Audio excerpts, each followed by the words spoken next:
In a future world, Bulma finds herself grieving the loss of Trunks. All hope has been shattered, and former companions have long since passed away. Faced with an uncertain future, I shall become the mightiest warrior and return with my people. Wukong Trunks. Chapter 1. The New Bulma. I will find you, Sheriff. The dim sky rumbles with thunder as torrential rain pours down. Although it is daytime, it feels like night. Once prosperous Shidu now lies in ruins. Among the remnants, those who have hidden underground for years joyously realize that the demon responsible for devastation has vanished without a trace. The warriors who once protected the earth have departed one after another years ago. The world ravaged by the androids has finally found peace, and humanity is poised to embrace a new life. With a face marked by time, Bulma stands silently atop the largely destroyed estate, lost in silence as memories of her childhood flood her mind, struggling to suppress her anger and despair. Wukong. Trunks has already delivered the medicine for your heart disease, and with the controller, he has dealt with the androids. But Shero, no matter the cost, I will kill you. Muttering to herself, Bulma gazes up at the still darkened sky before turning toward the laboratory. In the hidden chamber at the lowest level of the estate, countless intricate instruments whir and hum, mechanical arms feverishly collecting cells from dishes. Bulma approaches the apparatus, conducting a final check. With Wukong, Vegeta, and Trunks' Saiyan blood, along with the remaining cells of Frieza and the techniques obtained from the birthplace of androids number 17 and number 18, I will have enough to become a warrior. The Dragon Balls of New Namek, I shall undoubtedly acquire. After reviewing the parameters one last time, Bulma shed her clothing and entered the prepared transformation pod. As the pod door sealed shut, crimson liquid filled the chamber, and Bulma slowly drifted into slumber. In her dreams, she experienced a long vision of her first encounter with Wukong, enduring countless hardships together in search of the Dragon Balls. The world's greatest martial arts tournament, Piccolo Daimao, and the battle against Frieza on Namek all resurfaced in her mind, causing the sleeping Bulma's lips to curl into a faint smile. However, upon the return to Namek, everything changed. She met the stoic Vegeta, yet after her pregnancy, the androids began their destruction of Earth. Wukong succumbed to heart disease, and the unfulfilled life of married bliss for Vegeta was cut short in battle, while the former Piccolo Daimao fell to the androids. Friends lost one after another over the years, and the entire world, ravaged by the androids, had lost all hope. Wukong's only child, Gohan, had also perished, leaving Bulma heartbroken, yet she refused to surrender. Confronted with the powerful androids, she felt powerless, but firmly believed that as long as Wukong lived, hope would remain. After years of research, she finally succeeded in creating a time machine. With all her hopes and expectations, Trunks dutifully delivered the heart disease medication to Wukong, and also brought back the controller to suppress androids number 17 and number 18. The crisis was averted. The once dreaded demon was finally slain by Trunks, and peace began to return to the world. The calamity had passed. After resolving the crisis, Trunks sought to return to the past to aid Wukong and the others against the android threat. However, an anomaly in the time machine was detected, and when Bulma arrived at the departure point, she found only Trunks' discarded clothing and a strange pool of green liquid. As the foremost scientist, Bulma immediately surmised that something had happened to Trunks. The flicker of hope for the future shattered in that instant, and in her sorrow, she fainted. When she regained consciousness, she discovered she was no longer the same person. Bulma, Bulma, the calls brought her back from a reverie. Before her lay a vast white world, with only a swirling mist floating in her vision. The voice emanated from that mist. You will keep your promise, won't you? Bulma, I could have obliterated your consciousness, but I will acquire the Dragon Balls of Namek for you. This consciousness had appeared in her mind, stemming from her awakening from sorrow. The Dragon Balls of Namek, the ultimate android Shero who killed Trunks. She was informed of all this. Having endured the apocalypse, Bulma was no longer the innocent girl of yore. The words of this consciousness were not entirely trustworthy. Yet at this moment, she felt utterly powerless, for this entity could easily slay her. It will take a year to gather the energy for the time machine. Following your suggestion, I have modified the android technology. I hope you will uphold your end of the bargain. Naturally, as these words were spoken, the mist enveloped Bulma, and she felt a wave of dizziness wash over her. Tears streamed down her cheeks as she closed her eyes. Time seemed to stretch into eternity, fleeting yet expansive. In the laboratory, the incubation pod opened slowly, and the newly reborn Bulma stepped toward the bathroom. The steam rose, and her graceful form began to cleanse the lingering crimson liquid from her body. A silver-white tail swayed in the air, and her light blue hair cascaded down as she wiped the steam from the mirror. Gazing at the reflection of the exquisite young woman, Bulma smiled faintly. In this life, I am Bulma. Exiting the bathroom and returning to the laboratory, she donned a specially crafted nano-combat suit. The form-fitting black bodysuit bore no embellishments, with faint red dragon patterns entwined and the silver-white tail coiling casually around her waist. 80% Saiyan blood and 10% Frisia cells, combined with the limitless energy of the androids, is currently sufficient. Alas, in this world, all the warriors had perished. Originally, Bulma had no cells from Piccolo or others at her disposal. Thus, she had to proceed as is. With the integration of Bulma's original soul memories, she became more attuned to this body. After checking the status of the time machine's energy collection, she estimated that several more months would be needed to gather enough energy for a one-way journey through time. Bulma then turned and returned to her bedroom. On the soft bed, she did not lie down to rest, but sat cross-legged, gazing skyward. Feeling the rich vitality of the universe, Bulma could not help but smile. In the world of Dragon Ball, the vitality is abundant, which explains the emergence of so many terrifying entities. Sheru killed Trunks. According to my memories, it was to return to the past in search of number 17 and number 18, evolving into his perfect form. With your body and memories, I shall take vengeance for you and alter this desolate world. As if responding to Bulma's resolute words, a faint glimmer of light flickered within the sea of consciousness. Sitting cross-legged, Bulma immediately sensed the stirring deep within her awareness. She smiled and said, "Let us explore this vast world together." Chapter 2. The Gene Origin Energy Cultivation Method and the Super Saiyan. At the West Capital Manor, within the confines of a laboratory, Bulma diligently concentrated and compressed her aura. Her long, pale blue hair danced gracefully, gradually being tinged with a golden hue. There was no cataclysmic aura surrounding her, nor was there an overwhelming presence. Everything appeared rather mundane, as though she had merely dyed her hair. As she sensed the burgeoning power within her, the silvery tail behind her swayed gently, unleashing a terrifying sonic boom throughout the laboratory. In a moment of concern for the delicate instruments surrounding her, Bulma swiftly coiled her tail around her waist once more. The transformation into a Super Saiyan was indeed remarkable. Combined with the cultivation techniques from her past life on Earth, her progress was astonishingly rapid. Alas, her journey began with an encounter with the Golden Horned Beast. Reflecting on her previous life, she recalled the 2 arduous years it took to reach the general rank, only to be tragically felled by the beast in a single strike. In contrast to her former existence as an ordinary individual striving diligently for 2 years to attain the general rank, Bulma now had already surpassed her past self. The paths of cultivation in the 2 worlds varied significantly. In the Dragon Ball universe, the energy cultivated possessed immense destructive capabilities, yet offered minimal advancement in terms of one's life level. According to the original narrative, it was only after Goku transcended to the 4th level of Super Saiyan and became Super Saiyan Blue that he barely escaped the realm of mortals. Conversely, the Gene Origin Energy Cultivation Method was inherently designed for continuous practice, enhancing one's life level and enabling transcendence from worldly confines. The advantages and disadvantages of the 2 methods were difficult to ascertain. While the cultivation techniques of the Dragon Ball world wielded tremendous destructive potential, capable of obliterating planets with a battle power of 10,000, the Gene Origin Energy method required at least the rank of Domain Master to achieve similar levels of devastation through one's own strength. However, the Gene Origin Energy Cultivation method allowed for a profound mastery of one's own power, which was the key to Bulma's ability to fully harness her aura as she transformed into a first-level Super Saiyan. It was challenging to determine which path was superior. Yet Bulma firmly believed that pursuing both avenues would yield unexpected rewards.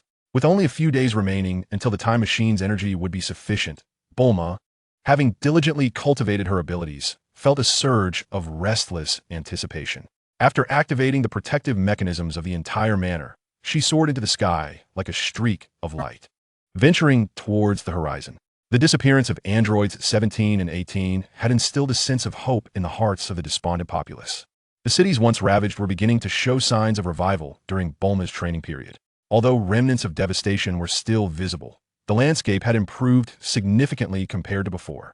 In this current era, as warriors dwindled and the calamities receded, time was still needed for recovery. Bulma flew at great speed, following the sense of the strongest aura on Earth. Half an hour later, Gazing upon the immense, semicircular platform suspended in the stratosphere, Bulma slowly descended. Her arrival immediately stirred the inhabitants of the platform. Before a figure draped entirely in black could utter a word, Bulma spoke first. "Are you Mr. Popo?" Having endured the torment of the androids and the passing of the Supreme Kai, Mr. Popo had been attentively observing the affairs of the lower realm. Observing the woman clad in a form-fitting black battle suit before him, he fell into contemplation. A sense of inexplicable familiarity left Mr. Popo perplexed.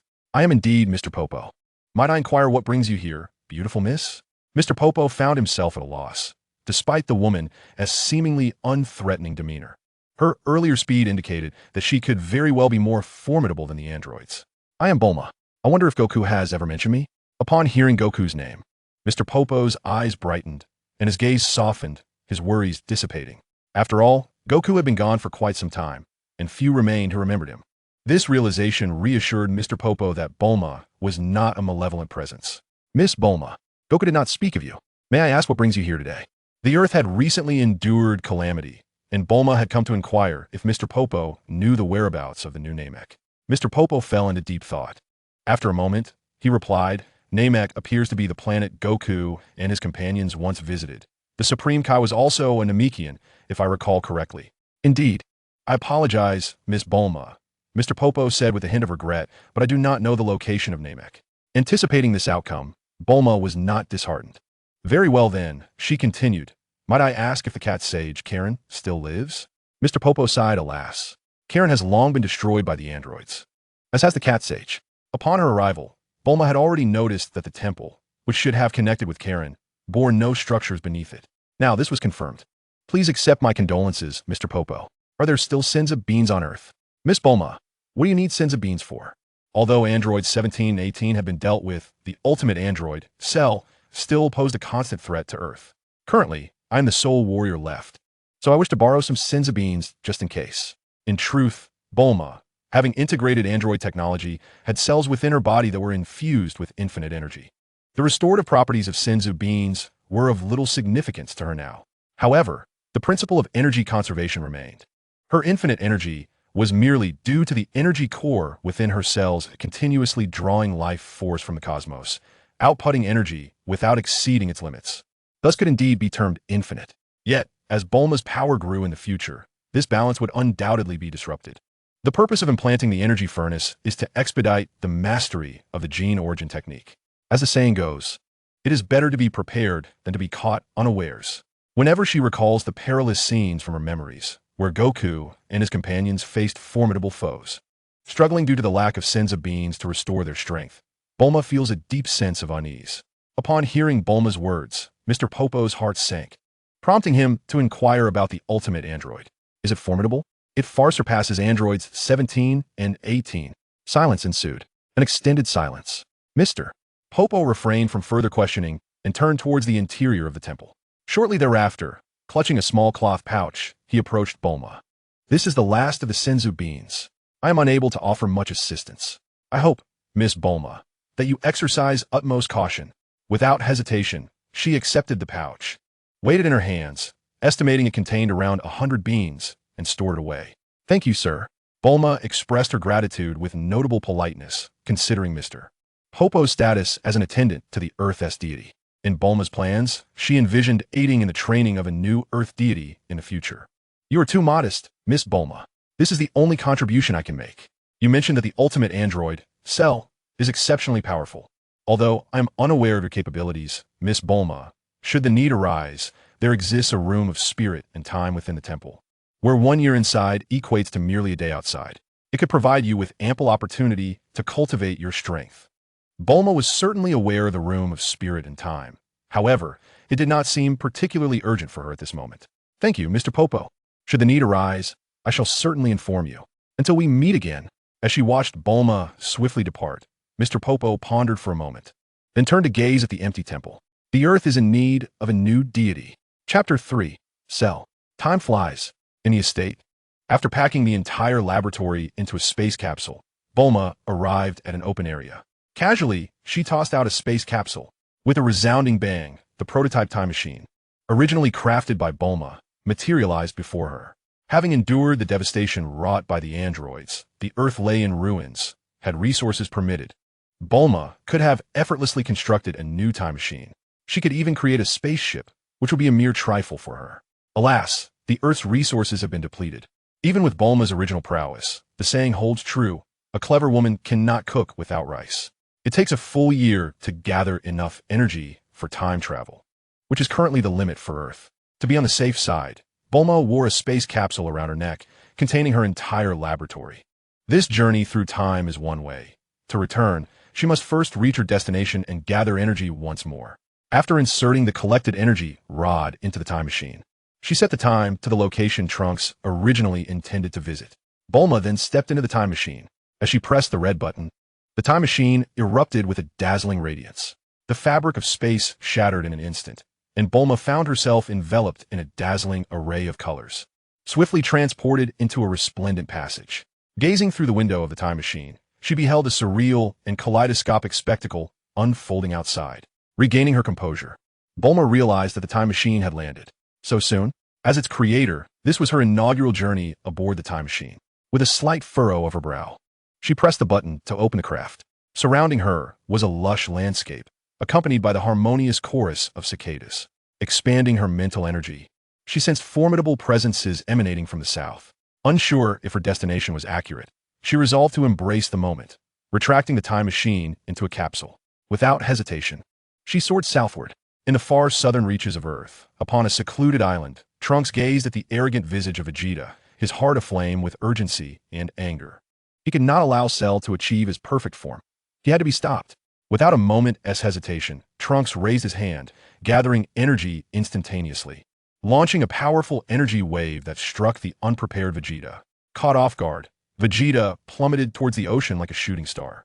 With the obstacle of Vegeta removed, Trunks wasted no time and darted towards the imposing figure not far away, a green, speckled humanoid that resembled an insect. The power of his strikes was formidable, resonating with explosive force that echoed through the air. The green creature, Cell, struggled to withstand the onslaught. Realizing he could not match Trunks in this moment, Cell swiftly altered his strategy.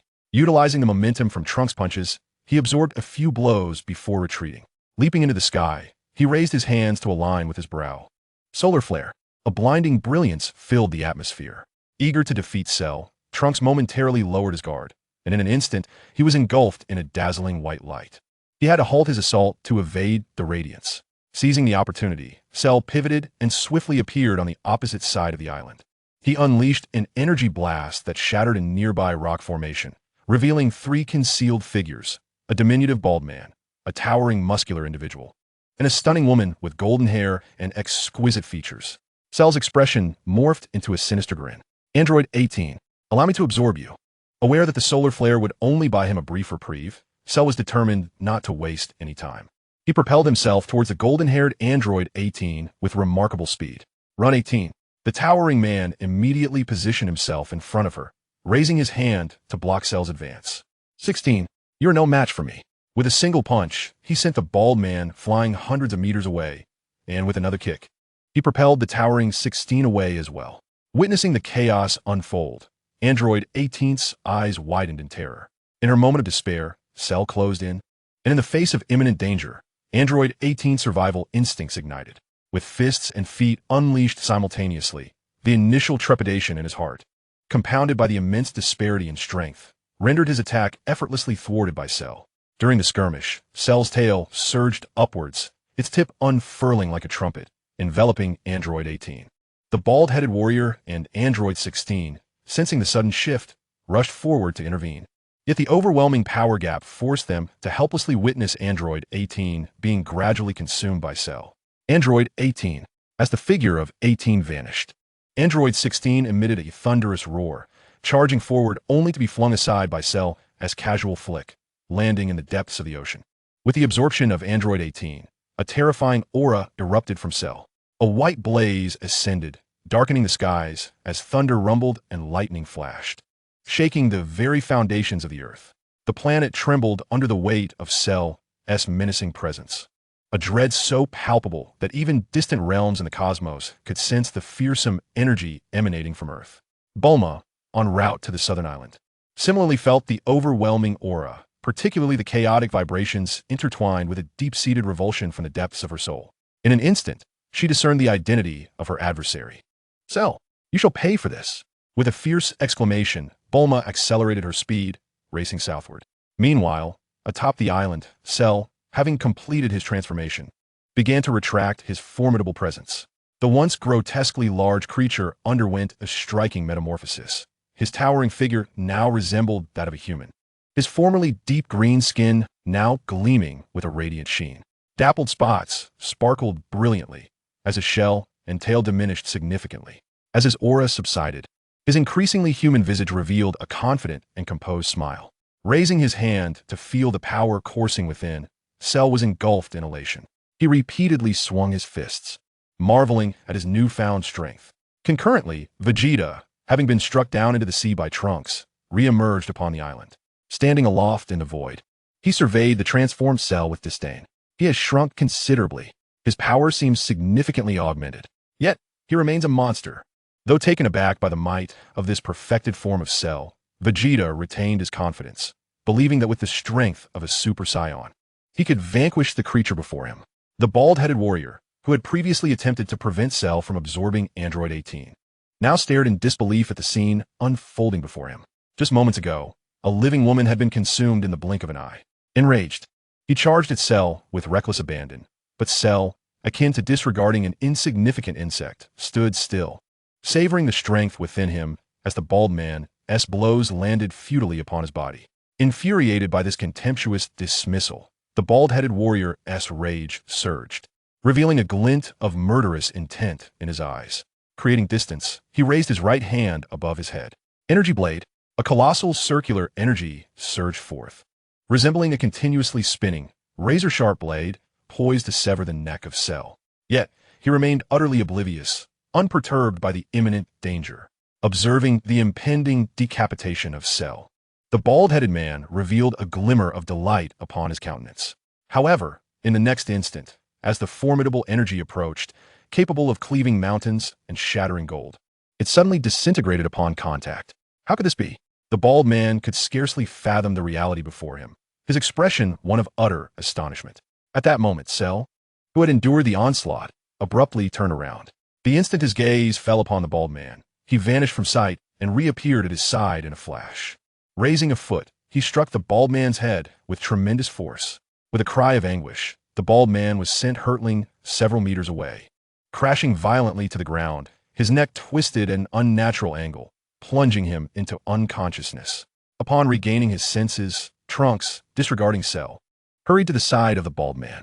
He retrieved a vibrant green bean from his pocket and fed it to him. With the last remnants of consciousness, the bald man forcibly swallowed the bean, gradually regaining awareness, his distorted neck returning to its normal position. Supporting himself, he sat up once more. Trunks, we must flee. Cell harbors an utterly terrifying energy. The bald man, having grasped the severity of the situation after their brief encounter, urgently conveyed to Trunks. Trunks, too, recognized that the advantage had slipped away, casting a worried glance at Vegeta, who was locked in a standoff with Cell.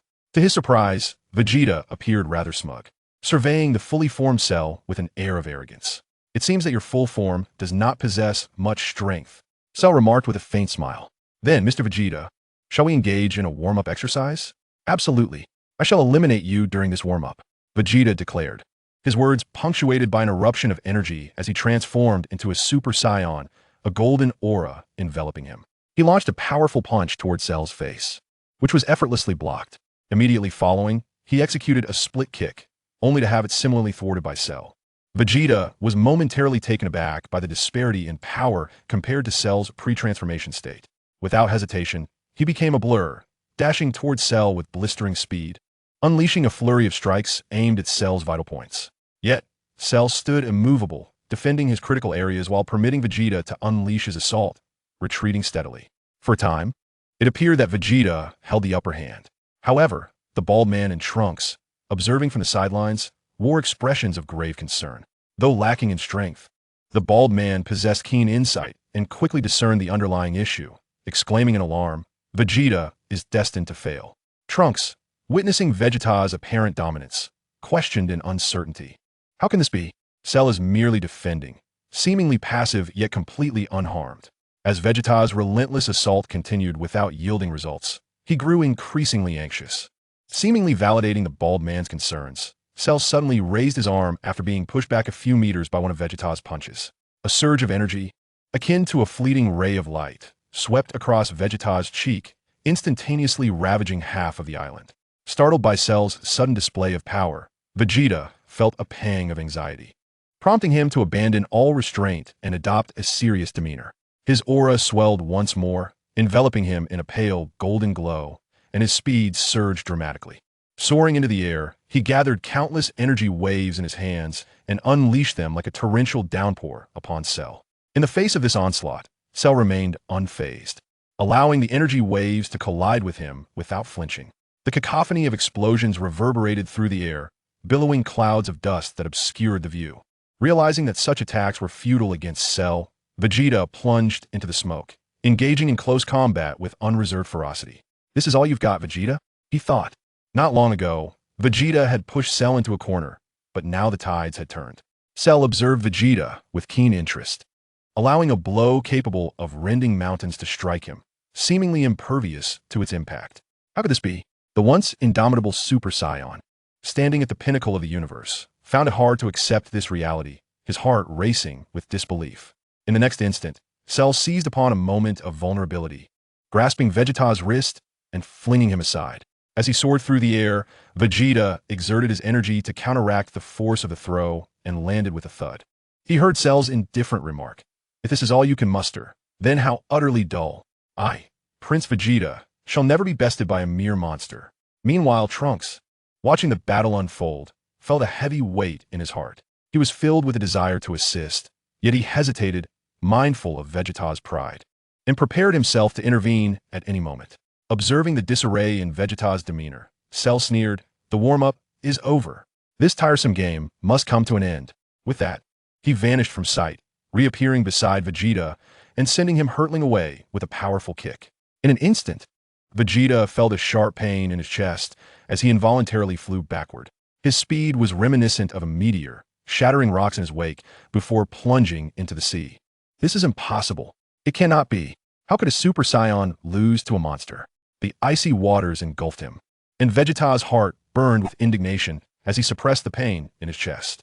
Rising once more into the sky, he extended his hands outward, steadily increasing his energy, gradually raising them above his head. Sensing the impending release of Vegeta's power, Trunks' heart sank in disbelief. This attack will surely devastate the Earth. Just as he prepared to intervene, Vegeta's furious roar echoed across the sky. "Even your perfect form, you would not dare face my ultimate move." Cell smiled faintly, silently bracing himself for the impending assault. As Vegeta, now devoid of restraint, gathered his energy, he declared, "Ultimate Flash." The pale yellow energy wave radiated a resplendent glow, trailing a long tail like a meteor, bearing down upon Cell. Just as the energy wave descended, it seemingly awakened the destructive power contained within, prompting an immediate expression of panic on Cell's face as he raised his arm in a futile attempt to defend himself. The blinding brilliance erupted upon the Earth, and the entire island was instantaneously reduced to dust beneath the colossal energy wave. As the tumultuous sea churned, the immense energy wave, with its extended tail, swept across the horizon, soaring uncontested into the sky. Amidst the swirling dust, it was evident that the entire right side of Cell had vanished, leaving him in disbelief as he unleashed a furious roar directed at Vegeta. "Damn it! Damn it!" Yet, in a moment of triumph, Vegeta could not suppress his elation, laughing heartily at his apparent victory. However, his joy was short-lived. The previously anguished expression on Cell's face morphed into a mocking grin as he remarked, "It seems you've forgotten about my regenerative cells. What a fool." With a slight adjustment of his energy, Cell's previously destroyed half reformed in an instant, much to Vegeta's horror. Fully restored, he flexed his newly regenerated arm and sauntered toward Vegeta with a smirk. Caught off guard by such mockery, Vegeta was engulfed by panic. Unable to accept his impending defeat, in a desperate attempt, he summoned his energy to unleash energy blasts in a bid to halt Cell's advance. However, in his state of disarray, he lost his composure, and in an incredulous moment, Cell was already at his side. With a cold smile, Cell delivered a swift kick that sent Vegeta flying, then swiftly teleported behind him, delivering a casual elbow strike to the back of Vegeta's head, rendering him unconscious. Observing this from the sidelines, Trunks could no longer hold back. He instantly transformed into a Super Saiyan. His energy coalesced, his body swelling several times over. His eyes glowing with a fierce light as a terrifying aura dissipated the clouds for miles around. Glancing at the bald Krillin, he commanded, "Take Vegeta away from here." With a quick glance at the now unconscious Vegeta, Trunks dashed forward, engaging Cell in combat to force him away from Vegeta. Seizing the opportunity, Krillin swiftly hoisted the unconscious Vegeta and cast a concerned glance at Trunks. "Vegeta will be fine. Just stay safe."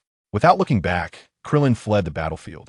Seeing Vegeta safely removed from danger, Trunks unleashed his full power once more. His body swelled, and an overwhelming energy radiated outward, causing the very earth to tremble. The small island could no longer withstand such force and sank beneath the waves. Meanwhile, on the outskirts of the battlefield, Bulma hovered in the air, observing the escalating power of Trunks with a furrowed brow, lamenting that he still lacked systematic training. At this moment, Trunks, pushing his energy to the extreme, took the initiative and swiftly appeared before Cell, delivering a powerful punch that sent him flying. Without hesitation, he unleashed a barrage of energy blasts, relentlessly targeting the airborne Cell.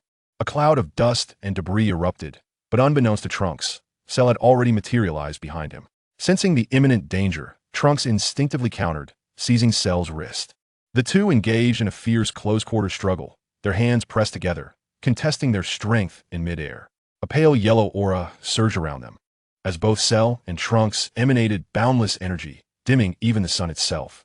The entire sky was bathed in a soft yellow glow. During this clash, Trunks spared no effort, pushing his power to the forefront, momentarily gaining the upper hand against Cell. Witnessing this, Cell revealed a sinister grin and suddenly thrust his head forward, colliding with Trunks. Caught off guard, Trunks was instantly sent flying. However, Cell was relentless in his pursuit. The sounds of fists and feet colliding echoed through the sky. A brutal exchange of blows, each strike landing with unreserved force. Two pale yellow beams of light clashed continuously in the heavens, creating monumental waves of energy. Amidst another massive confrontation, the two stood atop the ocean. Cell's body was covered in countless imprints of punches, yet he maintained a calm and confident smile. "Trunks, your power has indeed surpassed mine, but if that is all you possess, you cannot defeat me." "Humph, let us see about that." With a cold snort, Trunks surged forth again, elevating his strength once more. His previously pale yellow hair transformed to a brilliant gold as he clenched his fist and launched another attack. Yet, Cell merely shifted his stance, effortlessly evading the strike. "How is this possible?" Trunks exclaimed, his fist crashing into the ocean. Surprised, he launched another punch, only to have it dodged once more.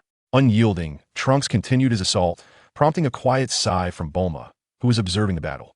Despite his relentless efforts, every attack Trunks made was easily sidestepped by Cell. As time progressed, Trunks' mentality began to shift. Why? Why is my power, which is evidently greater than Cell's? Unable to land a blow, his composure shattered. After a prolonged struggle, Trunks found his stamina waning. His breath grew increasingly erratic and labored. Observing the distance he had created while gasping for air, Cell mercilessly taunted, "Is this transformation of yours particularly challenging?" With a mocking smile, Cell gathered energy, his muscles bulging instantly.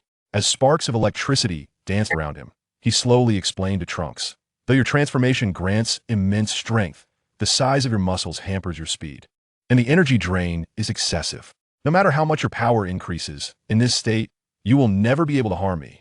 Though Vegeta may be foolish, you, in comparison, exhibit an even greater degree of folly. Both of you truly dampen my spirits." Upon hearing Cell's words, Trunks came to a realization, acknowledging the magnitude of his blunder. In a fit of despair, he relinquished his Super Saiyan form, reverting to his normal state. With his confidence shattered, he lowered his head and sighed, "I have failed, just in my life." At that moment, a sudden flash of black light surged forth, and Trunks felt a sharp pain in his head, causing him to tumble uncontrollably toward the sea. Simultaneously, a familiar voice echoed in his ears, "If you cannot win, then surrender. You and Vegeta are truly equally foolish. Both are imbeciles." Having abandoned all hope, Trunks was jolted awake, swiftly adjusting his posture.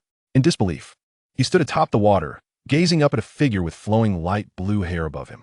He exclaimed, "Mother, how could it be you?" Chapter 4. A Casual Remark. Trunks, I never taught you how to fight. As a Saiyan, you possess the finest warrior bloodline, but remember this. Remain calm when facing an adversary.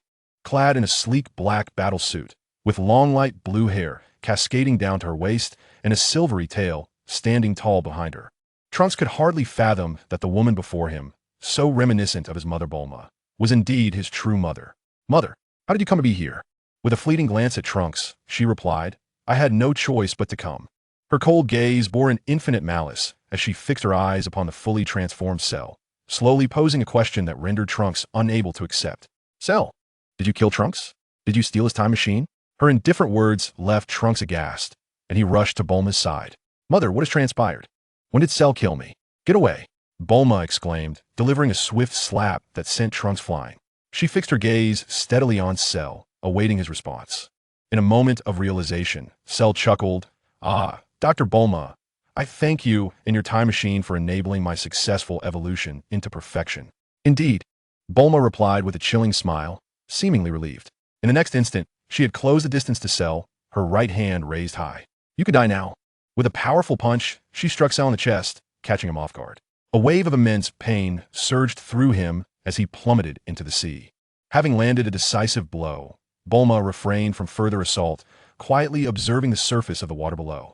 She understood that this strike alone was insufficient to eliminate Cell. Meanwhile, Trunks, witnessing his mother's prowess in defeating Cell with a single move, found his previously chaotic emotions settling. He contemplated the implications of Bulma's earlier words. This mother hails from the future, a world where Cell had claimed my life. Furthermore, Cell had traversed through time to arrive at present-day Earth. But how could my mother possess such formidable strength? At this moment, atop the Earth Temple, the enigmatic Piccolo was equally perplexed, having closely observed the unfolding battle. The familiar, yet formidable aura resonated within him, and it took him some time to realize, was this the essence of Bulma? How could she possess such overwhelming strength?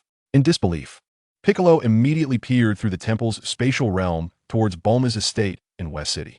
There, he beheld Bulma, recently a mother, joyfully playing with the child Trunks in the courtyard.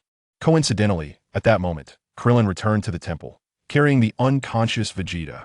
"Krillin, what transpired with Cell?" Not having seen Bulma's presence, Krillin could only sense the changes in Cell's aura.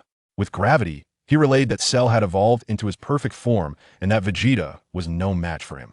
"Trunks instructed me to bring Vegeta back. How is he faring?" Piccolo cast a glance at Vegeta, feeling an exceedingly subtle aura that surpassed both Vegeta and Trunks. How could this be? Why could he not sense it? With a look of astonishment directed at Krillin, he uncertainly inquired, "Are you unable to perceive her aura?" After a moment of confirmation, Krillin solemnly nodded. At that juncture, Vegeta slowly regained consciousness, realizing he was atop a towering platform. Recalling the events preceding his fainting, he immediately questioned Krillin, "Where's Trunks?" Krillin, enraged by Vegeta's negligence that allowed Cell to attain his perfect form, bellowed, "This is all your fault. Trunks had to hold back alone to save you." Momentarily taken aback, Vegeta, though unaware of Trunks' origins, had begun to piece together some clues. Regaining his composure, he erupted with fury, determined to head southward once more, but was swiftly intercepted by Piccolo. "Let me go." In a fit of rage, Vegeta flung Piccolo's arm aside, preparing to leave again when Piccolo extended a finger to his forehead, asking, "What exactly transpired with Trunks? Why does Bulma's aura emanate from there?" Upon hearing Bulma's name, the proud Prince Vegeta could no longer restrain himself and was poised to rush down to the lower realm. Meanwhile, on the ocean's surface, Trunks heard Piccolo's voice echoing in his ears, glancing around in confusion but failing to spot Piccolo. He could only mutter to himself, "I am no match for Cell. It was my mother who saved me." Simultaneously, Trunks' voice resonated within the temple, and as the only one present aware of Trunks' origins, Piccolo was taken aback, exclaiming, "Bulma? Is she not at the estate in West City?" It dawned on him that she was not merely a mother from this world, but someone like him from the future. It seemed that in that world, he had perished at Cell's hands, prompting his mother to traverse time to seek vengeance.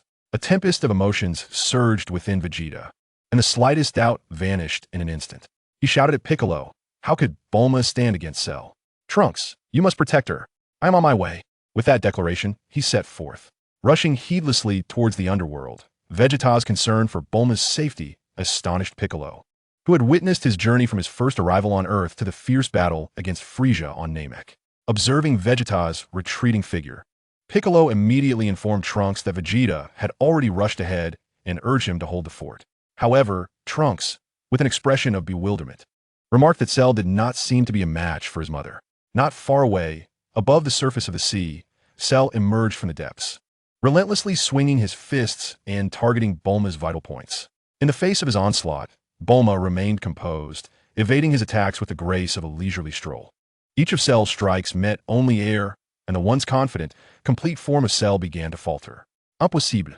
How can you be so formidable? I, in my complete form, am a mightiest warrior in this world. While deftly avoiding Cell's strikes, Bulma coolly replied, is complete form truly powerful? Merely seizing the strength of others without undergoing true training. Mastering that power, ultimately, you are but a mere insect. With those words, she landed a powerful blow to Cell's abdomen, causing him excruciating pain that forced him to spit forth blood. Bulma then raised her leg and delivered a kick that sent Cell flying. Insect, this must come to an end. As she spoke, a golden radiance enveloped her form.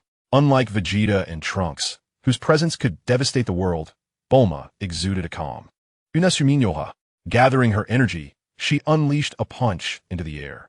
A brilliant golden energy wave surged forth, trailing a long trajectory, utterly obliterating the airborne Cell. His incredulity at such a swift defeat erupted into a furious roar, culminating in a cataclysmic explosion. A colossal shockwave lifted a mushroom cloud above the sea, its residual force sweeping across the entire Earth.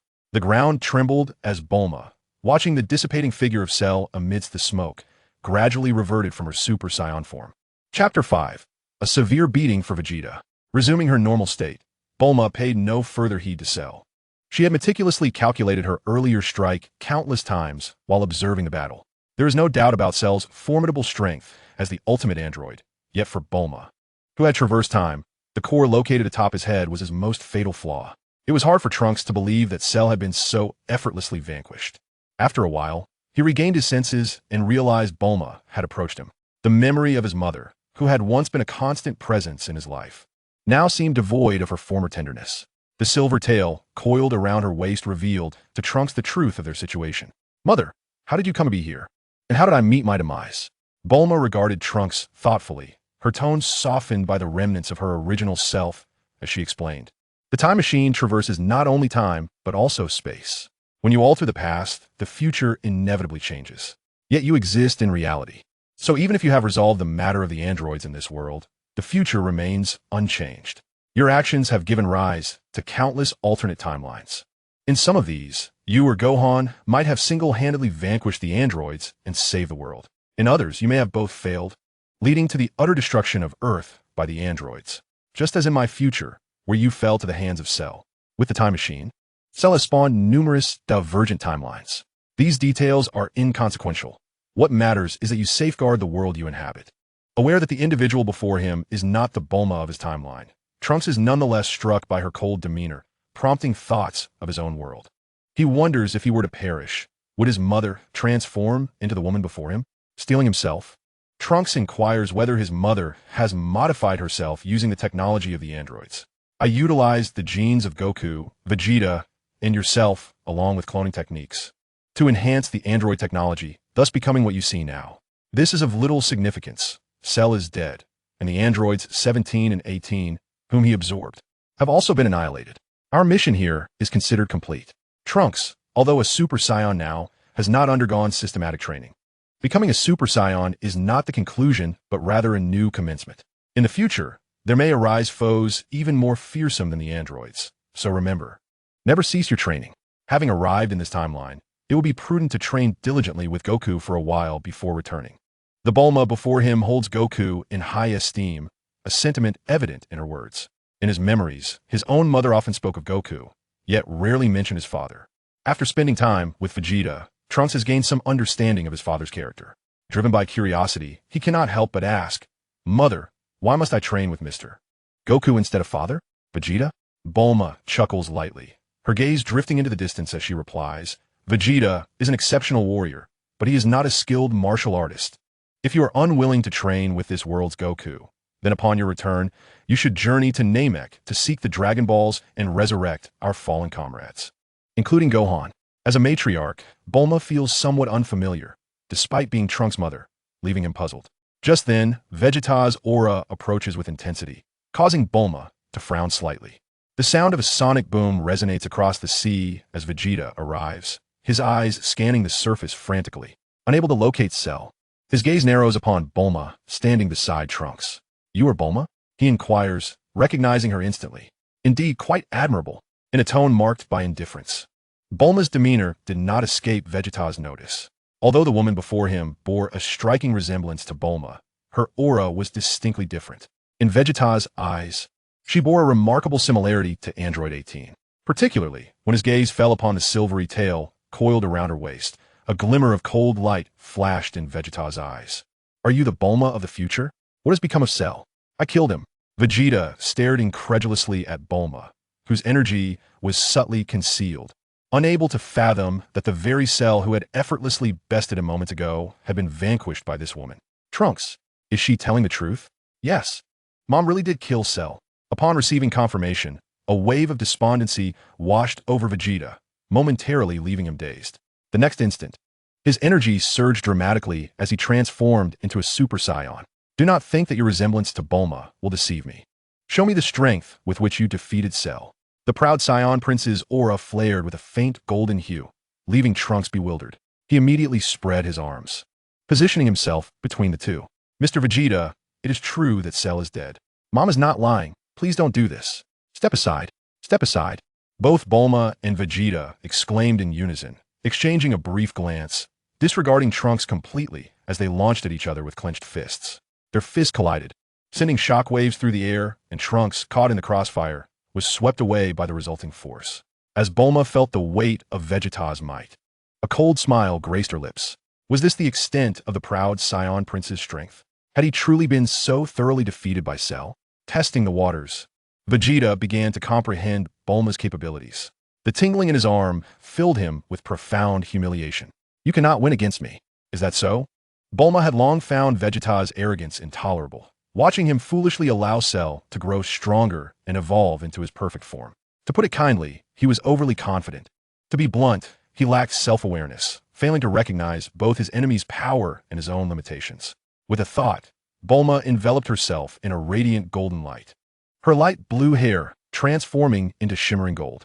Drawing in her energy, she seized Vegeta's arm and hurled him into the air. Without hesitation, she leapt after him, swiftly appearing behind him as he regained his balance. With fists clenched, she unleashed her assault without restraint. Like a meteor, Vegeta plummeted into the depths of the sea.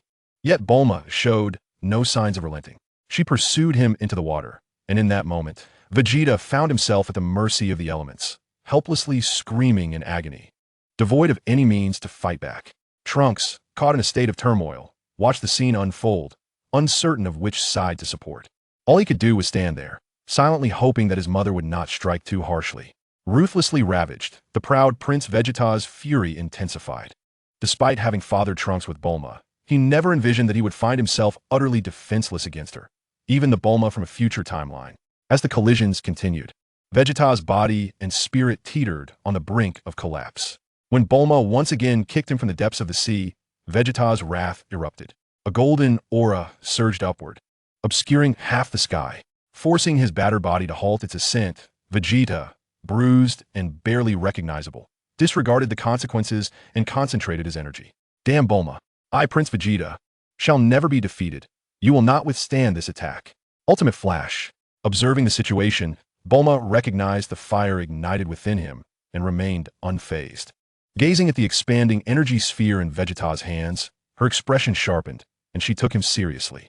"Vegeta, allow me to show you what true power is."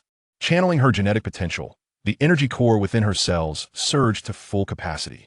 Her golden aura erupted like a volcanic explosion, emanating from her body. Thunder roared.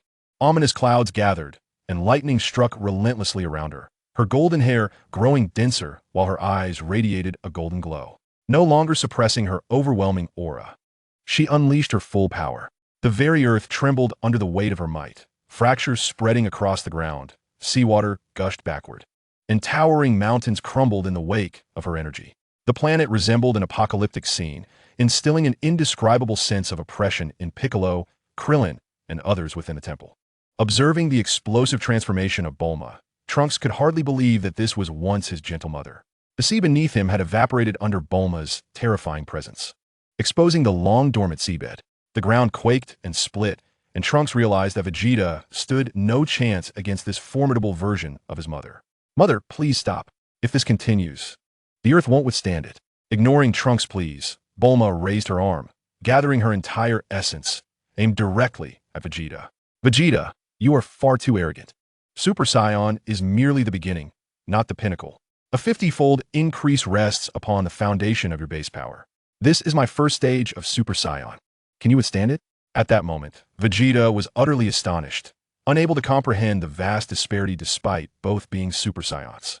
The most potent attack, fueled by all his strength, paled in comparison to Bulma's overwhelming aura. "This is impossible. That fool Kakarot could achieve this. Why are you stronger than me? Why?"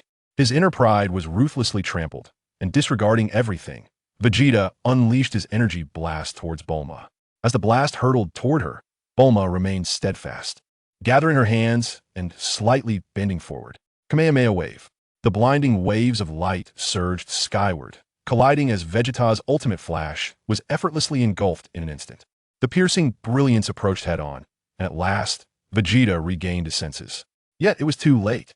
In a roar of reluctant despair, the energy wave conjured by Bulma grazed Vegeta's cheek, soaring into the heavens, piercing through the atmosphere, and ascending straight into the cosmos. Subsequently, a radiance far more dazzling than the sun illuminated the sky. It was as if two suns had risen, instilling fear in the hearts of those gazing at the spectacle from Earth. Now returned to her usual self, Bulma observed the tremulous, panting Vegeta and casually tossed a senzu bean his way. "I do not require your charity," Vegeta retorted, swatting the bean away, prompting Bulma to furrow her brow. "What you have dismissed is not merely a senzu bean. It could very well be an opportunity for redemption." The transformation into a Super Saiyan is both a personal development and a manifestation of power. Achieving the Super Saiyan form is merely the inception. There exist subsequent levels, second, third, even fourth. Vegeta, you are now a father. It is time to set aside your excessive pride and arrogance. With that, she disregarded Vegeta, casting a glance at Trunks before soaring towards the temple. Upon seeing that Vegeta was unharmed, Trunks breathed a sigh of relief and approached him. "Mr. Vegeta, let us return." Vegeta shrugged off Trunks' outstretched arm, deep in thought. "Is she truly your mother, Bulma? With her strength, the androids should pose no challenge. This mother is not the one from my timeline. She is from the timeline where Cell emerged. In that realm, Mr. Goku and the others perished, and even my brother Gohan fell at Cell's hands. I cannot fathom how my mother acquired such formidable power, yet I know she must be profoundly sorrowful and desperate. Otherwise, why would she transform herself into an android and go to such lengths to arrive here? Mr. Vegeta, my mother has harmed you, and I hope you do not take it to heart. Now that Cell is dead and the androids have been annihilated, this is a positive outcome." As Trunks spoke, Vegeta could not help but recall that icy gaze. Reflecting on the Bulma he knew, he found it unfathomable what she had endured to become so altered. "I shall defeat her in all honor. A first-level Super Saiyan? As the most exceptional prince of the Saiyans, how could I possibly be bested by an artificial Saiyan?" Clenching his fists in a silent vow, Vegeta took a breath and said to Trunks, "Let us proceed." "Very well, Mr. Vegeta, we shall head to the temple. You go ahead. I must first make my way to West City." With that, Vegeta soared off towards West City. Trunks, watching his retreating figure with concern, quickly followed suit. Chapter 6, Wishes. Krillin. Long time no see. In the Celestial Hall, Krillin gazed at Bulma in disbelief, feeling somewhat bewildered. The same visage, yet a distinct aura, particularly accentuated by the striking silver tail. She remained beautiful, but at this moment, Krillin found it hard to fathom and rubbed his eyes. "Is that you, Bulma?" "Indeed." With a smile, she surveyed the Celestial Hall and greeted Mr. Popo, who was also present. Having confirmed her identity, Krillin took a moment to admire Bulma. "I heard from Trunks that you are the Bulma from the future. Is there a particular reason for your visit?" As old friends and companions who had adventured together in pursuit of the Dragon Balls, Bulma did not conceal anything due to the influence of her original memories. "I came here primarily to pursue Cell, and now that Cell has been dealt with, my mission is accomplished. I wish to use the Dragon Balls here. Krillin, somewhat anxious, inquired about Android 18. After scrutinizing the bald-headed man for a moment, Bulma jested, Krillin, have you developed feelings for Android 18? She is indeed quite beautiful. Don't say such things. Krillin felt his cheeks flush. He was aware that in the future, androids 17 and 18 had brought catastrophic consequences to Trunks and Bulma's world. Deep down, Krillin recognized that he was somewhat smitten, yet he understood the distinction between a childhood friend and a chance acquaintance. Observing Krillin's silence regarding Android 18, Bulma continued. Both Android 17 and 18 were absorbed by Cell. Like him, they perished. Despite having anticipated this outcome, Krillin couldn't help but let out a disappointed exclamation upon Bulma's confirmation. It seems you truly have developed feelings for Android 18. Setting aside personality, in terms of looks, you have quite the discerning eye. What discerning eye? Krillin retorted, it's too late now. He hadn't expected that they had only just met, and yet. Growing up together, Goku had married young and had Gohan. This world Bulma was already with Vegeta. Krillin was the sole bachelor left. Reflecting on this, Bulma slowly remarked, Cell killed many innocent people here, and I believe we should use the Dragon Balls to resurrect those slain by Cell. What do you think, Krillin? Of course. Having known the plan beforehand, Krillin blurted out, and then suddenly asked, since androids 17 and 18 also fell to Cell, can they be revived too? But what if? He glanced at Bulma, leaving his thought unfinished. He understood that this was his concern, that the future described by Trunks might repeat itself. For this dilemma, Bulma had already contemplated the implications. In my timeline, Android 17 and 1-8 receive their just deserts. However, here, they have not yet committed any wrongdoing. If those resurrected by Cell are indeed unsuitable, then let them be eliminated again. Upon first encountering Android 18, Krillin, who had gleaned some understanding of her experiences and character, was immediately filled with joy. She is not a villain. I understand. Playfully waving her hand, Bulma engaged in conversation with Krillin for a while longer. Soon, Bobo arrived with the Dragon Balls he had long since gathered. Bulma looked on with curiosity. Has Earth acquired a new deity? At that moment, a diminutive figure, no more than 1 meter tall, emerged from behind Mr. Bobo. Much like Piccolo, this small child was entirely green, adorned with 2 antennae protruding from his forehead, and he bowed slightly to Bulma. Hello, my name is TNTN. I have just become the guardian of Earth, and I hope to serve everyone better. It is a pleasure to meet you, Miss Bulma. TNTN was youthful and spoke with a hint of shyness. Bulma regarded him with indifference, acknowledging that the world had evolved differently. In her own reality, after Piccolo's demise, the Dragon Balls had also lost their efficacy. It was indeed a positive development that TNTN could assume the role of a new guardian for Earth. Hello, Tintin. May I use the Dragon Balls? Of course. There is no problem. These Dragon Balls were originally created to prevent the androids from gathering them. Now that Cell is deceased and the threat of the androids has been lifted, they can certainly be utilized. With TNTN's affirmative response, neither Krillin nor Piccolo opposed the notion. Bulma continued her inquiry, asking if the usage of these Dragon Balls remained the same as the original ones on Earth. TNTN replied, dutifully, the method of use is identical. However, I have made slight modifications based on the Namekian Dragon Balls, allowing for 3 wishes to be granted at once. After speaking, he anxiously surveyed the expressions of Bulma and the others, concerned that his unilateral actions might displease them. The little fellow's cautious demeanor lightened Bulma's spirits considerably. She patted Krillin on the shoulder and smiled. Tintin, you need not worry. You have done splendidly. Do you not blame me? Bulma reassured him. You have done so well that everyone will be singing your praises. Tintin then exhaled a sigh of relief, feeling reassured. Shortly thereafter, atop the sacred platform, Tintin arranged the Dragon Balls and called out, Come forth, dragon. As he uttered these words, the entire deity temple was engulfed in darkness. The sky clouded ominously, resembling the onset of night. The 7 Dragon Balls radiated a brilliant light, and 7 beams shot forth into the heavens. Suddenly, a colossal emerald dragon, stretching several hundred meters in length, coiled above them. State your wishes. At that moment, Krillin and Piccolo turned their gazes toward Bulma. Krillin, you shall go first. Revive those who perished on Earth due to Cell. Bulma's words resonated deeply within Krillin, prompting him to address the eternal dragon. O Dragon, please resurrect the Earthlings slain by Cell. This wish was straightforward. The dragon's eyes glowed red, and soon, in Bulma's perception, numerous faint energies emerged across the Earth. State your second wish. Bulma stepped forward and gently articulated, O dragon, Grant me the ability of instantaneous movement. This wish was equally simple. In an instant, a plethora of knowledge flooded Bulma's mind, and she sensed a new skill residing within her, marveling at the dragon's powers. Turning to Krillin, she declared, "My wish has been fulfilled. There remains one more wish. Krillin, do you have anything you wish to accomplish?" Krillin exchanged glances with Piccolo and the others. And after a moment's contemplation, he replied, "Bulma, we do not have any particular desires. If you have none as well, then let it be." Yet, Bulma was not devoid of wishes. Her decision to utilize only one was primarily due to her borrowing the Dragon Balls from this realm. Observing the situation, she turned to the dragon with unwavering resolve and stated, "O dragon, grant me the ability to assimilate any species genes into myself, akin to Cell." This time the dragon fell silent for a moment before responding, "This wish is simple. Farewell." The dragon's form gradually faded, and the Dragon Balls soared into the sky, scattering in all directions as the heavens cleared once more. Piccolo sensed something amiss and promptly inquired, "What do you intend to do with such power?" Feeling the transformation within her cells, Bulma's tail at her waist twitched slightly, extending a sharp needle at its tip. Grasping her tail and observing it for a moment, she turned to Piccolo and replied, "When I chose to transform myself into an android, there was no turning back. My world demands that I grow stronger."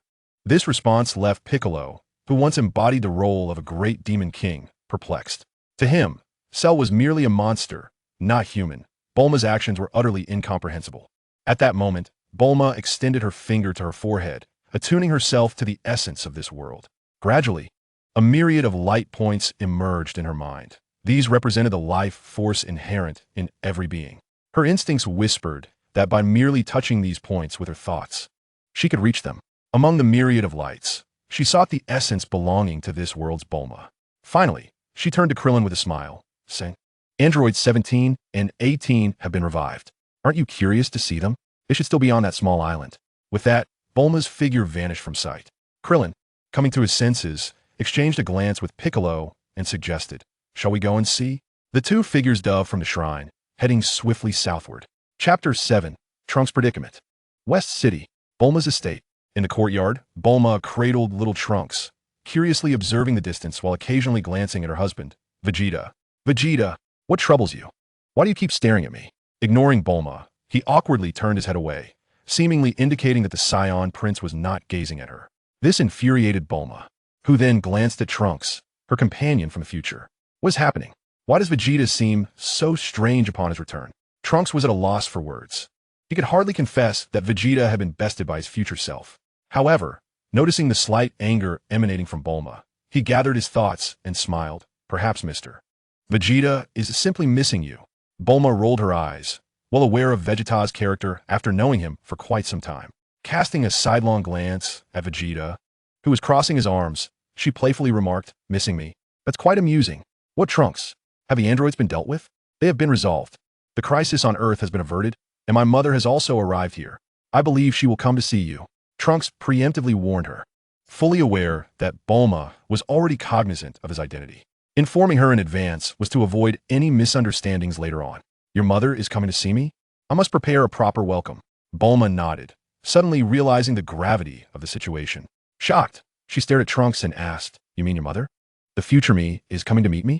"Indeed, Ms. Bulma." Stunned for a moment, Bulma swiftly placed the infant Trunks into the arms of future Trunks and shouted toward Vegeta, "Vegeta, take care of Trunks, and hurry to wash up and change your clothes. We have a guest arriving, and we cannot present ourselves in such disarray." Disregarding the slight twitch at the corners of their mouths, Bulma turned and walked towards the house, grumbling about needing to look her best before meeting her future self. "I wonder if future me has wrinkles, or if my figure is still as good." Left alone, the father and son exchanged glances. Vegeta coldly declared, "I will go train. You take care of Trunks." At that moment, future Trunks felt that his parents were not as dependable as he had hoped. Watching Vegeta walk away absorbed in his own thoughts, a warm sensation spread across his chest, bringing him back to reality. Looking down at the infant version of himself, who was smiling joyfully, he noticed the dampness on his shirt and thought that perhaps he had not been particularly endearing as a child. In West City, on a bustling street, future Bulma entered a clothing store, meticulously selecting her outfits. Shortly thereafter, she changed out of her battle attire into a refreshing pair of shorts and a cropped vest, simply tying her long hair back. The youthful aura uplifted her spirits as she stood before the mirror, feeling a wave of joy. "Hello, miss. That will be 300,000 zeni." The future Bulma glanced at the bill presented by the sales clerk, a bit taken aback by the steep price. "Your attire is crafted from the latest nanograde materials by Capsule Corporation, offering not only exceptional comfort, but also accentuating your noble demeanor, Mississippi. Should the price seem steep, our establishment is pleased to extend a generous discount of up to 10%. What do you think?" Upon noticing the Capsule Corporation logo adorning her garment, Bulma chuckled. "Dismissing the discount, let us forego that. I didn't bring enough cash today. I can simply sign for it, and you may collect the payment directly from Capsule Corporation." The salesperson, taken aback, hesitated momentarily before refraining from further comment. With a flick of her wrist, a pen from the counter gracefully landed in her hand. She seized the bill and inscribed her name upon it. Upon glancing at the bill displaying her name, the salesperson's pupils dilated in astonishment as she scrutinized Bulma for a moment. "Are you Miss Bulma? You resemble your television likeness perfectly. I apologize for not recognizing you earlier. It's quite all right. Please package the outfit I just changed out of. That should suffice now, yes? Of course. Please hold on for a moment." In a short while, Bulma exited the clothing store carrying her newly acquired battle attire. "Miss Bulma, we eagerly await your next visit." Soon after, Bulma arrived at the manor entrance and stepped inside without hesitation. This estate bore an uncanny resemblance to the manors of the future. The security system and access protocols were identical, making her return feel no different from returning home. As she ambled leisurely, she swiftly arrived in the living room, where she spotted Trunks clumsily changing a diaper on a child.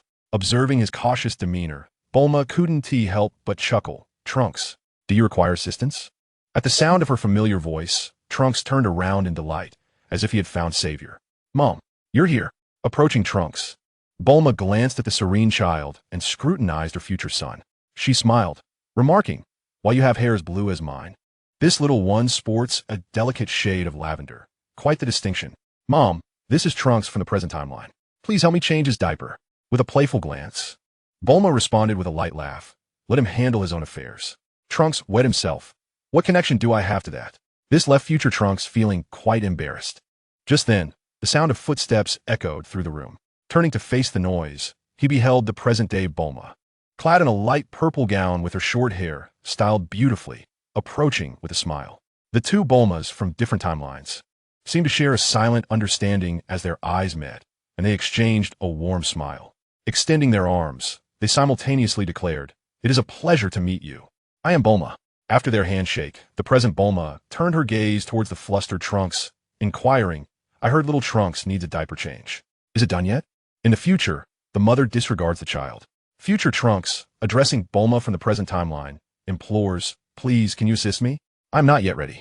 After assessing both present and future Trunks for a moment, present Bulma smiles and replies, "Of course, Trunks, you must accomplish this on your own. Keep up the good work." With that, she takes hold of future Bulma's arm and turns to leave, leaving the two awkward Trunks staring at each other in bemusement. Chapter 8. The Return of Trunks. At Bulma's estate in West City, within the subterranean laboratory, Bulma from different worlds diligently calibrates the equipment, observing the data before her. Future Bulma reflects on the rarity of peace, marveling at how swiftly they have already amassed a substantial amount of energy. Not far away, present Bulma, standing by the timeline, sets down the wrench and glances at the newly constructed spaceship, exclaiming, "It has taken us a full month of collaboration to complete this. We've been rather slow." Bulma, the foremost scientist on Earth, managed to devise a time machine even amidst the devastation wrought by the androids in her future world, a wasteland of despair. How much more could she achieve in this era of peace and ample resources? With a smile, future Bulma presses a button, and the spaceship they built together roars to life. A gentle blue heat wave fills the laboratory. Present Bulma, startled, rushes to future Bulma's side, exclaiming, "Sister, be careful. I'm no warrior like you. Do you wish to put my life in peril? Fear not. If you were to perish, I would simply take your place. Suffering no hardship while gaining a son and becoming the wealthiest person in the world. What a fortunate turn of events.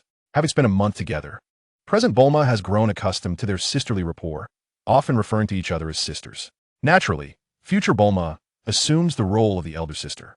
Rolling her eyes at her elder sibling, present Bulma promptly shuts down the spaceship's engines.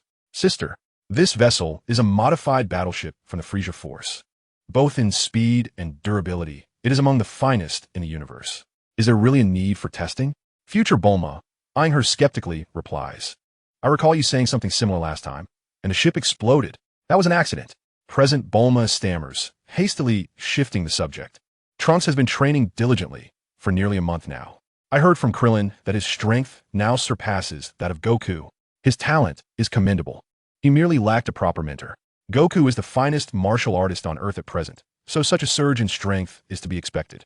Curiously, present Bulma leans closer to future Bulma and whispers, I notice you seem disinterested in Vegeta, even recommending Goku to train Trunks. Did that fellow do something untoward in your timeline? Pray do tell. The same question has been posed countless times by Bulma during this period. The future Bulma has responded equally as often, dismissing the inquiry with a weary shake of her head. She lamented that Vegeta is nothing but a proud and straightforward man. Aside from battle, what could he possibly do to offend me? The truth is, he had already perished when I conceived Trunks. Calculate the time we spent together. It was merely a fleeting acquaintance. Such a response, known only to Bulma, left her with profound uncertainty.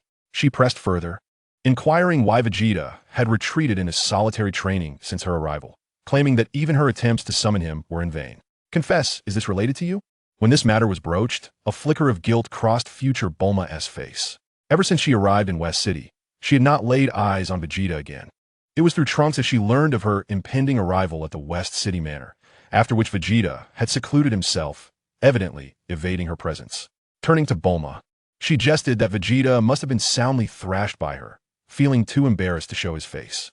Upon hearing this, the present Bulma's eyes sparkled with curiosity, and after a moment of contemplation, she queried, is it troublesome to transform someone into an android? Do you wish to strike Vegeta? Oh, how could it be called striking? I merely intend to prevent him from going astray. Speaking of androids, I have perused their data. It appears rather complicated? Not entirely, the future Bulma replied, slowly retrieving the already constructed spaceship into a space capsule. My android transformation primarily involves integrating cells into the body, which is quite different from the 17th and 18th models. Although initially my strength will be inferior to theirs, it can be enhanced through training. Thus, it is a trade-off. Upon hearing that training was still required, memories of her childhood with Goku in search of the Dragon Ball surfaced, particularly the teachings of Master Roshi to Krillin and Goku. This led Bulma to dismiss the notion of transformation altogether. Perhaps remaining an ordinary person is quite satisfactory, having stored away the spaceship. The future Bulma looked at her with a smile. In your world, you are blessed with warriors like Goku and Vegeta. Simply be Miss Bulma. I envy you. Once the energy collection is complete, I wonder if we will meet again. Just remember to remain joyful. And you as well, with the Namekian Dragon Balls in existence. Your world will surely flourish. The future Bulma opened her arms and embraced Bulma gently. Trunks is departing today. Will you not bid him farewell? You go ahead. I shall not. Well then, the present Bulma did not refrain from wishing to see Trunks off. She simply wished for the future Bulma to have more moments to cherish with her grown son. After all, in comparison to the Bulma who had just given birth to little Trunks, the future Bulma, having lost her child and faced despair, could more profoundly understand Trunks' emotions. Stepping out of the laboratory, future Bulma cast a glance at the gravity chamber situated in the center of the courtyard. Sensing the immense energy emanating from Vegeta, which had significantly intensified compared to a month ago, she murmured, it seems my encouragement has indeed had a profound impact. Placing her finger upon her brow, she attuned herself to Trunks' aura before departing from the West City estate. At the temple, Trunks had donned a vibrant orange martial arts uniform. Nearby, the time machine stood open, as he bid a final farewell to Goku, Krillin, and the others. Thank you for your guidance, Mr. Goku, he expressed. No need to thank me. Goku replied with a smile, ruffling Trunks' hair and patting him on the shoulder. You and Gohan are comrades. Upon your return, make sure to teach him well.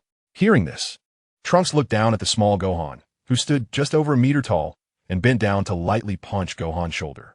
In the future, it is brother Gohan who guides my training. Now we are friends, and when we meet again, we must have a friendly match. All right? Gohan, having grown fond of Trunks over the past month, nodded earnestly, his serious demeanor intact. I will train diligently. You must train hard too. When I defeat you, I won't be the big brother. Absolutely. Trunks chuckled as he tousled Gohan's hair, rising to face Krillin and the others. Thank you all for your support. I will not let you down. Krillin encouraged him. Go for it, Trunks. Goku chimed in. You can protect your world. At that moment, Trunks felt a wave of emotion as tears welled in his eyes. Suddenly, a figure appeared beside him, and he was struck on the head, causing him to stumble to the ground. "Are you leaving without saying goodbye to me?" The voice teased. Rubbing his head, Trunks stood up and smiled at Bulma. "Mom, I believe you will come for me, knowing I would come, yet you didn't take the initiative to bid farewell." She handed him a capsule containing a spaceship, saying, "This is a spaceship. Upon your return, use it to travel to Namek and revive your fallen comrades with the Dragon Balls."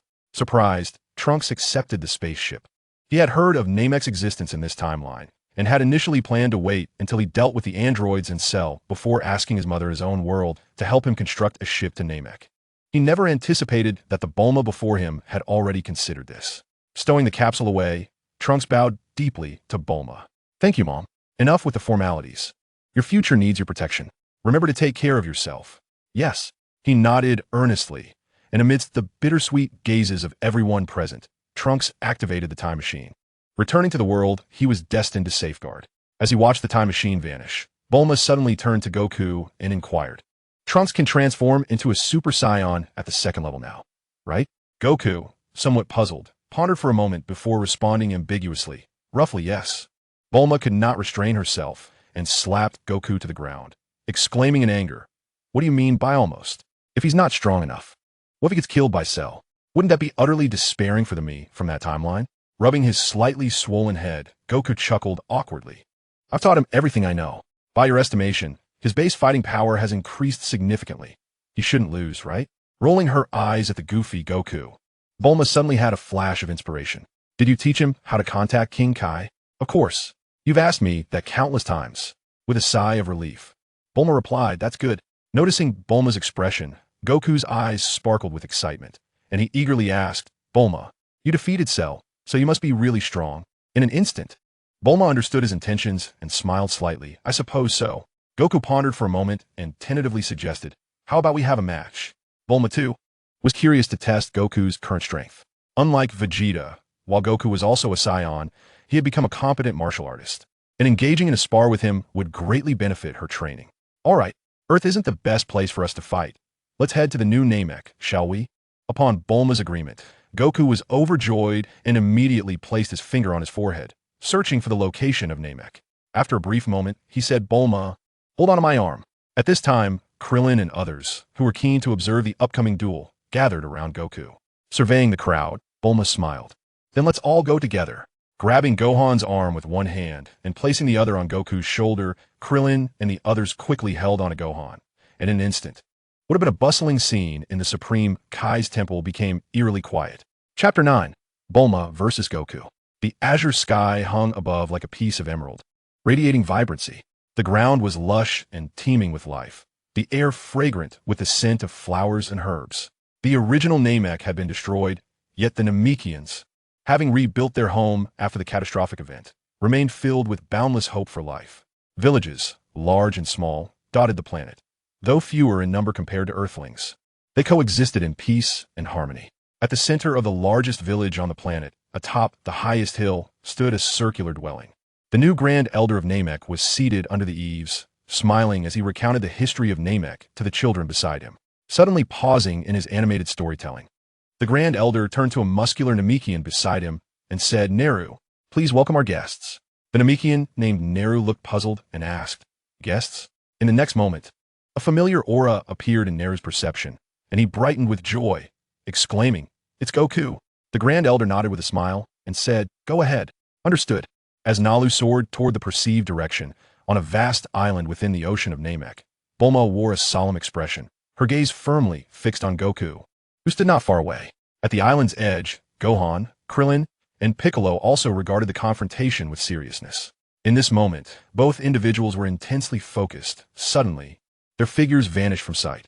With a thunderous roar, they reappeared, their fists colliding together. In an instant, a massive shockwave erupted, disrupting the tranquil surface of the sea and sending waves soaring high. Bulma, sensing the amplified power of Vegeta from a month prior, could not suppress her excitement.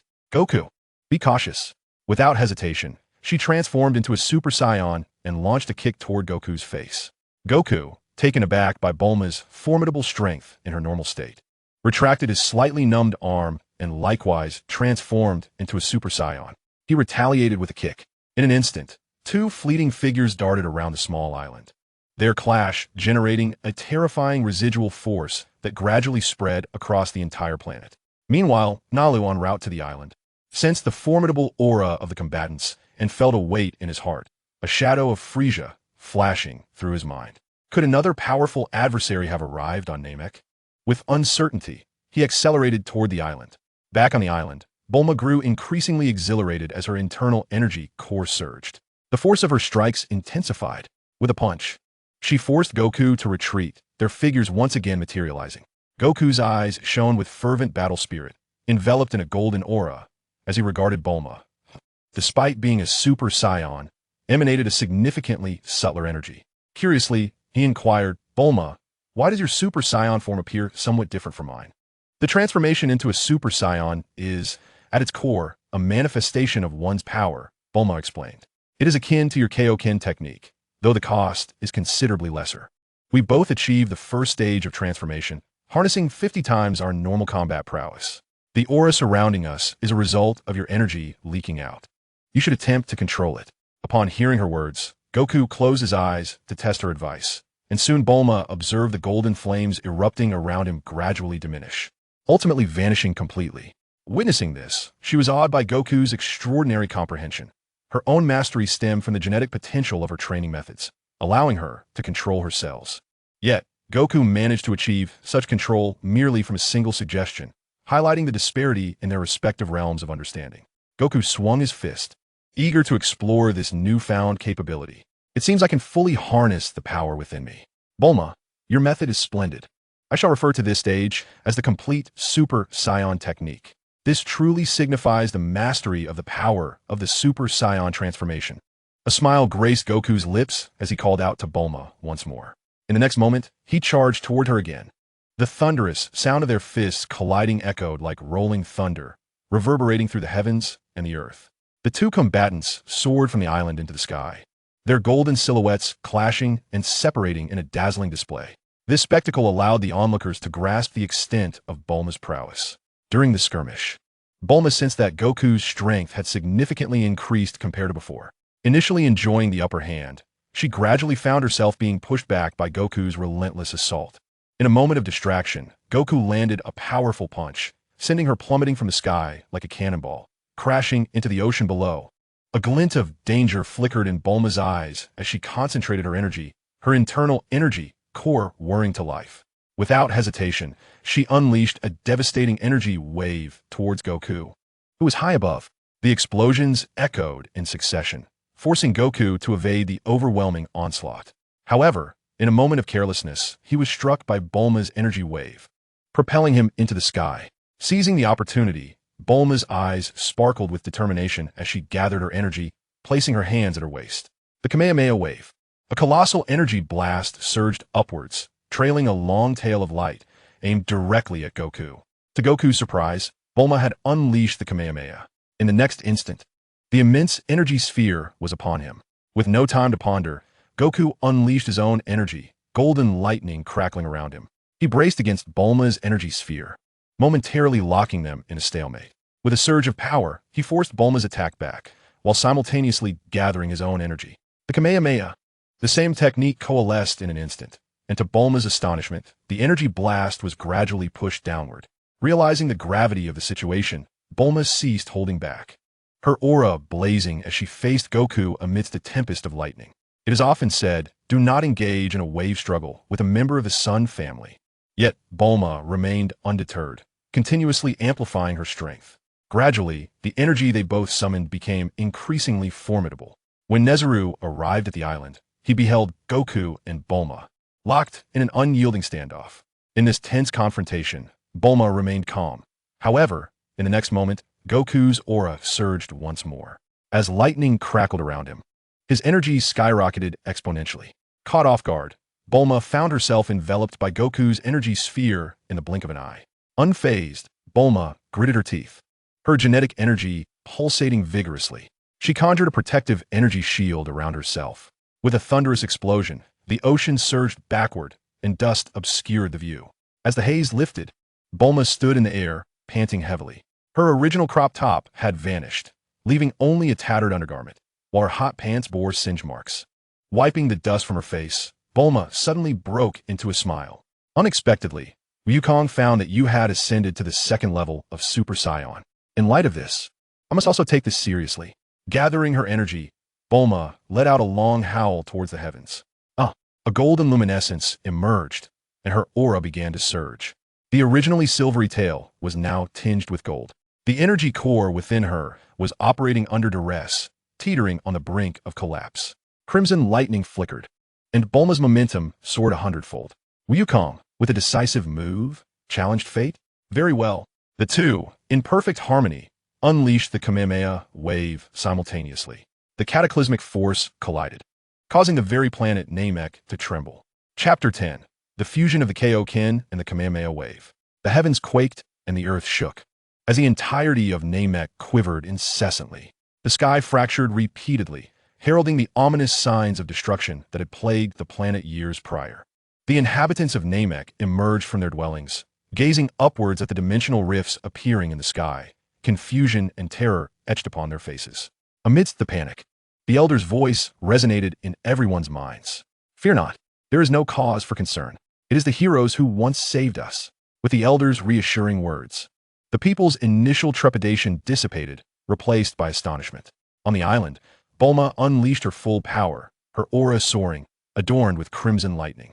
With a fierce glint in her eyes, she wore a chilling smile. Wukong, this is my strongest form now, still at the first level of Super Saiyan. Are you prepared? At this moment, Son Wukong was gravely serious, feeling the overwhelming pressure emanating from Bulma. He responded earnestly, this is also my strongest form. Excellent. Do you remember when we were children? The first time we witnessed Master Roshi use the Kamehameha wave? At that time, though I was not fond of combat, I learned this technique. Recently, you taught me the Kaioken, and I have created my own move, which I will use for the first time. Be cautious. Bulma concentrated her energy, raising her hands above her head, the crimson light pulsating in her grasp, compressing the gathered energy. Observing this scene, Wukong did not dare to delay. Pushing his energy to the utmost limit, suspended in the air, he slightly bent forward. Kamehameha wave.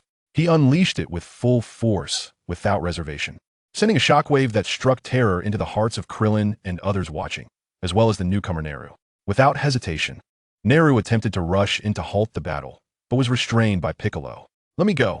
This attack could obliterate the entire planet. Piccolo understood this all too well, but continued to hold Naru back, urging him to trust the old monkey. He would not act recklessly. Before the eyes of the onlookers, Bulma's Kamehameha wave finally took form. It was indeed a Kamehameha wave, yet Bulma's energy was tinged a deep crimson, and compared to Wukong's, it was several times smaller in size, merely the size of her palm. With a casual release, the crimson energy wave collided with the golden yellow one. Yet the anticipated cataclysmic spectacle of the heavens crumbling and the earth shattering did not unfold. At that moment, the entire sky seemed to be suspended in time. The red energy wave surged upward defiantly, akin to snowflakes meeting a searing coal, as the golden yellow wave gradually dissipated. Witnessing this scene, Goku, struck directly by the force, gasped in disbelief. What? Amidst the differences, the blood-red energy wave grazed Goku's cheek as it soared into the sky, escaping the gravitational pull of Namek and venturing deep into the cosmos. The sky transformed into a sea of blood red, while the verdant Namek emanated waves of crimson light. After a while, the red glow receded, and the world was restored to clarity. Goku, drenched and chilled, turned his gaze toward Bulma, who seemed to have lost her strength and was half kneeling on the ground. In that moment, Goku felt a profound fear emanating from the depths of his soul. As Earth's most extraordinary martial artist, he discerned that Bulma had applied the explosive technique of the Kaioken to her energy wave. Had it been merely that, Goku might have been able to withstand it. However, he sensed that Bulma was not only unleashing the energy wave, but was also compressing this power, gathering an immensely terrifying mental force within it. If even a glancing blow were to strike him, Goku feared that he might pay the ultimate price, even in his current state. Wiping the cold sweat from his brow, Goku approached Bulma. Bulma, you're incredible. That move almost took my life. With her mental energy greatly depleted, Bulma struggled to channel the energy within her to regain her strength. Even the so-called infinite energy was swiftly drained under such unexpected output. Bulma felt as though she had suddenly lost a significant amount of weight. Grasping Goku's outstretched arm, she managed to rise with difficulty. Incredible? I nearly drained myself in one go. How did that feel for you, Goku? Very impressive, Goku replied, giving a thumbs up without reservation. I can't believe you thought to use the Kaioken like that. Could you teach me? Of course, Bulma responded with a smile. Fully aware that Goku could also achieve the fusion of the energy wave and Kaioken himself. However, the method she employed of compressing power through genetic amplitude might prove challenging for Goku to learn. Nevertheless, Bulma was more than willing to share any method that could enhance Goku's strength. As Nairu and Krillin approached upon seeing the battle conclude, Goku, who had fought alongside Nairu in the past, waved in greeting. Nairu, long time no see. I hope we haven't caused you too much trouble. Bulma regarded Goku with a hint of surprise, never expecting him to express such sentiments. Yet, it quickly dawned on her that Goku was simply pure-hearted. He was not foolish nor impolite. After all, his prowess as a martial artist attested to his intelligence. It is a pleasure to once again encounter Mr. Wukong and everyone present. I am curious as to the reason behind your battle here. Wukong, with a smile, scratched his head and replied, I simply wanted to have a friendly contest with Bulma. She expressed a desire to come to Namek. Bulma promptly added, I also came to see how the Elder and all of you have been faring. I hope I'm not imposing. Not at all. Not at all. The Elder is aware of your arrival and has sent me to invite you. Why don't we go meet the Elder together? He will be delighted to see you. Nairu's invitation made it seem rather inappropriate to decline, and Bulma, regaining some of her strength, turned to Wukong and suggested, Shall we go see the Elder? Absolutely. After some pleasantries, the group, once united in battle on Namek, followed Nairu as they soared towards the Elder's location. Their reunion was filled with joy. During this journey, Piccolo voiced his lingering questions. Back when they faced Frieza, Nairu chose to merge with Piccolo to enhance his power. He should have long ceased to exist. It was only through the Elder's words that they learned he had been resurrected by the Dragon of Namek, along with all the Namekians who had sacrificed themselves, including Nairu. The Namekians, having experienced the invasion by Frieza, now understood the fragility of a peaceful existence, despite their aversion to conflict. Yet, it is the strength in battle that ensures enduring tranquility. After his resurrection, Nairu, under the Elder's guidance, became the mightiest warrior of Namek, shouldering the responsibility of safeguarding his home.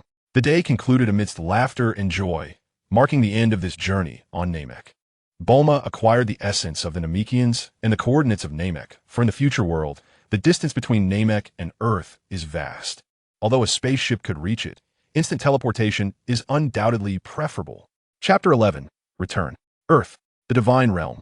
In the vast expanse of white space, Bulma sat cross-legged, utterly still.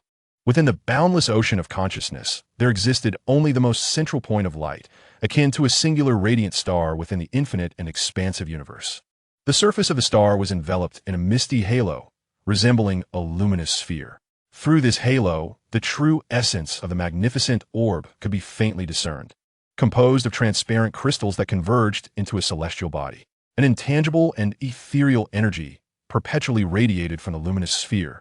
As the sphere rotated, the formless energy emanated outward, enveloping Bulma both internally and externally. As this energy spread, Bulma's immobile form began to undergo an astonishing transformation. Her bones, marrow, meridians, muscles, and skin experienced remarkable changes in that moment. The various genes within her continuously split and combined. The evolution of life rendered Bulma as though she were returning to the womb of her mother. What a marvelous sensation! Bulma experienced an unprecedented shock. If the technology of artificial beings signifies the forced elevation of Earth's inhabitants to their utmost limits, then the integration of Saiyan and Frieza cells into Bulma merely nudged this threshold slightly higher. At this moment, Bulma felt as though she had metamorphosed into a warrior who had reached the pinnacle of humanity, only to be rendered as helpless as an infant. Within her, bones, muscles, and cells underwent a fundamental transformation. This marked a profound metamorphosis in the realm of existence. She had finally transcended planetary limits, liberating herself from the gravitational pull of her world. Flight was no longer merely a response to the atmosphere, but had become an instinctual ability. She could now traverse the cosmos temporarily, unshackled from the confines of her planet. Her foundational combat prowess had surged significantly.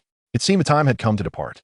Rising to assess her newfound strength, she surveyed the vast, ethereal expanse of the hyperbolic time chamber.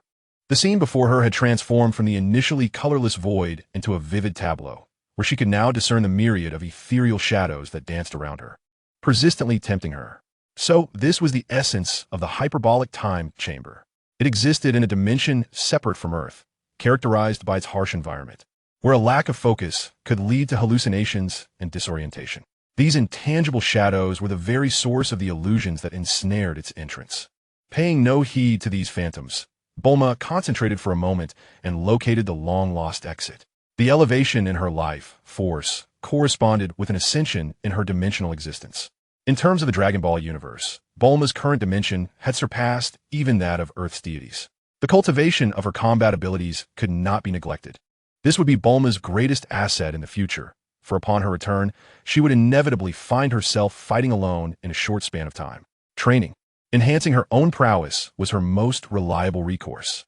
The hope for the future lay firmly within her grasp. At the West City Bulma Manor, the two versions of Bulma exchanged reluctant glances. Take care over there. Should you need assistance, do not hesitate to reach out. The future Bulma assured with a smile. Rest easy. I am the genius Bulma. They shared a knowing smile, and the future Bulma turned to Goku beside her, advising, ensure you teach Gohan well, helping him to become the mightiest warrior. I cannot bear to witness the regrets of my world re-emerge. But Bulma, Chi-Chi wishes for Gohan to become a scholar. That complicates matters, Goku replied, casting a sideways glance at his son. The future Bulma replied, somewhat exasperated, do you two not practice in secret? She then looked back at Bulma and continued, make sure Vegeta trains Trunks adequately. History has already shifted. I am uncertain how this timeline will unfold. Yet, only by possessing formidable strength can we safeguard what we hold dear. The future Bulma's fervent desire and admiration for power were apparent to all, and in that moment, no one dared to refute her. As she herself articulated, only formidable strength can safeguard everything, allowing her fractured world to rejuvenate. After a prolonged exchange of pleasantries, future Bulma remained uncertain whether they would ever meet again after this departure. She could only hope for each other's well-being. As the time machine's hatch slowly closed, witnessing Goku and Bulma wave their farewells, future Bulma pressed the return button. At that moment, as the time machine activated, the long-sealed gravity chamber within the estate gradually opened. A weary Vegeta emerged, his gaze fixed upon the direction where the time machine had vanished. Clenching his fists, he murmured, when we meet again, I shall defeat you. In a world devoid of hope, amidst the crumbling ruins, the fabric of space suddenly shattered, and the time machine materialized within Bulma's ravaged estate in West City. Opening the hatch, she stowed the time machine into a space capsule and gazed up at the overcast sky, perhaps having grown accustomed to the vibrant world of the past. The present surroundings left Bulma feeling somewhat disheartened. Turning back to her abode, she rearranged her laboratory and checked the time. To her astonishment, she discovered that half a year had elapsed unknowingly. The disparity in time between dimensions resulted in varying temporal flows. She had indeed spent nearly 3 years training there. This revelation was of paramount importance for her future research into parallel time spaces, and she made a mental note of it. Perhaps one day, she would cross paths again with the past versions of Goku and Bulma. Her journey through time had altered much. In the past timeline, Cell had been easily vanquished, allowing Goku to survive and miss the opportunity for training in the afterlife. Neither Android 17 nor 18 had succumbed to villainy and were instead resurrected by the dragon. Under her influence, would Krillin again marry the goddess? Would Gohan truly become an exceptional warrior, or, as per the original trajectory, become a scholar? Bulma was unaware, yet she was acutely aware that there were far more pressing matters to attend to. After inspecting the estate, she confirmed that the fully automated security system had not been breached by outsiders. However, many corpses now lay scattered near the walls and gates of the estate. In this apocalyptic world, the constraints of morality and law had vanished. Having grown accustomed to such sights, Bulma felt no surprise. After disposing of the bodies, Bulma pressed her fingers to her forehead, meticulously searching for the presence of the Namekians. Half an hour later, a slight frown creased her brow as she pondered why she could not sense the auras of Elder Guru and Nail. Could it be that in this timeline, Namek had been destroyed once more? With this question lingering, Bulma began to contact King Kai using the method Goku had taught her. Her world was fraught with uncertainties, and she had prepared numerous contingency plans. Another half hour passed before she heard a perplexed voice in her ear, asking, "Who are you? How did you manage to contact me? Bulma felt a surge of excitement and cautiously inquired, May I ask if this is Lord King Kai? How do you know? Chapter 12, The Chaotic Universe. Is this the Lord of the Kais? Within the West City Manor, Bulma, finally receiving a response, displayed a look of delight. She patiently awaited the reply, perhaps due to the vast distance separating them. After more than 10 minutes, a response finally arrived. How did you manage to contact me? The voice paused momentarily, as if realizing Bulma's location, and exclaimed in astonishment, You are indeed a Terran? Having essentially confirmed the identity of the Kai, Bulma hastily introduced herself. I am Bulma. The method of contacting you was taught to me by Goku. Goku? Isn't he training with the Grand Kai? The voice faltered, and the Kai's presence vanished again. Bulma furrowed her brow slightly, silently sensing the Kai's location, and inquired, It has been many years since Goku passed away. Is he well? This time, the Kai responded swiftly, Goku is doing quite well. Have you resolved the issue with the androids on Earth? I heard from Goku that many warriors from your planet have reported to King Yema. The corners of Bulma's mouth twitched involuntarily. Reporting to King Yema merely meant death. It seemed that only in the world of Dragon Balls could one die and merely gain a halo, existing in a form akin to the living. Lord Kai, I contacted you to inquire if you were aware of the current state of Namek. I recall many years ago, the Namekians had found a new planet to inhabit. Yet now, they seem to have vanished. In the distant cosmos, amidst the resplendent starry rivers, upon a planet no larger than a few dozen kilometers, the North Kai felt a mixture of joy and concern. Goku had trained on the Kai's planet for a time, making him, in a sense, a disciple of the Kai. The events following his demise, and everything that had transpired on Earth over the years were all witnessed by the North Kai. The androids, notorious for their relentless destruction, had once been a problem the Kai contemplated addressing. However, in the years that followed, the universe had undergone too many upheavals, compounded by the terrifying might of the androids, leaving the North Kai feeling helpless. The fact that Bulma could reach him filled the North Kai with surprise, but more so with a sense of relief. With two pairs of antennae swaying above, he sensed the energy of the Namekians. After a long while, the North Kai's expression turned to one of shock. At that moment, a flicker of an apparition danced before his eyes, transitioning from ethereal to tangible, causing the North Kai to instinctively rub his eyes. Who are you? Before him stood a woman with cascading light blue hair flowing down to her waist, the strands gently swaying in the breeze, exuding a subtle fragrance. Her figure was curvaceous and alluring, accentuated by black denim shorts that highlighted her graceful silhouette, while a silvery tail behind her swayed enticingly. Her features were strikingly beautiful, with clear, bright eyes reminiscent of a deep, tranquil lake. Beneath her high-bridged nose, her lips curved slightly upward, revealing a captivating smile. Greetings, Lord North Kai. Coming back to his senses, North Kai hesitantly inquired, Are you Bulma? Moments ago, you employed the legendary instant transmission? Bulma smiled and nodded. Although in this particular timeline, Goku had just mastered the art of instant transmission after vanquishing Frieza, he had succumbed to illness shortly thereafter. Nevertheless, since the North Kai mentioned that Goku was training under the Grand Kai, it stands to reason that Goku and their long-lost companions have been faring quite well over the years. After scrutinizing Bulma for a moment, North Kai's expression darkened. You possess the essence of a Saiyan, along with Frieza's aura, and your dimensional presence is remarkably elevated. You must be quite formidable, I presume? Well, one could say that. I am merely a tad stronger than the Frieza who once obliterated planet Namek. That is splendid, North Kai exclaimed, leaping with excitement as he approached Bulma, inspecting her intensely. It struck him as peculiar. While an enhancement in strength was indeed a positive development, North Kai should not have been so exuberant about it. Lord North Kai, do you happen to know the whereabouts of the original Namekians? In response to her inquiry, North Kai disregarded Bulma's question, abruptly stating, Unleash your energy. Allow me to gauge your prowess. Bulma, perplexed by his non-sequitur, nonetheless complied and released a fraction of her energy. As North Kai felt her aura, he exclaimed, Splendid. Truly splendid. Curiosity piqued, Bulma asked, What is so splendid? Wiping the sweat from his brow, North Kai replied earnestly, When Goku defeated Frieza, numerous formidable demons have emerged throughout the cosmos, wreaking havoc and consuming the universe. My jurisdiction, the Northern Galaxy, has seen many regions overtaken by a malevolent Namekian known as Shrag.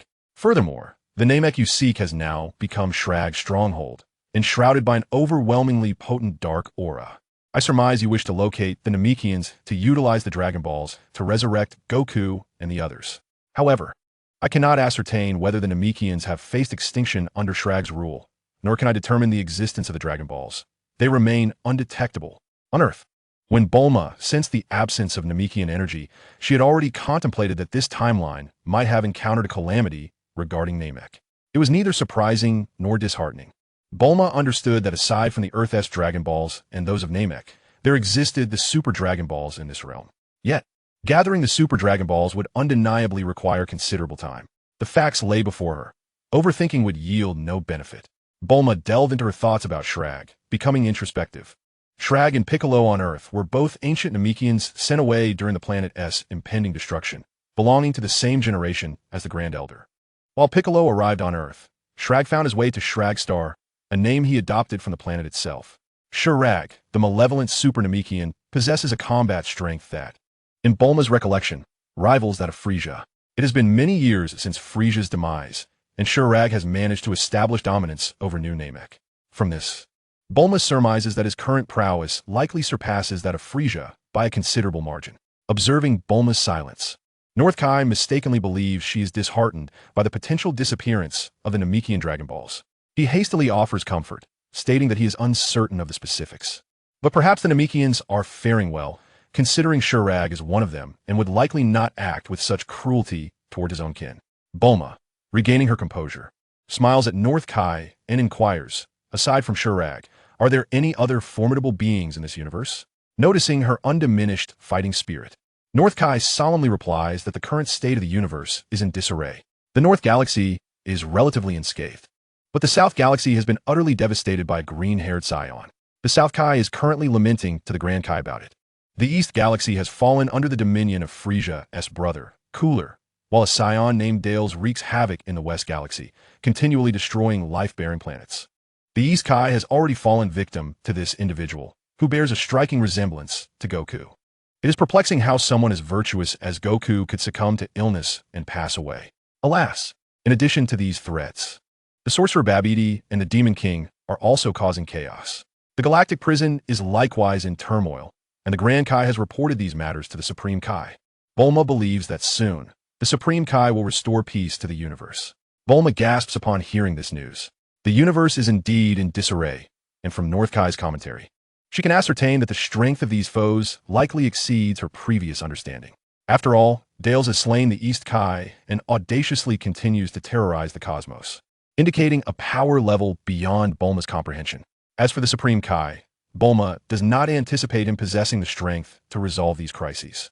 After pondering for a moment, she turns to the East Kai and asks why, with so many individuals wreaking havoc, the Destroyer God isn't intervening.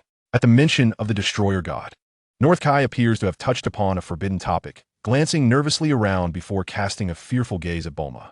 How do you know of the Destroyer God's existence? He inquires. My dimensional awareness exceeds that of ordinary beings, allowing me to grasp certain hidden truths. Although this explanation seems tenuous, North Kai is not inclined to delve deeper. In a lowered voice, he remarks that the Destroyer God remains in slumber. While these adversaries are indeed formidable and pose a significant threat to the universe, disturbing the Destroyer God could lead to even greater devastation than that caused by these individuals. Reflecting on her understanding of the Destroyer God, Bulma finds herself unconvinced by North Kai's perspective. Yet as she gazes down at the earth beneath her, she suddenly recalls her surroundings. Beneath our feet lies a planet, ravaged by the god of destruction, reduced to a mere fraction of its former glory, now no larger than several dozen kilometers. The North Kai's trepidation regarding this is entirely understandable. When the esteemed Kai Lord expressed such sentiments, I decided to acquiesce. Might I inquire about the coordinates of planet Namek? I wish to ascertain the status of the Dragon Balls. The North Kai hesitated.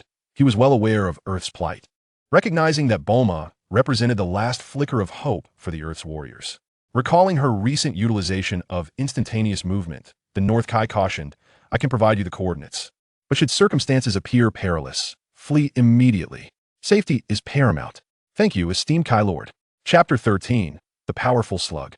In the profound and shadowy expanse of the universe, a colossal planet floated in the void, illuminated by the scorching radiance of 3 distant stars that dispelled the coldness of space. This planet, which should have radiated brilliance under the stellar glow, was instead shrouded in an inky darkness of malevolent energy. Suddenly, Bulma materialized, her gaze fixated upon the immense planet. It resembled planet Namek from a bygone era, 10 times the size of Earth, yet devoid of the vibrant life that once flourished there.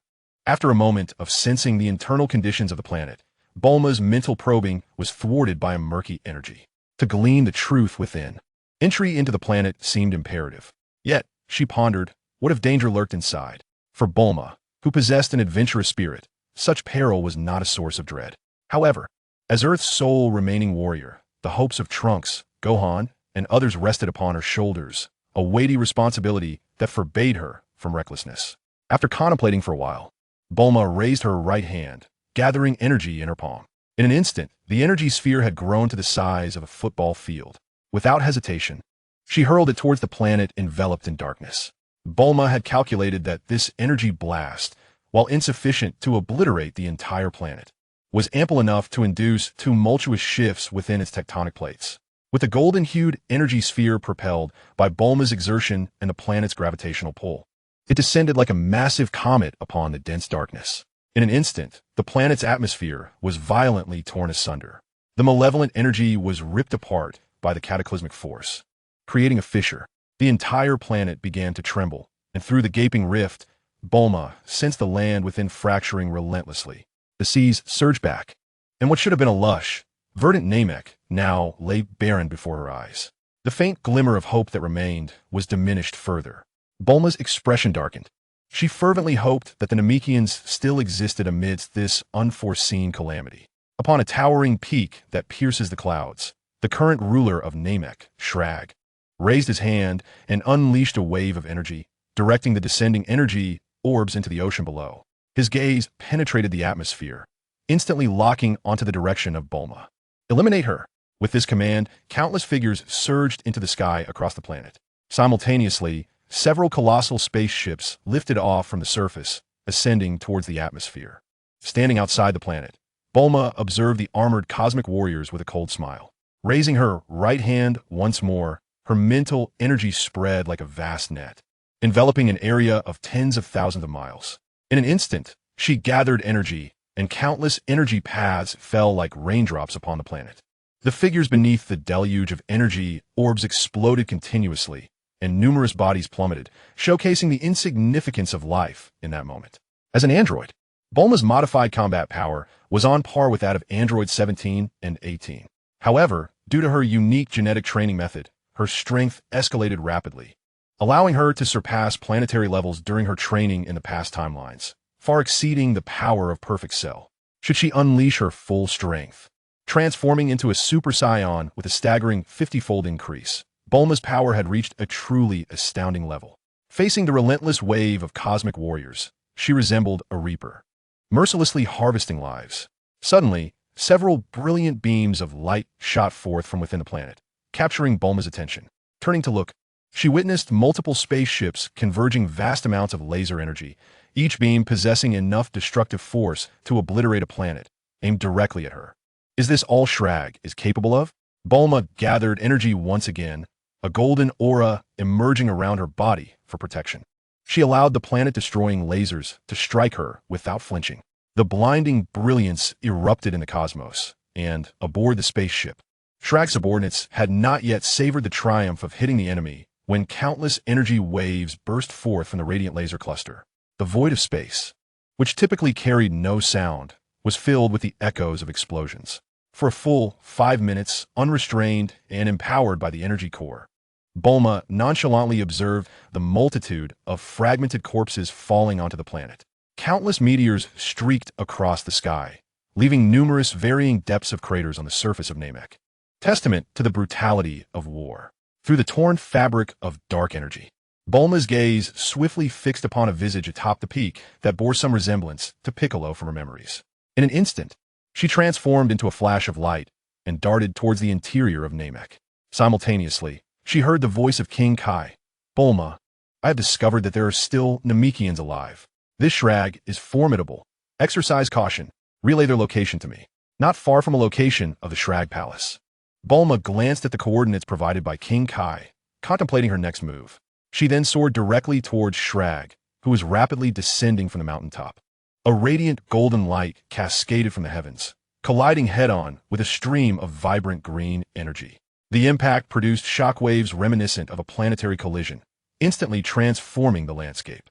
The tectonic plates of the planet crumbled incessantly, and every volcano erupted in response to the force of the collision. Molten magma, buried deep beneath the surface, surged forth. The desolate Namek gradually morphed into a sea of flames. Without further ado, the golden light and the green energy continued to clash. In that moment, Namek was irrevocably turned into a battlefield. Each shockwave unleashed torrents of molten heat, prompting the remaining Namekians to flee in their spaceships, witnessing an apocalyptic scene unfold before their eyes. As Bulma transformed into a Super Saiyan, she fended off Shrag's relentless assault while coldly mocking him. Your minions are already preparing to flee. Aren't you going to stop them? Shrag, his face contorted with rage, retaliated by ascending Bulma, hurtling through the air with a single punch. Merely ants, he bellowed. Once I, Shrag, become the deity of Namek, the entire universe shall bow before me. Why should I worry about followers? Bulma furrowed her brow slightly. She had anticipated Shrag's enhanced strength, yet she had not expected to find herself at a disadvantage in their recent exchange, even in her Super Saiyan form. Though both combatants had yet to unleash their full potential, this realization provided her with a clearer understanding of her adversary in this timeline, suggesting a significant deviation from her memories. Using Shrag's power to retreat, Bulma accelerated towards the coordinates sent by King Kai. Just as Shrag prepared to launch a decisive assault after repelling her, he noticed Bulma's ascending speed and immediately sensed something was amiss. Without hesitation, he unleashed a barrage of energy blasts towards her. Bulma summoned her protective shield, disregarding Shrag's attacks, even as several energy blasts struck her. They only served to propel her forward with greater speed. This unusual behavior aroused Shrag's suspicion, causing him to realize that her true target was the captives. Reacting swiftly, he pursued her, but Bulma had already widened the distance between them. The golden and deep green energies raced across the sky at breakneck speed, and soon Bulma landed before the Shrag Palace. With a swift motion, she unleashed a powerful energy wave, obliterating all structures in her path. This revealed several figures imprisoned within, and a quick glance confirmed that they were the only remaining inhabitants of Namek, consistent with her earlier exploration of the planet. Sensing Shrag's rapidly approaching presence, Bulma had no time to explain. She urgently urged the Namekians before her, "Quick, take my hand." Among the younger Namekian beings, one displayed a glimmer of delight upon first laying eyes on Bulma. In an instant, his arms elongated several meters, enveloping all the Namekians in his embrace, while his other arm made contact with Bulma's skin. "You shall all perish," he bellowed in fury, as a colossal energy sphere, imbued with malevolence, loomed ominously behind Bulma. At this critical juncture, Bulma's figure vanished in a flash. In the cataclysmic explosion that ensued, the entire mountain and the remnants of the palace were reduced to ash. Chapter 14. The Resurrection of Gohan. King Kai's planet. Bulma, accompanied by the surviving Namekians, appeared abruptly. King Kai approached with urgency. "Bulma, are you unharmed?" "I'm fine." At that moment, Bulma's mind lingered on the formidable power displayed by Shrag, her voice tinged with concern. "Shrag's strength far exceeds our expectations." Presently, Bulma's normal combat prowess had surpassed that of the fully realized Cell. Yet even in her Super Saiyan transformation, she found it challenging to close the gap with Shrag. Moreover, formidable foes like Dales and Gula lingered in the cosmos. What might their strength entail? The elation Bulma had recently experienced due to her newfound power had dissipated completely. King Kai, having witnessed the unfolding battle, felt a profound sense of dread as he observed Bulma lost in contemplation. He turned to address the remaining Namekians. "This is King Kai's planet. You are safe for the time being. Are you the last of your kind?" The tallest and most robust of the Namekian warriors stepped forward, exclaiming, "King Kai, that demon Shrag has devoured all the Namekians and seeks to dominate the universe using the Dragon Balls. You must stop him." The presence of King Kai was not surprising to the Namekians. As a race capable of creating the mystical Dragon Balls, they had long been intertwined with his existence. Upon hearing his words, Bulma's heart stirred, and she inquired, "The Dragon Balls of Namek were crafted by the Grand Elder, if they are still functional. Why do I not sense the Grand Elder's presence?" The tall Namekian, with a hint of sorrow, replied, "Miss Bulma, the Grand Elder has long since passed. The Dragon Balls of Namek are now of my own creation, which is why Shrag did not eliminate me. Bulma was taken aback. Although King Kai had called her by name moments ago, the expression of the Namekian before her suggested a familiarity that compelled her to ask, "Do you know me?" "I am Tien.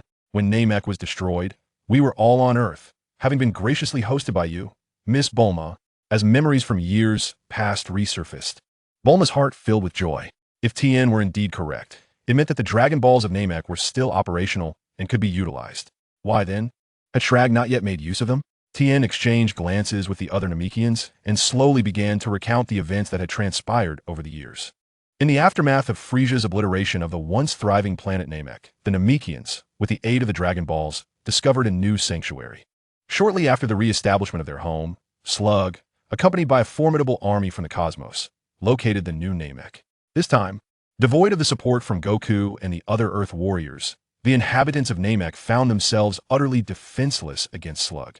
Almost all of the combat-capable Namekians fell victim to Slug's insatiable hunger.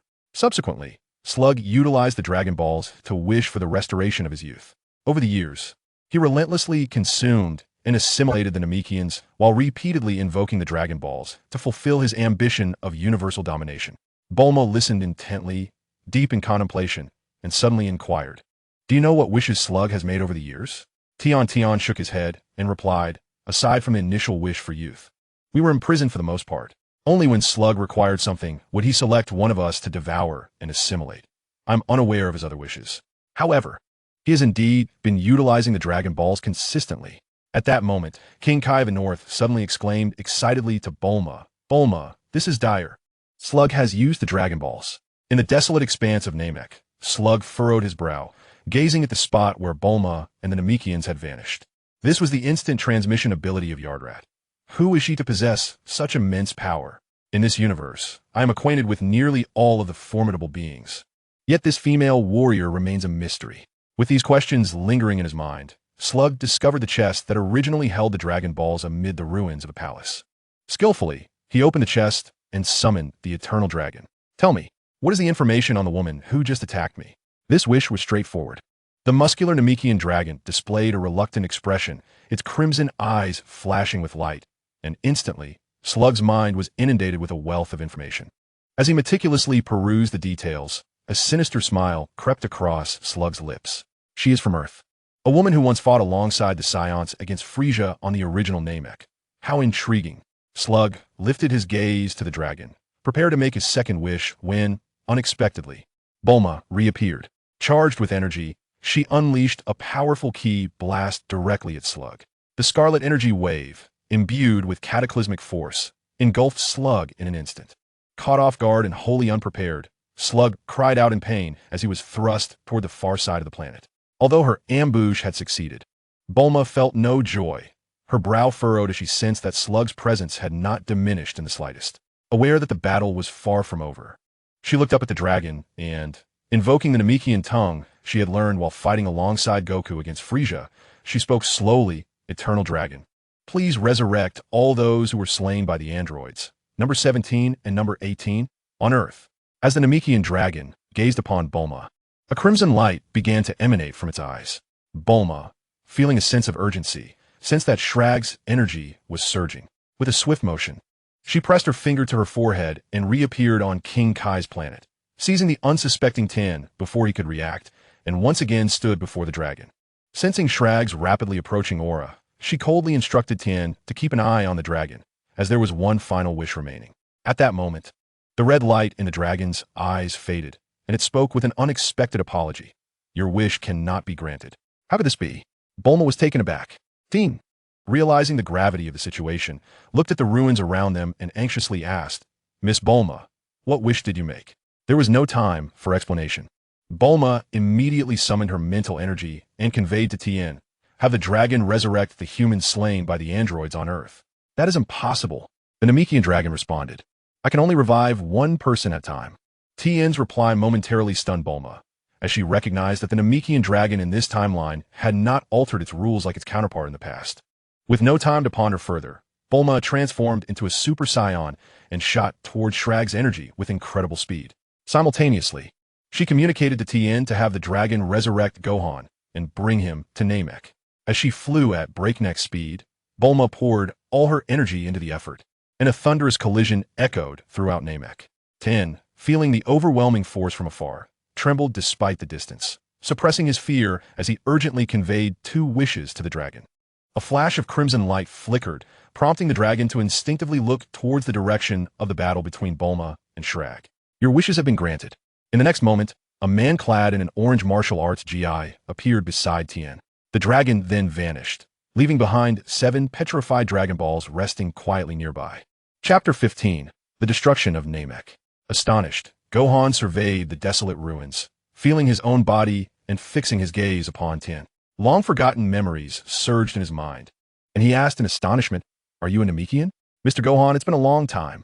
I am Tien." In brief, Tien recounted the events surrounding Namek and Bulma's wish. Gohan immediately recognized the seriousness of the situation, but a glimmer of relief washed over him. The fact that Aunt Bulma had arrived on Namek indicated that the androids had been eliminated, yet he wondered why Trunks was nowhere to be seen. Although puzzled, he understood that now was not the time for such inquiries. "Tien, please safeguard the Dragon Balls and protect yourself." With those words, he transformed into a Super Saiyan and soared towards the battlefield. Watching the retreating figure, Tien, who had long since despaired, felt a flicker of hope arise within him. "Miss Bulma, Mr. Gohan, you must strive with unwavering resolve. Surely, you will vanquish the formidable demon, Shrag, with the most sincere blessings." I embraced the petrified Dragon Ball and sought refuge in a relatively secure corner, awaiting the outcome of this battle that would determine the fates of both Namek and Earth. With relentless assaults, the aura of Bulma surged, unrestrained, her spirit reaching its zenith. Each punch possessed the power to shatter a planet, each strike infused with the full measure of her energy. In the blink of an eye, the two had exchanged thousands of blows, yet Bulma's heart grew heavy.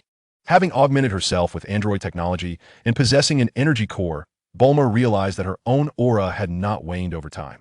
The same was true for Shrag. Boom! Boom! Boom! Waves of terrifying aftershocks rippled across Namek, the sky torn asunder.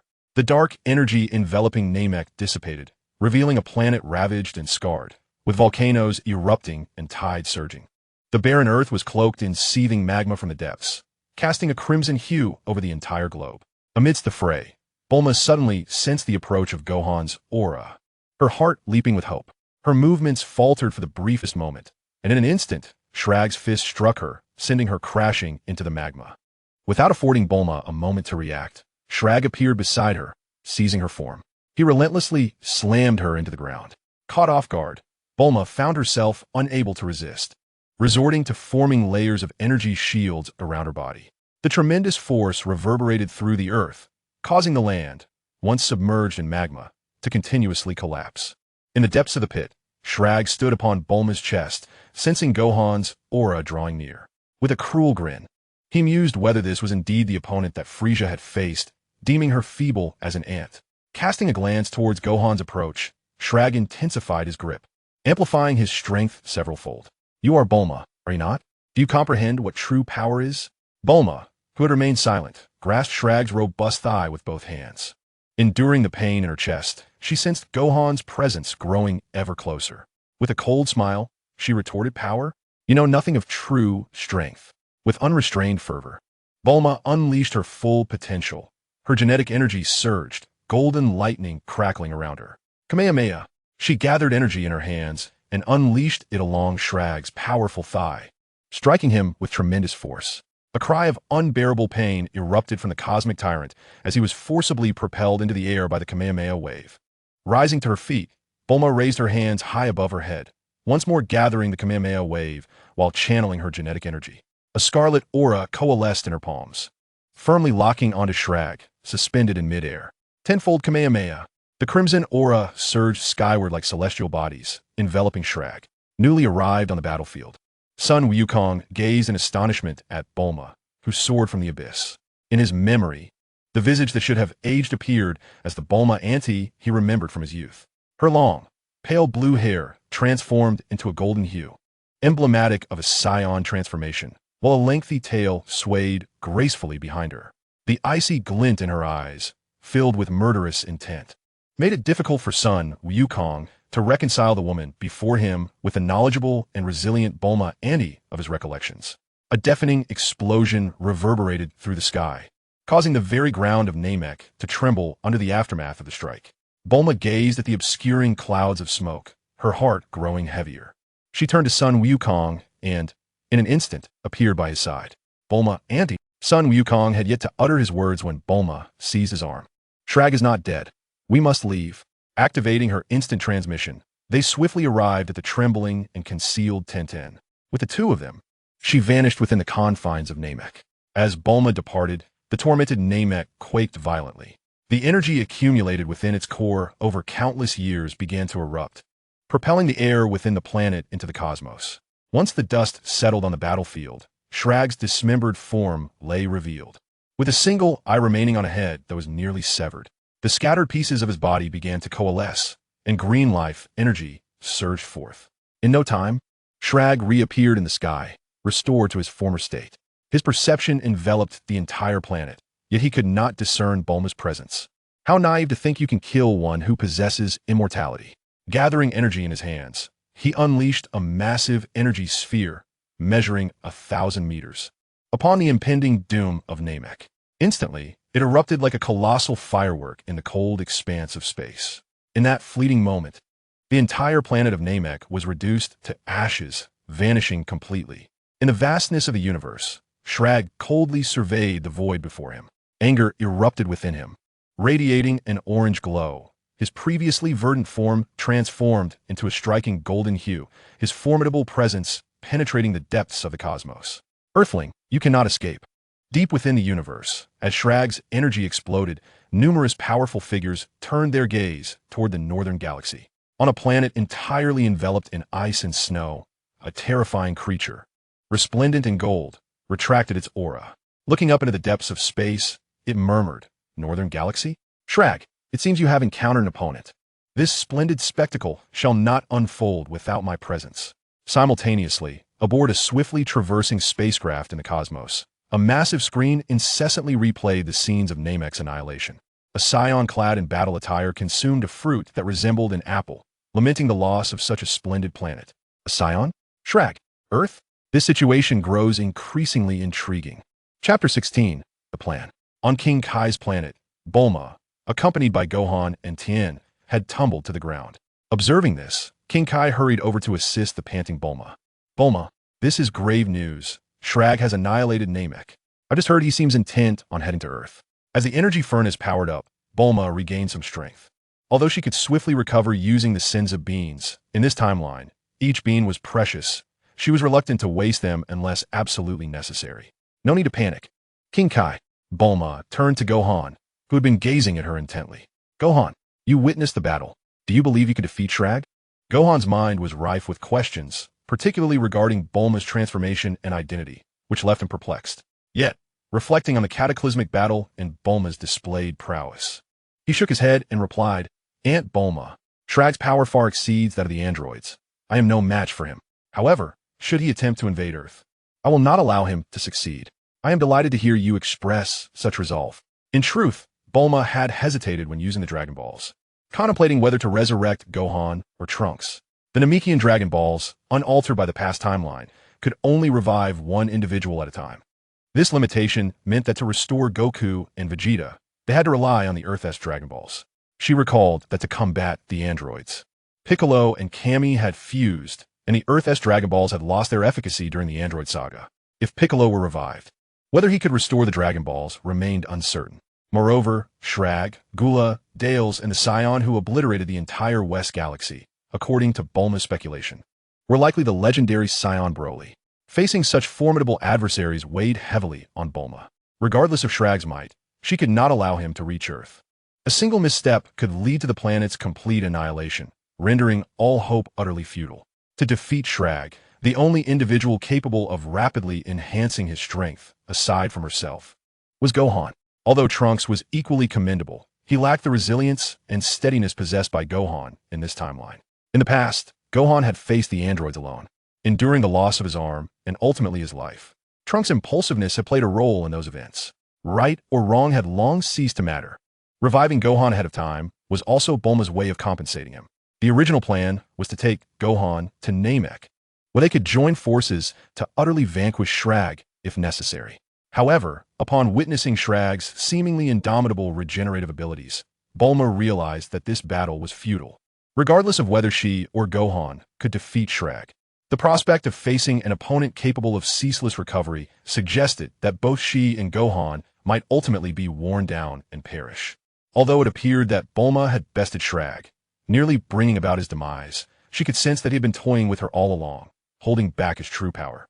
The only reason she managed to inflict significant damage was due to a combination of luck and Shrag's arrogance, which allowed Bulma to exploit a fleeting opportunity.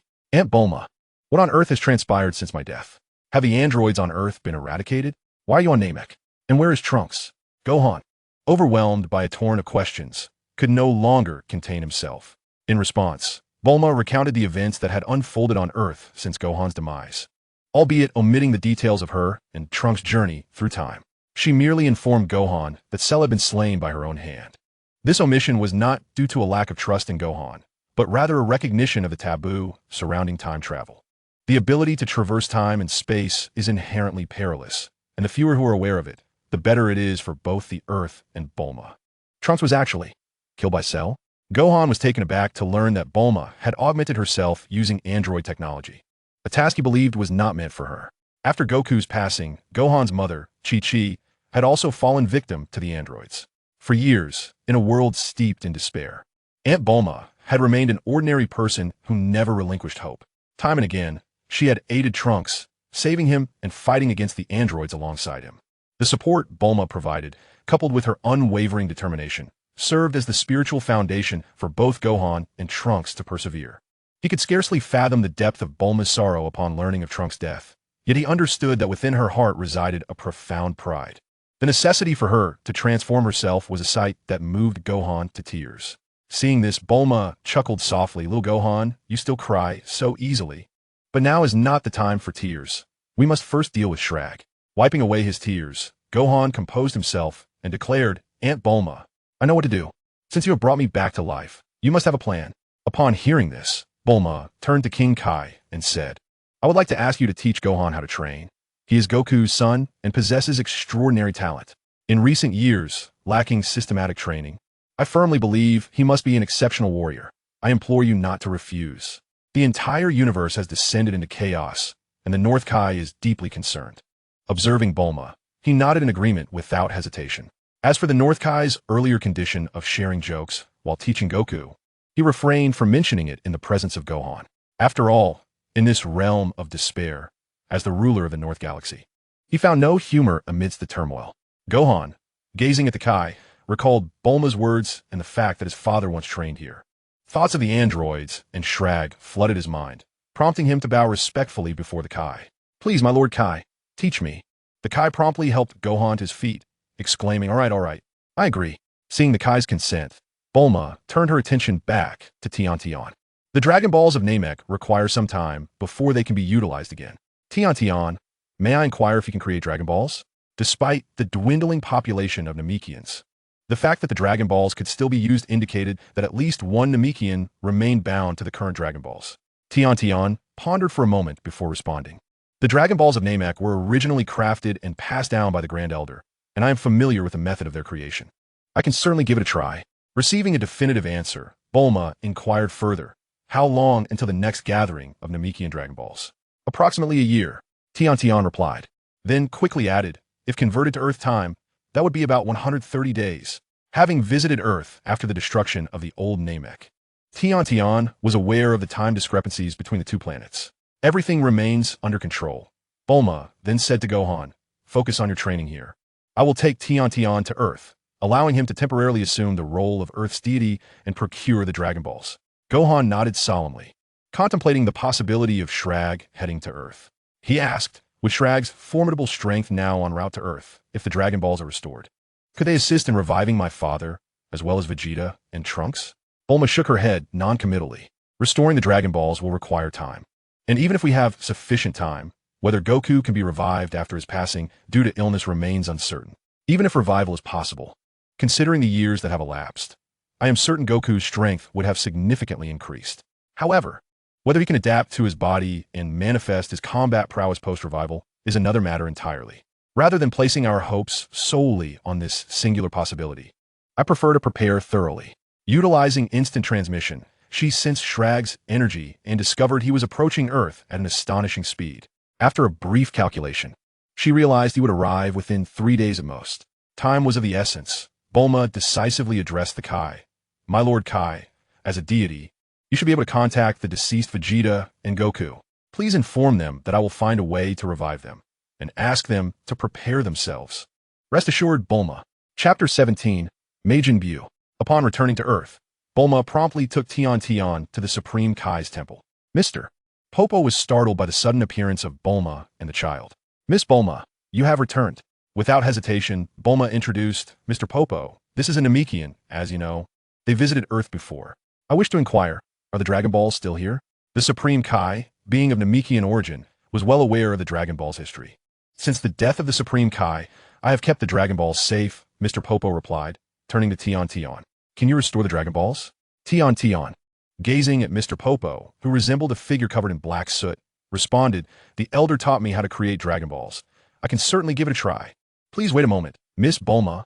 After Mr. Popo departed, Bulma stood at the edge of the Supreme Kai's temple, gazing down at the entirety of Earth, acutely sensing the changes taking place. Suddenly, her gaze sharpened as she looked towards the northwestern desert. Such a sinister aura. At this time, there should not be such a presence on Earth. Could it be? In the northwestern desert, a circular spaceship slowly opened its hatch. From it emerged a diminutive figure, resembling a gnome, clad in a magical robe, akin to a brown worm. Though seemingly weak, he emanated an intensely terrifying dark energy. Behind him stood a tall figure with pointed ears, eyes glowing with malevolence, and a conspicuous large symbol on his forehead. Lord Babidi. This is the place where the Majin is sealed. The small, worm-like Babidi surveyed the vast desert before him, checking his bearings. Dabura, let us first locate the seal of Majin Buu. The rest should prepare to gather energy. Understood, Lord Babidi. Upon Dabura's command, hundreds of figures surged from the spaceship, scattering in all directions across Earth. Meanwhile, at the Supreme Kai's temple, Bulma sensed the ominous energy emanating from the desert. Anxiously, she thought, it seems that Majin Buu is about to awaken. Rather than attempting to thwart it, I should observe whether this incarnation of Majin Buu is truly as formidable as legend suggests. The increase in Shrag's power had placed considerable pressure on Bulma. Reviving Goku and the others was feasible, yet it was not an infallible solution. Moreover, Majin Buu's strength surpassed her own. However, one thing Bulma was certain of, when Majin Buu encountered Shrag, an intense conflict would undoubtedly ensue. As for the possibility of peaceful coexistence, Bulma deemed it utterly impossible, for she would not allow such a scenario to unfold. While Babidi and his cohorts sought to release Majin Buu, Bulma resolved to remain indifferent for the time being. Concurrently, Mr. Popo reappeared, cradling the Dragon Balls, and handed them directly to Tian Tian for inspection. Bulma approached Tian Tian and inquired, how are things, Tian Tian? Is it possible to restore the Dragon Balls? Compared to the Dragon Balls of Namek, those of Earth are considerably more compact. After examining them for a moment, Tian Tian replied, I can repair the Dragon Balls, but it will take quite a long time. Bulma, filled with concern over the insufficient time, immediately asked, how long will it take? 7 days. That is too slow. We want to make it. At that moment, Bulma relinquished all hope regarding the Dragon Balls. Neither Shrag nor Babidi would grant Earth such an extensive time frame. Tian Tian understood this as well. After a brief hesitation, she said, there's another method that could expedite the restoration of the Dragon Balls. What method is that? This method is one I have never attempted before. The Grand Elder merely mentioned it in passing. The abilities of the Dragon Balls are closely tied to their creator. Since the original creator of Earth's Dragon Balls is Mr. Piccolo, to restore them as quickly as possible, I can merge these Dragon Balls with my own body. By nurturing them with my mental energy, they should be operational in about 2 days. Bulma had not anticipated such a solution and immediately responded, the sooner, the better. I need to use the Dragon Balls to resurrect everyone who was killed on Earth over the past 20 years. That shouldn't be a problem, right? No problem at all. Great. Then I will leave the matter of the Dragon Balls in your capable hands. Mr. Bobo and Tian Tian, a group of unwelcome guests has arrived on Earth, and I must investigate. Please be cautious. The futures of both Namek and Earth rest in your hands. So exercise utmost care. After Tian Tian and Mr. Bobo nodded solemnly, Bulma utilized instant transmission and departed from the Heavenly Temple. Once Bulma had left, Mr. Bobo approached Tian, hesitating to speak. What is it, Mr. Bobo? Tian, nurturing the Dragon Balls with your own mental energy to accelerate their restoration may come at a cost. Tian smiled and gazed in the direction where Bulma had vanished, slowly saying, Originally, on Namek, I believed everything was lost. The Namekians and even the entire universe seemed devoid of hope. It was Miss Bulma's arrival that rekindled my hope of defeating Shrag and restoring peace. I do not know what Miss Bulma intends to accomplish with the Dragon Balls, but I understand that the hopes of both Earth and Namek lie with her. Regardless of the sacrifices required, I am willing. Mr. Bobo, having witnessed the relentless devastation of Earth over the years, understood this feeling of helplessness all too well. Without attempting to dissuade Tian, he turned and walked back into the temple. Come with me to the hyperbolic time chamber. A day there equals a year in the outside world. We must seize the time. Tian, overjoyed, hurriedly followed him. In the vast desert of Earth's west, Bulma pursued the sinister energy she sensed, instantly arriving above a colossal spaceship. Her gaze fell upon numerous alien warriors constantly moving in and out of the ship, each wielding peculiar weapons that resembled laser guns. In Bulma's perception of mental energy, these extraterrestrial beings incessantly harvest life from Earth. With a swift motion, she gathered her energy and unleashed a powerful energy blast directed at the spacecraft. The sudden assault triggered the alarm system aboard the vessel, and its protective shield activated instantaneously. Yet, Bulma had no intention of delaying. She would not afford them the luxury of time to react. As her breath intensified, the energy sphere expanded exponentially. Boom! A colossal mushroom cloud erupted, and amidst the swirling smoke, the spacecraft and its alien occupants were obliterated, leaving behind a deep crater. Simultaneously, several kilometers away, within a mountain entirely composed of rock, Babidi was emerging from a cave with Dabra, carrying a pink sphere. Master Babidi, when will Majin Buu be unsealed? I can hardly contain my anticipation to witness the formidable existence you speak of. Babidi's eyes gleamed with excitement as he gazed at the pink orb. The might of Majin Buu is beyond your imagination. We only need to wait for the energy to be fully collected, and then we shall. His words were abruptly halted as the distant mushroom cloud caught his attention. Damn, someone has destroyed our spacecraft. Dabra, bring Majin Buu. Let us see who dares to challenge us. With anger in his voice, Babidi invoked dark magic, and their figures slowly faded away. In the shadows, two pairs of eyes observed the unfolding events, keenly watching Babidi's vanishing form. One of the younger figures, somewhat anxious, remarked, Someone has disrupted Babidi's plans. We must investigate and seize the opportunity to eliminate him. Chapter 18. The death of Babidi and the emergence of Majin Buu. The scorching wind tousled her hair as Bulma beheld two figures, one large and one small, that appeared where the spacecraft once stood. Her gaze ultimately settled on the pink orb floating behind the diminutive, worm-like figure. Such strength exists on this planet. How splendid! Babidi exclaimed with excitement as he regarded Bulma. This elicited a sense of displeasure in her, and she replied coolly, Dark Sorcerer Babidi, you should not have come to Earth. My dear lady, your presence on this feeble planet is indeed a disservice to your immense power. Why not pledge your loyalty to me, and allow the great Sorcerer Babidi to introduce you to the vastness of the universe? To her surprise, Babidi sought to recruit her, prompting Bulma to chuckle. I am supreme on this planet, able to attain anything I desire. What benefits can you possibly offer me? Bulma's words instilled in Babidi a sense of assured victory. He confidently declared, in this vast universe, countless powers abound. By following the great sorcerer, you shall become a queen, second only to none. A queen? Bulma inquired with a smile, regarding the repulsive worm-like creature. If I am a queen, then who is the king? Of course, it is I, the great sorcerer. Before Babidi's words had fully escaped his lips, Bulma's figure abruptly vanished, only to reappear behind Dabra the next moment. Gathering energy into a sphere, she sent him flying. In an instant, she raised her hand, aiming to seize Babidi. Just as she was about to grasp him, Bulma felt the space around her shift dramatically. A potent gravitational force bore down upon her, constricting her body and slowing her movements. With a surge of determination, she anchored herself in place, struggling yet finding herself utterly immobilized. Wiping the sweat from his brow, Babidi coldly remarked to Bulma, to attempt a surprise attack on a great sorcerer. You are still too inexperienced. What is this? Why can I not move? Bulma exclaimed in panic, her struggles proving futile. Simultaneously, the dislodged Dabra took flight once more towards Babidi. This is the most formidable binding magic. How could a warrior like you possibly comprehend it? Now, it shall serve my purpose. Surrounded by a thick aura of dark energy, Babidi instantly engulfed Bulma. Meanwhile, from the shadows, two pairs of eyes observed Babidi as he attempted to dominate Bulma. After exchanging a glance, they sprang into action. A large and a small figure charged towards Dabra and Babidi, respectively. As Dabra approached Babidi, sensing an anomaly, he swiftly drew his sword and swung it at the oncoming figure. Yet, his strike met only air. Unbeknownst to him, the figure had already appeared behind Dabra, delivering a powerful blow to his back. Dabra cried out in shock, blood spewing forth as he stumbled forward. In midair, he struggled to turn, gathering energy to spit a thick, bloody phlegm at his assailant. In a flash, the towering figure was caught off guard, the phlegm landing squarely on his arm. In the next heartbeat, his entire arm began to petrify at an alarming pace, transforming into stone before he could react. On the other side, the smaller figure had reached Babidi.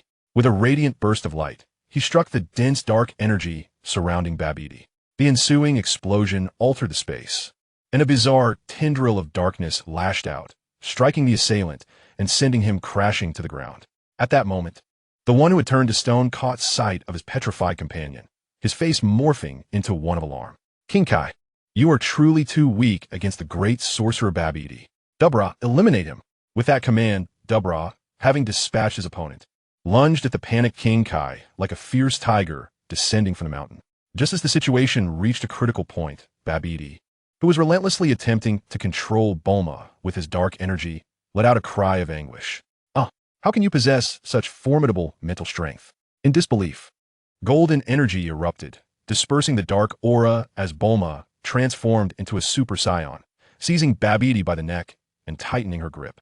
O esteemed and formidable sorcerer, your magic is indeed lacking. Without granting the adversary a moment's respite, the energy within surged forth, gathering with unrestrained vigor. Amidst the blinding golden radiance, Babidi's figure was engulfed by the turbulent waves of energy. These waves transformed into a celestial torrent, soaring skyward, and in an instant, erupted beyond the confines of Earth. The sorcerers of the Dragon Ball realm possess an enigmatic quality, and this was Bulma's inaugural encounter with such an entity. In a prudent display of feigned weakness, she sought to exploit a moment of complacency, aiming to deliver a decisive blow. Although aware of Babidi's relatively modest combat prowess, Bulma nonetheless summoned all her strength for a lethal strike. After all, the existence of Majin Buu instilled a profound sense of trepidation. With a wretched scream, Babidi was instantaneously reduced to ashes, vanishing without a trace. Yet, Bulma remained vigilant, immediately turning her gaze toward Dabura. Dabura, who had reached the side of the Supreme Kai, was unable to mount an attack before clutching his head and crying out in agony. An aura of darkness emanated from him, causing the panicked Supreme Kai to retreat hastily. Amidst his heart-wrenching cries, Bulma observed the conspicuous mark on his forehead gradually dissipating, confirming Babidi's complete annihilation. In a swift motion, she materialized near Dabura, ready to amass energy. Tenfold Kamehameha, the crimson energy coalesced, its cataclysmic force overwhelming Dabura in the blink of an eye. The Demon King, recently liberated from Babidi's sorcery, beheld a flood of scarlet before he could react and was swiftly submerged. The earth trembled, its very crust shifting as the entire planet quaked thrice in that moment. When the dust settled, Dabura's presence had vanished entirely. Bulma attuned her senses to confirm the total absence of his energy before directing her attention to the individual previously petrified by Dabura. With Dabura's demise, the person gradually reverted to their normal state. With the foe vanquished, only the sealed Majin Buu remained. Bulma had merely intended to assess the situation and seek an opportunity. Had she failed to swiftly eliminate Babidi, the emergence of Majin Buu would have been inevitable. To her astonishment, the situation had unfolded with unexpected ease. One could only surmise that Babidi's arrogance and unwavering faith in his magic had led to his downfall. Were it not for her enhanced prowess, the average individual might have easily fallen under his control. However, Bulma's mastery over genetic energy and formidable mental fortitude, coupled with her own dimensional capabilities, yielded the current outcome. Turning her gaze to the orb sealing Majin Buu, Bulma's expression shifted dramatically. Halt! Do not attack. Beside the orb, the bewildered Supreme Kai, now regaining composure, had converged his divine power in his hands. In the midst of Bulma's alarmed warning, he unleashed a devastating strike upon the orb. Boom! In the next moment, the explosive aftermath propelled the Supreme Kai away. Observing the spectacle, Bulma remained poised and alert, her focus fixed on the site of the explosion. As the dust cleared, the orb lay shattered, and a pink mist began to drift away into oblivion.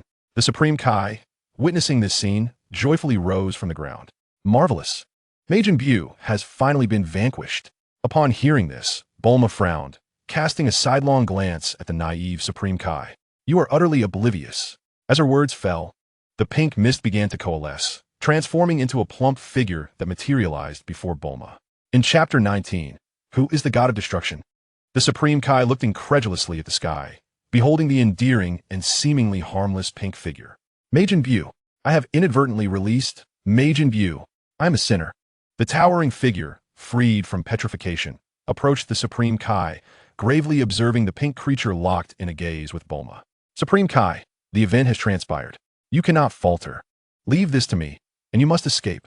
Memories from eons past flooded the Supreme Kai's mind as he gazed at the pink creature, exclaiming in despair, Jebbit, I'm a Supreme Kai. I unleashed Majin Buu, and the entire universe is under threat. How can I retreat? Bulma, who had been watching Majin Buu intently, suddenly smiled upon hearing the Supreme Kai's words and turned to him. Now that sounds more like it. When one errs, one must stand tall to face the consequences. You are the Supreme Kai. Your demise would have grave repercussions. Preserving your life is the greatest contribution to this universe. Stand back. I shall handle Majin Buu. Bulma's tone was resolute and left no room for dissent. Before the Supreme Kai could respond, she stepped into the void and approached Majin Buu, smiling as she said, Congratulations on breaking free from Babiti's control and regaining your freedom. Saying this, she reached into the pocket of her hot pants and produced a candy, tossing it towards him. Consider this a gift. Majin Buu's features scrunched up in irritation. Yet when the warm candy landed on his face, his nose twitched. In an instant, he caught the candy, glanced at Bulma, unwrapped it, and placed it in his mouth. Instantly, his previously contorted features relaxed, revealing a joyous expression. Bulma, observing his demeanor, smiled knowingly.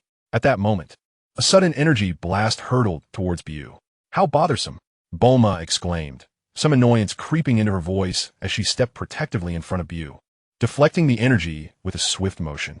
With an irritated glare at the Supreme Kai, she sensed Buu's rising anger behind her. Gathering her energy instantly, she waved her hand, unleashing a powerful golden aura that lashed out like a whip, sending the Supreme Kai and Jebbit flying away. Simultaneously, through mental transmission, she warned, if you wish to avoid being killed by Majin Buu, keep your distance and wait at the heavenly temple on Earth. As the Supreme Kai and Jebbit were propelled away, they exchanged puzzled glances, still intent on stopping Majin Buu.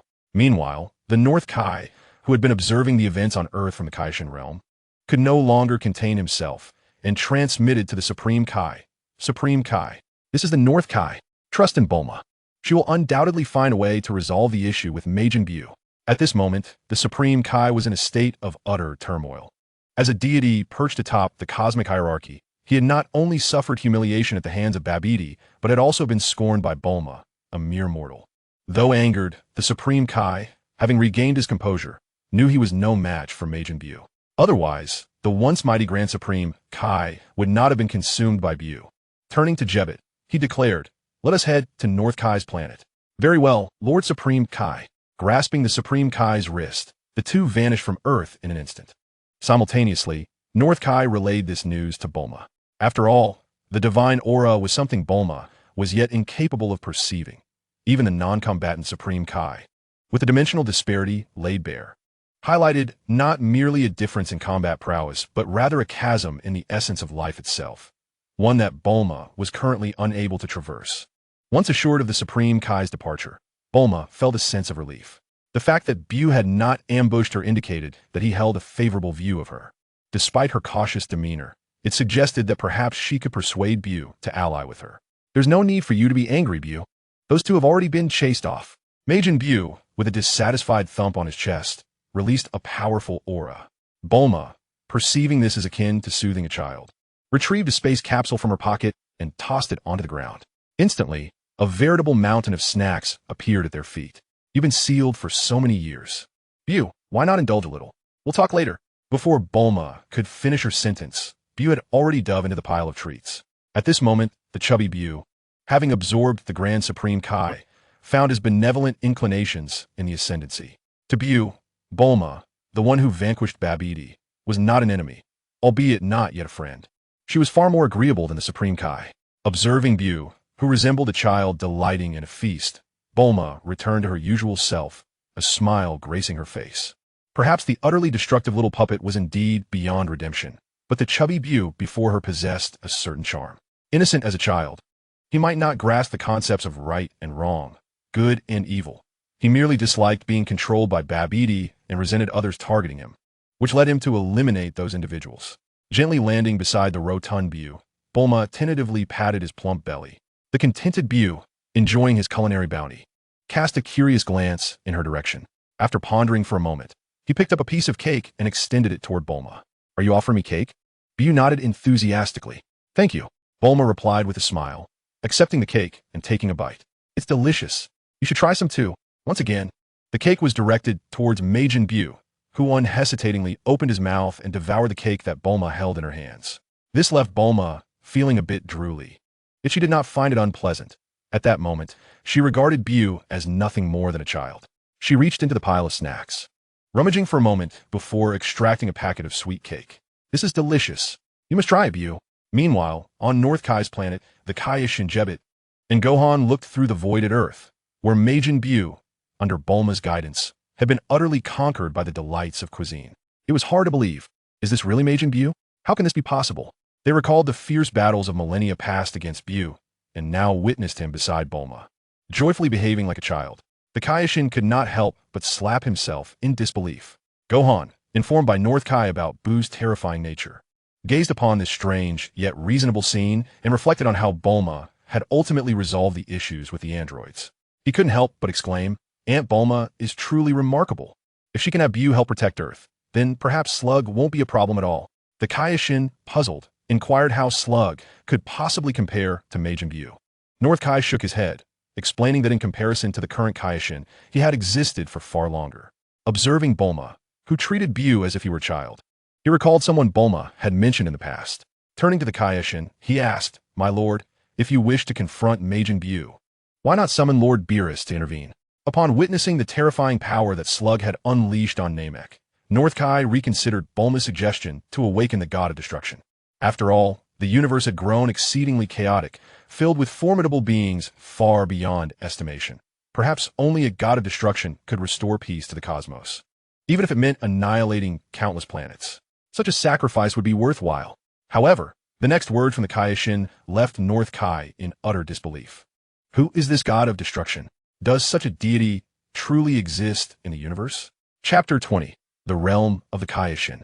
North Kai gazed in astonishment at the Kaioshin. Had it not been for the overwhelming presence radiating from him, he might have thought the Kaioshin was a mere impostor.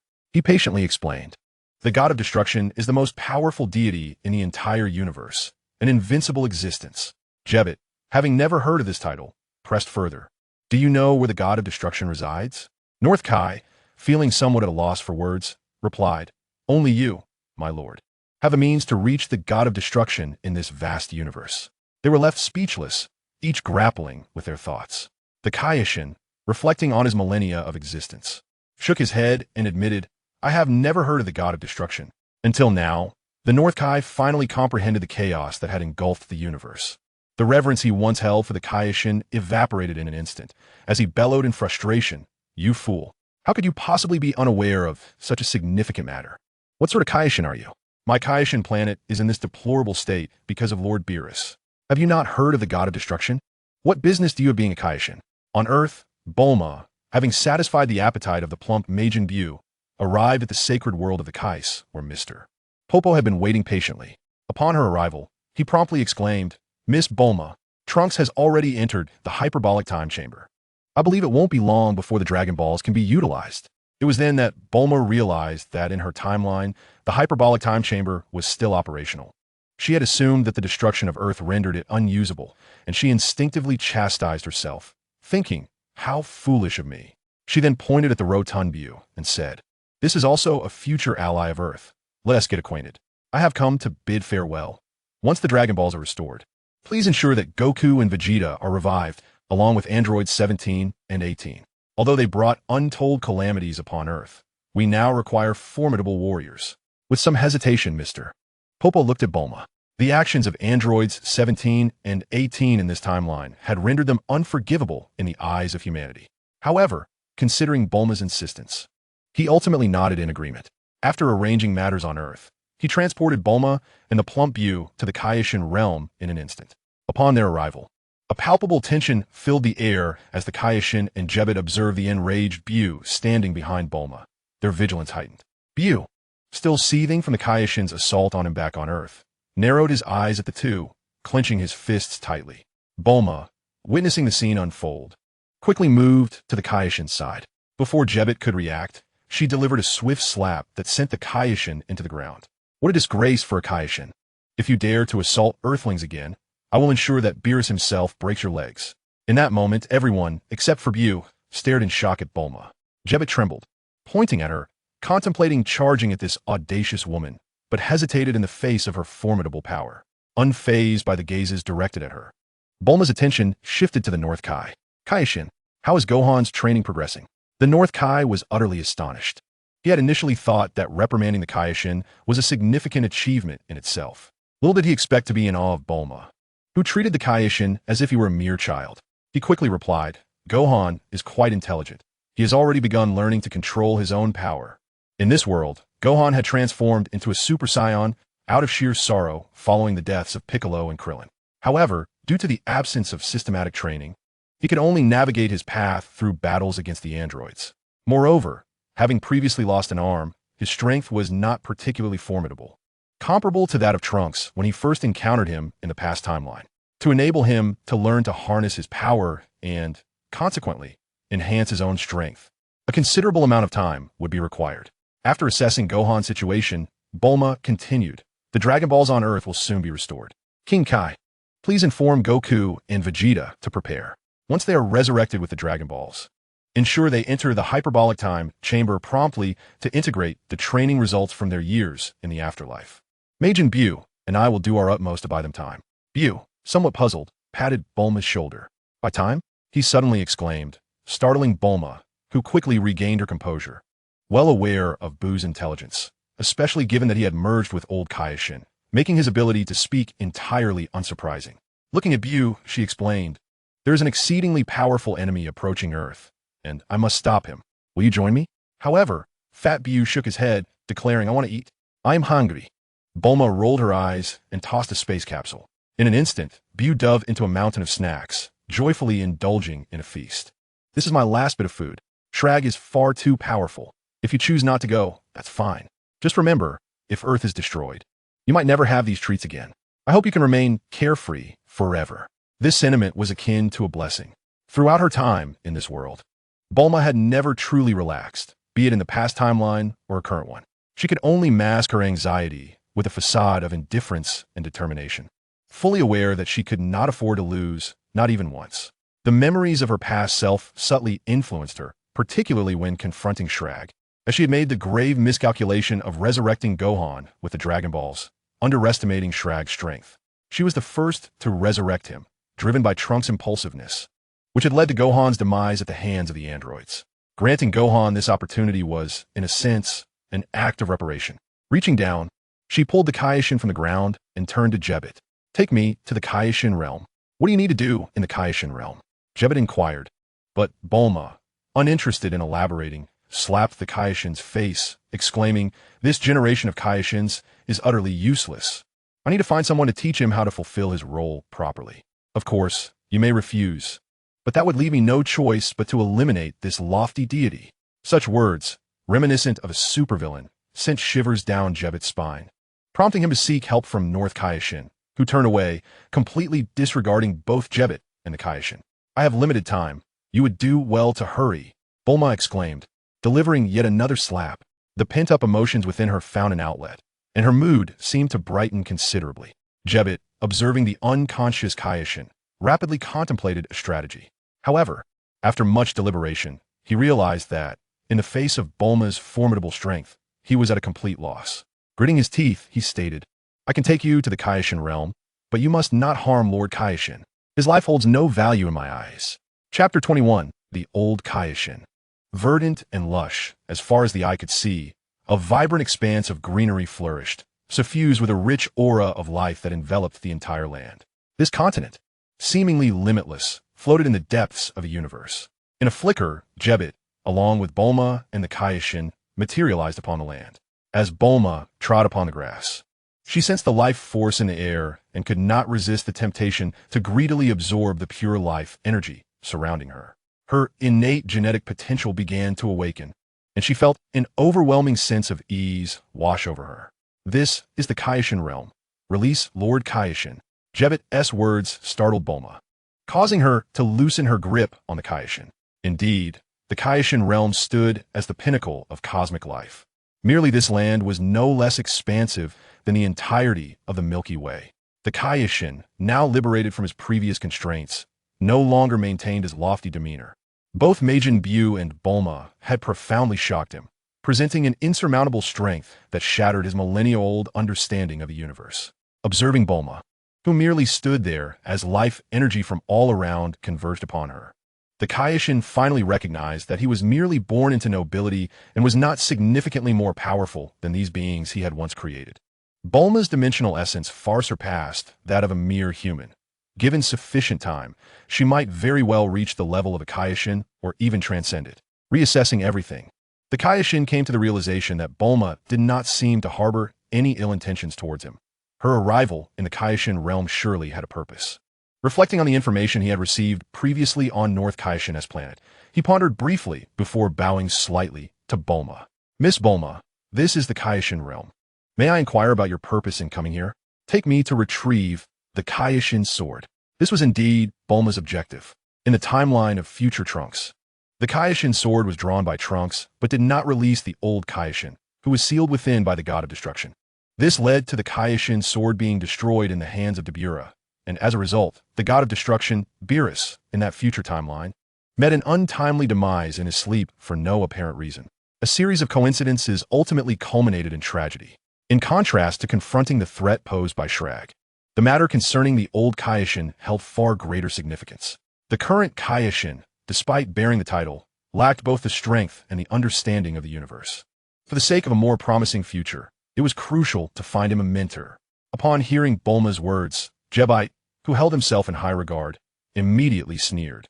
The Kaioshin sword is the most powerful treasure within the realm of the Kaioshin. It is said that whoever is able to draw the sword shall acquire an unimaginable power capable of obliterating the universe. You wish to possess the Kaioshin sword? Dream on. Bulma furrowed her brow slightly and retorted, Do not mistake your ignorance for an absolute truth. You know nothing of the origins of the Kaioshin sword. Once I draw the sword, answers will come. Now, take me to retrieve the Kaioshin sword. Jebite chose not to respond, turning his back as a clear indication of his stance. Bulma's gaze shifted to the Kaioshin. Will you also refuse my request? The Kaioshin hesitated for a moment, his cool eyes reflecting uncertainty as he sighed. Ah, now that we are within the realm of the Kaioshin, I suppose you will not relent until you obtain the sword. Will you? What do you think? I can sense that you are not a malevolent person. Although I do not understand why you are so determined to acquire the Kaioshin sword, I can assure you, you will not be able to draw it. If you wish to try, then follow me. Without hesitation, Bulma followed in the direction the Kaioshin had taken, with Jebite trailing closely behind her, prepared for any eventuality. The three soared through the air and soon arrived at a grand temple. Atop the altar, a long sword was embedded within a stone, prominently displayed in the center. This is the Kaioshin sword.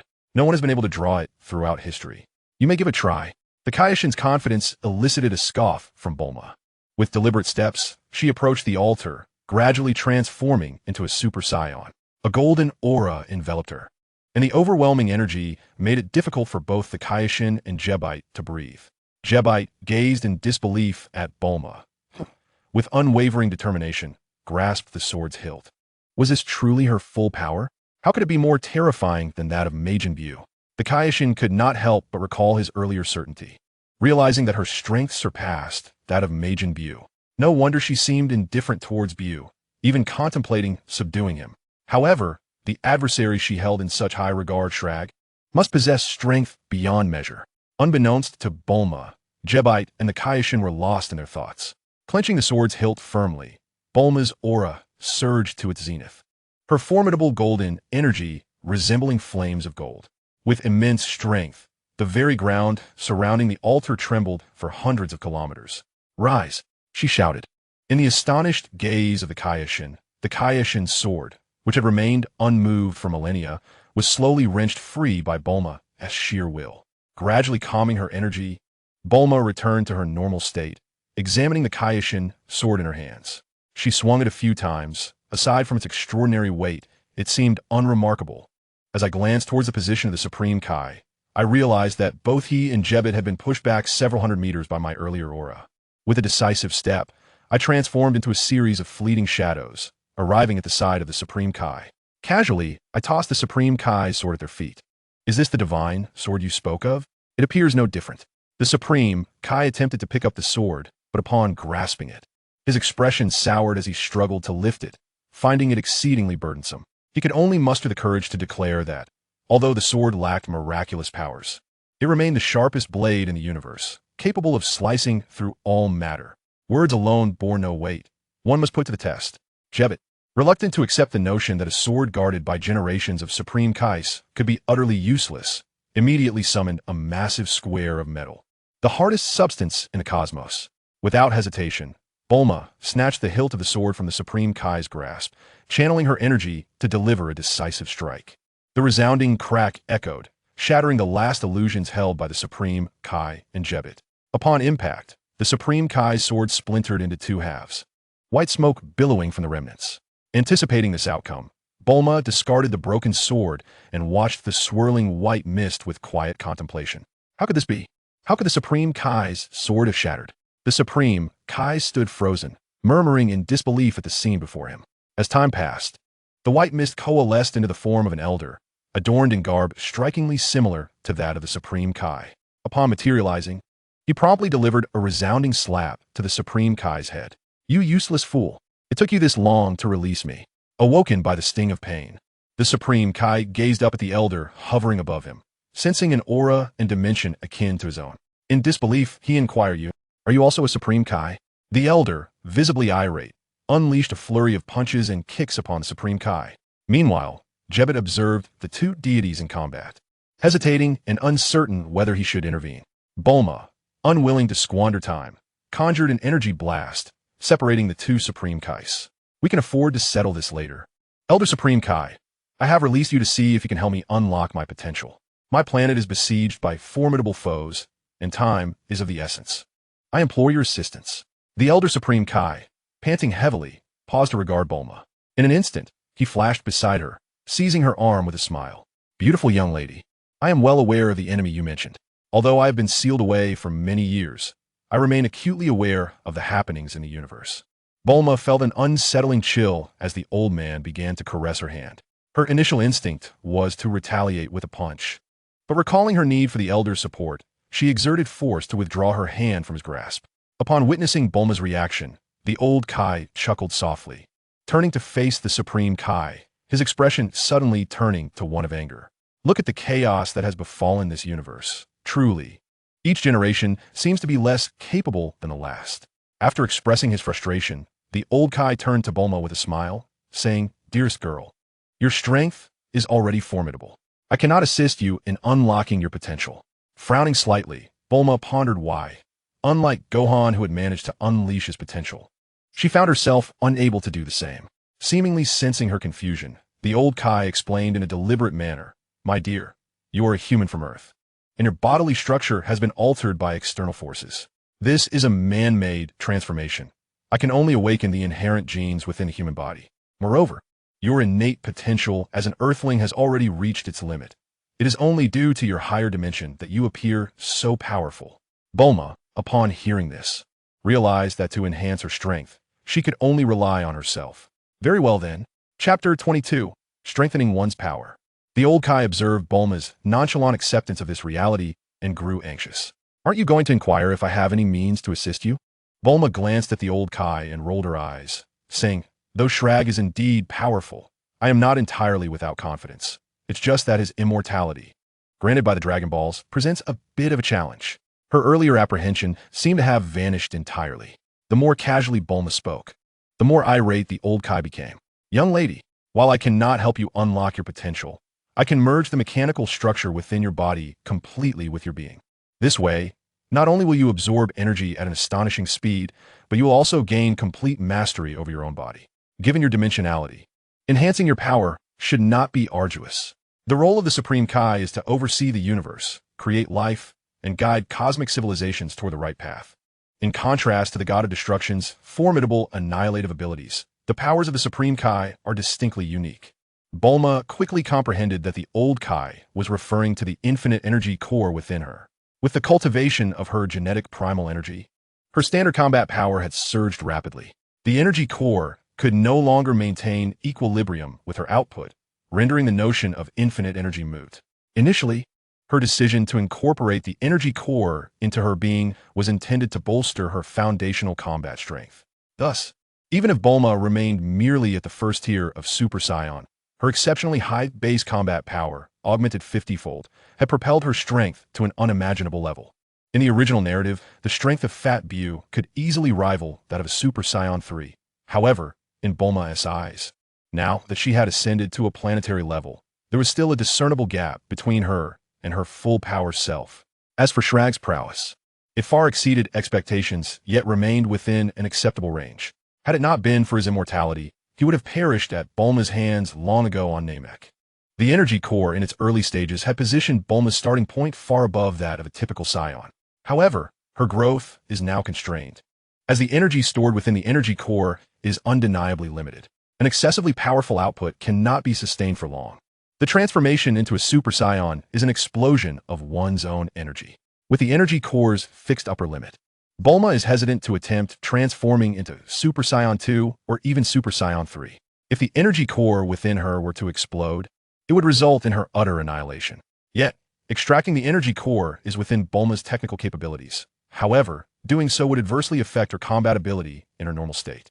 Had Goku and the others been revived and had sufficient time, Bulma would have long since extracted the energy core from her body.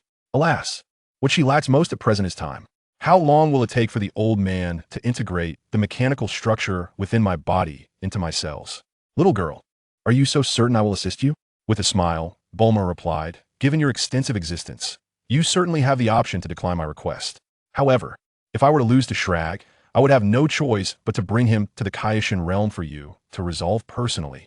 This blatant threat caused the old Kaioshin to bristle with indignation, yet he found himself powerless against Bulma's demands.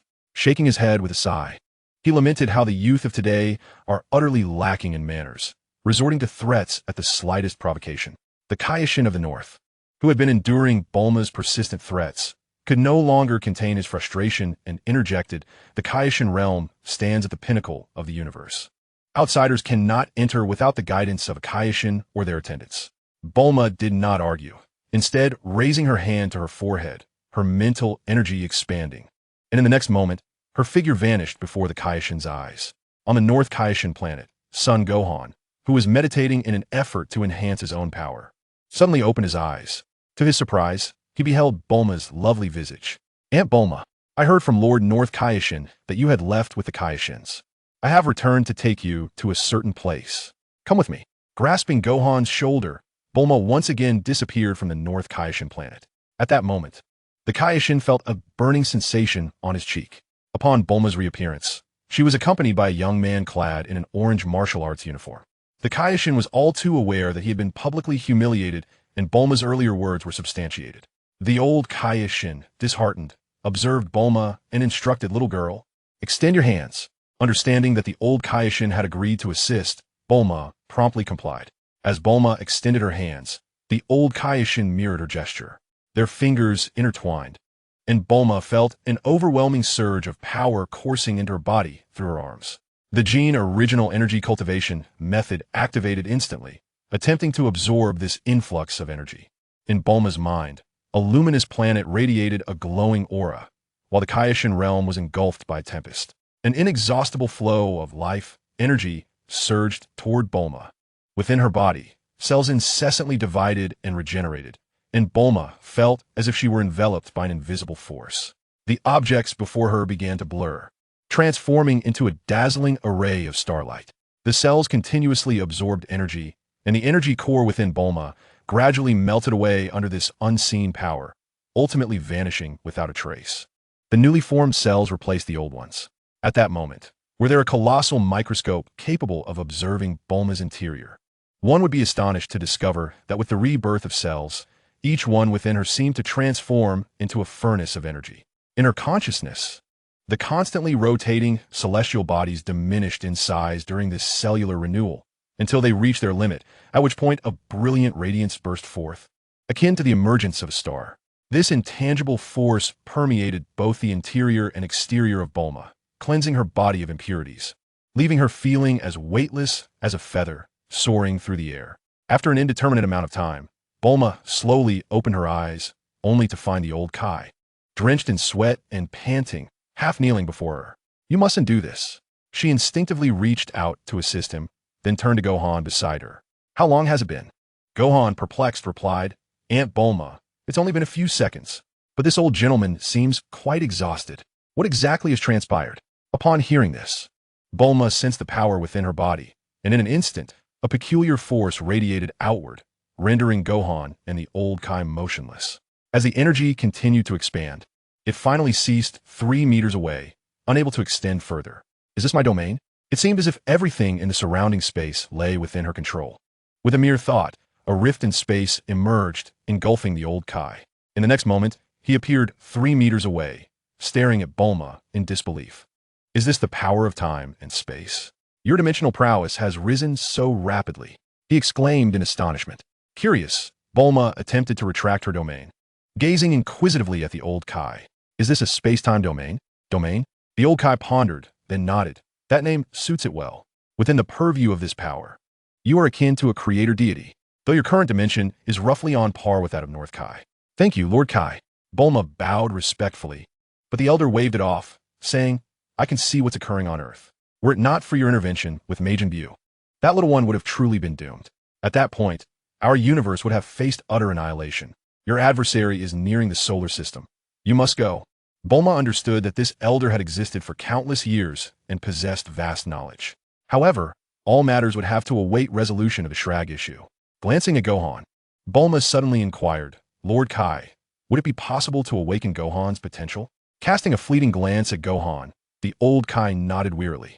Seeing his acquiescence, Bulma transmitted a message to Gohan urging him to follow the old Kai for training and to swiftly enhance his strength, for Earth requires his power. Ignoring Jebet and Kaioshin's presence, Bulma raised her hand to her forehead and departed from the Kaioshin realm. Chapter 23. Shrag, you cannot reach Earth. At this moment, Kaioshin Shin realized that the elder before him was, in fact, a Kaioshin from many generations past. The pressure Bulma had exerted on him was immense, and upon witnessing her departure, he finally sighed in relief and approached the old Kai. "I pay my respects to the ancestor.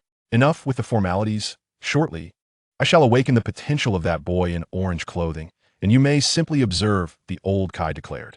After all these years, it seemed that the Kaioshin had indeed diminished in prowess. First, he had been humiliated by Bulma, and now he faced discouragement from the elder, leaving Shin's expression somewhat grim. Observing this scene, the old Kai chuckled. "Are you still unwilling to accept that little girl's superiority?" Although Kaioshin did not respond, the embarrassment etched on his face betrayed his innermost thoughts. Noticing this, Jebet stepped forward to salute the old Kai and posed a question that lingered in his mind. "Elder, why do you choose to assist Bulma, despite her blatant disregard for Lord Kaioshin? Has she shown contempt for you?" The old Kai chuckled lightly, glancing at Gohan. "Do not underestimate that young girl. Even this boy surpasses you. The Kaioshin serves as a guardian of cosmic order. Yet look at the chaotic state of our universe. Can you truly maintain it? One mere Majin Buu has rendered you powerless. I can see the threat posed by Shrag. Without that young girl as assistance, you would be utterly helpless. Gods are protectors, not aloof monarchs. They must offer aid to those of great strength. Moreover, I discern no malevolent intent in that young lady. Otherwise, she would not have intentionally freed me." The old Kai's words left Kaioshin Shin momentarily speechless as he pondered Bulma's statements and cast a glance at the old Kai. He realized that Bulma had suggested finding a teacher, and perhaps this teacher was right before him. Not a narrow-minded individual, Kaioshin Shin contemplated briefly before coming to a realization. "I understand, ancestor. He cast an appreciative glance at Kaioshin Shin, and the old Kai continued, "The universe is teeming with hidden talents. One never knows when a powerful being may emerge. It is vital to cultivate and cherish warriors of great strength and noble intentions. When you encounter that young girl again, be courteous. She may one day stand at a height equal to ours."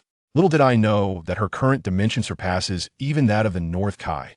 Reflecting on Bulma's recent mastery of time and space, the old Kai marveled inwardly. This shift in perspective cleared Kaioshin Shin's mind, prompting him to declare, "I shall take heed."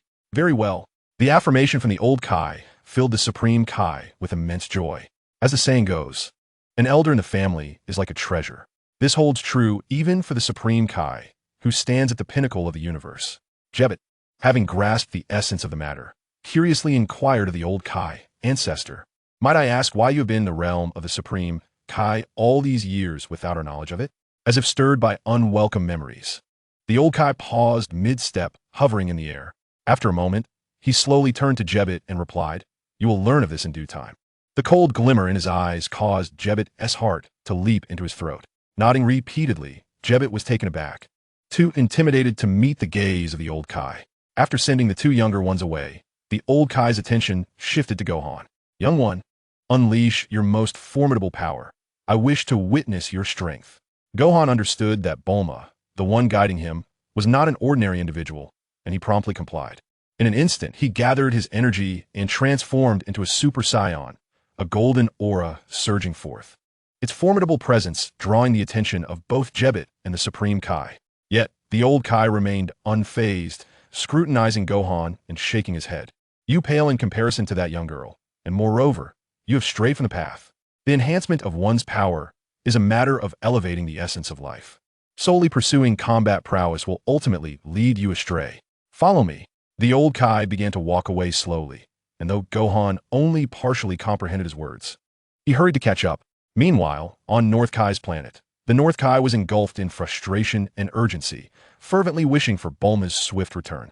He lay despondently on the ground, with the rotund Bu perched unhappily upon his back, incessantly thumping his chest. A powerful pink aura erupted from the hole atop Bu's head, causing the entire North Kai's planet to tremble.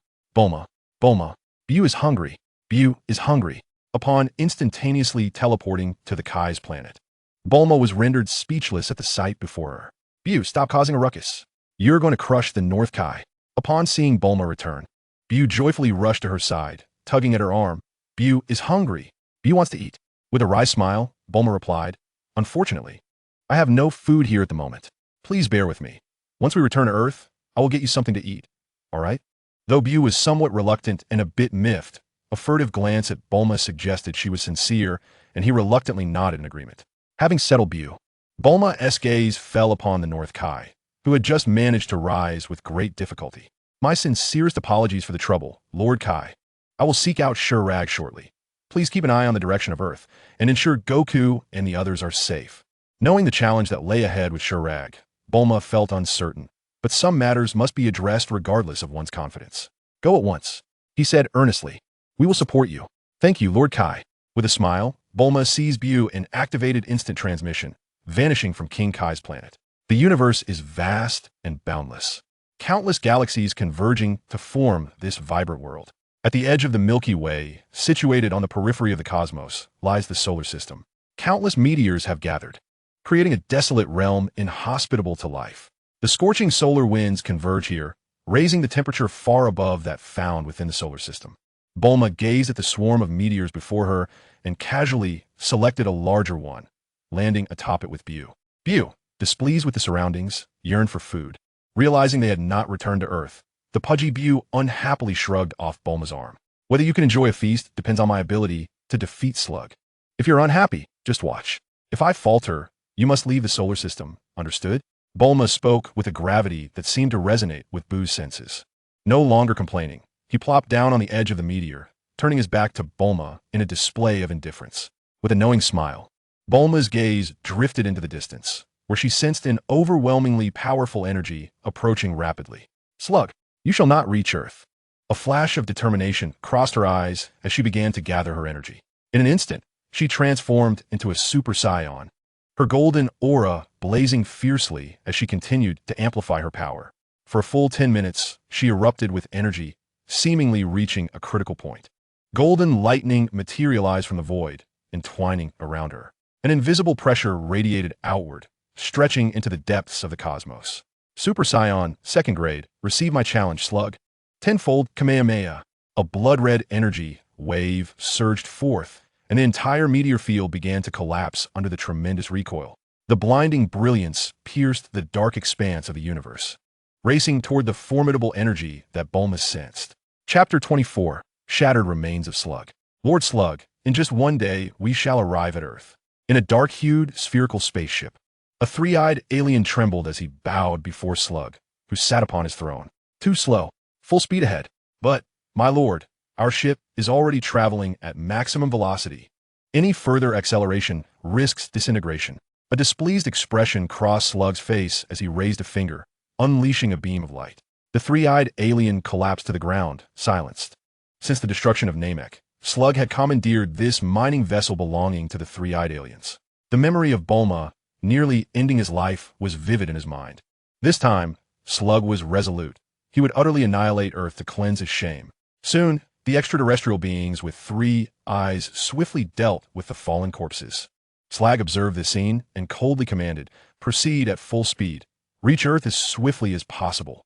With his words resonating in the air, the three-eyed aliens piloting the spacecraft dared not voice any dissent. The vessel surged forward, its velocity increasing rapidly, swiftly approaching the solar system. Suddenly, alarms blared. The pilots, gripped by terror, stood up in alarm. "Lord Slag, we are in grave danger. An immensely terrifying energy is approaching us at an alarming speed. We are doomed." "What is happening?" Schloch exclaimed, rising in shock. In the next moment, an intense light pierced through the spacecraft's hull, manifesting before Slag's eyes. Instinctively raising his arm to shield himself, Slag felt a dreadful force descend upon him. Helplessly, he was propelled backward, crashing through the ship's structure and emerging into the frigid void of space. As he continued to retreat, fury flared within him, and in an instant, a brilliant orange glow erupted.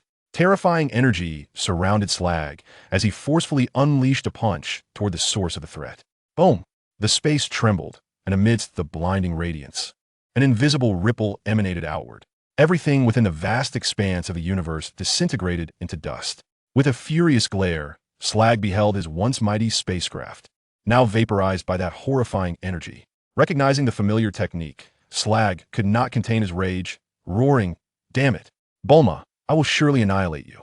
In the chilling void of space, where sound cannot propagate, his words carried an audible wave of energy, spreading toward the location of the solar system. At the edge of the solar system, Bulma sensed the disruption of her energy wave and turned to Boo, saying, "Take care of yourself, if you desire delicacies. You must protect Earth. I will not falter in this battle." In a flash, she teleported away, vanishing without a trace. Boo, with his back turned to Bulma, narrowed his small eyes, pondering, protecting Earth means I can indulge in fine cuisine? Meanwhile, the enraged Slag vented his frustration into the emptiness of space.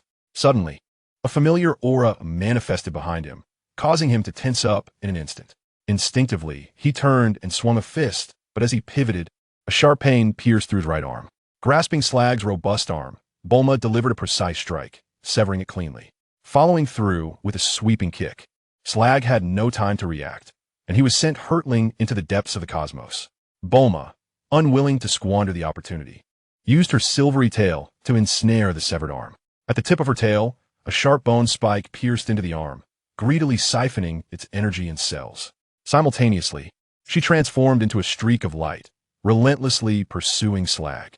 Caught off guard and severely injured, Slag struggled to regain his composure. Yet again, Bulma's leg struck fiercely against his head, causing Slag to experience a throbbing headache that blurred his vision. In the next moment, a flurry of fists descended upon him like a tempest.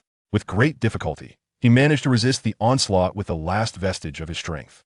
The powerful shockwaves reverberated and spread outward, felt even by the Supreme Kai and the Old Kai in the realm of the Kai, as the two engaged in combat. Thousands of kilometers away in the cosmos, an elliptical spaceship lingered. A tall, milky white figure fixed its gaze intently on the location of Bulma and Slag. "Schlach, it seems your opponent is quite formidable. You mustn't perish so easily. Ha ha ha. Seizing the opportunity, Bulma relentlessly attacked, and in the blink of an eye, Slag was left battered and bruised. The arm at the end of his tail had turned to a mere husk, and as Bulma flung it away, she delivered a powerful kick to Slag's face, grasping his remaining arm with determination. With a fierce tug, a pained howl escaped him, resonating even in the void of space. And Bulma felt the anguish acutely. With a violent yank, she tore his arm away, sending Slag flying with a kick, erupting with energy. The golden aura transformed into a blood-red hue as the Kaioken was unleashed in conjunction with the full power of the Kamehameha. The crimson energy wave, akin to a meteor, collided with the defenseless Slag. The terrifying wind of energy radiated outward and from the far reaches of the solar system. Bu observed the visible energy surging like a tidal wave. Raising his hand to gather energy, he unleashed a wave of ki just in time to prevent the aftermath of Bulma and Slag's clash from engulfing the solar system. On the battlefield, Bulma took a moment to catch her breath. Her relentless, all-out assault had drained her significantly. Meanwhile, Slag had already been reduced to mere fragments. Mangled flesh scattered across the cosmos, while two eyes filled with hatred remained fixated on Bulma, unyielding. The deep green remnants, even in the cold of space, emanated a potent aura of life, their muscles undulating as if gathering. Bulma was aware of Slag's immortality.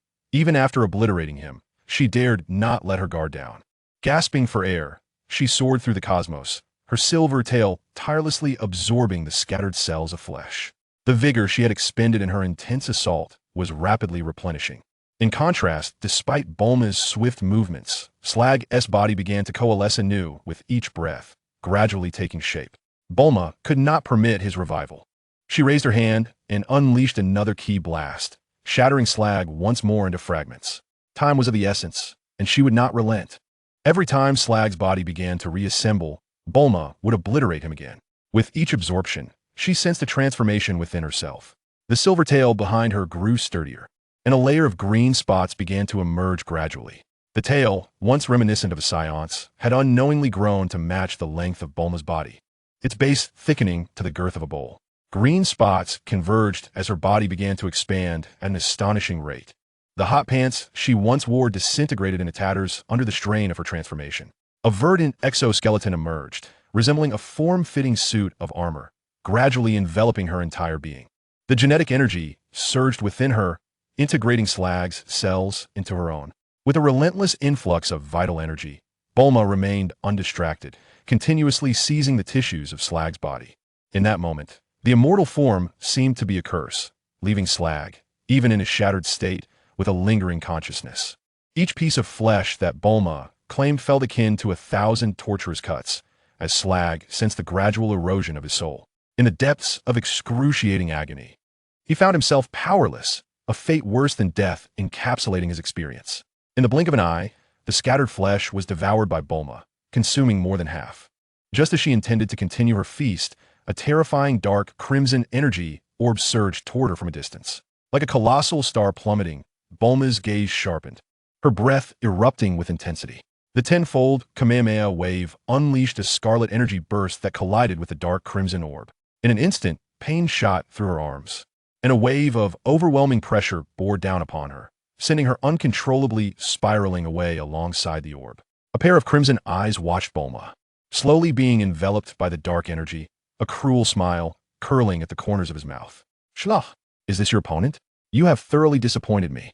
Seizing the opportunity while Bulma was restrained, Slag quickly reformed himself, gathering flesh and appearing once more in the cosmos, albeit now diminished to a height of only about 1 meter and 20 to 30 centimeters. The once formidable presence that had instilled fear in others had significantly waned. Upon regaining his form, Slag did not direct his gaze at Bulma, but rather towards the origin of the dark crimson energy orb. His pupils dilated in shock as he murmured a name, Gula. Chapter 25, The Ambush. The terrifying dark crimson energy loomed as if confronting a massive planet. Bulma spread her arms wide, channeling her entire aura to fiercely resist the oncoming energy assault. The energy sphere she had gathered was swiftly engulfed. Since her transformation into a warrior, she had never encountered such formidable power.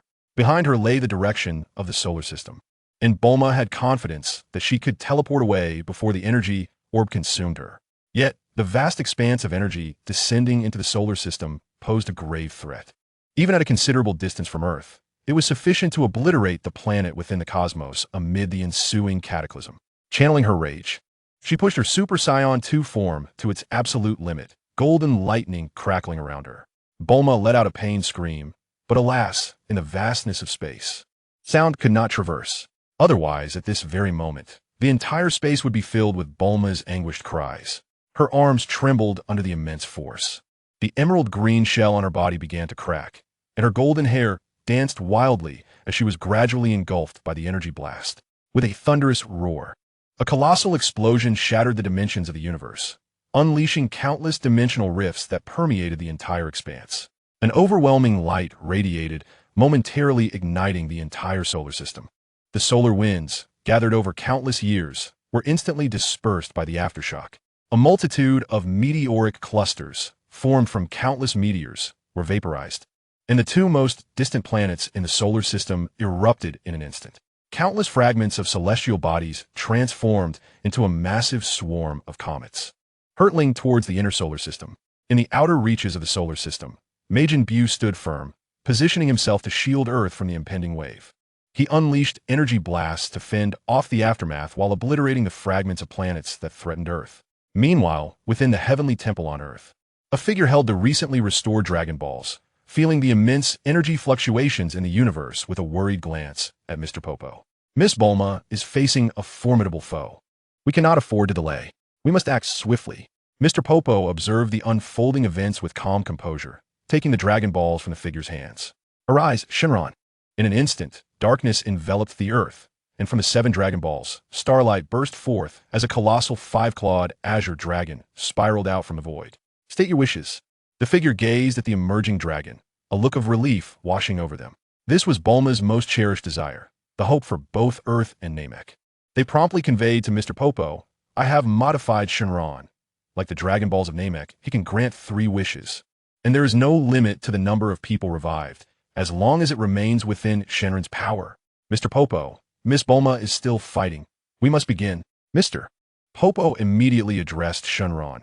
O mighty dragon, please resurrect all the good souls on Earth who perished at the hands of the androids. This wish was straightforward.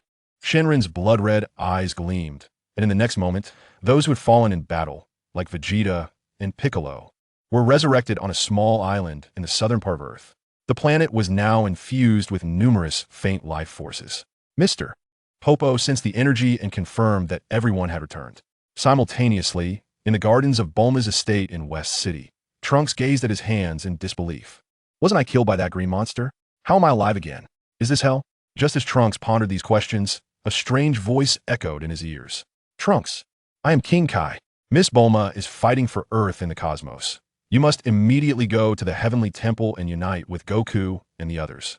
The future of Earth and the universe depends on you. Goku?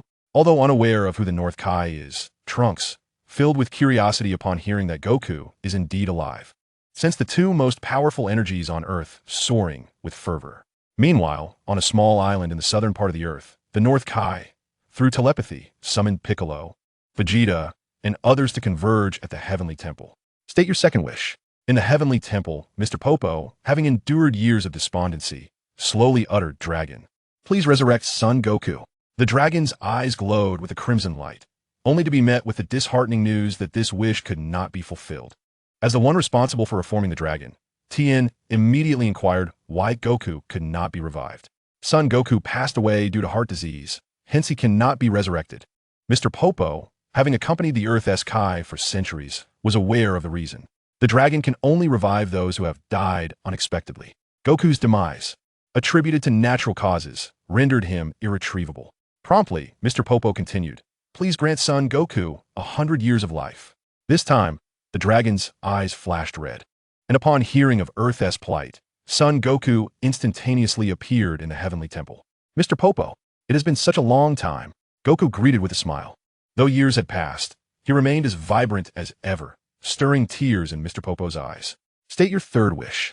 Mr. Popo exchanged a glance with Tien, both momentarily taken aback.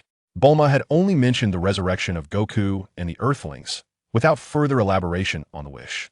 Observing this scene, Goku immediately addressed the dragon. Please hold on for a moment. Having trained on the North Kai's planet for years, Goku was acutely aware of the situation on Earth. For this final wish, please wait. He swiftly contacted the North Kai, beseeching, could you please reach out to Bulma and inquire what she wishes for as the final wish? Presently, Earth faced an unprecedented crisis. Although Goku had never ceased his training in the afterlife, he was not hindered by the need to adapt to his body after resurrection, unlike Vegeta and Piccolo, whose combat abilities would be somewhat diminished.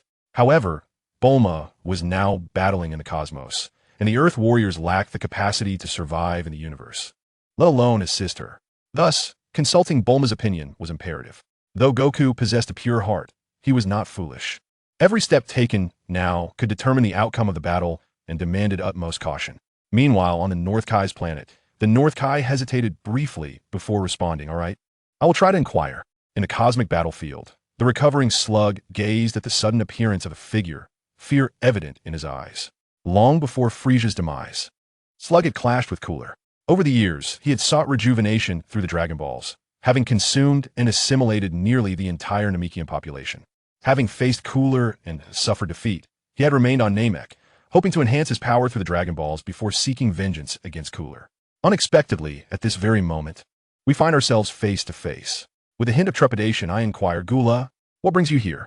With a dismissive glance at Shrag, Gula turned his attention towards the site where the dark red energy blast had erupted.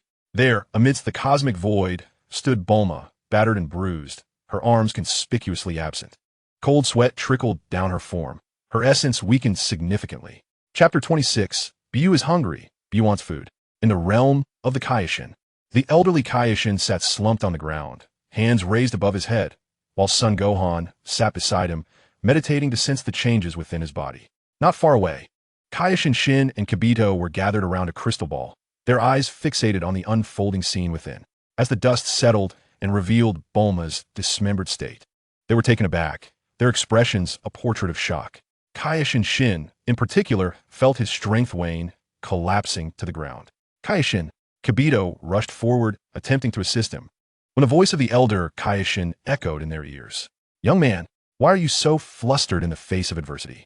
As a Kaioshin, you bring shame upon yourself. Kibito, having cared for the elder Kaioshin for countless millennia, found no fault in his demeanor. Yet, the elder's words caused Kibito to halt mid-bow.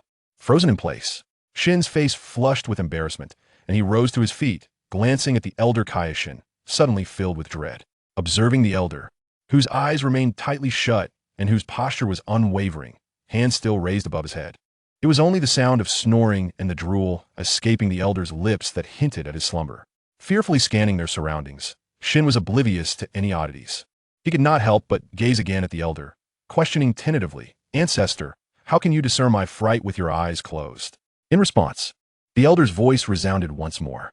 Young man, to perceive the world, one must not solely rely on sight. It is far more crucial to see with the heart. At this moment, Shin was certain that the elder Kaioshin remained in a deep slumber. With a reflexive shrink of his neck, he tentatively probed, Ancestor, I distinctly see you asleep. Sleeping? I am awakening Gohan's potential. Do not speak foolishly if you do not understand. Do you wish to be reprimanded? The anger in his tone prompted Shin to smile sheepishly, respectfully addressing the elder. Ancestor, I acknowledge my mistake. It was merely that when Bulma was on the verge of defeating Shrag, she was ambushed, sustaining grave injuries that cost her arms. In my moment of concern, I lost my composure. I humbly ask for your forgiveness. The elder Kaioshin fell into a prolonged silence, leaving Kibito and Shin in a state of confusion. Suddenly, the elder Kaioshin beside Son Gohan opened his eyes wide. Bulma was defeated? Are there such formidable beings in the universe? In a tone filled with urgency and profound shock. Bulma, having undergone a transformation under the guidance of the old Kai, had once again ascended in strength. She had anticipated that vanquishing Slug would be a trivial matter. Yet unforeseen complications arose. Kaioshin swiftly elucidated that Bulma had been injured by a sneak attack perpetrated by an individual named Cooler, the elder brother of the former cosmic tyrant. Frieza. Now, with Bulma gravely wounded, he pondered aloud. What shall we do, Ancestor? Should we offer assistance? This statement was uttered with trepidation, as he recognized Bulma's formidable prowess. It was evident that Cooler surpassed her in strength, albeit marginally, and was beyond the capabilities of their small group to confront. His earlier outburst had merely been an attempt to salvage his pride. The old Kai, with his eyes darting thoughtfully, contemplated for a moment before suddenly inquiring, "Do you fear death?" Huh? Kaioshin and Jebit exchanged horrified glances, incredulous that such words would emerge from the mouth of a Kaioshin who had existed for countless generations. After a brief hesitation, realization dawned upon Kaioshin, and his gaze hardened with resolve. "If you possess a means to restore peace to the universe, ancestor, and if it requires my sacrifice, I shall not waver." "Huh? You claim you shall not hesitate? Is that not a hesitation in itself?" The old Kai scoffed, then solemnly instructed, "Jebit, prepare yourself. If Bulma cannot endure any longer, you must retrieve her." "Understood, ancestor." The old Kai gazed into the distance, silently contemplating that if matters grew dire, he might need to enlist the aid of that formidable individual. On the battlefield, Bulma fought through the agonizing pain of her severed arm. Her garments had been reduced to ash, and a verdant shell encased her vital areas, preserving her modesty. A robust green tail hung lifelessly in the void behind her. Her gaze was fixed intently on a familiar figure not far from Slug. Resembling Frisia as she had seen him on Namek, albeit taller and exuding an even colder, more potent aura, Bulma coldly uttered a name, Cooler. Though she floated in the cosmic void, upon seeing the shape of Bulma's lips, Cooler erupted with laughter. "Ha ha ha! You recognize me, the king." Bulma was momentarily taken aback by the ability of the voice to traverse the emptiness of space. However, she quickly regained her composure and retorted, "Your brother Frisia is even more powerful. This matter concerns Slug and me. I implore you not to intervene." "Ha ha ha! An amusing earthling." Cooler grinned wickedly, delivering a casual punch that sent the recently revived Slug exploding once more. "Do you believe I desire to see Frisia perish at the hands of you earthlings?" Yet this time, Bulma remained still as Slug's flesh reassembled, restoring him to his former state. As Bulma gazed at the partially restored Shrag, she summoned her genetic energy, realizing that it seemed the only option left was to resort to physical confrontation.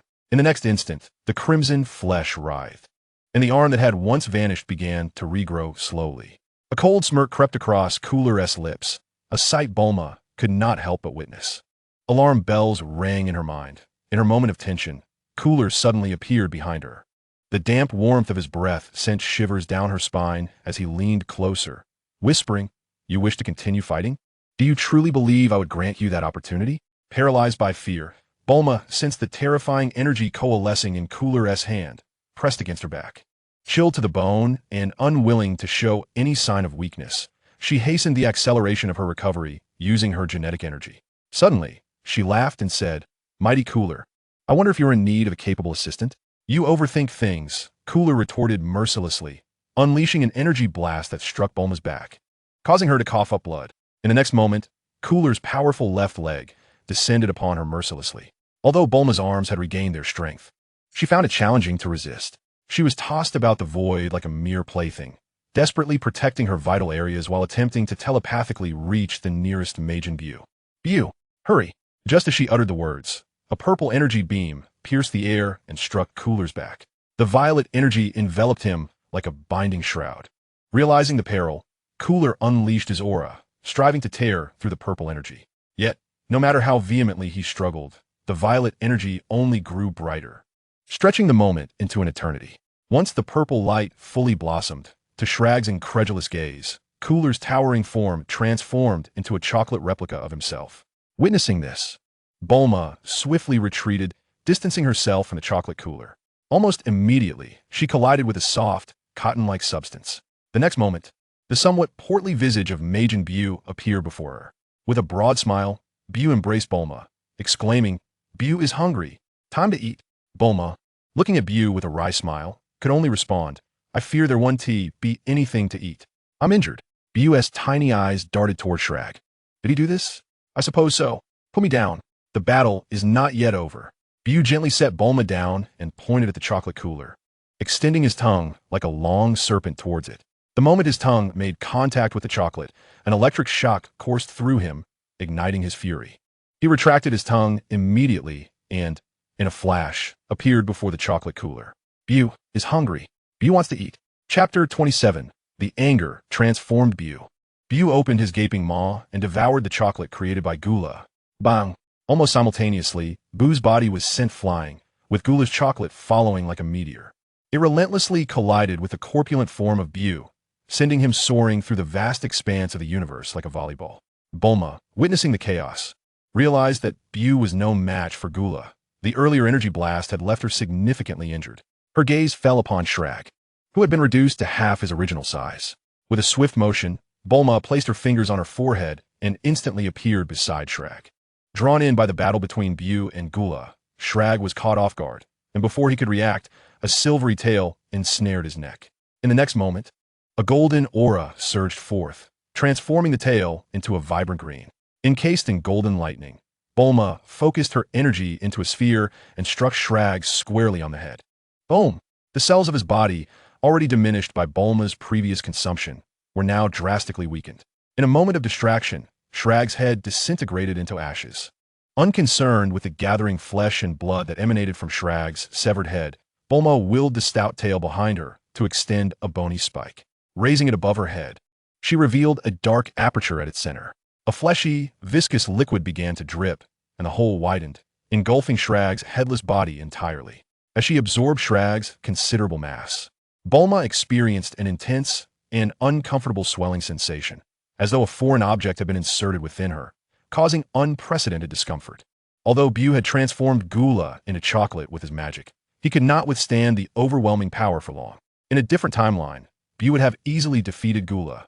However, in this reality, it was evident that all opponents were far too formidable.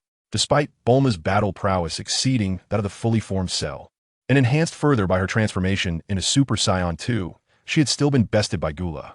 Moreover, she was acutely aware that Gula had yet to unleash his final transformation, and possibly even more beyond that.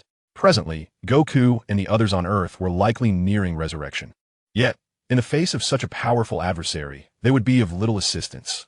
Ultimately, it would fall upon her alone to confront this battle. As the strongest warrior of Namek, Shrag possessed extraordinary strength and an immortal essence. Initially, her intent to consume him was to resolve the troubles posed by his immortality. Yet it seemed that the outcome of this confrontation would now hinge upon the extent to which Shrag could elevate his own power. The flesh-toned, viscous substance enveloped Shrag's body, gradually seeping into Bulma. Suppressing her discomfort, Bulma's complexion flushed as the genetic energy incessantly surged within her. Her cells frantically regenerated and replaced themselves, and under the augmentation of life energy, her aura began to elevate slowly. In her mind, points of light resembling stars expanded at a visible pace, and an intangible mental force radiated from her being. She underwent a transformation. Her golden hair, a result of her Super Saiyan form, gradually shifted to a vibrant green. Emerald tufts emerged from her skin, and the exoskeleton that had once encased her seemed to evolve, shedding itself autonomously. Had she not retained her humanoid shape, one could scarcely recognize her as a former Earthling. After an intense half-hour, Bulma felt as though an eternity had passed. Shrag's entire form was digested completely, and Bulma's energy, after reaching its zenith, came to a halt. Sensing the tremendous power that had previously surged within her, Bulma's anxiety finally subsided. Turning her gaze to the spot where Shrag had gathered, she found no trace of him. The stars in her mind revolved slowly, and an invisible mental force, akin to ocean waves, radiated outward from Bulma. In an instant, the scenes within a radius of several tens of thousands of kilometers materialized in her consciousness. 3,000 kilometers away, Gula, transformed into chocolate, continued to pummel Fat Bu. At this point, the attacks had surpassed Bu's limits. Each strike reduced him to fragments.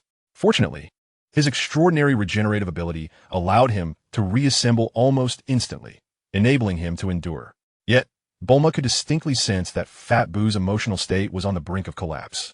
Meanwhile, 5,000 kilometers away, a figure sped through the air, and under the influence of her mental force, Bulma clearly discerned the individual's appearance. He was nearly indistinguishable from Shrag, yet could no longer be described as weak. He was merely a miniature version of Shrag.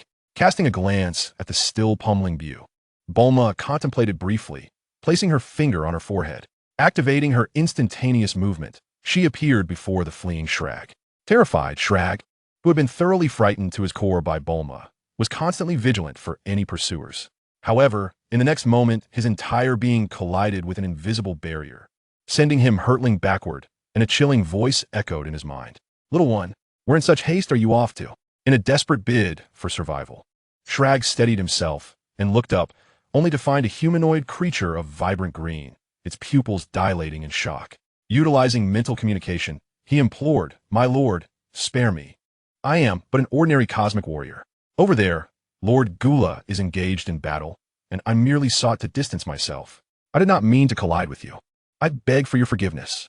Bulma was momentarily taken aback, pondering what had become of her, as Slag had failed to recognize her. Despite her bewilderment, she did not wish to squander time. With a calm demeanor, she addressed Lord Slag, urging him to make his departure as he attempted to flee. Raising her right hand, a verdant energy sphere swiftly took shape, enveloping Slag in a shroud of terror as he sought an explanation. This green orb resembled a colossal furnace, continuously melting Slag away. Even though he possessed immortality, he faced the harrowing experience of dying repeatedly every second. The miniature version of Slag's aura diminished steadily for a full 13 minutes. Under the relentless torment of life and death, Slag's essence dwindled to an extreme, ultimately vanishing within the green sphere. Subsequently, the green orb erupted, unleashing countless dimensional rifts, transforming the space into a desolate ruin that vanished without a trace. Moments later, the scene reverted to the original emptiness of the universe, as if nothing had transpired. Bulma observed this spectacle, nodding in satisfaction. This technique was one she had devised while absorbing Slag, utilizing a unique mastery of time and space. By harnessing her own energy, she could manipulate the forces of time and space to confine her adversary, then employ the blade of time and space to sever, ultimately thrusting the confined target along with the energy sphere into the dimensional passage for a complete obliteration. In essence, she had achieved a state of zero pollution. Though Bulma had yet to finalize a name for this technique, she was pleased to find her strength had significantly increased. Reflecting on Slag's inability to recognize her, she hesitated momentarily, activating the newfound ability bestowed by the Namekian to manipulate her physical appearance. Her entire neck elongated as she turned her head to gaze upon her own form, momentarily frozen in place. "I am becoming increasingly unrecognizable." Grasping a handful of her hair, she realized that in her Super Saiyan transformation, her hair had turned green. Bulma's mood plummeted to an all-time low, regardless of the formidable foes she faced. Perhaps influenced by her innate character, she remained quite concerned about her appearance. Gazing at her entirely green visage, Bulma endeavored to revert from her Super Saiyan state. The emerald strands in her grasp gradually faded back to their original hue. The verdant fuzz upon her body shed away, revealing her fair, rosy skin. Black armor adorned her vital areas, adding an enticing allure compared to before. Although she understood that her clothing had long since vanished, witnessing her current self, particularly the robust tail behind her, led Bulma to exclaim, "I am truly becoming less human by the day." As she carefully assessed her body, Bulma sensed an increasing resemblance to Cell. After observing herself for a moment, she transformed back into a Super Saiyan. Yet now, this state could be described less as Super Saiyan 2 and more aptly as Super Saiyan Green. With a thought of Cooler's existence, she activated her instant transmission, arriving beside Fat Bew. As soon as it appeared, the chocolate resembling Gula collided directly. Bulma instinctively gathered energy and unleashed a blast, propelling the chocolate far away with a force even greater than before. At last, Bew had an opportunity to catch his breath. Gasping for air, his fury was palpable, and his entire being radiated heat. Even at a distance of 1 or 2 meters, Bulma could feel the terrifying wave of warmth emanating from him. With steam billowing from his head, he gritted his teeth and shouted, "Bulma, get out of the way. I will kill him." Upon hearing this, Bulma immediately became alert and turned to see Fat Bew engulfed in swirling heat, his entire form boiling over. The pink mist enveloped him. Was Bew angry? Or was it that he could no longer suppress his malevolent thoughts? In the blink of an eye, Bulma received her answer as the pink mist suddenly receded. Before her, Bew transformed dramatically. His excess fat vanished, revealing a height of nearly 2 meters, with elongated appendages atop his head. His muscular physique exhibited a remarkable fluidity, and his previously cramped features now expanded.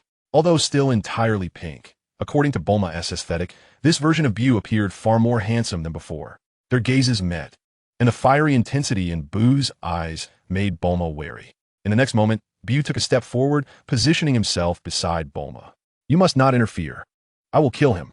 Before Bulma could respond, the appendages atop Bew's head unleashed a pink laser, striking the chocolate that had transformed from gula. Instantly, blinding golden light illuminated the entire galaxy. Pink monster, face the wrath of your king.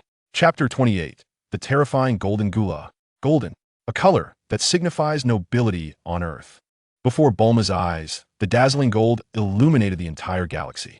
Though she could not gaze directly at it, Bulma sensed an unprecedented and formidable aura coalescing. The earlier joy of her power enhancement was swiftly overshadowed by thoughts of Earth and her own safety, causing a look of concern to cross her face. Within the golden light, the temperature of the cosmic expanse rose sharply. With his back to Bulma, Bu felt a cold sweat form on his forehead. Staring blankly at the hazy figure within the golden glow, he instinctively glanced back at Bulma. Upon seeing her expression of worry, an overwhelming sense of determination surged within him. Throughout his lengthy existence, from the moment of his creation, Bu had faced countless attacks. He never understood why people feared him, but he knew that anyone who angered him must be eradicated. Eventually, he encountered the wizard Bibidi, whom he regarded as a friend. Together, they traversed the universe. And whenever they encountered people or things that Bibidi disliked, he would instruct Bu to destroy them, leaving Bu unaware of right or wrong. It is known that amidst perpetual destruction, Bibidi would often laugh heartily, reveling in the chaos. During those times, Bibidi was filled with joy until it encountered a few beings who proclaimed themselves as the Supreme Kai. That battle marked the most formidable adversary Bu had faced throughout its long existence. Despite this, Bu remained invincible, for its opponents were overwhelmingly powerful, particularly the Great Supreme Kai. Against him, Bu struggled immensely. Its form was shattered numerous times, yet ultimately, it consumed the Great Supreme Kai. In doing so, Bu's consciousness expanded, absorbing many new sensations and insights, and the once insatiable urge to obliterate everything began to wane. It discovered a newfound appreciation for the delightful nuances of gourmet food. In the days that followed, Bu continued to accompany Bibidi, but after vanquishing foes, it developed a preference for transforming them into delectable meals.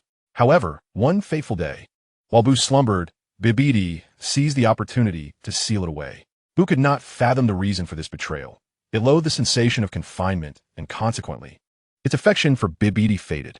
Time became an enigma, and when the sphere of its imprisonment finally shattered, Bu reclaimed its freedom. Yet upon emerging, it encountered a figure reminiscent of the Great Supreme Kai, who attempted to assail it. Fortunately, Bulma intervened, shielding Bu from the attack and presenting it with its favored delicacies. After consuming the Great Supreme Kai, Bu gained the ability to sense the thoughts of those around it. It discerned that this individual, named Bulma, harbored no malice towards it. Whenever Bu expressed hunger, delicious food would miraculously appear. It had never encountered such kindness before, and for the first time, it found itself drawn to Bulma. However, shortly thereafter, she informed Bu that food was no longer available, as she had to fight for the sake of Earth. Bu felt a surge of anger and refrained from following her. Yet it remembered her commitment to protect the planet. When it sensed an oppressive force that weighed heavily upon it, an inexplicable agitation arose within, igniting a desire to obliterate Bulma's adversaries. The notion of worry surfaced in Bu's mind, although it did not fully comprehend the concept. It instinctively sought out Bulma's presence and found her injured. This formidable Bulma, whom Bu had feared, was harmed. Enraged, Bu resolved to consume the one who had inflicted pain upon her. For the first time, Bu experienced a sense of defeat. Repeated blows and subsequent recoveries fueled its fury. It yearned to grow stronger, to annihilate those who bullied Bulma. The sentiment of worry was indelibly etched into Bu's heart. With narrowed eyes, Bu fearlessly charged into the blinding golden light that was nearly impossible to behold. Bulma reached out, attempting to grasp Bu, but it was too late. A hint of pink dissolved into the resplendent golden glow, akin to a drop of ink upon a pristine white canvas. The golden light gradually converged and dissipated, revealing the figure of the golden gula before Bulma's eyes. The golden gula. Upon witnessing this scene, Bulma's eyes narrowed, and her expression darkened, as if she could weep. In Gula's grasp, however, was a pink figure. With a cold gaze, he cast a fleeting glance at Bulma and brought Bu closer. A fist imbued with formidable power struck Bu in an instant. Boom! The terrifying residual force caused the entire area to tremble, even in the void of the universe. Bulma felt a dreadful power radiating outward. Her body involuntarily retreated several thousand meters. Bang! Another fist landed on Bu, despite Bu's attempts to resist. Whether by throwing punches and kicks or attempting to envelop Gula with his pink form in a bid to devour him, he was utterly powerless. Surrounding Gula was a golden aura that firmly ensnared Buu's tendrils, and with each successive blow, Buu's form shattered and reformed, yet his energy was visibly diminishing. Seeing this, Bulma furrowed her brow. Logically, Bu possessed the ability to regenerate from a mere drop of blood, coupled with an inexhaustible reservoir of energy. How could this be? After all, nothing in this world is without flaw, much like the infinite energy core within Bulma herself, which was merely yet to reach its upper limit. Everything has its threshold. Buu's regenerative capacity and boundless stamina rely on his ability to withstand the onslaught. Gula's power had far surpassed his own, and the dwindling energy was a clear indication of that. Bulma instantly reacted, surging forth, defying the pressure as she launched an attack against Gula. In a moment, she was beside him, just as her fist was about to strike his head when it was seized by a powerful arm. Simultaneously, Bu seized the opportunity to sever his tendrils and break free from Gula's grasp. "Two little insects, feel the wrath of your king," Gula bellowed, swinging his fist down toward Bulma. In her mental perception, Bulma understood that this blow would surely leave her gravely injured. Her arm elongated without hesitation, and she spun to position herself behind Gula. Crack! The sound of breaking bones echoed, but Bulma paid it no mind as she swept a leg towards Gula. Meanwhile, Bu, now devoid of his tendrils, joined the fray. Bang! Bang! Bang! The shockwaves from their colliding fists and feet spread outward as Bulma and Bu fought valiantly, undeterred by death and attacking at any cost, temporarily overwhelming Gula. Though Bulma's arm was fractured, the Namekian cells within her allowed for recovery. Yet the pace of healing was agonizingly slow amidst such rapid exchanges. With each successive assault, her injuries mounted and her speed began to wane. Gula quickly sensed Bulma's decline, absorbing a punch from Bu, seizing the opportunity to deliver a kick that sent Bulma flying. Puffed. Blood mixed with entrails gushed forth, resembling a flowing light, cascading into the depths of the cosmos. Upon witnessing this scene, Buu's crimson eyes burned with intensity, disregarding his waning energy. He forcibly gathered his strength, coalescing a ki blast the size of a planet, hurling it downward.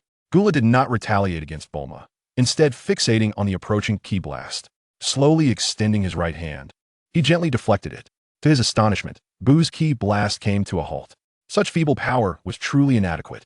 With a surge of energy, he struck the ki blast, forcing it back. Bu gazed in disbelief as he was engulfed by the blast. A thunderous explosion erupted, illuminating the universe with unfathomable brilliance. Even the Earth, situated within the solar system, trembled incessantly under the impact of the shockwave. The ground fissured, volcanoes erupted, and the oceans roared. The moon, Earth's satellite, shattered instantaneously amidst the reverberations, transforming into countless fragments that rained down upon the Earth. Bulma, propelled backward, felt a sharp pain coursing through her body. Summoning her last vestiges of strength, she bit down on a senza bean she had prepared earlier, its pure life energy flooding into her system. Damaged organs began to mend, and her injuries swiftly healed. She concentrated, halting her backward momentum, only to be confronted by a scene akin to a planet's explosion in the distance, leaving her aghast. Bu was in peril. Just as she resolved to act once more, the words of King Kai echoed in her ears. "Bulma, Goku, they have been resurrected. There is one wish remaining. Do you have any thoughts?" Bulma, upon hearing this, felt a surge of frustration. What wish? If I were to say to have the god of destruction kill Gula, would the Earth-S dragon fulfill that? Realizing her folly, she corrected herself. Let the dragon hide the entire solar system within the cosmos. If I should fail here, allow Goku and the others to train diligently, so that they may aid me in defeating Gula in the future. With that, Bulma activated instant transmission, arriving at Buu's location.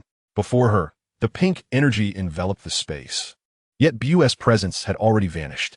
However, she could still sense his energy. Without hesitation, she unleashed a powerful ki wave. Tenfold Kamehameha. In the celestial realm of the Earth, Goku received the message from King Kai, his heart sinking. The battle beyond the solar system was palpable, and he could feel the sheer strength of the adversary Bulma faced. The Earth of the past had been ravaged by the androids, leaving it in tatters. Although Goku had never ceased his training during his time in the afterlife, the foe Bulma confronted had surpassed him by an insurmountable margin. Furrowing his brow, he pondered deeply as he observed the cold exchange between Piccolo and the androids 17 and 18 in the distance. Once adversaries, Now resurrected, they refrained from immediate conflict. Heeding Bulma's counsel, Piccolo and his companions suppressed their simmering hatred and anger. Meanwhile, the revival of androids 17 and 18 brought forth the resurgence of emotions that had been stripped away during their transformation into artificial beings. It is only through the trials of life and death that one gains profound insights. Reflecting on their past selves, 17 and 18 recognized the grievous mistakes they had committed. Moreover, Goku and Vegeta, who had never ceased their training in the afterlife, now possessed power that far surpassed that of the androids. The battle occurring in the periphery of the solar system radiated waves of energy that even the androids could perceive. Yet, the barriers of mistrust would not vanish simply because everyone had returned from the dead. Since arriving at the heavenly realm, 17 and 18 had remained motionless, while Piccolo vigilantly monitored the siblings' movements. Sensing Goku's unusual demeanor, Piccolo furrowed his brow and inquired, "Old son, what troubles you?" Goku replied softly, "King Kai transmitted a message. Bulma wants us to summon the eternal dragon to conceal the entire solar system in the cosmos. If she fails, we must train diligently to avenge her." Though Goku's words were lightly spoken, the clenched fist betrayed his inner turmoil. Piccolo could sense the depth of fury within his former rival. He attempted to soothe him, saying Vegeta and Trunks have entered the hyperbolic time chamber for training. The eternal dragon has one wish left. Bulma's proposal could benefit Earth as well. However, looking up at the fragments of the moon cascading down, Piccolo expressed his concern. "But I wonder what kind of adversary Bulma is truly facing?" Goku offered no response, his gaze fixed on the sky. With a roar, he unleashed a golden aura that surged around him. His black hair transformed into a brilliant gold, and as his power erupted, his golden locks grew wildly. His dark eyes glimmered with a light blue hue, and the heavy brow vanished, muscles rippling as he clenched his fists.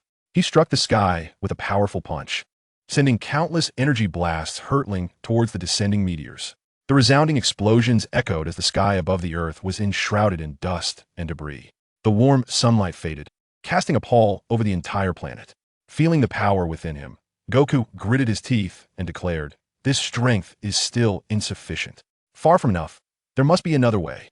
As he contemplated, memories of his experiences with Bulma flooded his mind. Suddenly, a fleeting and hazy recollection surfaced: the fusion technique. During his studies of instant transmission, Goku had come across this technique. As the thought crystallized, clarity dawned upon him. Piccolo and the android siblings were drawn to Goku's sudden revelation. "Old son, what is the fusion technique?" Fusion is a secret technique learned by son Wukong from the Metamorians. When two individuals with comparable combat power perform a peculiar, symmetrical dance and a line of finger from each of their hands, they can merge into a single entity. The theoretical duration of the fusion is 30 minutes. However, if the dance steps are miscalculated or the fingers fail to align correctly, their strength may diminish even further.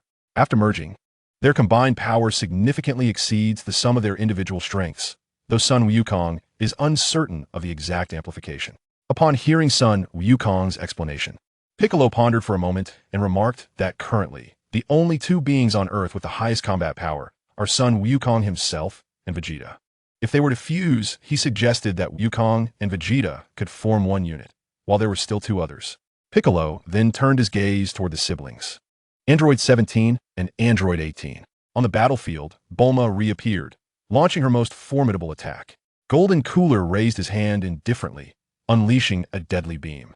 As the crimson energy wave collided, Bulma felt as though she had been struck by an indescribable force, causing her to stagger uncontrollably backward.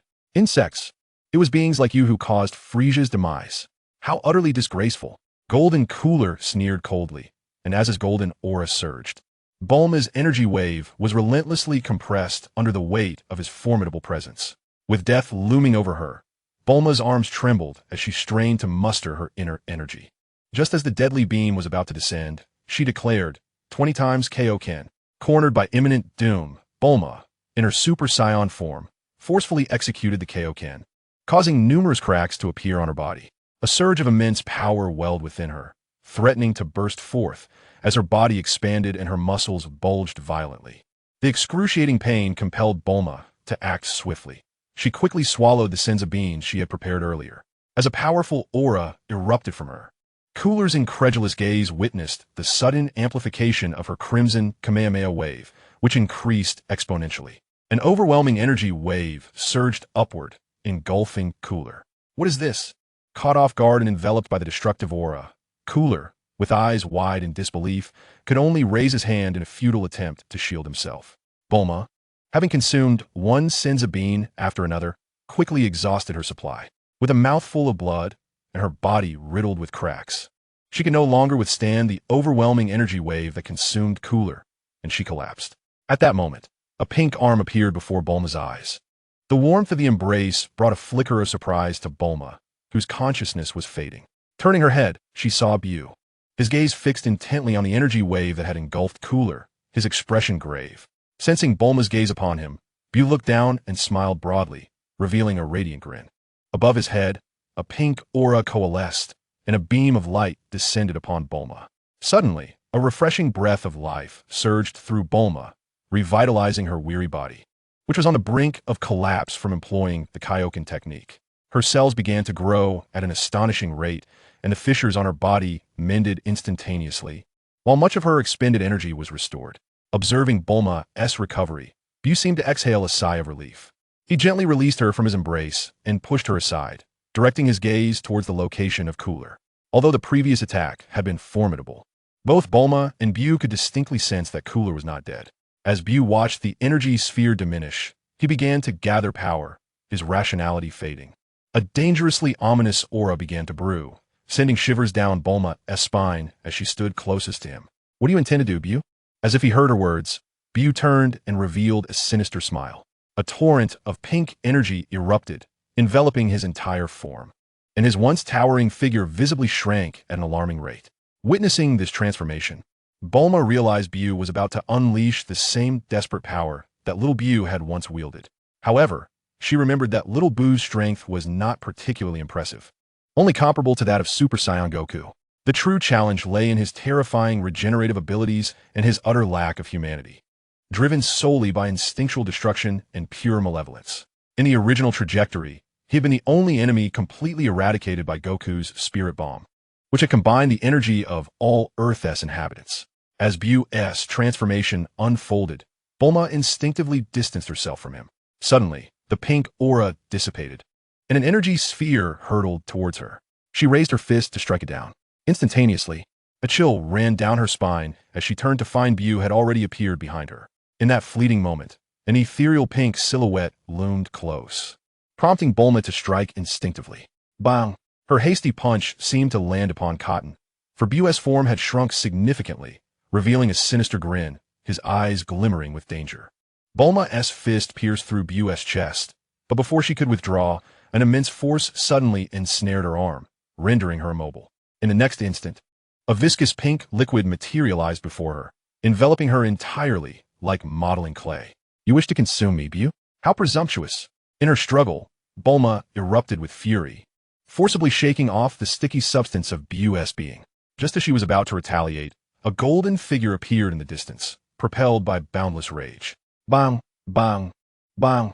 In that moment, Bulma resolved to abandon Bu and confront Cooler, who had already freed himself. She unleashed her full power, engaging in close combat with Cooler. After enduring several severe injuries, it seemed that her Saiyan bloodline had activated, and following her recovery, her strength had slightly improved. Yet even so, facing Gula proved to be a formidable challenge, fraught with peril. It was clear to her that defeat was merely a matter of time. Meanwhile, the small Bu, having been repelled by Bulma, instantaneously reformed his body and observed the two combatants who were relentlessly engaged in battle. A look of eager anticipation flickered across his face as he gazed at Gula, seemingly recalling the dire predicament he had previously endured. Without a hint of hesitation, he plunged directly into the fray. The clash reverberated ominously. Bu's entrance transformed the encounter into an intricate chaos. Bulma was singularly focused on vanquishing Gula, yet Bu was indiscriminate in his attacks. What was once a cooperative effort devolved into a tumultuous melee. Perhaps the overwhelming power of Gula exerted too much pressure on the small Bu, compelling him to launch incessant assaults against Gula. Observing this, Bulma furrowed her brow and joined Bu, directing her punches toward Gula. However, in a moment of carelessness, she was unexpectedly swept away by Bu's tail as they pressed their attack. Regaining her balance, Bulma surveyed the battlefield once more. She noted that small Bu was entirely indifferent to Gula's onslaught, making faces at Bulma, only to be obliterated by Gula once again. Yet in the blink of an eye, Small Bu reformed anew. The battle raged on, but Bulma hesitated to re-enter the fray. While Bu's combat prowess was indeed inferior to Gula's, he neither fled nor retreated. It was uncertain how long this stalemate could persist. Carefully observing the conflict between Gula and Small Bu, Bulma began to contemplate her strategy. The strength of Golden Gula far surpassed her own. Her ability to prolong the battle was solely due to her multitude of hidden cards. However, if this continued, failure was inevitable. Moreover, the battlefield lay on the outskirts of the solar system, and on Earth. Only androids 17 and 18 possessed the capability to survive and fight in outer space. Yet, in light of the current battle, those androids, who had once decimated Earth's warriors, seemed woefully inadequate. With her mind racing and devoid of viable options, Bulma felt a wave of anxiety wash over her, her spirits plummeting. Although the Dragon Balls remained at her disposal, should Gula set foot on Earth, the situation would only grow more dire. I have underestimated the complexities of this world. Perhaps I ought to train diligently or seek out the god of destruction, Beerus, directly. The thought of the god of destruction conjured the image of a figure with a mane of fiery red hair in Bulma's mind. The Super Saiyan god seemed capable of existing within the cosmic expanse. With this thought, Bulma's gaze returned to the battlefield, where Bu was repeatedly obliterated and reformed. It appeared as though he was enduring relentless torment at Gula's hands. Yet, Bulma could sense that Bu's energy had not waned. In fact, Gula seemed to be growing increasingly agitated. In his golden form, Gula exhibited formidable strength in both offense and defense. In the recesses of memory, in a bygone era, Frieza, upon his resurrection, transformed into his golden form and valiantly defended the Earth for over an hour. However, the current state of Cooler, amidst relentless assaults, revealed signs of significant physical fatigue, either due to prior damage inflicted by Bulma or the overwhelming anger coursing through him, as evidenced by his heaving chest. Observing this, Bulma dared not delay and promptly contacted King Kai. King Kai, please connect me with Goku. Within the Celestial Temple on Earth, Goku was earnestly instructing the android siblings, number 17 and number 18, in the art of fusion. The duo bent their legs and assumed an exceedingly peculiar stance as Goku adjusted their positions with his fingers. Gradually, they drew closer, harmonizing fusion. In unison, a swirling mist of white smoke enveloped them, and in the blink of an eye, Goku and Piccolo found themselves accompanied by a tall figure, reminiscent of both number 17 and number 18. The newly formed being, towering and exuding a radiant white aura, was nearly the same height as Piccolo. Witnessing this, Goku exclaimed in delight, "We succeeded on the first try." He approached, ready to pat the figure on the shoulder. But just as his arm was about to make contact, it was seized, and he was flung away. Goku, propelled backwards out of the Celestial Temple, was not angered. Rather, he found himself even more elated. The Earth desperately needed powerful warriors. He swiftly returned to the temple, gazing at the newly fused entity. "You only have half an hour for this fusion. I will use instant transmission to send you to Bulma. Give it your all. The fate of the Earth rests upon you." Yet, the golden-haired figure, born from the fusion, paid no heed to Goku. Instead, he gazed down, absorbing the immense power within, and suddenly laughed. "Why should I protect the Earth?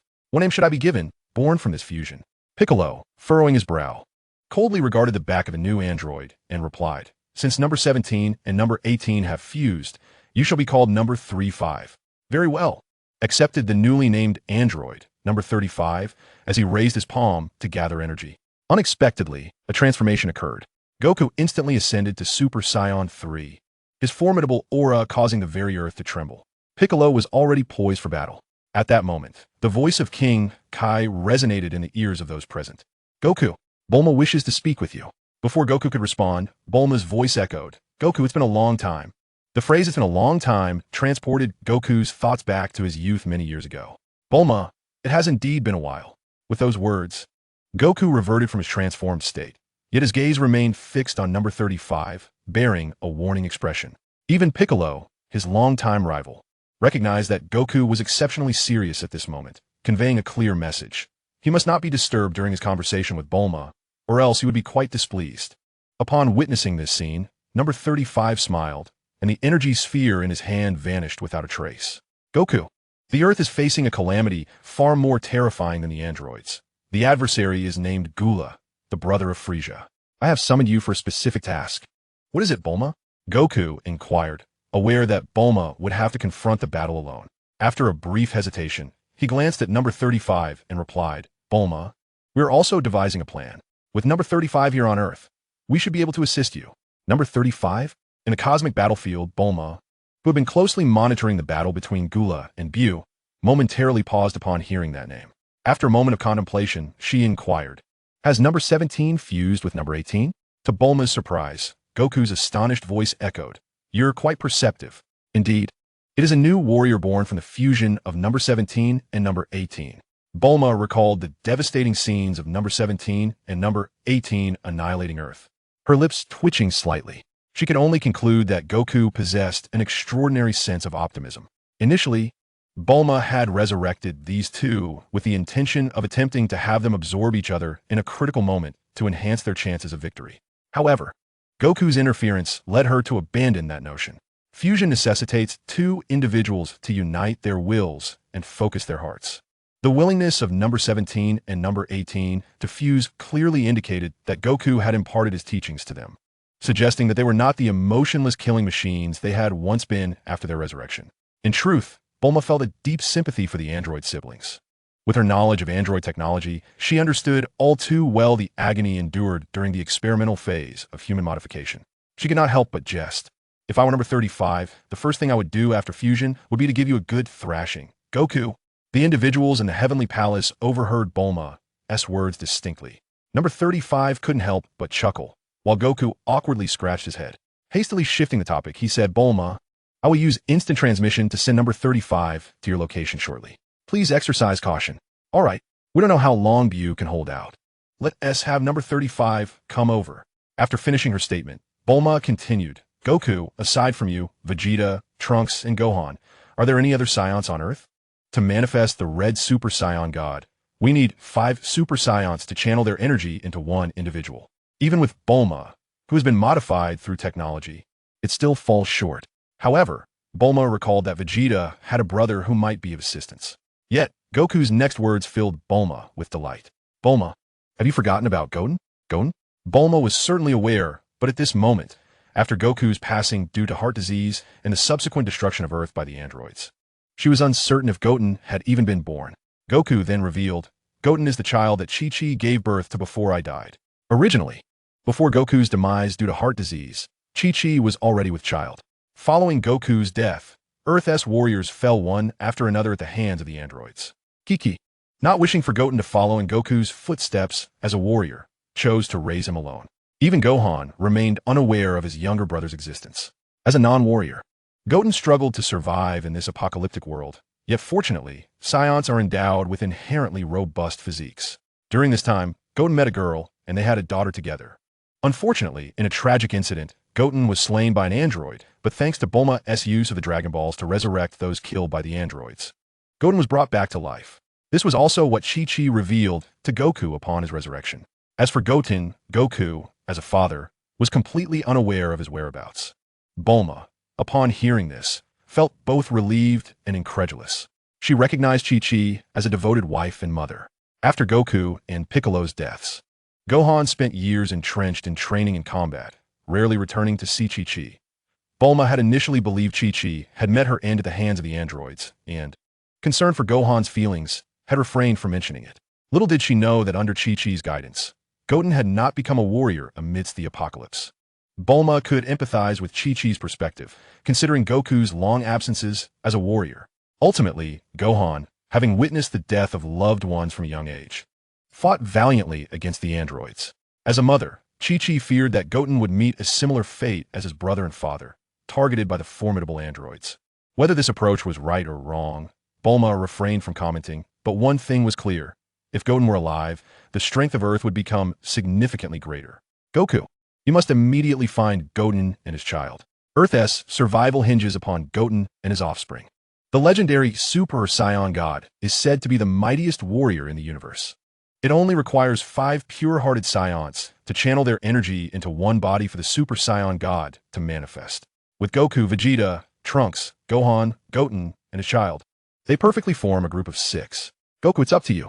Bulma pondered the nature of the Super Saiyan God she had mentioned. Without inquiring further, Goku approached number 35, transformed into Super Saiyan 3, and placed his finger on his brow, initiating instant transmission. In the next moment, Goku and number 35 vanished from the sacred world of the Kais. Entrusted with this mission, Bulma was about to contact the Supreme Kai when she noticed a flickering shadow nearby. Instantly alert, she prepared to attack, only to recognize Goku's form and halted her actions.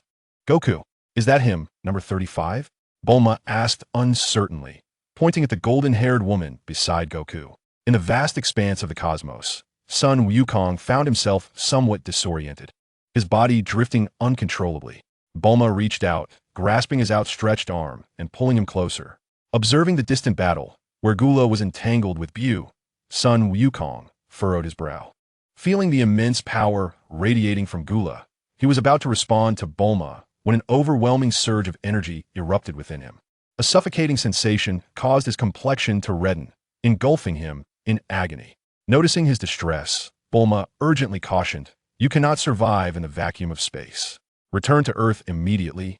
"Heed my words." Enduring the pain, Wukong nodded, placing a finger over his heart, and swiftly departed from the battlefield. Once assured of Wukong's exit, Bulma turned her attention to number 35, inquiring, "Do you understand why I must act against him?" "Why?" Number 35, fixated on Gula, replied with a cheerful demeanor. "Because you siblings are my ultimate trump card. In dire circumstances, I would have no choice but to consume you to amplify my strength for a final confrontation. However, I have suddenly changed my mind. Perhaps fighting together would be more advantageous for us. So let us engage." With that simple declaration, number 35 charged towards Gula. Chapter 31. The mantis catches the cicada, while the yellow bird awaits the final victor Earth. The Divine Realm. Upon returning to Earth, Sun Wukong gasped for breath. Not far away, Piccolo approached, asking, "Old son, how are you faring?" "Bulma's opponent is too formidable," Wukong remarked, gazing deeply into the Divine Realm, particularly towards the room of spirit and time. "Vegeta and Trunks should be emerging soon." Piccolo calculated the time. "It's about time." He added, "I will go find Chi-Chi. If Vegeta and the others come out, please ensure you convey the fusion technique to them." Observing Wukong's earnest demeanor, Piccolo, despite having never encountered the foe Bulma spoke of, recognized the gravity of the situation reflected in Wukong as typically optimistic countenance. Although Piccolo himself questioned the utility of seeking Chi-Chi at this juncture, perhaps it was a farewell. After all, Wukong had been absent from his family for many years. If this encounter proved as dire as the one with the androids, it would be wise for Wukong to bid farewell to his loved ones. After contemplating for a moment, Piccolo nodded. "Go. I shall return swiftly." Sensing Kikiese location, Sun Wukong tore through the fabric of reality, leaving the Divine Realm. Meanwhile, in the realm of the Kais, the old Kai sat serenely, eyes closed and unmoving. Yet, unbeknownst to him, beads of sweat began to trickle down his brow. The Kais, Shin, and Kibito, who were attentively monitoring the battle, noted this troubling change. Anxious and apprehensive, they reflected on their own ignorance. Within the crystal ball, Gula effortlessly overwhelmed Bu time and again, intensifying the pressure on the two. Once deemed an invincible entity in their minds, Bu now appeared helpless against his adversary, resorting only to his immortal form to persist in the struggle. Though I have long pondered this enigma, it remains perplexing how Bu, an embodiment of malevolence, could unite with Bulma in battle. Even to the discerning eye, it is evident that Bu stands no chance against Cooler. Yet, he persists, valiantly restraining Cooler, preventing him from directing his wrath towards Bulma. Nevertheless, they are acutely aware that Bulma has no prospect of victory against Cooler. Even the deities standing at the pinnacle of the cosmos share a similar fate. Lord Supreme Kai. On the battlefield, Bulma gazes upward into the inky depths of the universe, as if transcending light years to meet the gaze of Supreme Kai Shin. This gesture astonishes Shin. At this moment, has shed his initial divine aloofness. "Miss Bulma," he promptly replies, "How may I assist you?" Bulma, without any superfluous words, states her request with clarity. "Please keep an eye on the situation on Earth. If Goku gathers the Saiyans, I kindly ask you to have Jebbit transport Gohan back to Earth." "Understood, Miss Bulma." The old Supreme Kai awakens Gohan's latent potential, which, according to recollection, transforms him into the mysterious Gohan, whose combat prowess rivals that of Super Saiyan 3 Goku. Indeed, in this timeline, Gohan has been engaged in constant battle, his strength even surpassing that of Goku, reaching an astonishing level. However, this alone may not suffice to vanquish Cooler. Bulma recognizes that Supreme Kai Shin harbors doubts about Gohan's ability to assist her. After conveying her final instructions, Bulma reflects for a moment and realizes there is nothing more to add. At this juncture, number 36 has already engaged Cooler in combat, while number 17 and number 18, being siblings, share a deep connection. Upon merging, their strength amplifies exponentially, taking over the fight against Bu. An unending barrage of energy blasts inundates Cooler. Little Bu, relieved from the burden of taking hits, stands in the void, leaning on his knees, his gaze unwaveringly fixed upon Cooler. As number 30 SXS energy blasts engulf Cooler, he gathers energy in his hands. A surge of power coalesces in an instant, launching towards Cooler. In this moment, Bulma, too, chooses to strike. With a tenfold Kamehameha wave. A crimson energy wave surges forth, merging with Bu's blast to join the fray. Cooler, sensing the incoming assault while fending off number 35's attacks, erects a protective energy shield around himself. With his hands raised, he withstands the combined forces of Bu and Bulma. In that fleeting moment, all three unleash their full power, stalemating in place. Although Bulma has integrated the energy furnace, blessed by the old Supreme Kai into her very being, thus losing the advantage of boundless energy, the output remains limitless. Meanwhile, Bu, with stamina nearing infinity, presses forward without hesitation, gradually overpowering Cooler as number 35 pivots and extends his arms, summoning a protective shield that manifests behind Cooler, unleashing his energy wave with all his might. The combined force of the three parties mounted an intense assault, and a flicker of panic finally crossed Gula's face. How dare you defy the noble frozen demon clan? Prepare to perish. With a full-on eruption, a resplendent golden light re-emerged, transforming the transparent aura enveloping Gula into a vivid crimson. It expanded relentlessly, resembling a colossal stellar annihilation bomb. The cosmic dimensions began to fracture, ultimately collapsing with a deafening roar. At that moment, a cold glimmer shone in Bulma's eyes as she unleashed her full power, propelling the energy wave decisively. Simultaneously, she propelled herself toward Gula, following the trajectory of the energy wave. As the dimensions shattered, the surrounding space warped into a kaleidoscope of dazzling colors. Time seemed to suspend in that instant. Upon reaching Gula's side, a surge of inspiration struck her, and the domain of time and space expanded to its utmost limits. Stars ignited within her mind, and her aura surged, the addition of an inky darkness lending an exquisite beauty to this vibrant realm. Temporal confinement. She extended her hands above her head, and Gula, who was fiercely resisting, felt a tremor emanating from his very soul. In the next moment, darkness enveloped him as Bulma's domain ensnared him, rendering him immobile. Instinctively, he fought back, unleashing a tremendous force that caused the fabric of Bulma's realm to splinter with countless cracks. Having never before utilized this temporal domain, Bulma had awaited this lethal opportunity. Witnessing Gula's impending escape from his bindings, she could not allow it. 20-fold Kaioken. In her Super Saiyan form, she forcibly activated the Kaioken technique, the scarlet aura accentuating her emerald green energy in a breathtaking display. The immense power stabilized Bulma's domain instantly, disregarding the fissures appearing on her body. Bulma's mental strength surged to its zenith. Bu, number 35, what are you waiting for? The resolute words echoed in her ears as number 35 and Bu, without hesitation, unleashed their energy. Two exceptionally potent waves of energy surged forth, engulfing both Gula and Bulma. With a deafening roar, the aftershocks that tore through everything rendered existence silent. In the nearest solar system to the battlefield, nearly all planets were affected in an instant. The three outermost planets were vaporized almost immediately. The residual force continued unabated, heading straight for Earth. Just as Goku had found Chi-Chi and begun to explain the situation, he was caught off guard as he noticed the colorless sky above. Kiki, you must head to the lookout immediately. With that, Goku soared into the air, raising his hands high, transforming into Super Saiyan 3 as an immense energy shield enveloped the entire planet. Meanwhile, at the lookout, Vegeta and Trunks, engaged in training, gazed at the increasing spatial rifts emerging within the hyperbolic time chamber, their minds racing to comprehend the unfolding chaos. In an instant, the entire chamber exploded, leaving Vegeta and Trunks in stunned silence. It was only then that I realized I had already appeared in the temple of the gods. Before me stood Piccolo, bloodied and raising his palm, his own energy pouring into the barrier above, unreserved. Beyond this barrier loomed an unfathomable and terrifying aura, a power so formidable it could obliterate the very heavens and earth. This overwhelming force plunged Vegeta, who had recently enhanced his strength through rigorous training, into despair. Trunks, already aware that Bulma was battling in outer space, clenched his fists at the sight of Earth being caught in the aftermath. "Mom, you must hold on." Vegeta recognized that Bulma had long since left him behind, yet as the prince of the Saiyan race, he would never concede defeat. Observing the relentless waves of energy, he soared into the air, gathering his spirit to protect the Earth alongside Goku. He resolutely recalled the destruction of planet Vegeta, a moment when he had no chance to intervene.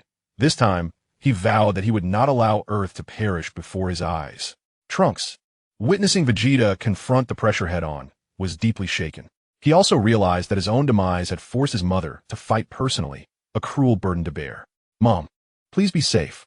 With hope, Trunks joined the ranks of those defending the Earth. Meanwhile, across every corner of the planet, fallen warriors returned once more, rising to confront this calamity and vowing to prevent Earth from suffering again.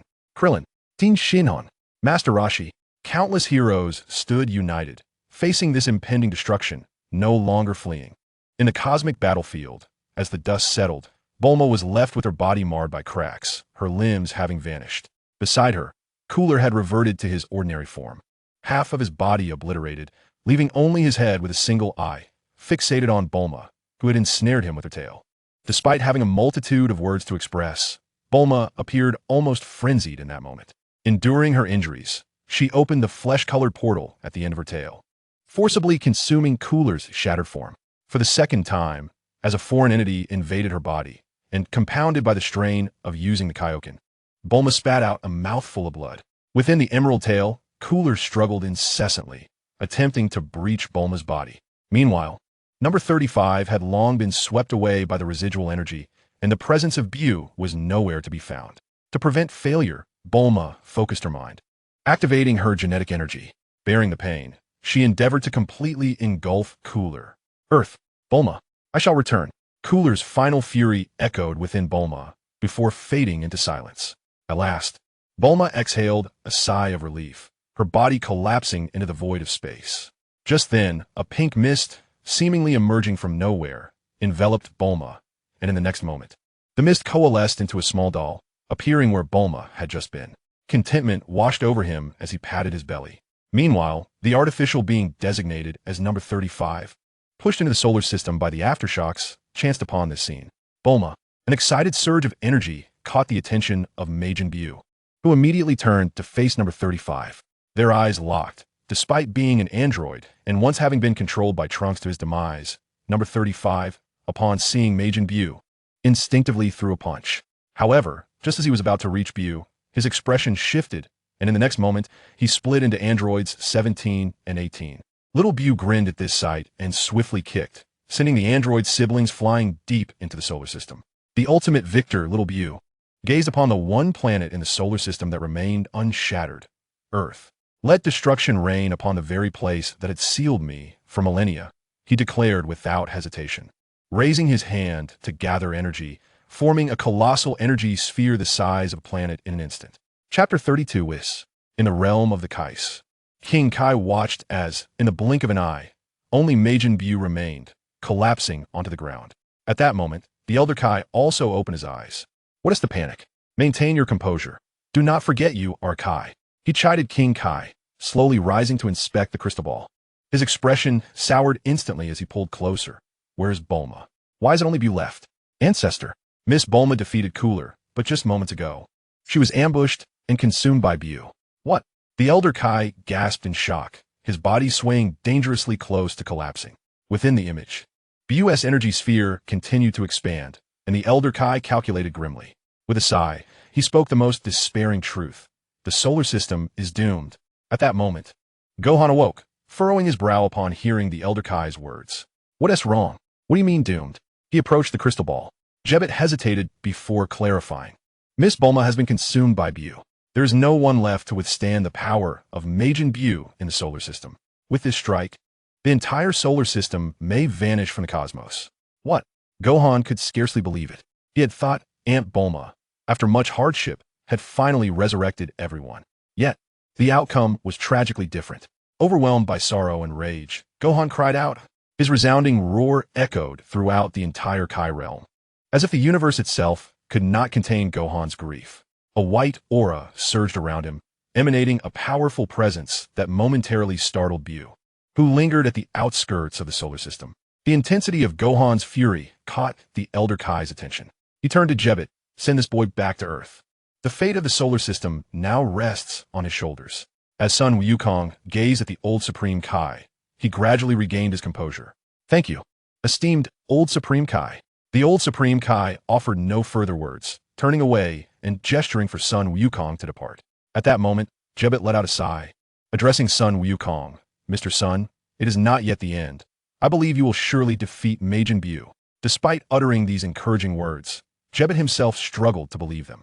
Nevertheless, he placed his arm on Sun Wukong's shoulder, and their figures soon vanished from the realm of the Supreme Kai. Observing their departure, the old Supreme Kai pondered for a moment, extending his mental energy outward as he silently called, Lord Whis. Lord Whis, in the depths of the universe. In an obscure star domain, a planet comparable in size to the realm of the Supreme Kai stood amidst the stars. Within this planet, in an ancient palace, a young man clad in opulent attire gazed gracefully at the book in his hands, steam rising from a cup of tea beside him, drifting with the turning of the pages. At that moment, the young man raised an eyebrow, and with a flick of his hand, a resplendent scepter materialized, emanating a mysterious glow from the flickering crystals atop it. Curiously, he lightly tapped the scepter, and the voice of the old Supreme Kai resonated, Lord Whis. With a gentle chuckle, the young man, named Whis, set down his tea and addressed the scepter. Ah, it is you, Supreme Kai. Have you emerged from your seal so soon? I wonder what brings you to seek me. The old Supreme Kai, finally receiving a response, his eyes gleaming with a cold light, smiled broadly. This scene was witnessed by Whis from light years away, as if they were exchanging glances across an infinite divide. Suddenly, the old Supreme Kai spoke. Lord Whis, I seek your assistance in requesting Lord Beerus to lend a hand. Oh, came Whis's somewhat effeminate laughter. I apologize, Supreme Kai, but Lord Beerus is still in slumber, and I cannot ascertain when he shall awaken. What is it that you require? When Lord Beerus awakens, I can convey your message. The old Supreme Kai displayed a knowing expression, recalling how that slothful cat relished its sleep. Were it not for his inaction, the universe would not be in such disarray. The old Supreme Kai reminisced about millennia past, when, due to his own weakness, that lethargic cat had sealed him within the Supreme Kai sword. Although aged, the memory remained vivid. He smiled up at the sky and slowly spoke. Lord Whis, please inform Lord Beerus that numerous formidable foes have emerged in the universe, relentlessly wreaking havoc upon life-bearing planets. As a Supreme Kai, I shall rally this generation of Supreme Kais to thwart them. Should we inadvertently perish, please convey my apologies to Lord Beerus. With that, the old Supreme Kai did not afford Whis a chance to inquire further, abruptly severing the connection. The elderly being understood that the outcome depended solely on Whis's willingness. On the planet, Whis felt a sense of bewilderment as he set aside the book in his hands. Grasping his staff, he brought it closer to his eyes to survey the state of the universe. In an instant, the myriad events that had transpired over the years unfolded before him like a fleeting panorama. The final scene lingered on the moment when Majin Bu engulfed Bulma. The annihilation of planet Vegeta seemed to have been commanded by Lord Beerus. To his astonishment, the Saiyan had managed to slay him. Yet, Frisia's brother, Cooler, was remarkably powerful. Even the current Supreme Kai nearly met his demise on Earth. Had it not been for the human named Bulma, Lord Beerus might have faced dire consequences. At this thought, Whis chuckled, as if relishing the irony, with a gentle sweep of his arm gripping the staff. The events that had transpired on Earth since Goku and his companions fell in battle began to materialize. This included Trunks' death at the hands of Cell, and Bulma, consumed by despair, modifying herself to travel back in time using a time machine. Upon witnessing this, a cold light flickered in Whis' eyes. A time-traveling device was indeed contraband. However, without the time machine as he spoke, the images before him began to rewind. The androids annihilating humanity, Trunks' tragic end, and Bulma succumbing to despair, leading to the complete collapse of Earth. The sorcerer Babidi unleashed Majin Buu, and the supreme Kai, Shin, along with Kibito, were slain by the Demon Realm King, Dabura, in their attempt to prevent Bu's emergence. At this juncture, Whis suddenly laughed. It appeared that Lord Beerus owed a debt of gratitude to Miss Bulma, after all. As he spoke, the scene shattered into countless glimmers of light, and the young man named Whis, dragging his staff, slowly made his way deeper into the palace. Meanwhile, on North Kai's planet, the North Kai himself, witnessing Bulma's engulfment, was already paralyzed with fear, struggling to rise and immediately contacting Goku. Goku, Bulma has been devoured by Majin Buu. He is about to annihilate the entire solar system. On Earth, Goku and Trunks, who were battling the aftermath of the conflict, felt a surge of fury upon hearing the North Kai's words. Memories of their youth flooded Goku's mind, and he could no longer contain his rage, unleashing a thunderous roar. His energy erupted as he launched countless energy blasts, venting his sorrow and anguish. Above in the KO's palace, Trunks, who was resisting the aftermath alongside Vegeta, was struck by the news of Bulma's demise. His eyes instantly welled with tears, and he cried out, "Mom, why has it come to this? Everyone has returned. How would you leave us?" Vegeta, momentarily taken aback, looked at Trunks and sternly commanded, "Trunks, calm down. Stay composed. How can I be calm? Mom is gone." Trunks, in a fit of hysteria, shouted furiously at Vegeta, his golden aura intensifying with every explosive surge, golden lightning coiling around his entire being. In an instant, his presence forced Vegeta to retreat several hundred meters. With his eyes transformed into a radiant gold, Trunks gazed skyward and ascended in wrath, declaring, "Majin Buu, I shall surely avenge you." At that moment, two phantoms descended upon Earth, and Gohan happened to witness Trunks' furious ascent. Without hesitation, he dashed to Trunks' side and seized his shoulder, delivering a powerful punch to his cheek. With a resounding crash, Trunks collided heavily against the heavenly temple, staring at the familiar figure hovering above. His heart, heavy with sorrow and indignation, softened slightly as tears streamed down his face. In a mix of surprise and joy, he cried out, "Brother Gohan, you have returned. But what about Mother?" Gohan glanced at the stoic Vegeta, who remained calm and detached. Suddenly, he erupted with energy, his hand raised as immense power converged, unleashing countless energy blasts into the sky. The residual impact on Earth began to wane, gradually losing its potency.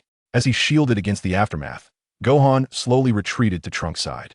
"Trunks, I understand your grief, but this is not the time for sorrow. I am aware of Bulma's situation. Let's not forget we possess the Dragon Balls. Once we eliminate Majin Buu, everything can be set right." His words served as a revelation to Trunks, who had long believed the Dragon Balls were beyond use since his birth.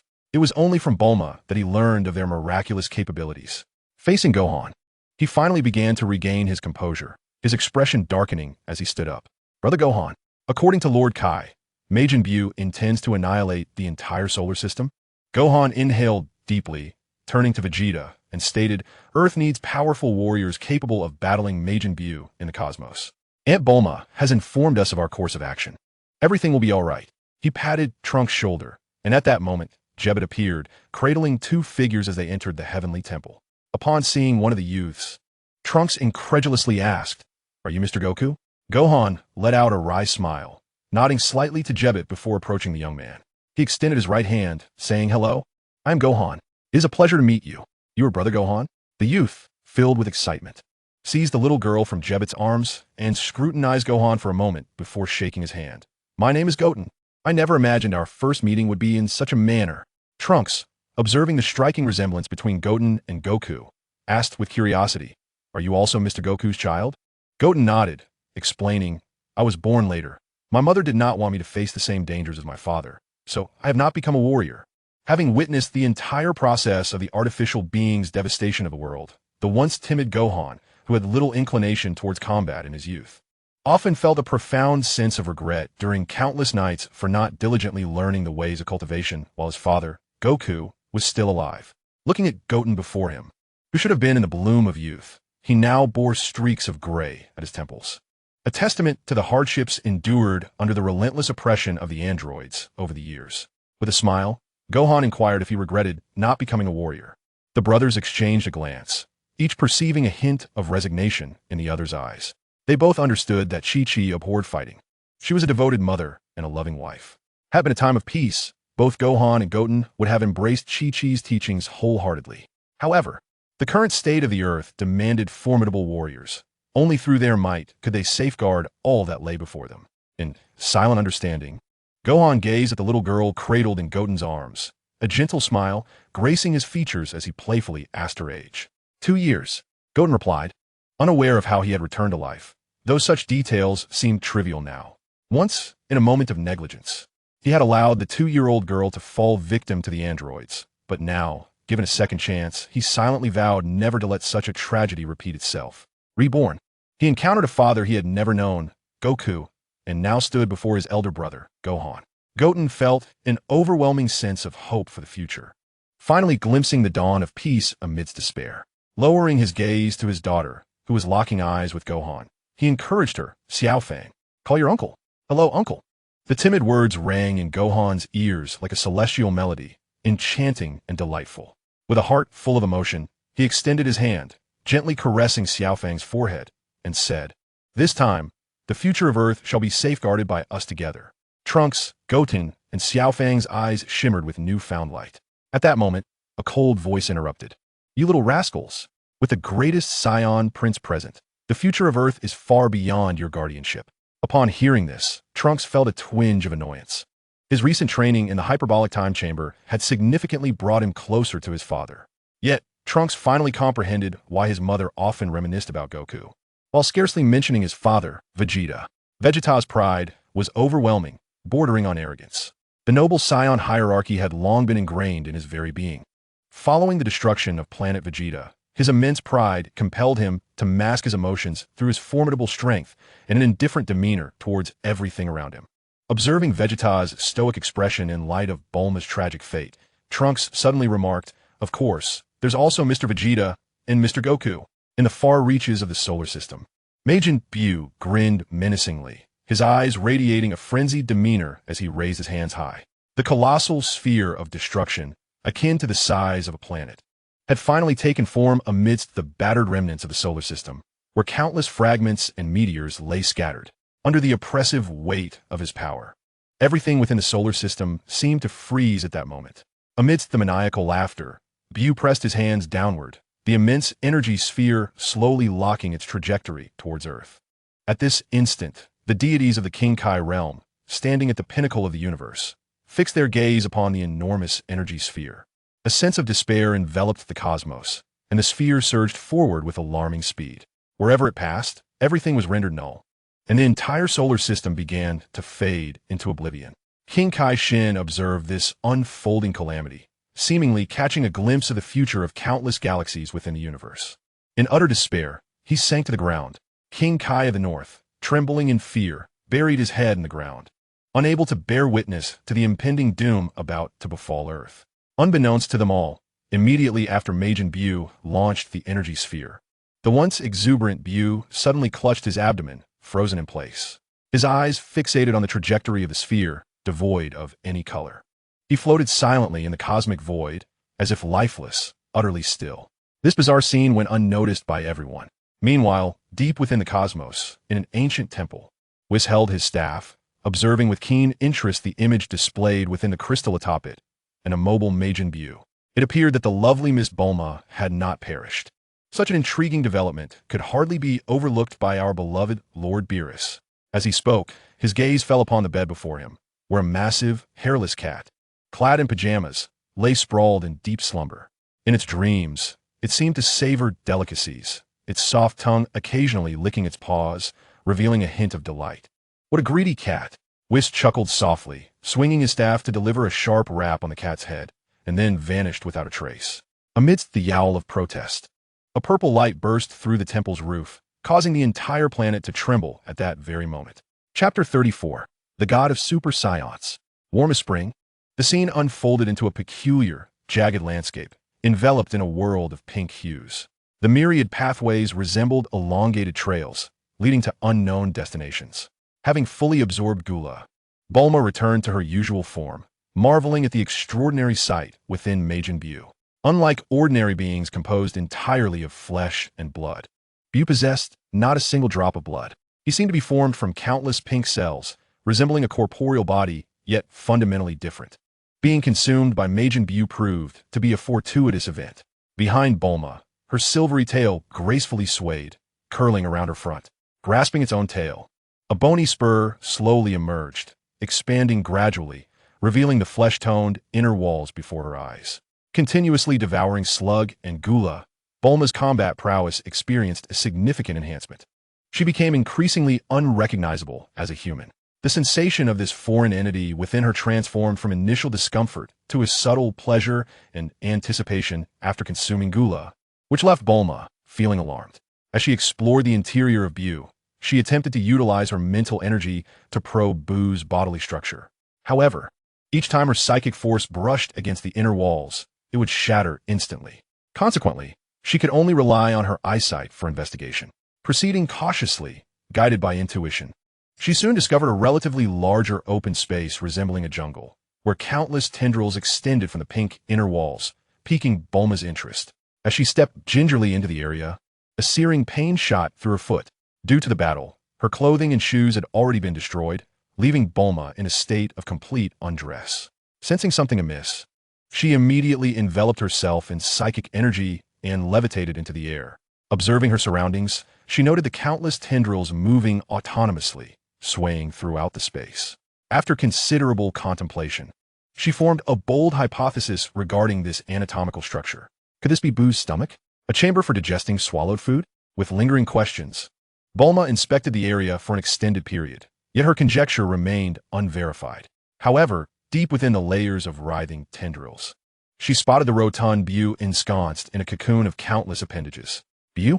She attempted to call out, but the plump Buu appeared to be in a deep slumber, offering no response whatsoever.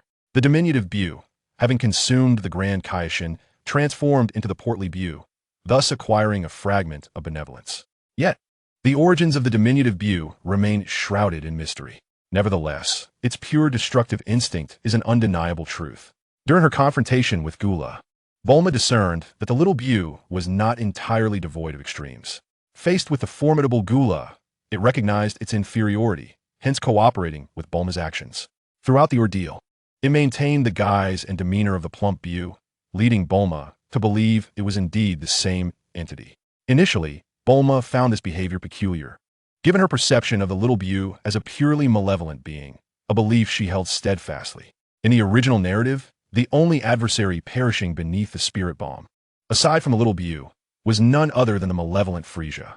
The spirit bomb is the culmination of countless energies, a united, formidable strike. Even if the little Buu possessed a modicum of benevolence, it would inevitably influence the spirit bomb's potency. Whether it was Frisia, the first struck by the spirit bomb, or Jiren, who repelled it with a single punch, both may embody evil and strength, yet within them resides a glimmer of goodness. Thus, the spirit bomb could only inflict injury upon them, never claiming their lives. In stark contrast, the little Buu was undeniably an entity that had been vanquished. Thus, from the very beginning, Bulma has been leveraging the abilities of Kid Buu, prioritizing the defeat of Cooler. After all, Cooler's might has transcended comprehension. Only by vanquishing Cooler can one confidently confront the remaining foes. The moment Cooler was engulfed by Bulma, she sensed Kid Buu's movements. Despite being grievously injured and incapacitated, defeating Kid Buu seemed a daunting task. However, evading his consumption was remarkably effortless for Bulma. The disparity in combat power between them was already astronomical. Her willingness to allow Kid Buu to consume her was solely for the sake of the present fat Buu. You can help me contend with Cooler. I certainly cannot let you vanish alongside Kid Buu. With a faint smile, Bulma recalled the moment fat Buu had offered her cake.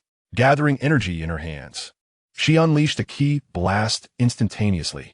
Within Kid Buu's form, Bulma experienced a significant suppression of her combat prowess and had to utilize her mental energy to shield herself, lest she be unwittingly devoured by Kid Buu.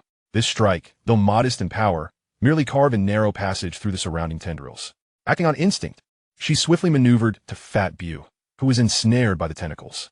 Concentrating her energy, she unleashed two powerful strikes that severed the tendrils entangling fat Buu. Grabbing the unconscious fat Buu, she swiftly exited that perilous space. Just as she escaped the grasping tendrils, Bulma came to a halt. A cold glimmer flickered in her eyes. Kid Buu had somehow positioned himself nearby. Placing fat Buu beside her, Bulma grinned and remarked, "It seems you are anxious too." With that, The robust silver tail of Bulma manifested bone spikes, which plunged fiercely into the pink flesh beneath her feet. The emergence of Fat Bu and Bulma's actions instilled a sense of danger in Kid Bu, who realized he had been deceived. With a grotesque expression, he charged at Bulma. Boom! Their fists collided, yet Bulma remained steadfast as a mountain, her tail supporting her body while her legs swept out. The kick landed squarely on Kid Bu's head. Boom! The immense force of the strike caused Kid Bu to explode, his pink flesh merging with the surrounding walls, vanishing without a trace. Bulma remained vigilant, meticulously scanning her surroundings, enveloping herself and Fat Bu in her mental energy while floating in the air, her tail continuously siphoning Kid Bu's cellular energy. However, just as Kid Bu dissipated, an overwhelming force suddenly surged through Bulma's tail. Unbeknownst to her, Kid Bu's hands had emerged from the spot where her tail had penetrated, gripping it tightly and pulling with all his might. Is this where your strength ends? Bulma lightly pressed her right foot down, causing Kid Bu to explode once more. Yet, in the next moment, countless Kid Bus emerged from the pink flesh surrounding them, swarming towards Bulma like a horde of locusts. Earth, on the sacred realm. The ripples from the outer reaches of the solar system have dissipated, yet Wukong and his companions exhibit no trace of joy. The North Kai informs them that the energy sphere unleashed by Bu will reach Earth in mere minutes. Although the North Kai is unaware of why the small Bu stands motionless, all the warriors on Earth comprehend the dire consequences if this strike is not thwarted, the annihilation of the entire planet, and indeed the solar system itself. Moreover, Trunks and Son Goku, upon hearing the name of Bu, harbor an intense desire to tear each other apart in vengeance for Bulma. In their quest to avert disaster and definitively eliminate Bu, Wukong and the others consent to attempting the transformation that Bulma once spoke of, the Super Saiyan God. Wukong stands at the center, flanked by Trunks and Son Gohan, with Vegeta, Son Goten, and his daughter joining hands, all closing their eyes to quiet their turbulent emotions. Having faced countless challenges, the group understands that only absolute calm can forge new hope in the face of Bu's overwhelming pressure. United in purpose, their collective resolve intensifies. As Son Gohan and Trunks succeed, Wukong feels an indescribable force surge within him, a manifestation of the Super Saiyan God power spoken of by Bulma. He approaches this newfound strength with utmost caution, deeply attuned to its essence.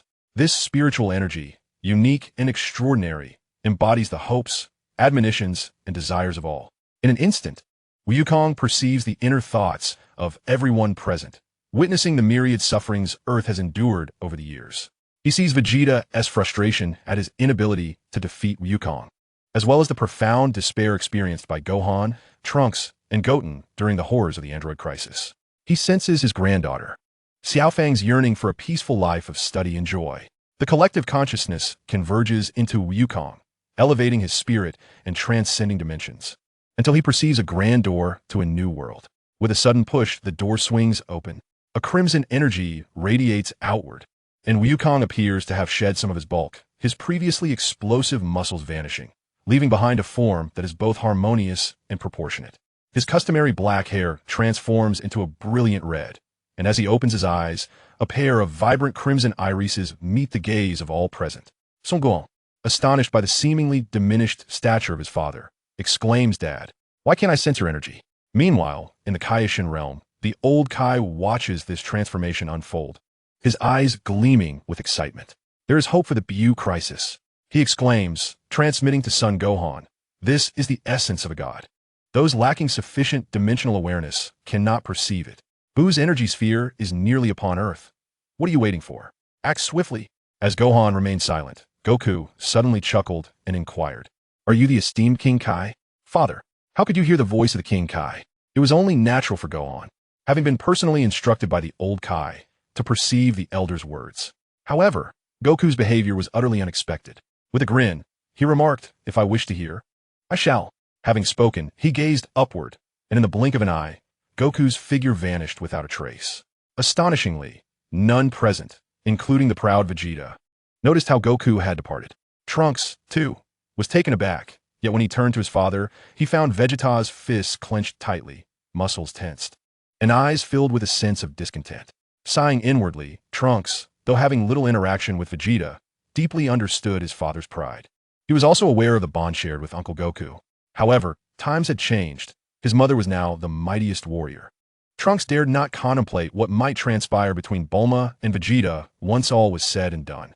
Though Bulma appeared gentle, she possessed a strength intertwined with her softness. Otherwise, how could she, after his departure, single-handedly revive a world that had long lost hope and resurrect everyone?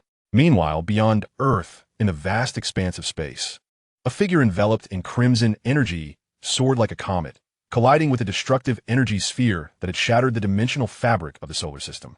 Boom! It felt like an instant, yet also as if an eternity had passed. Goku spread his arms wide, the red energy flaring, enveloping the colossal energy sphere akin to a planet. His eyes blazed with crimson light as he concentrated his strength. The once mighty energy sphere halted its advance and gradually diminished under Goku's relentless suppression. Time flew by. A full 10 minutes passed, and the red aura surrounding Goku shone even more brilliantly. The energy sphere had shrunk to the size of a ping-pong ball, which Goku then struck with his palm. The annihilating energy that could have obliterated the entire solar system was rendered utterly powerless as it soared into the distance. Boom! The explosion resonated throughout much of the northern galaxy. In the brilliance, the crisis of the solar system was instantly averted. In the next moment, Goku, not daring to linger, swiftly flew toward the outer reaches of the solar system, following the energy signature emitted by Little Bu. Chapter 35, Goku Sent Flying. At the outer edges of the solar system, Little Bu stood dazed. If there had been a second person present, they would have surely noticed the peculiar transformation of Little Bu's chest, which rapidly returned to normal. Strangely, within Little Bu, Bulma stood resolute as a mountain, her tail continuously absorbing Bu's cellular power. The genetic essence continues to operate ceaselessly, with the celestial realm of the mind expanding under the formidable influence of Bu's immense power. Within her body, through the transformation brought forth by the artificial beings, Bulma devours the two extraterrestrial entities, Gula and Shrag, amalgamating them with her inherent Saiyan lineage.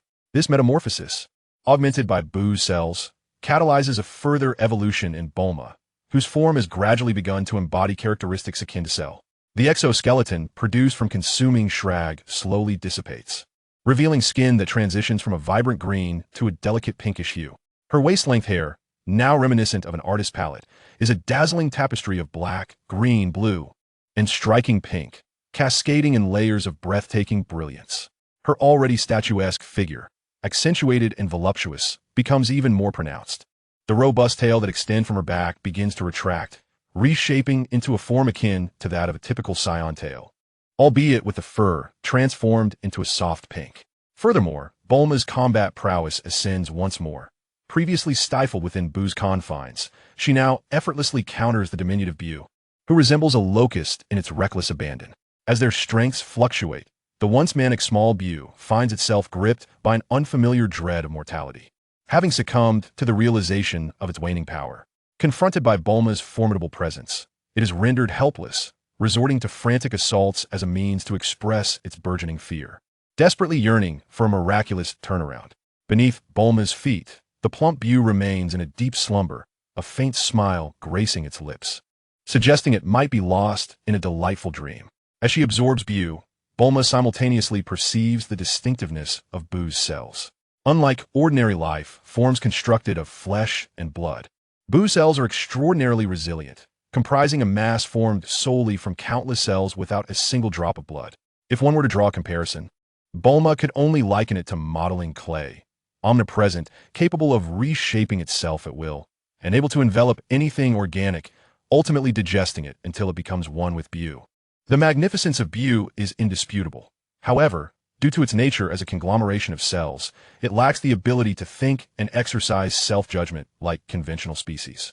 Despite its remarkable mimetic abilities, humanity has ascended to a predominant status in the cosmos, primarily due to its creativity. While Bu's singular focus and simplicity fuel its strength, they also confine it to imitation, preventing it from surpassing its own limitations. This explains why, after absorbing the Grand Kaishin, the plump Bu possesses both thought and creativity, endowing it with a strength that surpasses that of the diminutive Bu. In the intricate dance of gain and loss, the plump Bu's power exceeds that of the small Bu. Yet this ability to think also diminishes its regenerative capabilities significantly. With the emergence of cognitive faculties, it experiences a spectrum of emotions such as affection and fear, quintessential to the human experience. Thus, this also presented a vulnerability, inadvertently constraining the full potential of her strength. By integrating the cells of Kid Buu within her own body, Bulma could sense a newfound harmony. The previously devoured cells felt as if they had been meticulously organized, moving with her will. A seamless fusion. Kid Buu, cease your onslaught. Bulma's cold voice momentarily stunned the wildly attacking Kid Buu. After a prolonged barrage, he found himself repeatedly vanquished and diminished. Realizing that he was no match for the woman before him, Kid Buu reluctantly halted his assault. Meanwhile, Bulma continued to absorb the essence of his cells. With fury evident in his eyes, Kid Buu clenched his fists, clearly agitated. Bulma smiled slightly and asserted, "You are no match for me now. If this continues, you shall be entirely consumed by me. As a former comrade who fought alongside me against Gula, I offer you a chance. Relinquish your identity and merge with Fat Buu, and you may yet survive." This was not an act of benevolence on Bulma's part. Rather, it was a recognition of the assistance Kid Buu had provided her. This opportunity was as much for him as it was a means to bolster the future strength of Earth. Kid Buu appeared intrigued, casting a glance at the Fat Buu lying at Bulma's feet. The creature snored thunderously, drooling and smiling faintly, utterly uncouth as he sprawled on the ground. This sight sent a shiver down Kid Buu's spine. A frenzied glint appeared in his eyes, and in the next moment, he chose to self-destruct right before Bulma. Boom! The shockwave from the explosion radiated outward, penetrating the inner solar system. Simultaneously, Goku, transformed into Super Saiyan God, rushed forward at great speed. Upon sensing the energy fluctuation from Kid Buu's self-detonation, a weight settled in his heart. With a swift gesture, he unleashed a vast red energy sphere, effortlessly containing the residual waves at the periphery of the solar system. He hastened towards the location where Buu had been. What met his eyes was a mass of pink flesh, writhing and pulsating, towering to the height of a person. Is this Majin Buu? Goku pondered. Yet he did not allow himself a moment's delay. Channeling all his energy, he prepared to strike. In that instant, a long-awaited voice echoed in his ears. Goku, halt! Surprised, Goku hesitated, just as the pink mass began to churn and gradually contract. In the blink of an eye, a familiar silhouette emerged before him, a poised figure, with a mound of pink resembling Kid Buu peacefully slumbering beside her ankle, with hair of 4 distinct colors and a curvaceous form. Though her appearance had slightly altered from his memories, Goku instantly recognized her. Withdrawing his attack, he swiftly moved to Bulma's side, excitement coursing through him as he grasped her shoulders and embraced her warmly. Bulma, you're safe. How wonderful! As she felt the warmth of his embrace, Bulma's heart was filled with a tumult of emotions. How many years had it been? Ryukong has been gone for many years, and Bulma has long since forgotten. After years of yearning, she finally reunites with her old friend. Overcome with emotion, tears well up in her eyes. Ryukong, have everyone returned? Is everyone well? Kiki, Gohan, Goten, Krillin, Piccolo, Trunks, Vegeta, everyone is back. However, upon mentioning Vegeta, a hint of embarrassment crosses son Ryukong's face as he gently pushes Bulma away from his embrace. Confused by Ryukong's sudden action, Bulma inquires, "What is wrong, Ryukong? Is there an enemy on Earth?" Ryukong steps back a couple of paces, his red aura flickering slightly, and points a finger at Bulma. Intrigued, Bulma inspects herself, and her face flushes with realization. She had completely forgotten that after absorbing Fat Buu, her body had reverted to human form, albeit with a slight rosy hue compared to her once pale complexion. Yet, seeing Ryukong's beaming smile, Bulma, feeling a mix of embarrassment and anger, raises her arm and delivers a sharp slap to him. With a loud crash, Ryukong, caught off guard, is sent flying. Bulma mutters to herself, "That'll I'll teach you." She then picks up Fat Buu and, placing a finger to her forehead, activates instant transmission, vanishing into the vastness of space. Regaining his composure and cradling his swollen cheek, Ryukong's eyes sparkle with admiration. Bulma is incredible. She managed to hurt me. Looking up, he realizes Bulma has already departed. Casting one last glance at the void of the cosmos around him, his expression sharpens as he too uses instant transmission to leave the scene. Chapter 36, Trunks' Dilemma. Earth. Bulma's estate. Once the grandest villa in West City, it now lies in ruins after enduring countless trials. Bulma casually places Fat Buu in a corner and retreats to the laboratory beneath the estate. With her taut nerves finally unwinding, She allows the shower's water to cascade over her, relishing the aftermath of battle. With her eyes closed and a smile gracing her lips, she revels in the triumph. At last, success.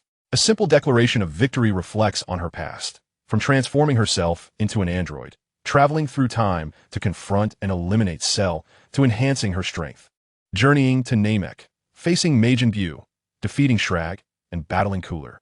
Each step was a gamble, meticulously calculated. Having come so far, she has sacrificed immensely. Behind her, a pink tail sways, and she playfully grasps it in her hand. I'm becoming less human. Yet this sensation is undeniably captivating. On a genetic level, and within the realms of consciousness, Bulma is no longer the earthling she once was. Perhaps it is the Saiyan genetics at play. Amidst the relentless battles, she realizes she has grown fond of this exhilarating edge between life and death. Every step is accompanied by victory. Even a single defeat ultimately leads to profound failure. Under immense pressure, Bulma has forged her formidable strength. Feeling the power within her, Bulma willed her body to expel all moisture in an instant. Emerging from the bathroom, she donned a fitting pair of hot pants and a tank top in the laboratory. Simply slipping them on, gazing into the mirror, she resembled a youthful maiden, her curvaceous figure more alluring than ever. Her fair skin glowed with a rosy hue, while her long hair cascaded in a blend of 4 vibrant colors. Her blue eyes sparkled with a smile that radiated warmth from the heart. On this transformed Earth, Goku and the others have been resurrected, and the androids have been dealt with. Majin Buu was consumed by his own essence, leaving the fate of Fat Buu uncertain. As for the restoration of Earth and the solar system, Bulma chose to remain indifferent. She retreated to her bedroom, lay upon the bed, and closed her eyes. Unbeknownst to her, her breathing gradually steadied, guiding her into the realm of dreams. In the realm of the Kais, Goku, having transformed into a Super Saiyan God, returned from the cosmos. Vegeta, Trunks, and the others immediately gathered around him. Mr. Goku, has Gula been defeated? Compared to the previous terrifying pressure Bulma felt while confronting Gula, the atmosphere was now eerily calm after the Super Saiyan God ventured to the battlefield on the outskirts of the solar system. Gohan and Trunks were filled with apprehension. Upon seeing Goku's safe return, curiosity stirred within them. Gula and Majin Buu have been vanquished, and Bulma is unharmed. Finally, Earth is safe, Goku remarked, glancing around with a puzzled expression. Where is Bulma? Why is she not here? The others exchanged glances, mirroring each other's confusion. Gohan approached Goku. Dad, did Aunt Bulma not return with you? No, she should have arrived before me. Just as the group was enveloped in uncertainty, the voice of the elder Kai echoed in their ears. That young lady was simply exhausted and has returned home to rest. She is fine, so you need not worry. Upon hearing this, Gohan looked up at the sky and asked, Elder Kai, do you know where Aunt Bulma went? Trunks also displayed a sense of urgency. Moments later, the Elder Kai's voice resonated again. She is indeed gone home. This revelation left everyone momentarily stunned. Trunks was the first to react, soaring into the sky towards West City. Vegeta, realizing the situation, swiftly followed suit. Witnessing this, Goku's aura as a Super Saiyan God began to dissipate, reverting to his normal state. Rubbing his head, he turned to Piccolo. It's been a while since I visited Chi-Chi. I wonder if she'll be upset? Goten smiled. Dad, Mom has missed you dearly. We should head home. As Sun Wukong gazed at the dissipating gloom in the sky, he sighed, reflecting on the fact that it was all finally over. Everyone was here. How wonderful it was. In the West City Manor, Bulma had no idea how long she had been asleep, but she felt exceedingly comfortable and refreshed. When she finally opened her eyes, she noticed that Trunks had been waiting at the foot of her bed for an unknown duration. Not far away, Vegeta leaned against the doorframe of the bedroom, arms crossed and silent. Yet, his occasional glances toward Bulma betrayed the turmoil within him. Trunks, you've returned? She exclaimed, rising with a radiant smile. In that moment, Bulma's voice was exceedingly tender. Mom, Trunks had a myriad of words to express, yet at that moment, he found himself unable to utter a single one. Tears streamed down his face as he embraced Bulma tightly, silently pouring out the anguish he had harbored within. He felt somewhat out of sorts, instinctively yearning to break free. But in an instant, Bulma suppressed her impulses. Perhaps influenced by her own nurturing nature, she always maintained a sense of indulgence when it came to Trunks. Gently stroking his forehead, Bulma teased, Look at you all grown up, yet still like a little child. It's all right. Everything is behind us now. As she wiped his tears, Trunks began to smile, slowly rising and casting a glance at Vegeta. who stood at the doorway. Mom, everything is over. We can finally live in peace, and Dad too. Meeting Vegeta's gaze, Bulma was suddenly reminded of the times in the past when she had delivered him a sound thrashing.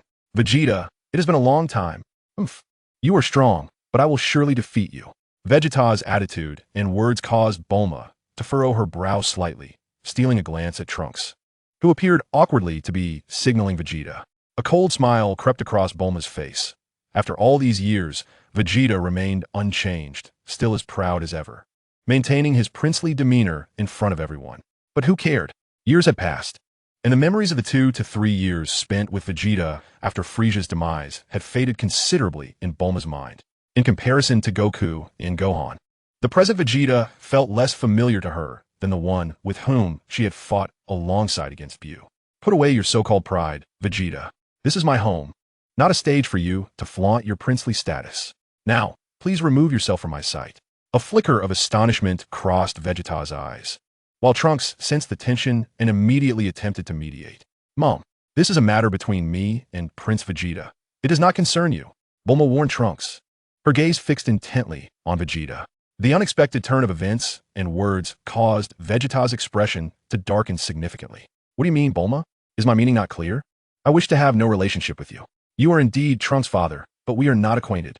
In the original narrative, the profound bond that once existed between them has faded over the years, as Bulma recalls that Vegeta spent significantly more time training in the gravity chamber than he ever did by her side. Even during her pregnancy and the birth of Trunks, Vegeta exhibited no sign of concern. While Bulma understands that Vegeta does care, the myriad experiences have transformed her. She is no longer the Bulma of the past, while Vegeta remains unchanged. Very well, I shall take my leave. With a deep gaze at Bulma, devoid of anger or entanglement, Vegeta calmly turned and walked away. Trunks, witnessing the scene, looked at Bulma with a pained expression. Mom, Dad, he began, but Bulma interjected, if you wish to pursue him, do so. I have concluded my relationship with him. Yet, you are still his child, and that is a fact. Do not dwell on this matter. Sighing, Trunks recognized Vegeta's immense pride. The fact that he did not erupt in anger was already surprising. However, the complexities of parental relationships were not for him to judge. He could only hastily chase after him. As she watched the 2 retreating figures, Bulma couldn't help but smile knowingly. What a pity. There was no opportunity to deliver another blow to Vegeta. Sensing the presence of Fat Buu, Bulma departed the underground laboratory. Chapter 37. The android siblings treading through the overgrown ruins. Bulma soon discovered Fat Buu, perhaps due to having forcibly removed him from Kid Buu, although his life force lingered. He remained in a deep slumber. Observing his slightly bulging belly, Bulma felt a mix of exasperation and disbelief. With such remarkable recovery abilities, how could he still be unconscious? Yet another waste of senza beans. With a pained expression, she retrieved the prepared senza beans from her shorts pocket and pried open Fat Buu's mouth, forcing them inside. As the beans were swallowed, Fat Buu's energy visibly surged. Moments later, the endearingly plump Buu awoke, looking around with confusion at the significantly altered Bulma. Who are you? He asked, tilting his head. Rolling her eyes, Bulma playfully patted his soft belly. Have you really forgotten me? Not long ago, we fought against Cooler together. Cooler? Fat Buu furrowed his brow, his previously crowded features scrunching together. Then, suddenly, his expression relaxed, and he broke into a joyful smile. You are Bulma. How wonderful. Seeing Fat Buu's childlike glee brought a smile to Bulma's face as well. However, her grin quickly faltered the next moment. Bulma, I'm hungry. I want to eat. Bulma, momentarily stunned, watched as Fat Buu plop down on the ground, throwing a tantrum. This left her utterly speechless. She raised her hand and playfully smacked his forehead. If you're hungry, just ask nicely. Keep acting like this, and I might just knock you out. Feeling slightly dizzy, Fat Buu nodded vigorously. Okay, follow me. Carrying the corpulent Buu to the laboratory, Bulma sought out a storage capsule filled with provisions and tossed it to him. Observing Buu indulging in the heap of snacks, Bulma felt a twinge of anxiety, as if she could scarcely afford to care for this creature. After arranging matters with Buu, she pivoted and soared towards the sacred temple. The crisis on Earth had been momentarily averted. Yet, Bulma recalled the words of North Kai, who had warned of numerous formidable foes lurking within the cosmos. The combined threat of Slug and Gula had already plunged Earth into peril, and it was conceivable that even mightier adversaries would emerge in the future.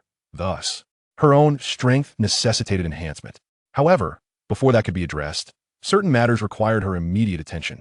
Upon her arrival at the sacred temple, she found that Goku and all the Earth warriors had already returned home. Only Piccolo, the newly appointed Supreme Kai, and Mr. Popo remained. As Bulma approached, she noticed Piccolo meditating in a corner, while Mr. Popo and the Supreme Kai stood at the temple's edge, smiling as they gazed down at Earth. Were they observing? Bulma's voice echoed, causing Mr. Popo and the Supreme Kai to turn in her direction, momentarily startled. The Supreme Kai exclaimed, "Miss Bulma has arrived. The people of Earth have begun to rebuild, all thanks to your efforts. The situation on Earth is nearly resolved. However, the reconstruction following the disaster will take some time. Once the Dragon Balls can be summoned again, Namek will also restore itself." Joy illuminated the Supreme Kai's visage. Though he refrained from mentioning the Namekians' previous insistence on not altering the natural order with the Dragon Balls, as their numbers had dwindled significantly, especially with Piccolo among them. Mr. Popo approached Bulma, stating, "Goku and the others have returned. However, what shall we do about androids 17 and 18? Surprised, Bulma inquired about their predicament. Mr. Popo's dark countenance bore an unusual expression as he regarded Bulma. After merging, 17 and 18 ventured into the cosmos to confront Gula. But Lord Northkai mentioned they are currently adrift within the solar system, seemingly gravely injured. The only one capable of aiding them on Earth is you, Miss Bulma. Hence I humbly request your assistance." After all that transpired, Trunks had long since disclosed the past of the android siblings to everyone. Yet, in the face of the siblings who had once wrought endless suffering upon Earth, only Goku could accept them without reservation. Bulma had initially intended to resurrect the android siblings as a contingency plan. At the crucial moment against Gula, had it not been for the intervention of Android 35, the outcome might have been drastically different. "Mr. Popo, I shall first bring them back," Bulma declared, raising her fingertip to her forehead, activating her instant transmission. In the blink of an eye, she found herself outside the confines of Earth, surrounded by an expanse of shattered celestial bodies scattered throughout the solar system. In a region beyond Earth, where meteors converge, Android 17 and 18 lay suspended in the void, their hands tightly clasped. Bulma gazed upon the siblings, both grievously injured. Half of Android 17's body had vanished, while Android 18 had lost an arm and a leg. Were it not for the infinite energy cores within them, they would likely have perished in the depths of space. Bulma grasped the two, surveying the solar system strewn with fragments of planets, a slight frown creasing her brow.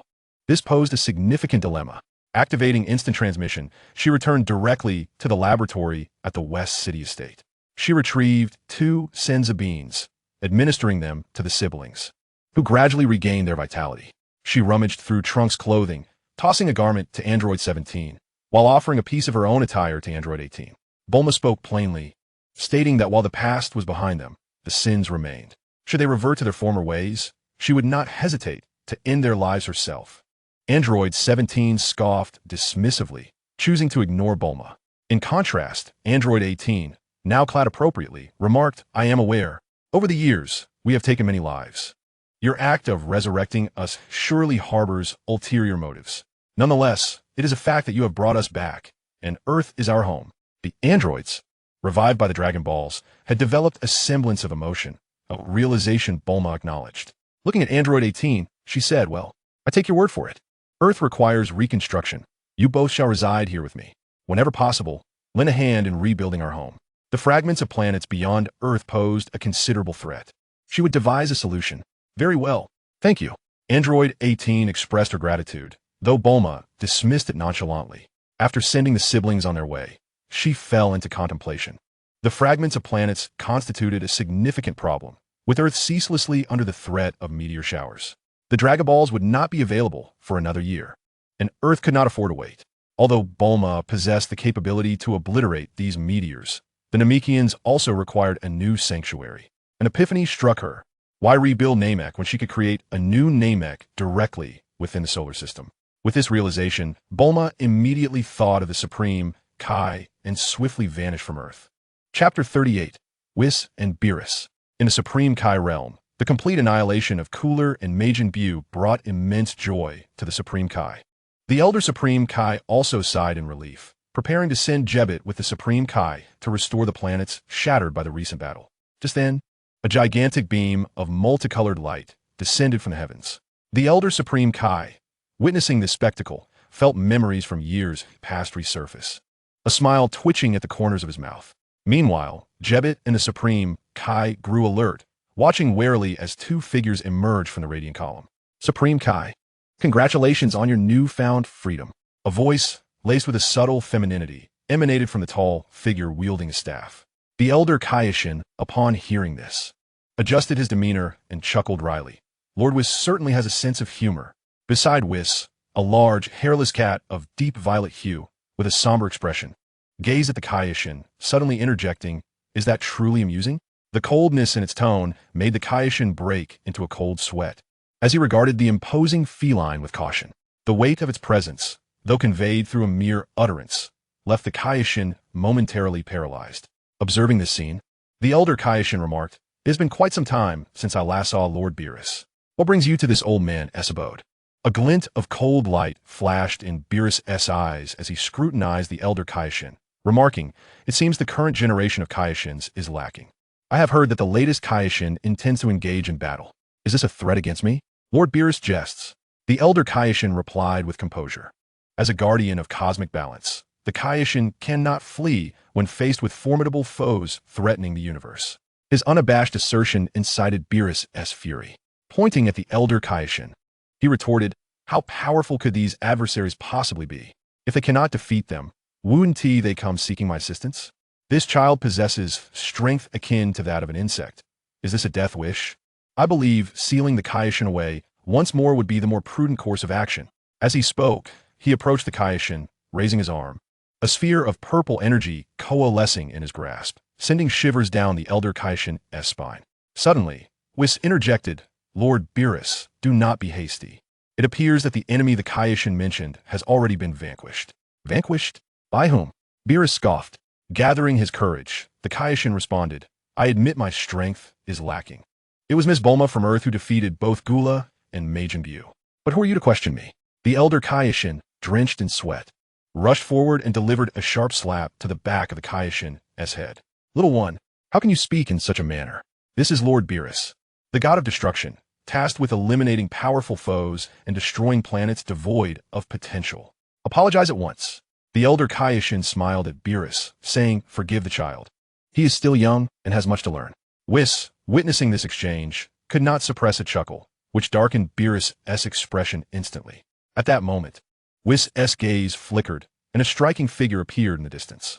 Clad in a fitted tank top and denim shorts, Bulma, with her long, fair legs adorned in blue athletic shoes, radiated a youthful exuberance. "Elder Kaioshin, it has been ages." Bulma greeted him warmly, her eyes, however, fixating on the enormous violet hairless cat.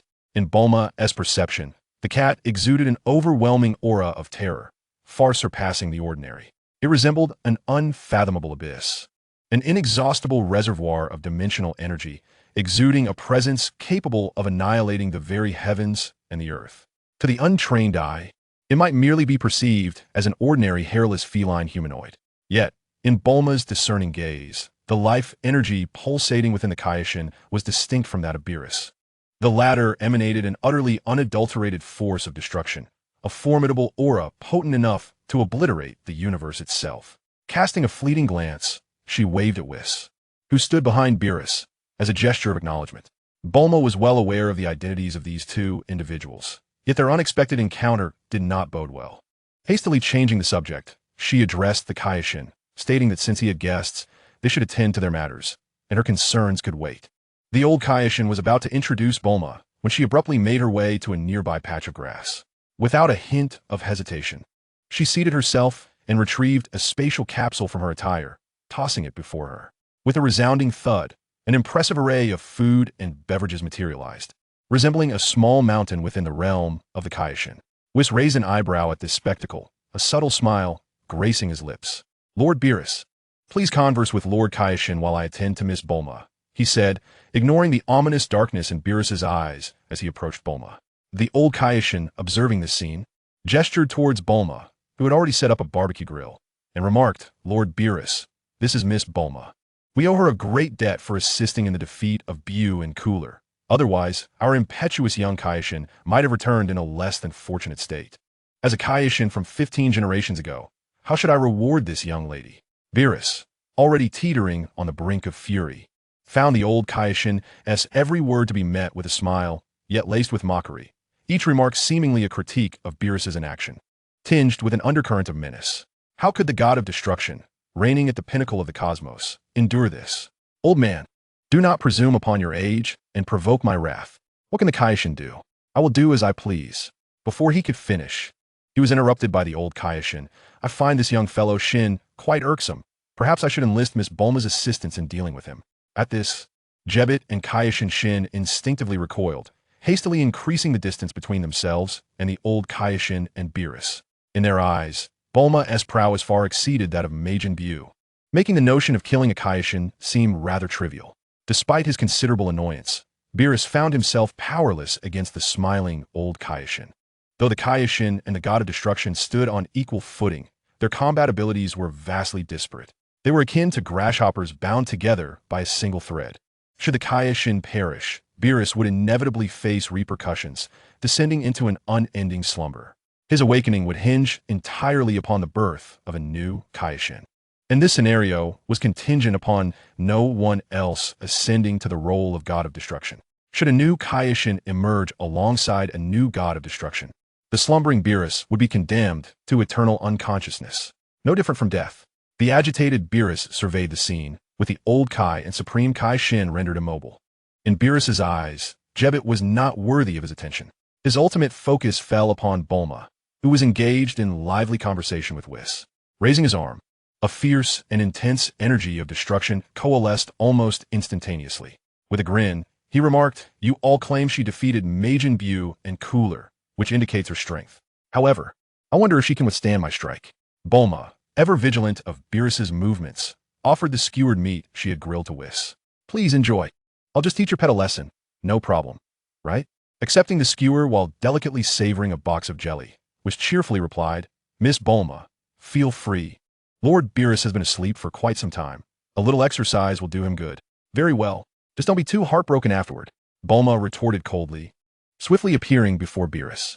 Locking eyes with him, she icily stated, "Lord of Destruction, I have heard you are God.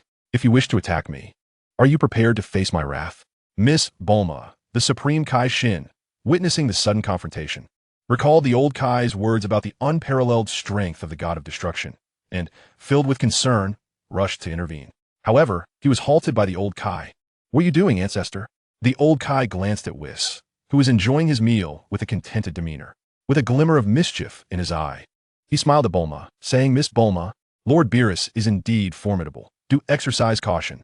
Turning to Beerus, he added, "Lord Beerus, Miss Bulma is no ordinary human.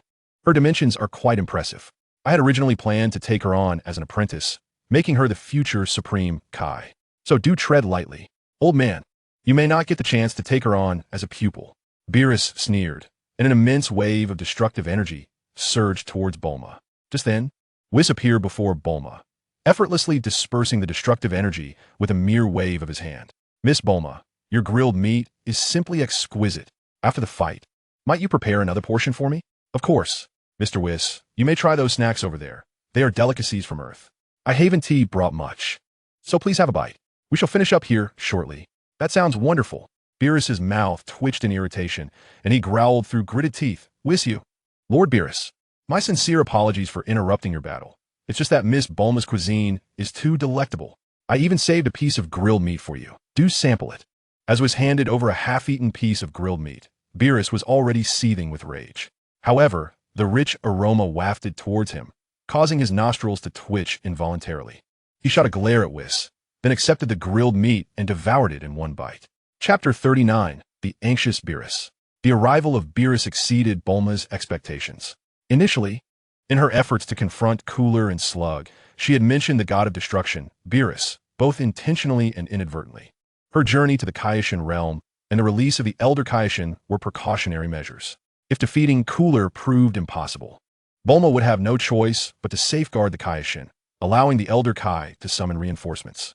After all, while the warriors of Earth had the hope of resurrection, they cannot play a decisive role against Cooler and Slug. Naturally, in the original narrative, Goku, as the protagonist, typically turned peril into safety. However, in this timeline, the protagonist's halo does not seem to shine upon Goku. Instead, the formidable strength lies with the antagonist. Beerus represents Bulma's final assurance against her potential failure. Yet, encountering him post-battle raises suspicions. It is likely that she was consumed by Kid Buu at that time. The Elder Kai was certainly summoned. However, it appears that the Elder Kai did not come with a polite request. Otherwise, the tension observed earlier would not have been so palpable. As Bulma watched Beerus devour the barbecue, his eyes brightened considerably, and his entire purple feline visage radiated joy. Bulma remained silent, smiling. Lord Beerus, what do you think? Miss Bulma's barbecue is quite delicious, isn't it? Whis remarked gleefully, enthusiastically recommending Bulma's culinary creations. This caused Beerus, who had just awakened from slumber, to glance at the mountainous pile of food nearby. Bulma, smiling, replied to Whis, "This is merely food to satiate my hunger. Earth is abundant with delicacies. If you enjoy it, you are welcome to visit Earth anytime. I shall treat you." Both Whis and Beerus instantly displayed expressions of excitement. The previously tense atmosphere dissipated in an instant. "Is that true, Miss Bulma? If you're treating, I must savor Earth's culinary delights." Beerus exclaimed. Earth had recently endured calamity and was still in the process of rebuilding. "If you, Mr. Whis, plan to visit Earth, just come find me. I will provide an abundance of food," Bulma said with joy. However, the moment her gaze fell upon Beerus, her demeanor shifted to one of seriousness. "Lord Beerus, as the god of destruction, I shall demonstrate my abilities." Their eyes met, and Beerus awkwardly glanced at the skewer in his hand. Discarding it nonchalantly, he replied with grave seriousness, "Show me your true prowess." "Then, Lord Beerus, do be cautious," Bulma declared, her demeanor turning resolute.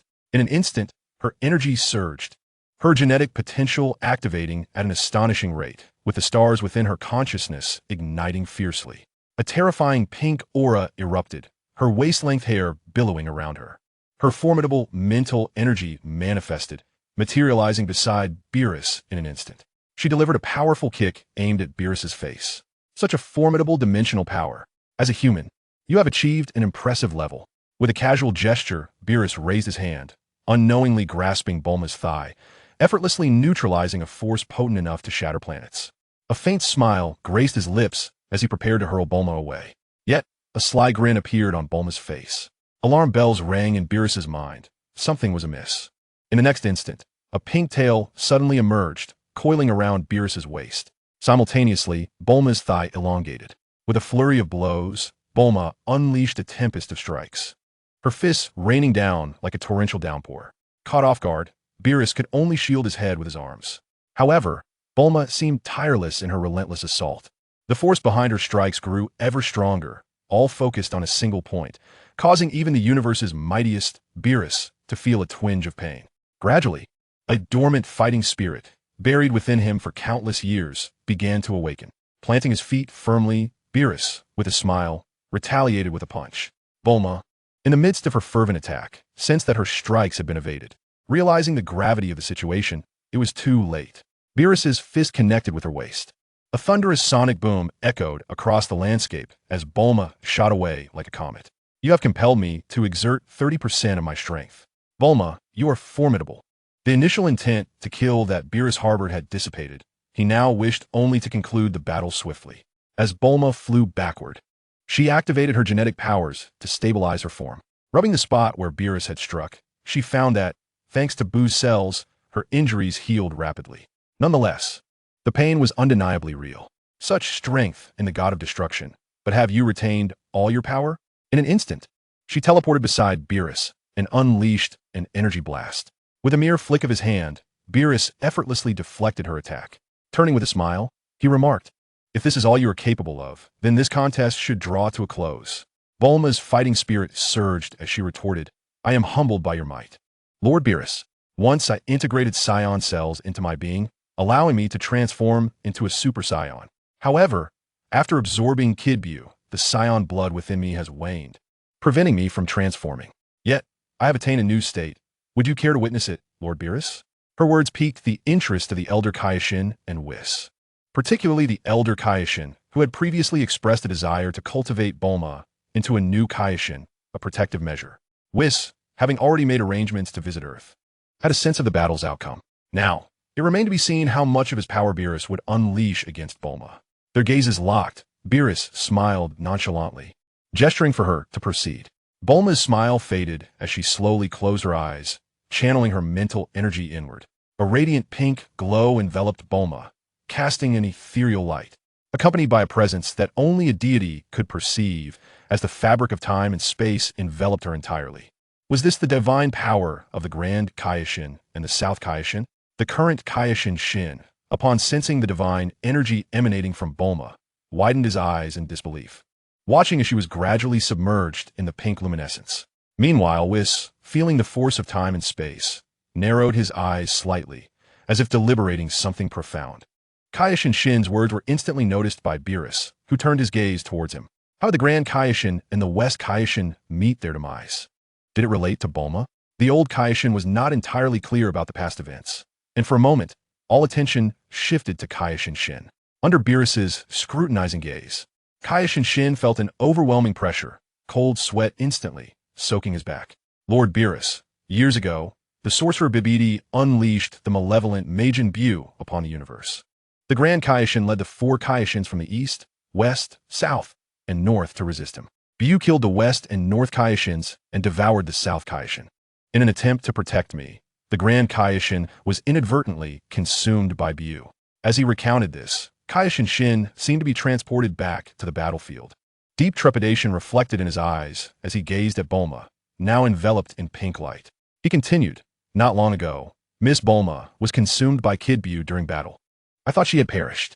Yet, inexplicably, she ultimately absorbed Kid Buu. Only the fat Buu remained, brought to earth by Miss Bulma." The old Kaioshin furrowed his brow and inquired, "Are you suggesting that Bulma absorbed Kid Buu, thereby acquiring the powers of the Grand Kaioshin and the South Kaioshin?" Kaioshin Shin nodded in affirmation. Beerus, having comprehended the entirety of the situation, wore an expression of extreme displeasure. Observing the visibly intimidated Kaioshin Shin, he coldly uttered a single word, "Fool." "Oh, ha ha ha." Whis laughed heartily. "Lord Beerus, who would have imagined that such events transpired so many years ago? If memory serves, you were resting at that time." "Oh, ah ha." Whis's laughter filled the air, causing Beerus to feel a pang of apprehension. The lives of the Kaioshin were intertwined with that of the god of destruction. Had the Kaioshin, whom he dismissed as a fool, perished during that time, the consequences would have been dire. Unbeknownst to him, Beerus recalled the old Kaioshin's earlier words. He cast his gaze towards Bulma, reflecting, "This Kaioshin is exceedingly unreliable. Far too weak. A mere mishap during slumber could have catastrophic consequences." It seemed Bulma's strength was commendable if she were to become a Kaioshin. As he pondered, the sky of the Kaioshin realm gradually transformed into a pink hue, illuminated by countless flashes of lightning. Whis, witnessing this spectacle, exclaimed in delight, "It appears Miss Bulma has ascended." As he spoke, the purple light enveloping Bulma transformed into sparkling starlight, merging into her being. The once fair skin is now enveloped in a radiant pink aura, with her vibrant locks of hair dancing gracefully, the figure more harmoniously proportioned. In her pink-hued eyes, a flicker of golden light glimmers, imparting an air of mystique and nobility. Behind her, the realms of time and space converge, igniting into a blaze of pink flames. As Beerus contemplates, he catches sight of Bulma, their gazes locking, illuminating the moment. "Lord Beerus, I apologize for keeping you waiting." Chapter 40, Confronting Beerus. Bulma's smiling words bring a sense of delight to Beerus.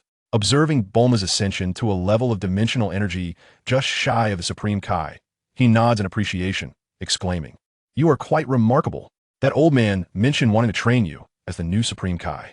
What do you think? Are you interested?" Bulma glances with surprise at the old Supreme Kai, while the Supreme Kai Shin nearby feels somewhat awkward. Although he internally perceives no issue with Bulma becoming the Supreme Kai and even accepts it, the straightforwardness of the old ancestor and the god of destruction makes him feel a bit flustered. Yet, it seems that aside from Jebbit, no one else is concerned about his dignity as the Supreme Kai. The old Supreme Kai, noticing Bulma's questioning gaze, clears his throat awkwardly. "Ahem, Bulma, I truly wish to train you as the Supreme Kai. Please consider it." Bulma feels a stir of interest. No one has claimed that the Supreme Kai is inherently weaker than the god of destruction. Both stand atop the cosmic hierarchy, presenting a unique opportunity. However, Bulma understands that her world is but one of many. Beyond the universe lies more universes, and above the god of destruction exist angels and the Omni King. While becoming a Supreme Kai is indeed a blessing, it also imposes limitations, making outright rejection seem inappropriate. After a moment of hesitation, Bulma responds, "My current strength is still too feeble. Let us discuss this later."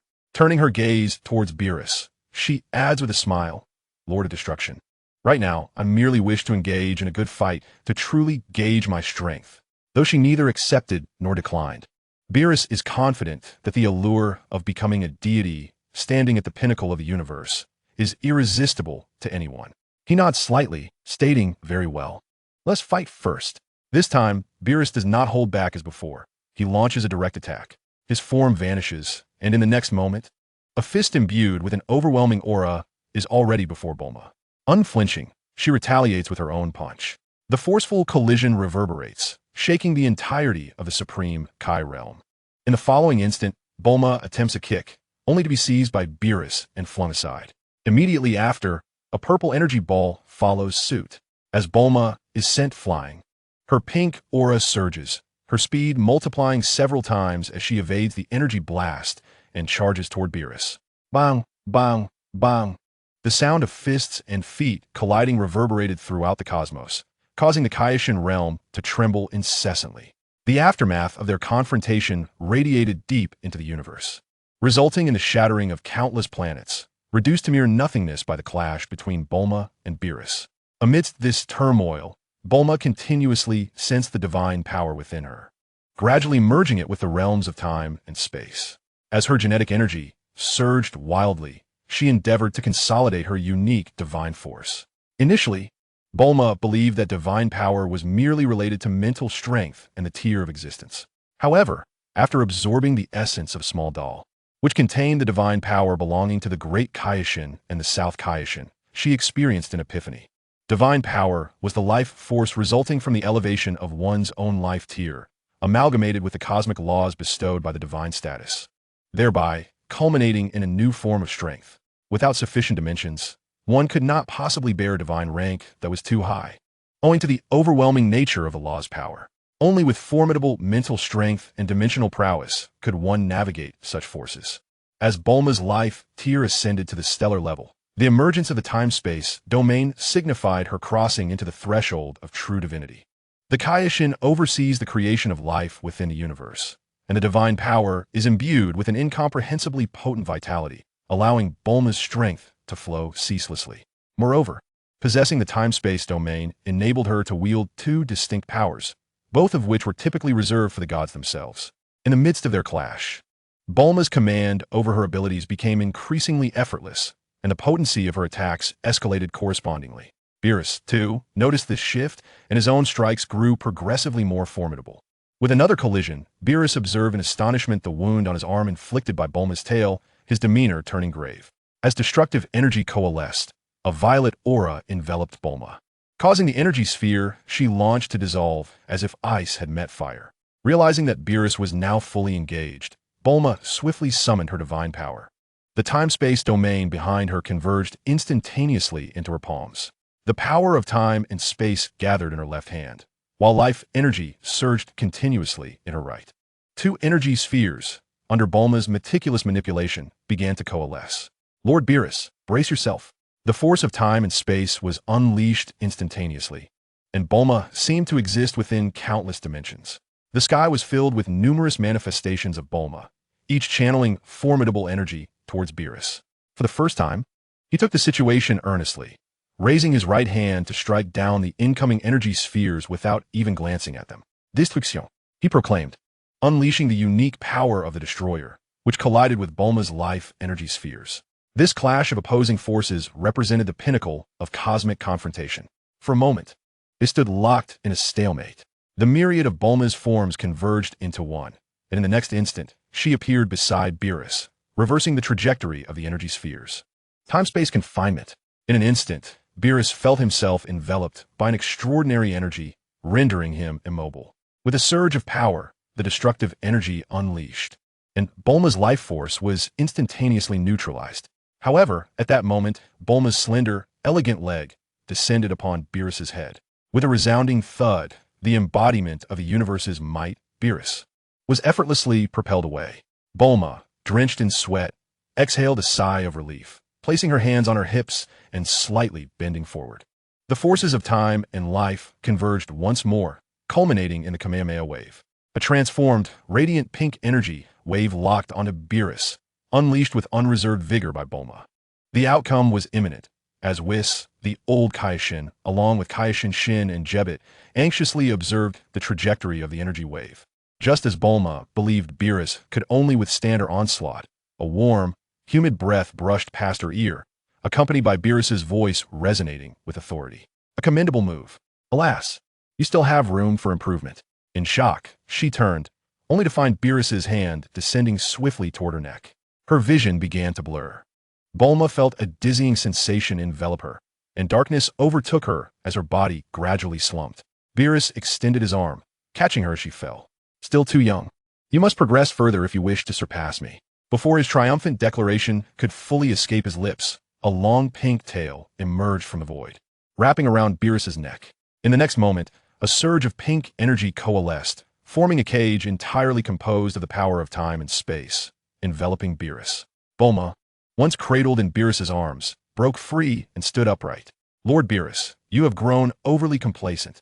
Simultaneously, another Bulma emerged from the fabric of space, her pink tail ensnaring Beerus as she leapt into the time-space prison. Aware that the time-space cage could not contain Beerus for long, she unleashed a colossal burst of energy, her hands channeling a pink energy sphere that burned with the intensity of a star, propelling the time-space prison skyward towards the Kaioshin realm. An explosive roar resonated through the air. In that moment, the previously unblemished Kaioshin realm appeared to be on the brink of annihilation. The world darkened, rendering visibility non-existent. After accomplishing all of this, Bulma was left utterly drained, collapsing onto the ground. Trembling, she reached into her hot pants pocket, retrieving a senzu bean and swallowing it.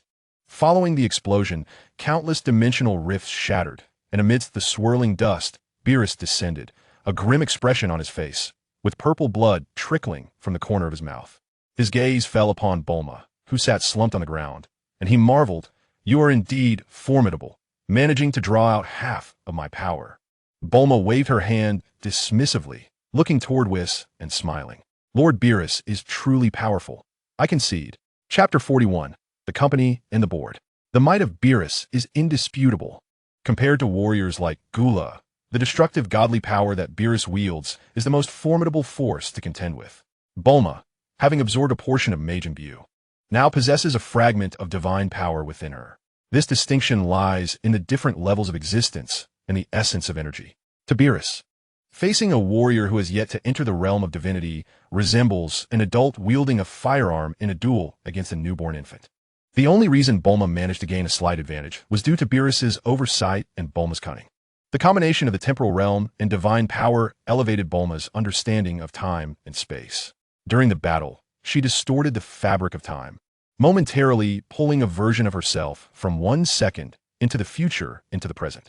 Both versions of Bulma were real yet illusory, with the future and the present overlapping, allowing Beerus to experience a minor setback.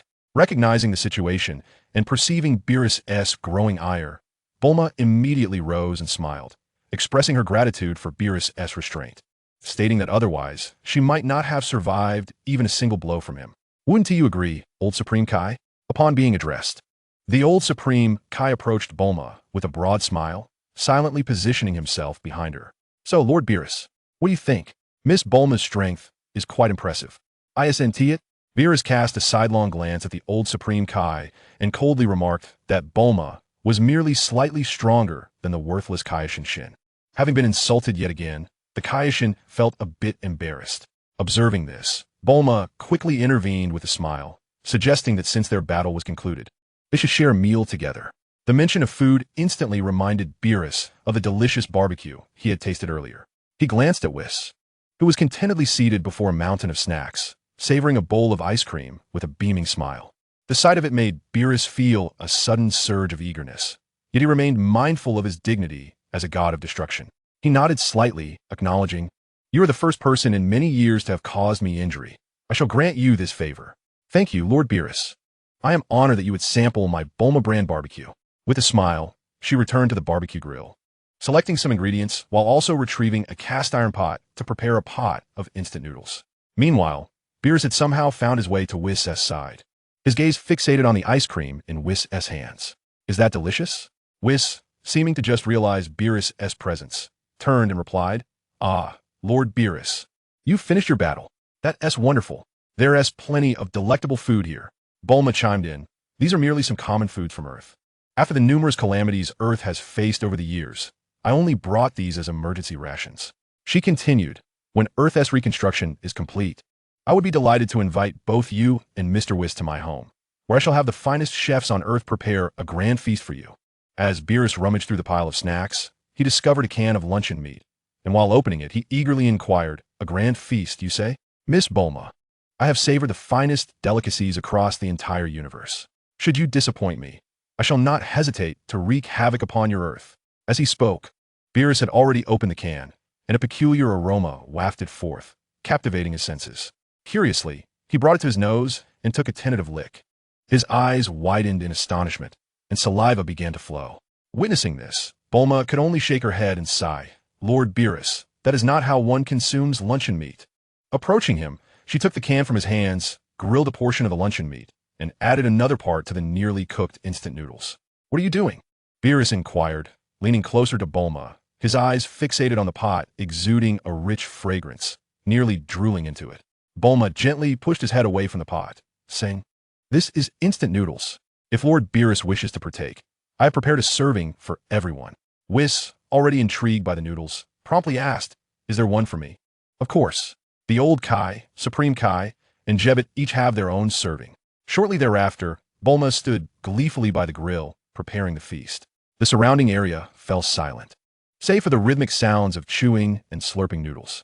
Under the vast, chilling expanse of the starry sky, vibrant beams of light streamed from the depths of the universe towards the outer reaches of the solar system. With a gentle tap of his staff, Whis transformed the radiant colors into dispersing specks. Bulma gazed at the remaining solar system, now cloaked in countless meteor fragments. Even Earth was surrounded by numerous debris, all succumbing to gravity's pull. Supreme Kai, I must trouble you. A simple yet profound request prompted the Supreme Kai to raise his hands, enveloping the entire solar system in a powerful aura. The fragments that had been plummeting towards Earth suddenly appeared to be drawn away from its gravitational grasp. The scattered pieces began to reassemble. A potent life force surged from the depths of the universe into the solar system, as if summoned. Noticing Bulma's bemusement, Whis elucidated. The Supreme Kai oversees the development and balance of cosmic civilizations, possessing the divine ability to create planets and foster life. Since the universe's inception, its energy has remained constant. Now, the Supreme Kai is harnessing divine power to channel this life energy, infusing it into the solar system to reconstitute planets, while simultaneously creating a world beyond Earth where the Namekians can thrive. Bulma grasped the concept. The Supreme Kai's divine power merely served as a guide, while the true force at work was the universe itself. If one were to liken the universe to a colossal corporation, the Supreme Kai would be its manager, adeptly orchestrating operations, allocating resources, and overseeing the entire enterprise. The authority of the God of Destruction encompasses the responsibility of eliminating the internal pests within the company, as well as overseeing its security, effectively functioning as a violent agency. Thus, although the God of Destruction is of equal rank to the Supreme Kai, the command over the company's military forces grants him significant influence, both in terms of power and within the upper echelons of the board of directors. After all, the God of Destruction is accompanied by an angelic servant, who not only attends to him, but also guides him in executing the directives of the board. Contemplating this, Bulma found herself reflecting on her genetic primordial cultivation method. The stars in her mind had already formed, and with the enhancement of her strength, she could potentially become a new universe. This indicated that she might harness the resources of this vast entity known as the universe to establish her own company, thus gaining independence. With this thought, Bulma glanced at the Supreme Kai, who was shaping planets, and the God of Destruction, Beerus, who oversaw the violent agency. A quiet concern arose within her. If she were to become independent, would it lead to a fallout with the original board of directors? The thought of the formidable Beerus, along with Whis, the Grand Minister, and the Omni King, overwhelmed her. She hastily cast aside these unnecessary thoughts and focused intently on the planets taking form under the control of the Supreme Kai. Chapter 42. The Mysterious Figure. Earth, West City. With the annihilation of the androids, the external threats from the universe gradually diminished in the face of resistance from warriors like Goku and Krillin. The cataclysm that loomed over humanity began to dissipate. People worldwide commenced their orderly reconstruction efforts. In West City, androids 17 and 18, having undergone a transformation, joined in the rebuilding efforts.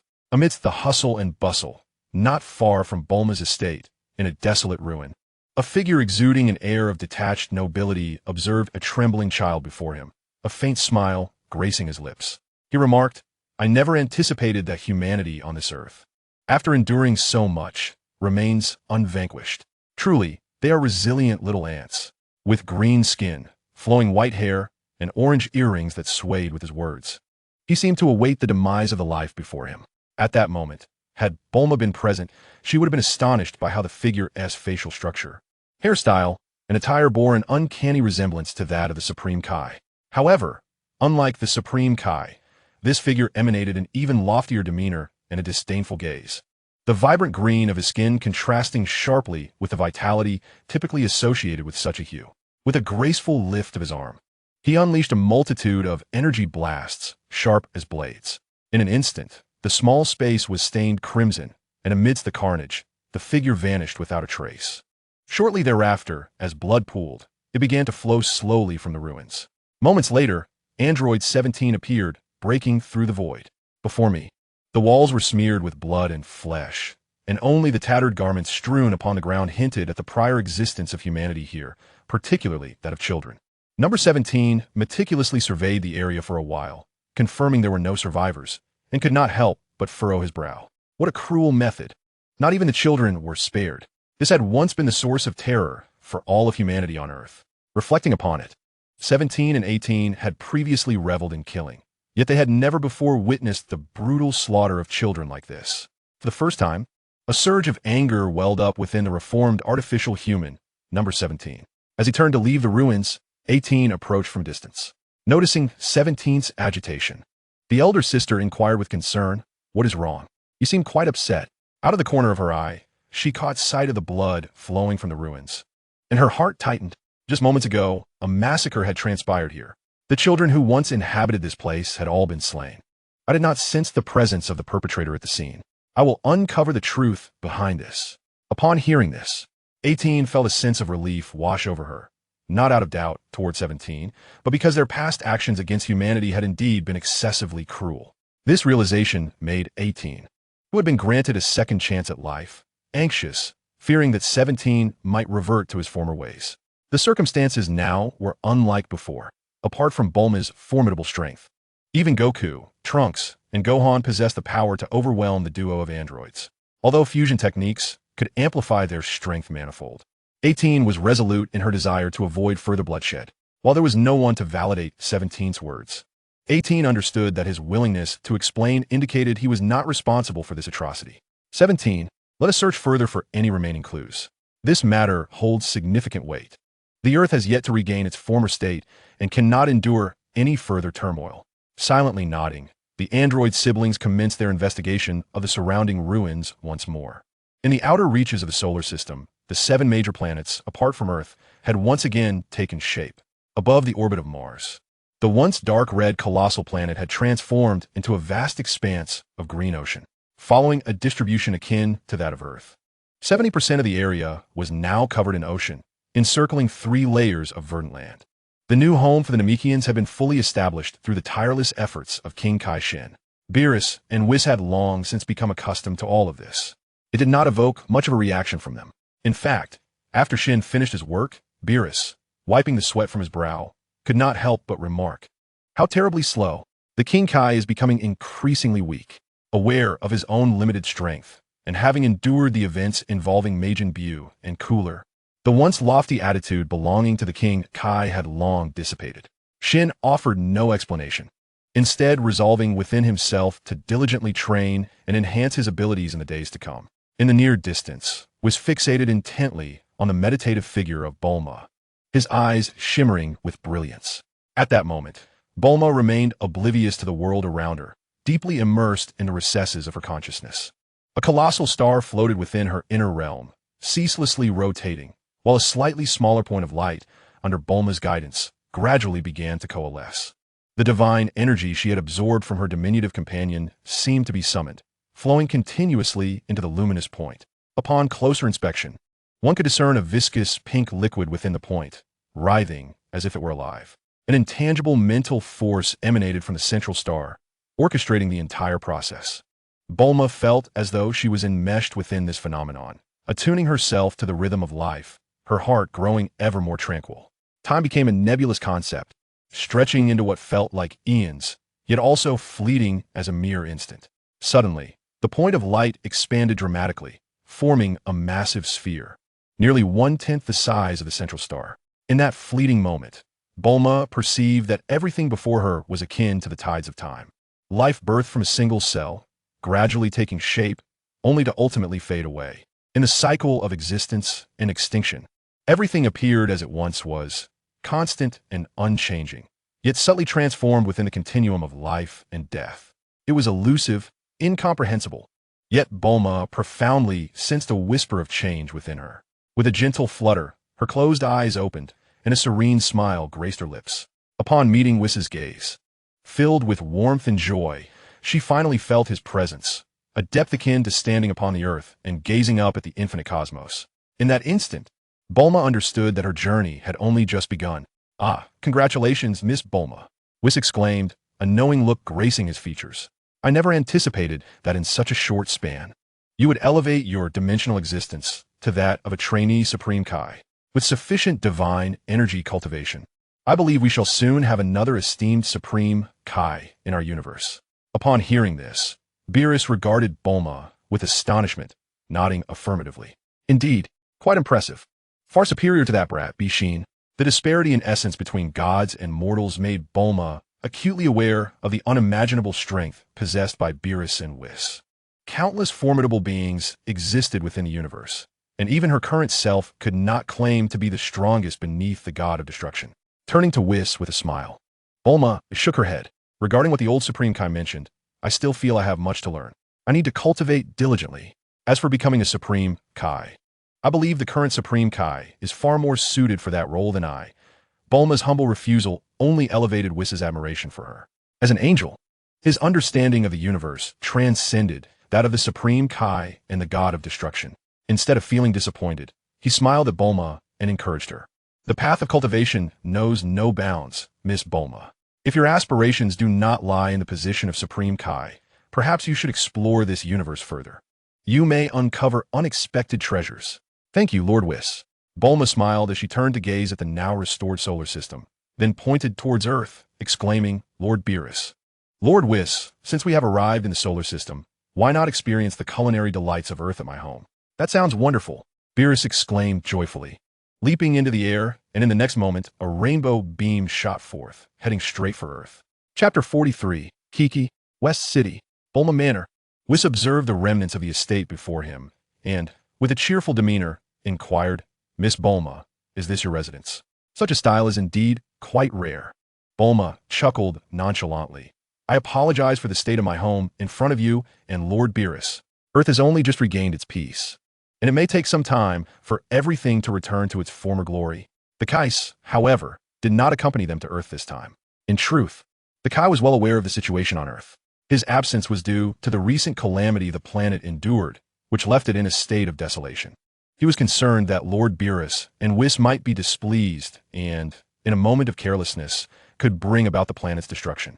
Additionally, he had to relay Bulma's earlier message to the old Kai. After all, if Beerus were to become enraged, Bulma might be able to withstand his wrath. But the Kai knew that it would ultimately fall to the old Kai to resolve the situation. Whis raised an eyebrow, surveying the surroundings, seemingly at a loss for a suitable venue for hospitality. He then asked, "Miss Bulma, are we to leave Lord Beerus standing here?" "Of course not," she laughed, swiftly vanishing into the underground laboratory. After a brief search, she emerged from a corner with several space capsules. With a flourish, she tossed them onto the estate's grounds, and in an instant, an exquisite villa appeared amidst the ruins. Upon witnessing this spectacle, Beerus regarded Whis with a contemplative expression. "The power of space-time. I never expected Earth to invent such technological marvels." Bulma welcomed them into the villa and poured 2 cups of tea for Beerus and Whis. "This is my father's invention, the space capsule, which he considered the proudest achievement of his life. After taking a sip of the tea, Whiss's eyes lit up instantly. The aroma was delightful, and the taste was rich and sweet. Indeed, Earth's tea is remarkable. Thank you for the compliment. Bulma's humility elicited a dismissive reaction from Beerus, who took a sip and promptly spat it out. How bitter! Seeing Beerus's outburst, Bulma couldn't help but chuckle. She rose to retrieve a glass of milk from the refrigerator, taking the unfinished tea from Beerus. After mixing the tea with milk and using her own energy to blend them together, she presented the concoction back to Beerus. Would you care to try again? With Bulma's sweet smile and encouraging gaze, Beerus hesitated for a moment before accepting the newly prepared drink. After a gentle sip, his ears perked up and joy illuminated his eyes. This is truly delicious. Upon witnessing this scene, Bulma chuckled, declaring, "This is milk tea, a rather ordinary beverage on Earth. Given the current modest conditions of our planet, once it regains its former prosperity, a plethora of delectable dishes await Lord Beerus's discerning palate. Is that truly the case? There are many culinary delights?" she inquired, gently nodding as she turned her gaze towards Whis. Gastronomy requires discovery. The variety of exquisite foods on Earth is boundless. I fear that once Lord Beerus indulges, he may find it difficult to part from our planet. Lord Beerus, Miss Bulma is indeed inviting you to remain on Earth. Whis, do not speak so frivolously. As the god of destruction, it is my duty to safeguard Earth. Whether it is a duty or not, only Beerus knows. Subsequently, Bulma prepared a lavish banquet for both Whis and Beerus to relish. Alone, she departed from the estate. Shortly after her departure, within the confines of a room in the estate, Majin Buu abruptly awoke from his slumber, sniffing the air, his eyes widening in delight. Delicious. Buu is hungry. Bouncing out of the room, he hurried towards the source of the enticing aroma. At the Baozi Mountain, the very place where Bulma initially encountered Goku, she utilized instant transmission, arriving before him just as he was about to dine with his family. Surprised by Bulma's sudden appearance, Goku waved in greeting. "Bulma, you arrived just in time. Cool me. Let's share a meal." "No, thank you, Goku," Bulma replied with a smile, turning her attention to Chi-Chi, who was busily preparing in the kitchen. "It's been so long, Chi-Chi." The two women locked eyes, and upon seeing Bulma's youthful visage, Chi-Chi instinctively raised her hand to touch the wrinkles on her own face. A hint of sadness in her voice as she remarked, "Bulma, I never expected you to still look so young. Where's the youth in that? I too have aged." Bulma, being a woman, understood the toll of time on beauty. However, she believed that acceptance of oneself was the path to true contentment. Goten and Gohan brought over chairs and offered Bulma a cup of warm tea. After exchanging pleasantries, Gohan, with a hint of confusion, asked Aunt Bulma, "What brings you to Baozi Mountain so suddenly? Is there something amiss?" "Indeed, there is a matter at hand." Bulma glanced at Gohan and Goku, then looked at Chi-Chi thoughtfully. "Having endured the trials of the androids and Cooler, I have pondered for quite some time and concluded that Earth requires powerful warriors to protect it. Currently, only you and Goku possess considerable strength. We must strive to enhance our abilities, lest we find ourselves facing a dire situation reminiscent of the past." Kiki hesitated, casting a glance at the quiet Goten, ultimately deciding against voicing her thoughts. Rising to fetch dishes from the kitchen, Goten followed suit with Little Fong in tow. Goku, having experienced death and rebirth, never ceased his training, and immediately laughed. "Bulma, with your current prowess, even I am no match for you. Do you truly have a plan for us to undergo special training?" From a young age, Bulma was well aware that Goku was no fool. He grasped concepts with remarkable speed. "I invited two of the most powerful deities in the universe to Earth. If you wish to continue your ascension, their assistance is indispensable. Whether or not success is attainable rests solely upon you." Goku and Gohan exchanged glances, each reflecting an eagerness to rise to the challenge. Goku pressed further. "Are these gods truly stronger than Bulma? The disparity between these two esteemed beings is akin to the difference in power between you and Goten. Impossible to compare. It is not a matter of underestimating oneself. Even disregarding Whis' prowess, Bulma has yet to fathom the depths of Beerus' strength." Gohan, having been influenced by the past encounters with androids, developed an unwavering belief in the necessity of immense power to safeguard everyone. He immediately rose, declaring, "Aunt Bulma, I understand your intent. My father and I will train diligently." Goku, scratching his head, jested, "Bulma, once I finish training with these two esteemed beings, you must have a match with me. What do you say?" Goku's abilities had already enabled him to transform into a Super Saiyan at the 3rd level. Following his recent experience with the Super Saiyan God, Bulma sensed that he might soon catch up to her. Yet, she never worried about being surpassed by Goku. So she smiled and extended her hand, saying, "Of course." She playfully slapped his hand, sealing the agreement. Gohan, witnessing this exchange, felt a wave of nostalgia, reflecting on the friendship between his father, Goku, and Aunt Bulma. Trunks' visage surfaced in his mind, prompting him to inquire, "Aunt Bulma, will Uncle Vegeta and Trunks join us in inviting those two esteemed beings to guide our training?" Bulma had already considered Trunks' involvement, but concerning Vegeta, she pondered for a moment before responding with a grin. "It's uncertain whether Vegeta will train with you. However, Gohan, when you head to West City, you may summon Vegeta to join you. Speaking of which, he should be quite familiar with these two esteemed beings." "That is wonderful, Aunt Bulma. I shall inform Uncle Vegeta right away." Gohan, neglecting his meal, dashed out of the house towards the sacred temple. Goku, too, lost his appetite and hurriedly followed Gohan's lead. When Chi-Chi emerged from the kitchen, carrying dishes, she noticed Bulma alone and asked in confusion, "Where are Gohan and Goku?" Bulma replied with a smile, "Those two have gone to find Vegeta. I must take my leave as well. Should you encounter any difficulties in life, do come to West City." With that, Bulma vanished using instant transmission. Chi-Chi is not only a devoted wife, but also a wonderful mother. Had it been the original Bulma, perhaps she would have engaged in a meaningful dialogue with Chi-Chi. However, circumstances have changed.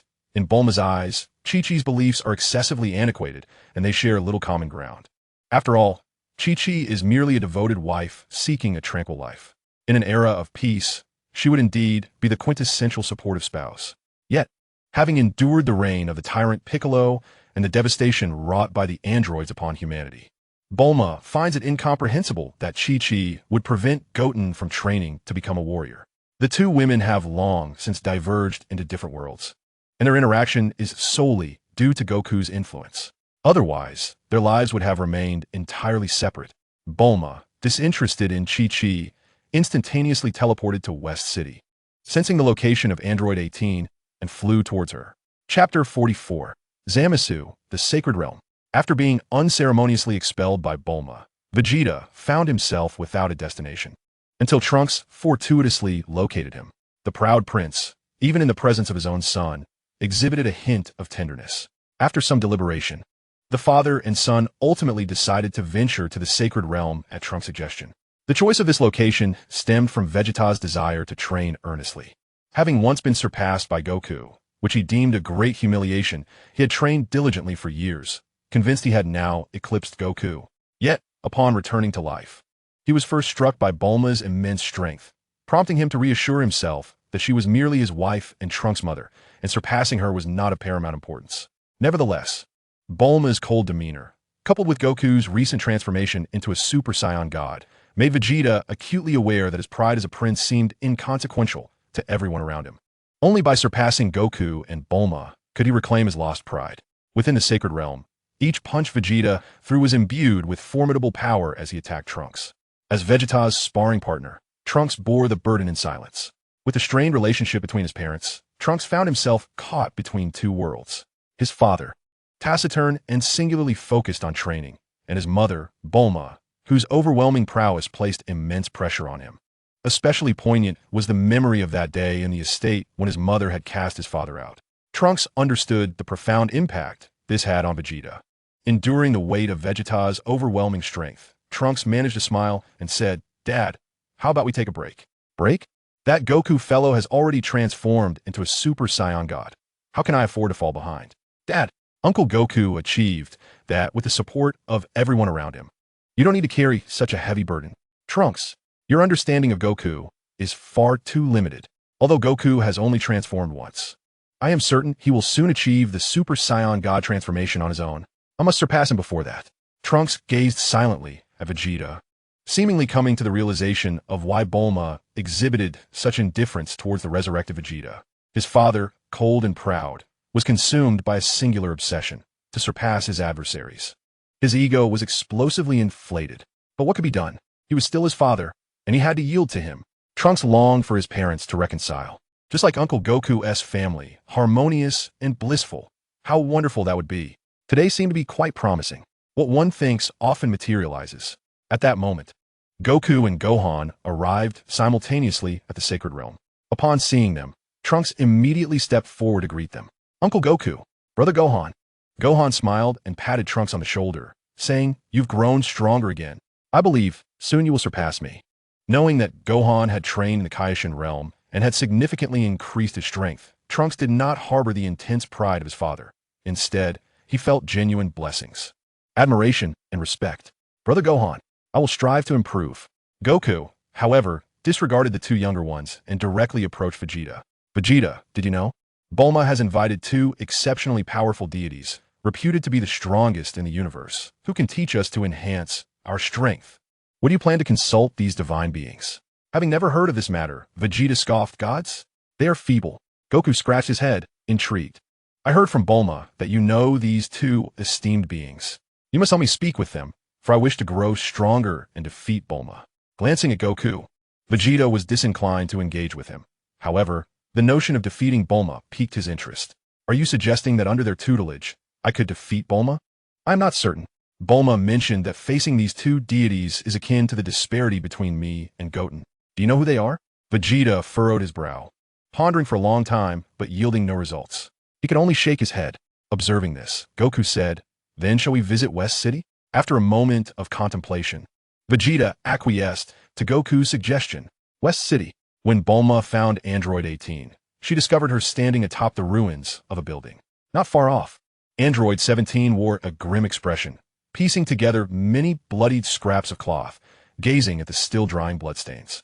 Bulma frowned slightly and swiftly appeared beside Android 18. What is happening? What is he doing?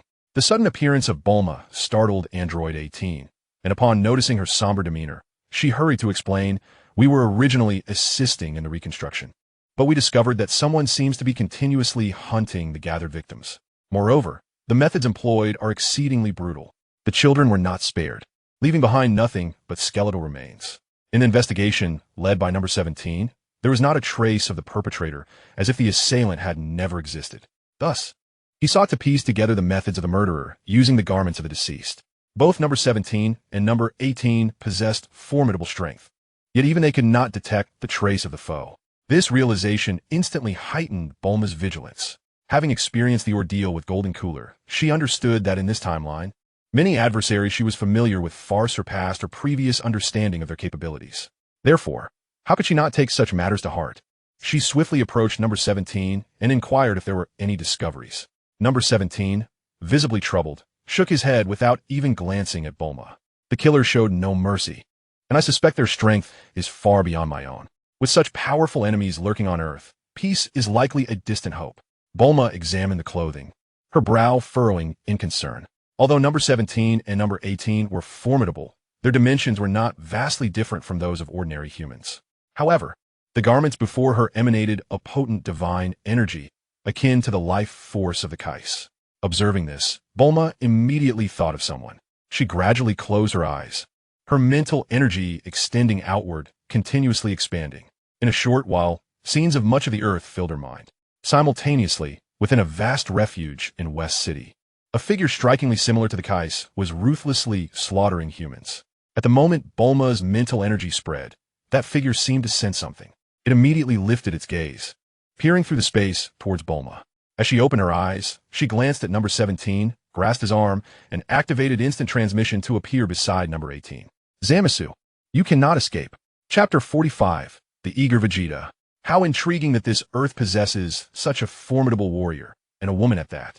As the mental energy emanating from Bulma was felt, the figure resembling the Kai dismissed the last human beside him with a wave of his hand.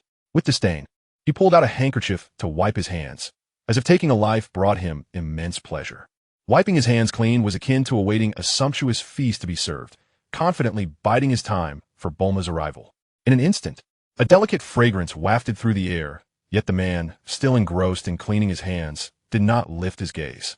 A cold smile curled at the corners of his mouth as he slowly remarked, "Amongst these filthy humans, there exists a woman who has cultivated her dimension to such an extent. Earth is truly fascinating." Number 17 and number 18, observing the seemingly harmless demeanor of this man, felt a heavy weight in their hearts, as he exuded an air of superiority, akin to a high-ranking observer surveying his subjects. In the realm of perception, the individual before them exhibited scarcely a hint of presence. Had it not been for Bulma leading them, her eyes keenly fixed upon the person in front, Android 17 was convinced that he would have been utterly incapable of locating the individual on his own. Yet Bulma, from the very beginning, had been scrutinizing the figure across from them. The Supreme Kai? Her tone was assured, her demeanor composed, eliciting a momentary pause from the stranger, who then raised his gaze to meet hers. Their eyes locked, and he nodded slightly, acknowledging her insight. You are indeed aware of the Supreme Kai's existence? Remarkable. Given your dimension, you have long surpassed these mere mortals. Why not join me in crafting a new world? Bulma appeared somewhat intrigued, contemplating his proposal before responding. That is an appealing suggestion. She nodded, seemingly affirming his thoughts, and a playful smile graced her lips. However, I'm not fond of being looked down upon. Would you not introduce yourself first? Zamasu, the creator of a new universe. This world has descended into its current apocalyptic state due to humanity's abuse of power. Why not collaborate with me to eradicate these selfish and filthy humans and forge a world devoid of war and slaughter? With applause, Bulma remarked, what lofty ambitions. You too are Supreme Kai. What is your connection to that lad, Zeno? At the mention of the Supreme Kai, Zamasu's expression shifted, and he inquired, you are from Earth.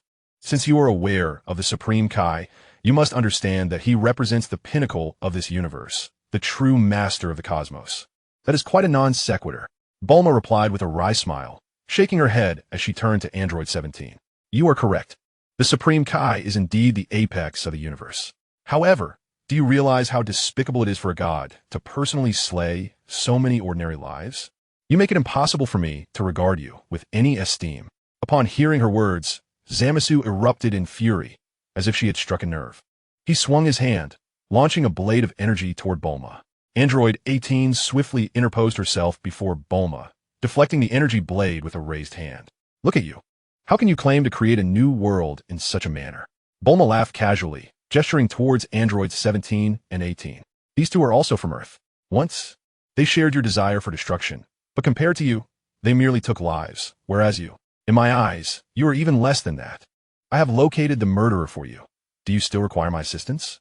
Although the android siblings were deeply grateful to Bulma for reviving them and granting them a second chance, they understood that, as former victims, she could not hold no grudges against them. Unfazed by Bulma's words, Android 17 fixed his cold gaze upon Zamasu and replied, no need. I will make him aware of what human wrath truly is. With that declaration, he acted swiftly, unleashing a green energy sphere while his figure vanished from sight.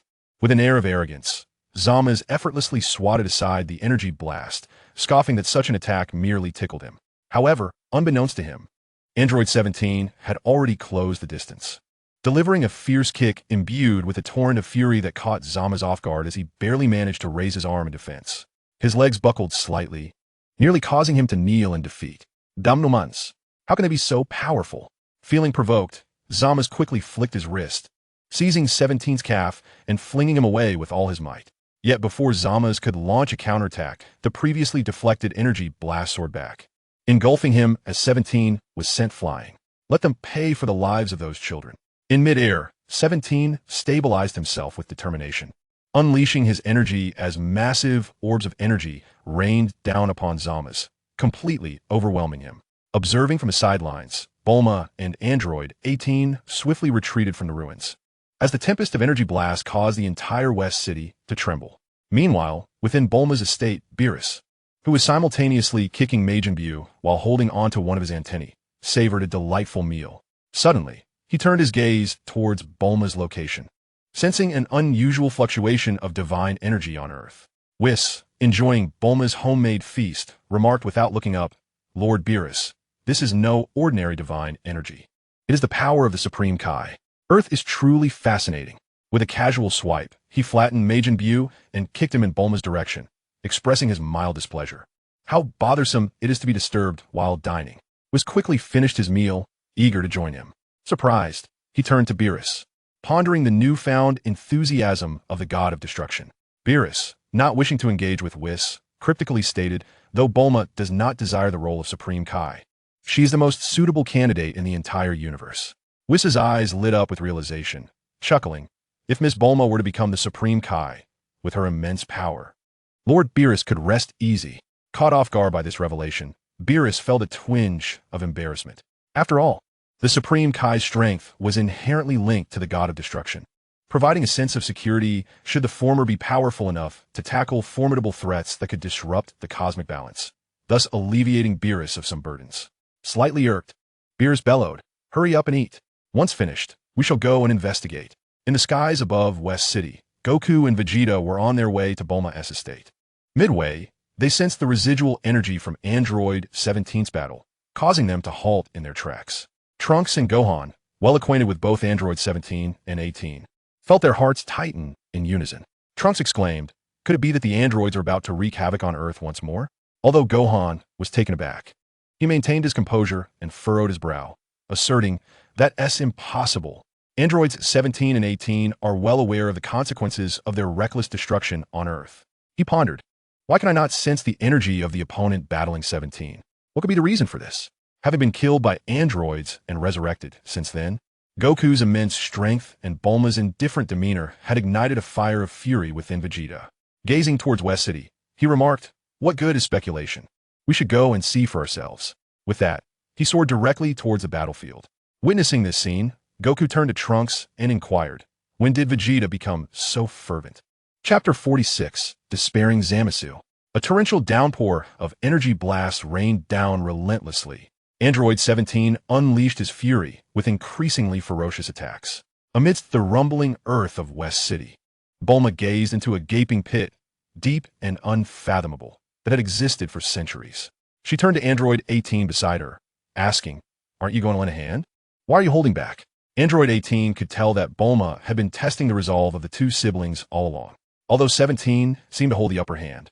Zamasu, concealed by swirling dust at the pit's bottom, appeared to have sustained minimal damage. With 17 expending every ounce of his energy, the prolonged battle filled her with apprehension. Zamasu, the Supreme Kai. He is a deity. I must tread cautiously. In my eyes, whether it be you siblings or Goku and the others, you remain too weak. Only through battle can one enhance their strength and better safeguard our planet.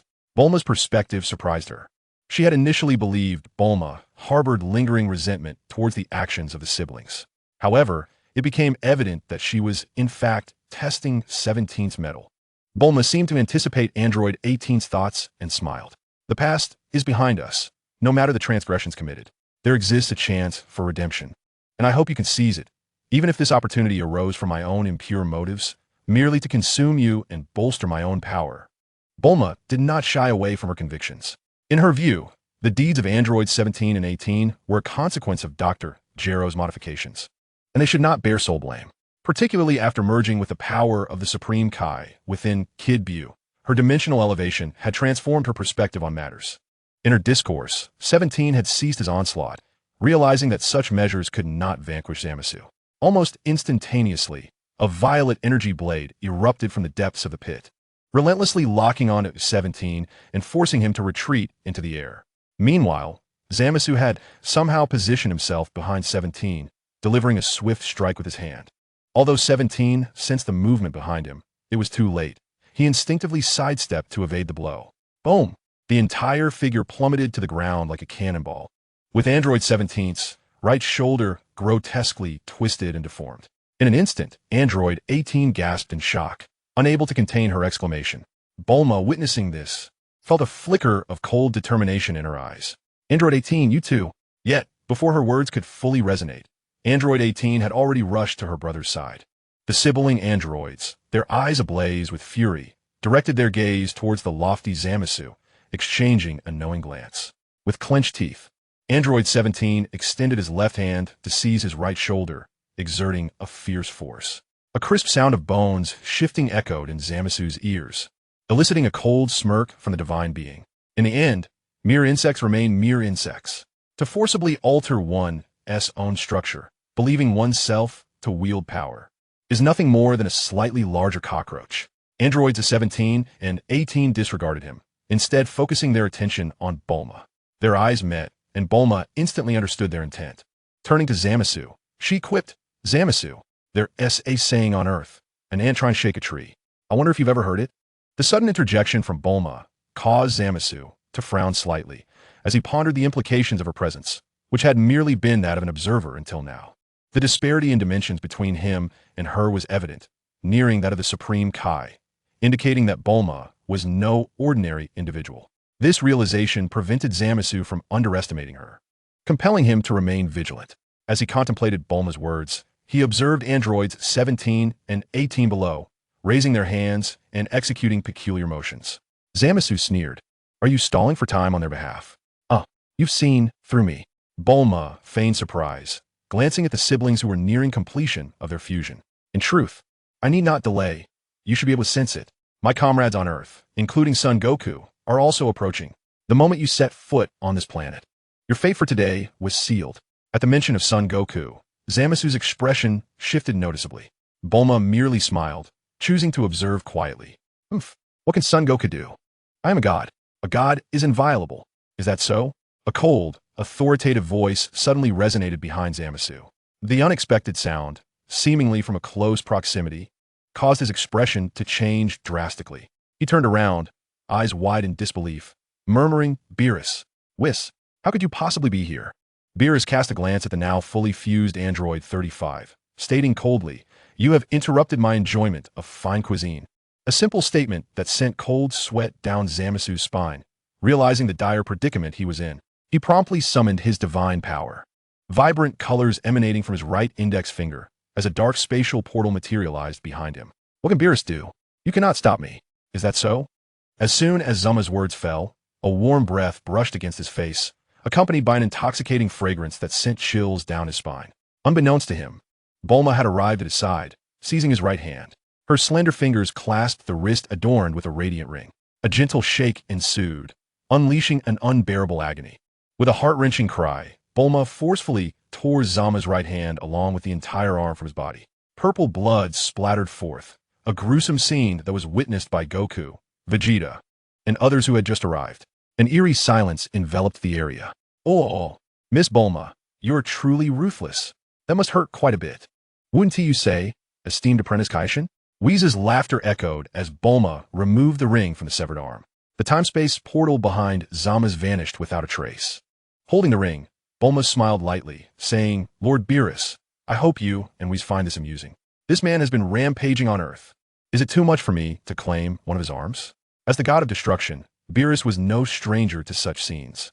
He found nothing amiss, though he was somewhat irritated by Zama's for disrupting his appetite. Whis, is there any issue with Bulma wanting to eliminate this apprentice Kaishin? Lord Beerus, this individual should be the Kaishin of Universe 10. And his presence on Earth constitutes a transgression. Moreover, having taken lives on Earth, Bulma, as an Earthling, certainly has the right to deal with him. Have you all heard? Beerus cast a cold glance at Zama's, his gaze ultimately settling on Bulma. Hurry up and resolve this. The food will get cold. At that moment, Zama's heart sank into despair. He surveyed his surroundings, taking in the formidable presence of Android 35, as well as the familiar figures of Goku and Vegeta. He lamented silently, questioning how he had encountered such overwhelming power in this time-space. He regretted listening to that person. There is no remedy for regret in this world. Yet Bulma intended to grant Zama's a chance for redemption. Zama's, since you have already faced Android 17, today I will offer you an opportunity. If you can defeat any one of us present, I will spare you. The unexpected offer filled Zama's with elation, mirroring the astonishment of Goku and Vegeta. Upon witnessing this, Trunks immediately interjected, Mom, don't give him a chance. Ignoring her son, Bulma continued, Zama's, think carefully. You have but one opportunity. Meanwhile, Beerus and Whis observed with keen interest, and Bulma's overwhelming power instilled fear within Zama's. He scanned the crowd, dismissing Android 35 without a second glance, confident in his ability to defeat Android 17. However, the sheer might emanating from Android 35 filled him with trepidation.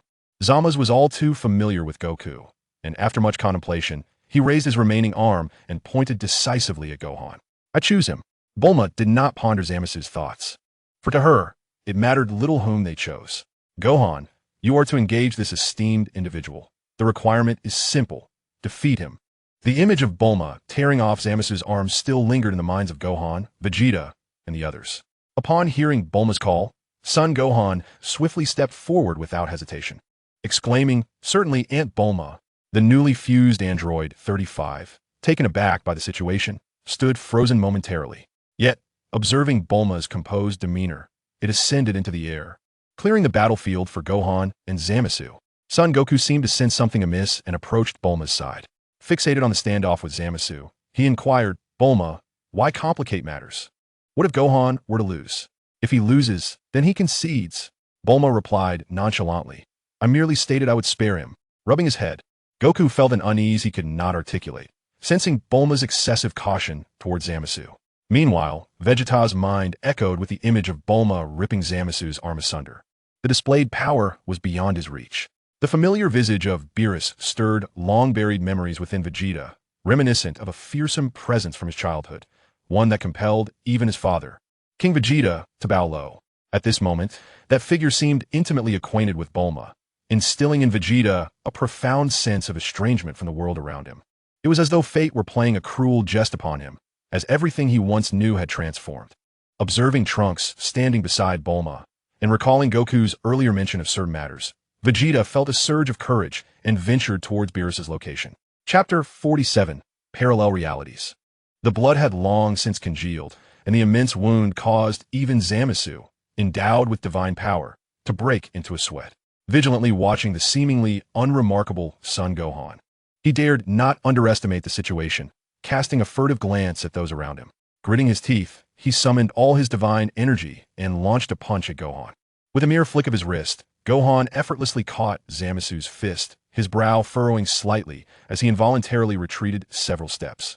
Such formidable strength! One could not help but marvel. Even with the loss of an arm, Zamasu's power remained formidable. Yet, this still instilled a degree of pressure upon Son Gohan. Acknowledging that under normal circumstances, he was no match for Zamasu, Gohan erupted with energy, a soft white glow enveloping him as his aura became dense and profound. An overwhelming and terrifying weight bore down upon Zamasu, causing him to change countenance instantly. The fist grasped by Gohan emanated an unfathomable force. How could this be possible? Son Gohan, weary of superfluous chatter, instinctively denied his opponent any opportunity, a reflex honed by his experiences in the apocalyptic battles of the past. With a powerful pull of his arm, he delivered a formidable punch to Zamasu's abdomen. The explosive sound of energy reverberated, shattering the remnants of the surrounding ruins into dust. Zamasu, propelled uncontrollably into the air, became an unmissable target for Gohan. Kamehameha, the potent energy wave surged skyward, engulfing Zamasu completely. Amidst the explosive din, 2 orange earrings descended from above, which Bulma deftly caught. As for Zamasu, he had already been reduced to naught, his existence obliterated. "Bulma, something feels amiss," Gohan exclaimed, soaring into the air to survey his surroundings, his voice heavy with concern. Beerus and Whis, too, sensed the anomaly, their gazes converging on Bulma. Stowing the earrings away, Bulma calmly remarked, "Indeed, Zamasu is dead, yet in his final moments, someone attempted to rescue him, albeit unsuccessfully." Only Beerus and Whis comprehended the implications of her words. Goku seemed to sense the disturbance as well, immediately inquiring, "Bulma, are you referring to the strange energy fluctuation that appeared behind Zamasu?" "Precisely.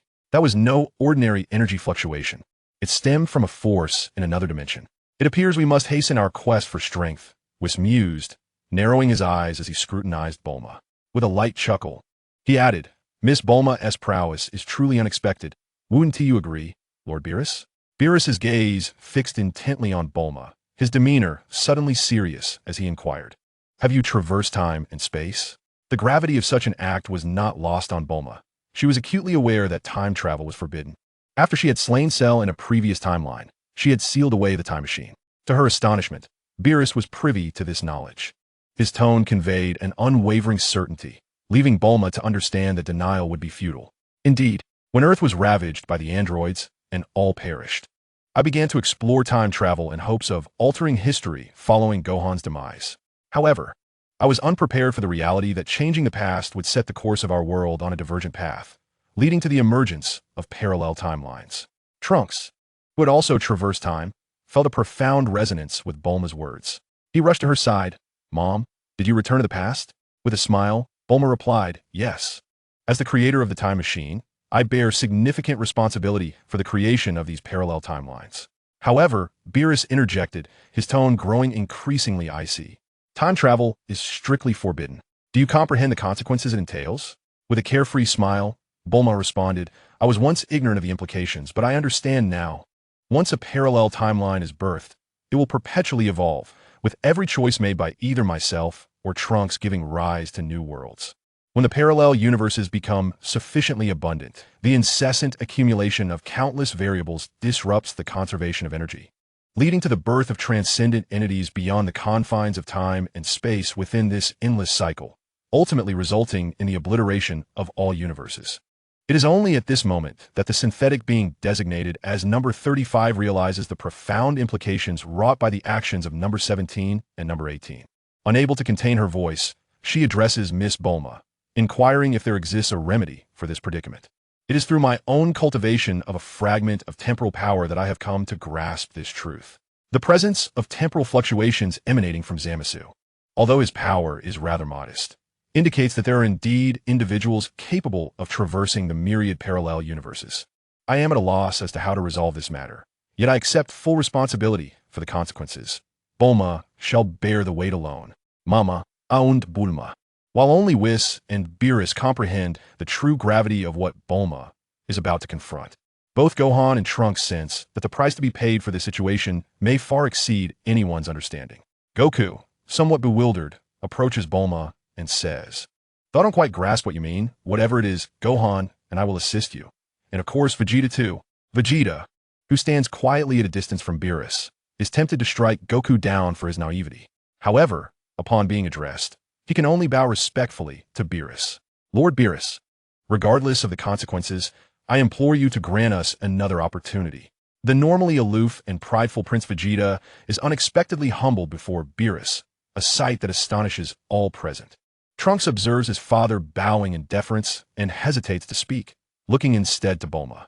Mother, father, Bulma, initially taken aback, soon finds clarity.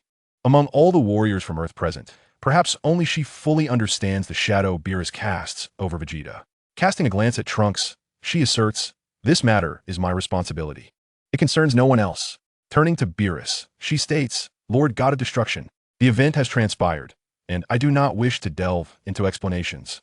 The existence of the time machine is now a fact. What are your thoughts?" Beerus regards Vegeta with a cold gaze, feeling a sense of familiarity. After a moment, he suddenly points at Vegeta and exclaims, "He is the son of King Vegeta? Oh.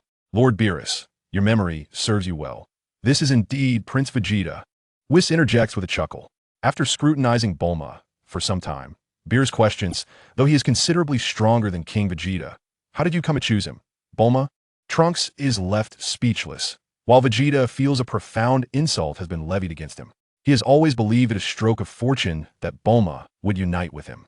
Yet now, in this moment, Beerus seems to imply that Bulma has elevated herself beyond the reach of Prince Vegeta. Muscles tensed all over his body, as if he were on the verge of taking action.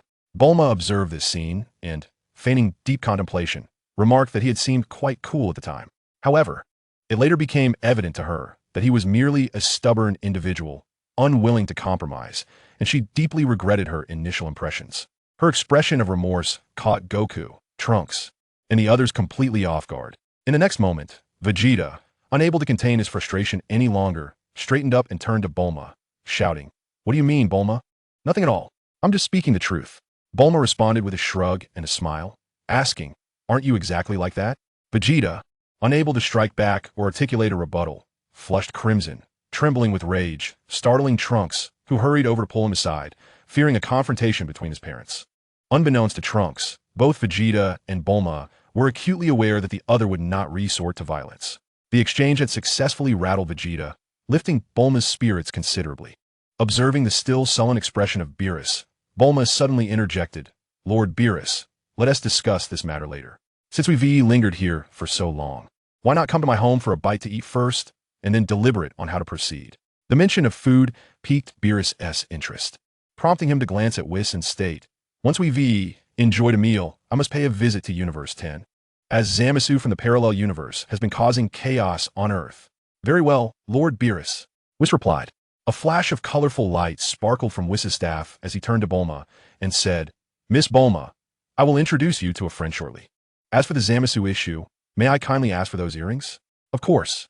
Bulma replied with a smile, handing the earrings over to Whis.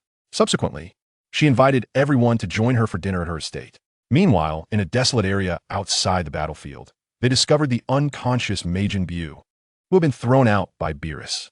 The meal varied in enjoyment. Some, like Vegeta, Trunks, and Gohan, seemed to chew their food with a sense of dread, while others, such as Goku, consumed their meal with carefree abandon.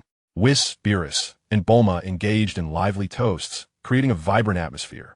After 5 or 6 hours of dining, as the last of the plates were cleared away, Whis and Beerus departed Earth under Bulma's watchful gaze, heading towards the edge of the universe. As the shimmering rainbow faded from view, Goku suddenly asked Bulma, "Do you know if there will be any issues with the parallel universe?" Surprisingly, the usually carefree Goku was the first to voice this concern. Intrigued, Bulma looked at him, wondering why he asked. Goku, grinning, replied, "I noticed you weren't in a rush. Even Zamasu seems to be something you want Gohan to test out. Do you have a plan?" Nearby, under the eaves, Vegeta appeared to be drawn in, his gaze fixed on Bulma. The matters of parallel universes can range from monumental to trivial. Lord Beerus would not turn his wrath upon me, and even if he did, I possess the means to defend myself. Goku, perhaps soon, I shall have to depart from Earth due to this matter, and you, along with the others, must strive to grow stronger swiftly. In this vast cosmos, countless powerful beings exist. The future of Earth rests upon your shoulders and those of Trunks. With a hint of ignorance, Goku chuckled. "Where are you going?" "I wish to accompany you." With a dismissive glance at Goku, I retorted, "You should spend more time with Chi-Chi. She does not approve of my battles with Gohan. She understands me." The inherent subjective notions of science prompted Bulma to roll her eyes and cast a glance at Vegeta nearby. Suddenly, Bulma exclaimed, "You science! Is your intellect solely composed of muscle? Chi-Chi has waited for you for many years. Make sure to be with her. She has her struggles too. Do not fixate solely on combat and training. Life itself is a form of cultivation." The last remark was directed at Vegeta, whose taut nerves and relentless training left him perpetually inferior to Goku. As a warrior, Vegeta excelled, yet as a martial artist, he fell short. A balance between relaxation and diligence is the essence of true cultivation. Goku pondered Bulma's words, somewhat understanding, as he gazed at Bulma, who had already retreated indoors. He then noticed Vegeta, seemingly grasping certain truths. With a grin, he declared, "Bulma, I shall return to accompany Chi-Chi. Gohan will remain with you." As he prepared to leave, Bulma immediately halted him. "Goku, wait a moment. What is it, Bulma?" After returning indoors, Bulma rummaged for a moment before producing a space capsule, tossing it into Goku's hands. "Money has little value now. Within this capsule are provisions and necessities. Take them to Chi-Chi, if you wish for her to permit you and Gohan to train. Ensure that Chi-Chi and her family are well taken care of. If their lives improve, how could she deny you the opportunity to cultivate?" The two exchanged no formalities, and Goku accepted the capsule, smiling. "Thank you, Bulma. I understand." Watching Goku soar into the sky, Bulma turned to see Vegeta moving towards the estate's exit. A thought flickered in her mind, prompting her to call out, "Vegeta, wait a moment." Chapter 48, Training Vegeta. The unexpected call caused Vegeta to halt momentarily, turning with a quizzical expression. "What is it? Can we talk?" How tedious. In truth, since the birth of Trunks, Vegeta had accepted Bulma into his life. However, years of pride as the Saiyan prince and a prolonged existence in hell had rendered their bond tenuous. Yet, witnessing Bulma converse freely with Goku stirred discomfort within him. The distance between them had widened, and Bulma's recent words echoed vividly in his mind. Vegeta understood that, given their personalities, there was no turning back. However, Bulma's sudden invitation instinctively prompted him to refuse. Casting a glance at the pretentious Vegeta, he ignored him and turned to walk inside. As he strode away, he remarked, "You are the lofty prince of the Saiyans. Naturally, you can decline my invitation, but do you wish to understand why, despite your superior talent compared to Goku, you have always been overshadowed by him? Do you yearn for strength that surpasses Goku? If so, follow me." Observing her retreating figure, Vegeta felt an unsettling discomfort in his heart, as if he were being manipulated by this woman, summoned at her whim. Yet, his feet obediently followed her. Within the estate, in a dilapidated second-floor room, Trunks watched as Bulma and Vegeta entered the house one after the other. Overcome with excitement, he embraced Gohan's parents, seemingly reconciled. "Gohan, look quickly." With Gohan's strength, he had already overheard the entire conversation between them. He mused silently that Aunt Bulma, though appearing gentle, was remarkably strong-willed. Her decisions were not easily reneged upon. However, witnessing Trunks' enthusiasm, he refrained from dampening his spirits too much and gently advised, "Trunks, do not get too excited. Aunt Bulma has her own thoughts. Let us not interfere with the matters of our elders. Look, even Bu isn't bothering aunt and uncle." Following Gohan's pointing finger, they saw Fat Bu happily munching on a roast chicken. Trunks' face darkened instantly. "Gohan, are you mocking me?" Caught in the act, Gohan chuckled awkwardly, prompting Trunks to clench his fists in frustration. Though perhaps unaware, a smile lingered on his lips. Inside the room, Vegeta leaned against the door, quietly observing Bulma as she fiddled with the computer. Impatiently, he inquired, "Do you have any means to help me surpass Kakarot?" Without turning around, Bulma responded with a smile. "See, this is where you fall short of Goku." Being compared to another man by his former wife was intolerable for Vegeta. "Do not compare me to that guy, Kakarot." Realizing she had inadvertently crossed a line, Bulma turned back, laughing lightly. "I did not mean to mock you." Seeing Vegeta's increasingly dark expression, she reassured him, "Of course. You have your own merits. For instance, you are more reliable than Goku, more earnest. And if you could adjust that proud and arrogant attitude of yours, I believe you lack very few shortcomings, aside from your height." "You," Vegeta shouted in anger. "Do you know what you were saying? How dare you imply my height is insufficient? What do you intend to accomplish?" It seems that this individual has been thoroughly provoked. Bulma chuckled and waved her hand, swiftly changing the subject. "Now let's speak of serious matters. Are you familiar with the transformation into a Super Saiyan?" Vegeta, who had been teetering on the edge of fury and had been restraining himself, was momentarily taken aback. "Isn't a Super Saiyan a legendary warrior? One can transform if their fighting power reaches a certain level under extreme anger, correct?" Bulma shot him a glance, somewhat exasperated. After all these years of relentless training, he had never truly contemplated the origin of his own strength. She gestured towards the computer, indicating for Vegeta to step closer. "These are some studies I conducted before I transformed myself into an android. Saions possess a remarkably unique type of cell, which I refer to as cells. Once a sufficient quantity of these cells is accumulated under conditions of intense anger, they can undergo an explosive growth, enabling the transformation. Furthermore, the cells within Gohan and Trunks are distinct, indicating that if the previous generation of Saions possessed a greater number of S cells, it would slightly ease the difficulty for the next generation to transform into Super Saiyans. To enhance your strength, the first step is to find a way to increase the quantity of S cells within your own body. The power of technology is something Vegeta had witnessed during his service to Frieza, yet he had never contemplated utilizing technology to augment his own strength. Bulma, being one of the foremost scientists on Earth, surely had a method. "What must I do?" Without hesitation, he inquired about the procedure, disregarding any consideration of whether he should assist her. Bulma, feeling a bit at a loss, took a slight step back to maintain a respectful distance, then continued.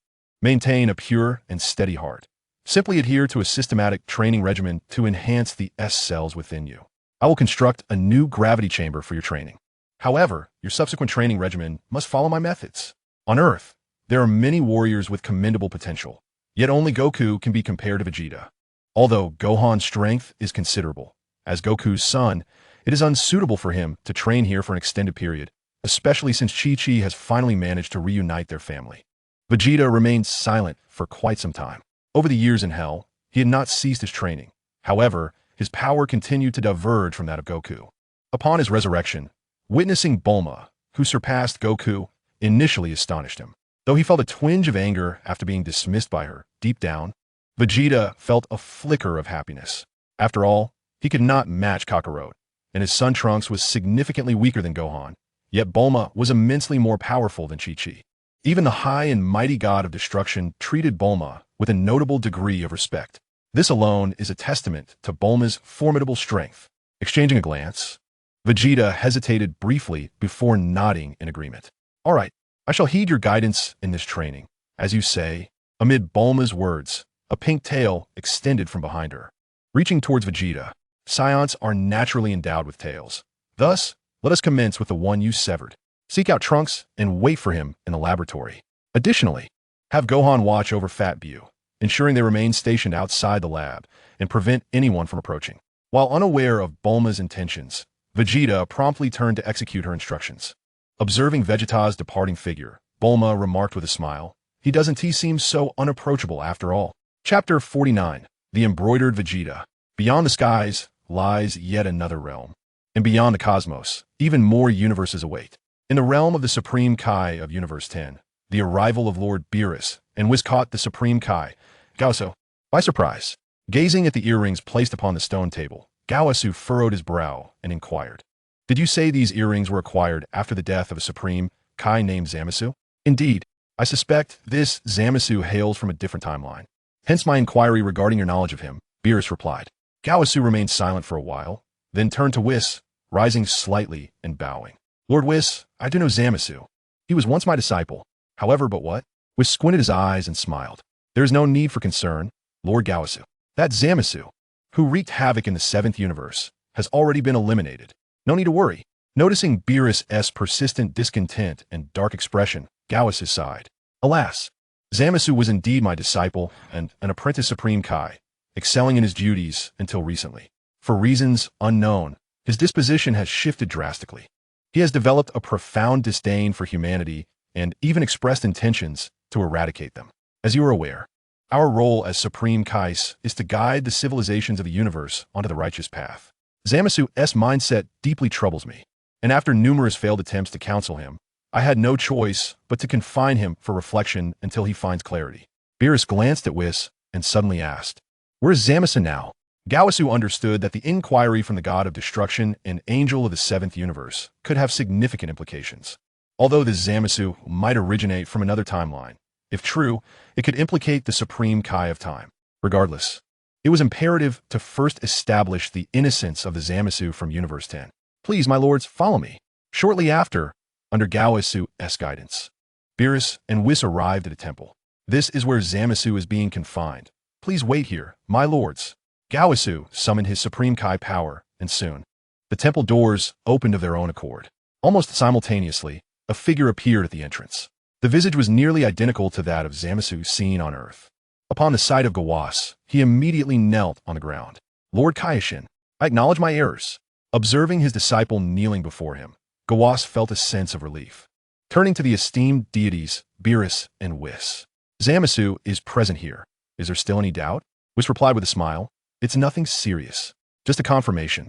There is no need for Lord Kaioshin to overthink."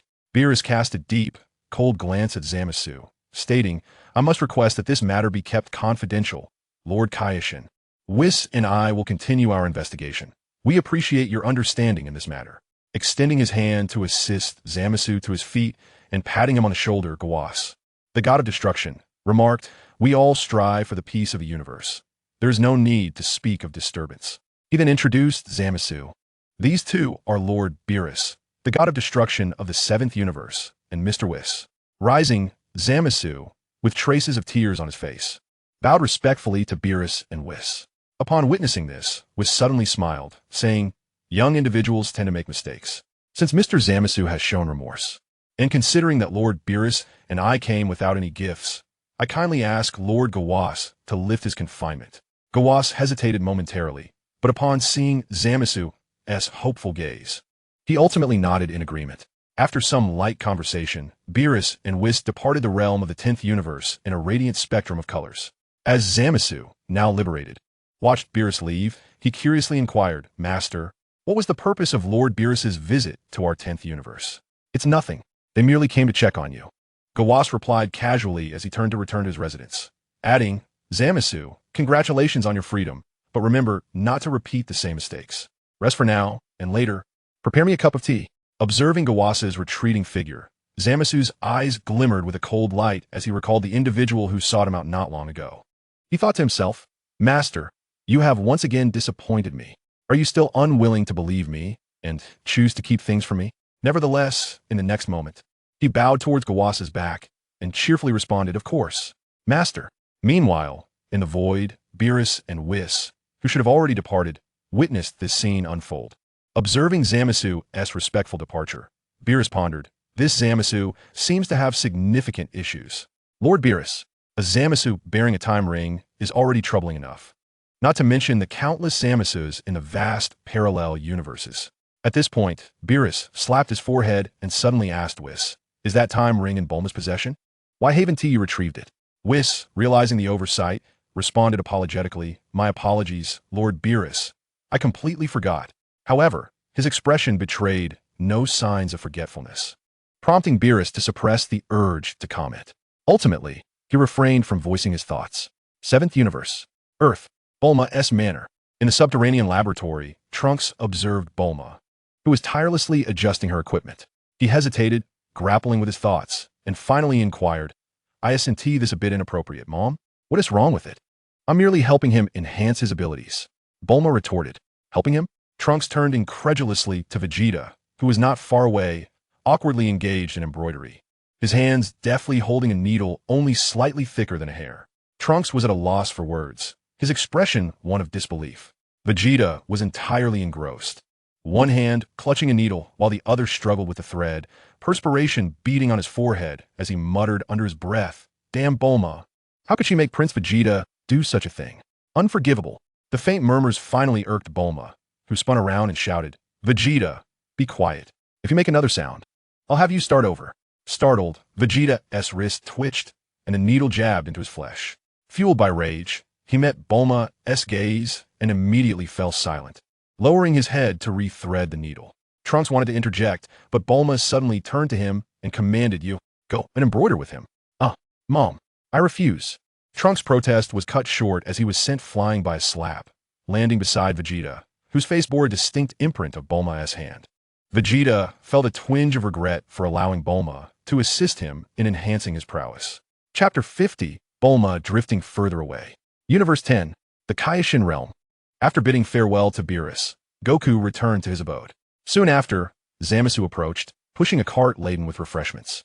Amidst the lush greenery and melodious birdsong, Zamasu appeared to meld seamlessly with his surroundings, a smile gracing his face as he walked, exuding a subtle vitality that nourished the flora around him, causing them to flourish even more vibrantly. Witnessing this scene, Gowasu couldn't help but smile with satisfaction. "Master, your tea." Zamasu respectfully presented the brewed tea before Gowasu. Peering down, the pale yellow liquid reflected Zamasu's youthful visage. Accepting the tea with delight, Gowasu took a sip and remarked, "It's sweet and refreshing, with a rich aftertaste. Your skills have improved since last time." "It's all thanks to your teachings, Master," Zamasu replied with a smile, moving behind Gowasu to knead his shoulders.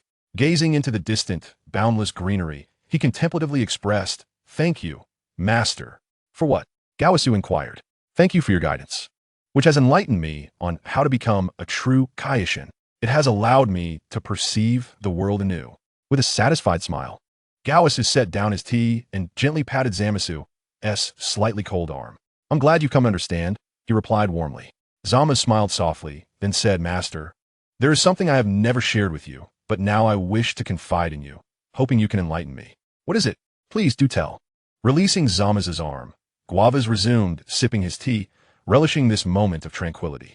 "Master, previously a dear friend once asked me how we might eliminate war from this universe, how to cease the bloodshed and the sorrow of separation and loss." Curiously, Guavas inquired, "What are your thoughts on this?" At that time, I was at a loss for words. I was well acquainted with him, almost as if we were of one mind, and this question had long troubled me. Yet, during this period of confinement, I finally reached an understanding. Guavas was taken aback, intrigued that Zamas could unravel such a profound question. "Please, share your perspective." "Master, you are the Supreme Kai, the deity who birthed the life of the universe, standing at its pinnacle. Yet, the beings you created show no reverence for the divine, and therein lies the root of all turmoil. Humanity embodies the universe's darkest aspects. Without their existence, this cosmos would bask in eternal peace, becoming a realm of everlasting serenity." With that, Guavas's previously pleasant demeanor evaporated, and he slammed his cup of tea onto the table before him. Anger surged within him, and just then, a purple energy blade pierced through him.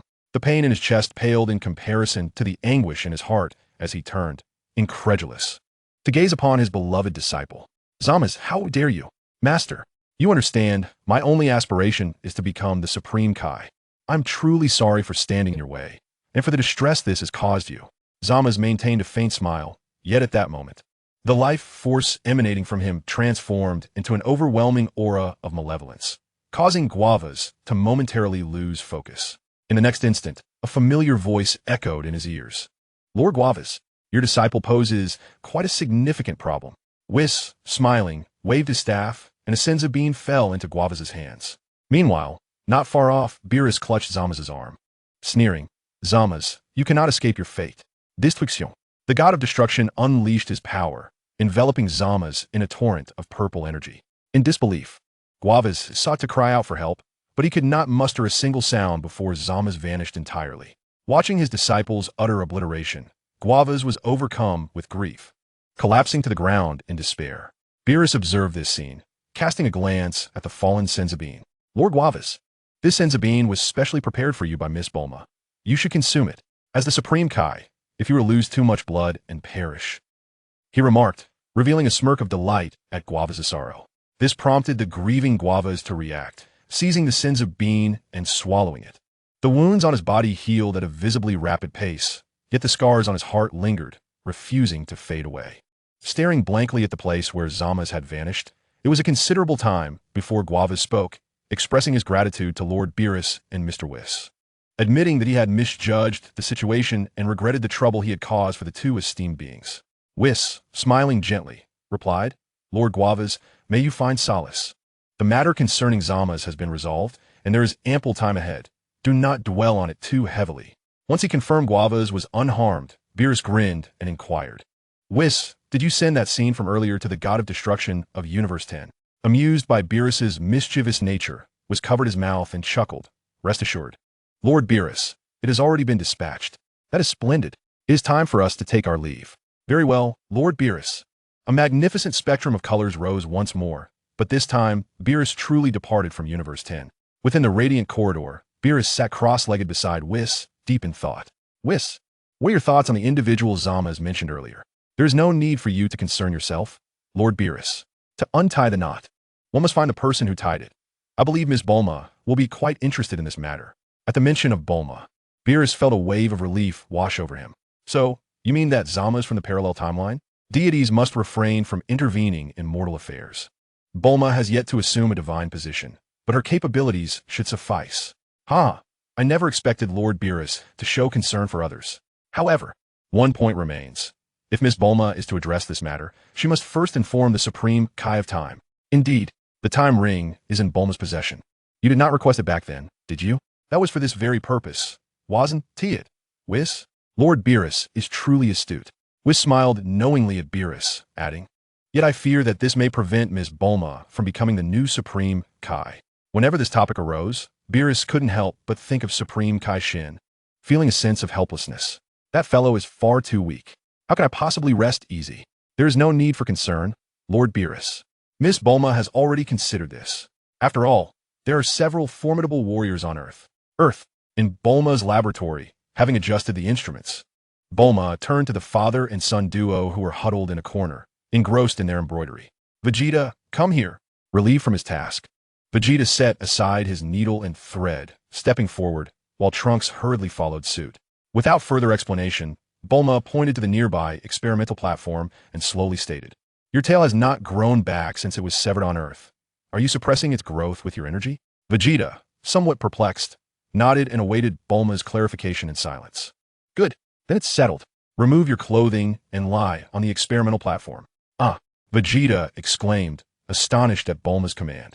Trunks, too, displayed a curious expression, his gaze shifting between Bulma and Vegeta, his mind racing with thoughts he could not articulate.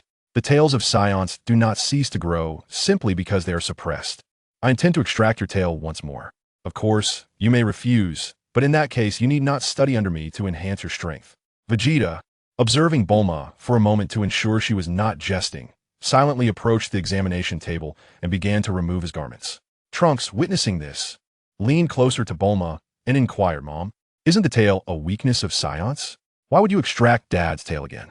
Casting him a glance, Bulma's pink tail playfully swatted Trunks on the head. Ouch, he exclaimed, clutching his head and curling up on the floor, tears welling in his eyes. Every organ in the body has its purpose. Once Vegeta's operation is complete, you will be next. Mom, do I have to undergo the procedure too?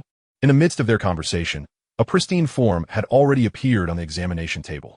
Bulma disregarded Trunks and approached the table for a closer inspection. With a slight frown, she instructed, lie face down, not flat. Vegeta's face reddened as he quickly adjusted his position.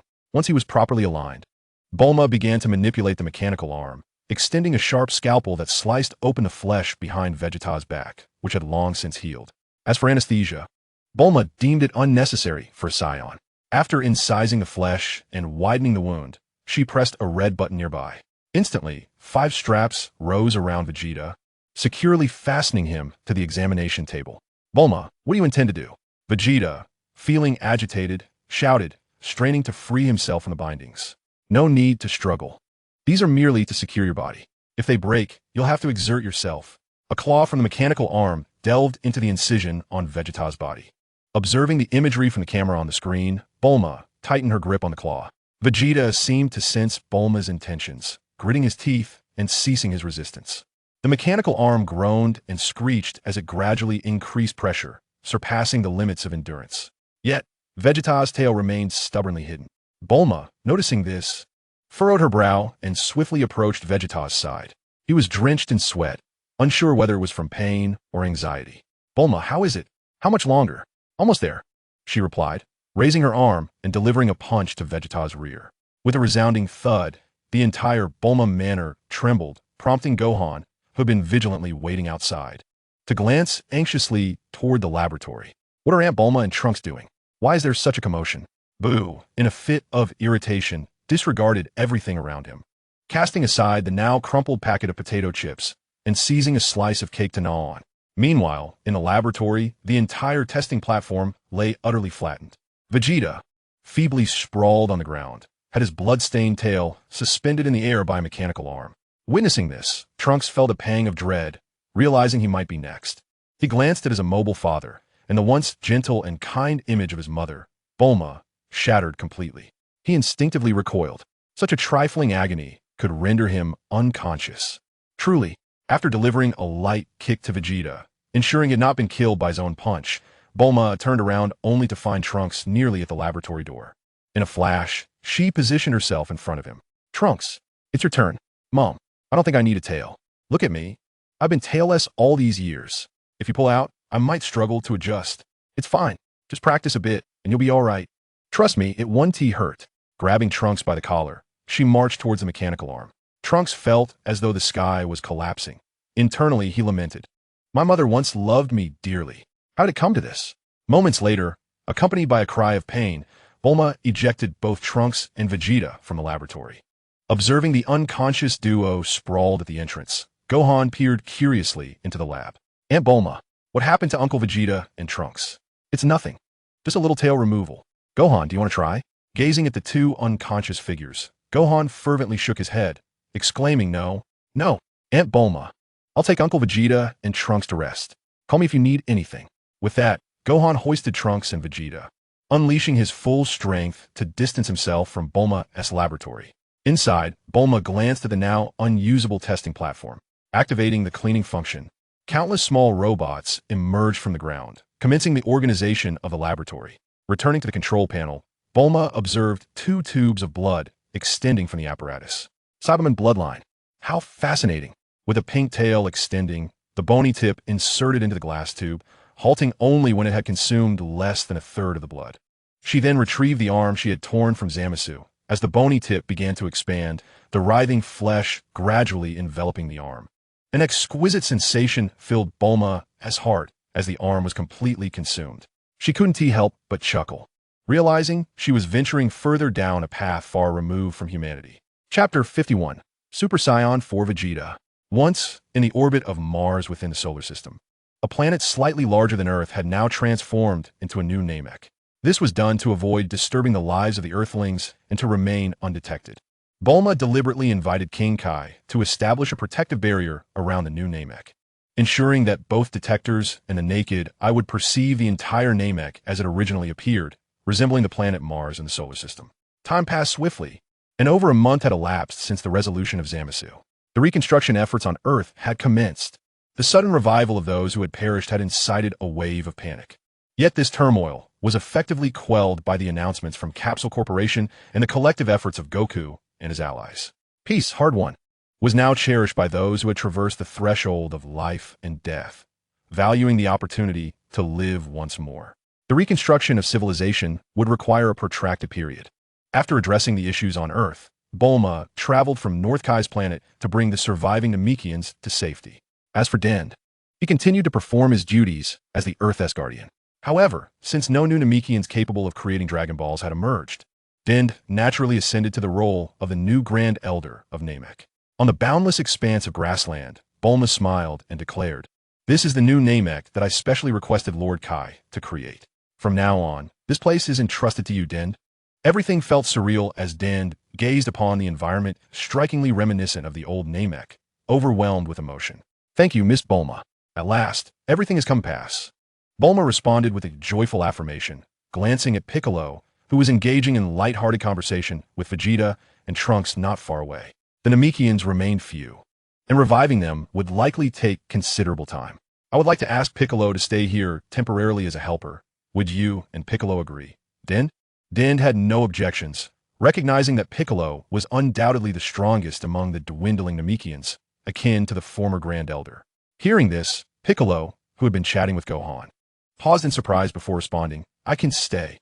Gohan, smiling, added, "I will remain with Uncle Piccolo. While guarding Namek, I can also train alongside him. What do you think, Aunt Bulma?" "Of course, that's perfectly fine." Bulma readily accepted, casting a glance at Goku, and remarked with a smile, "As long as you can convince your mother, Chi-Chi." And Goku had settled. Goku, feeling somewhat awkward, turned to Gohan and said, "This one is on you, Gohan." Bulma had anticipated this outcome and was unconcerned about whether Gohan could persuade Chi-Chi. After conversing with Den for a while, Bulma took Vegeta and Trunks to a remote island on the new Namek. Following more than a month of training and acclimatization, Vegeta had grown accustomed to his newly regrown tail, while Trunks had significantly enhanced his combat prowess during this time, thanks in part to Bulma's insistence that Vegeta practice his embroidery for a month. Every day, immersed in the art of embroidery, Vegeta transformed from someone who struggled to handle the needle into a master of the craft, able to stitch with utter freedom. Throughout this journey, he teetered on the brink of collapse, finding solace only during the moments spent training alongside Trunks, where he could vent his inner turmoil. The father-son duo found themselves helpless in the face of Bulma's unwavering directives, ultimately resigning themselves to her plans. Amidst the ceaseless roar of the waves, Bulma stood atop a rocky outcrop on the island, gazing at Vegeta with a smile. "After a month of embroidery, do you comprehend the lesson? Are you to learn how to master your own power?" Through a month of training, Vegeta's temperament had matured significantly, from initial impatience to a now fluid proficiency. He began to recognize his own shortcomings. Bulma nodded in appreciation, stating, "To wield great power, one must first learn to control it. You are astute, having completed your training ahead of time. Now, the final lesson I shall impart to you rests solely upon your own capabilities." Trunks, fully aware of Bulma's intentions, had gained immeasurable insights from a month of training. Witnessing his parents share a knowing smile touched him deeply. He encouraged Vegeta with a spirited shout, "Go for it, Dad. I know you can do it." Casting a sidelong glance at Trunks, Bulma playfully chided, "Off you go. You are not qualified to attend this lesson." "What?" Trunks exclaimed in surprise, "Why not?" Vegeta turned to his son, explaining, "Your strength is insufficient. Bulma's assessment is accurate. Perhaps I have been overly fixated on the transformation into a Super Saiyan, neglecting the importance of training in my base form. When you can attain the strength of Android 17 without transforming into a Super Saiyan, only then will you have passed Bulma's teachings." Inheriting the remarkable lineage of both Bulma and Vegeta, Trunks understood that his father urged him to strive for greatness. However, the prospect of facing Vegeta's rigorous training regimen, alongside mastering Bulma's meticulous control, overwhelmed him. He nodded in resignation, "I understand." After instructing Trunks to step back, Bulma turned to Vegeta with a serious expression. "I recall that you can use a ki blast to create a moon and transform into a great ape. Am I correct?" "Transform into a great ape?" Vegeta replied, puzzled. This transformation, once a trump card for the Saiyan race, had been taught to nearly every Saiyan residing on planet Vegeta. The transformation grants an almost tenfold increase in battle power and significantly enhances physical strength. Vegeta had employed this form during his initial encounter with Goku on Earth. But after that fateful battle, he lost his tail, a known vulnerability of the Saiyan race, prompting him to abandon this formidable ability. With his power escalating over time, the great ape transformation had long been cast aside. Recalling how Bulma had removed his tail, Vegeta furrowed his brow. "Is this what you propose as a means to enhance my strength?" Some words laced with anger did not escape Bulma's attention as she calmly explained that the Great Ape transformation could augment a Saiyon's power without any side effects. I have also attempted the transformation into a Super Saiyan, achieving a 100-fold increase at the Super Saiyan 2 stage, yet does not significantly elevate one's strength. As for Super Saiyan 3, how long do you think it will take you to reach that level?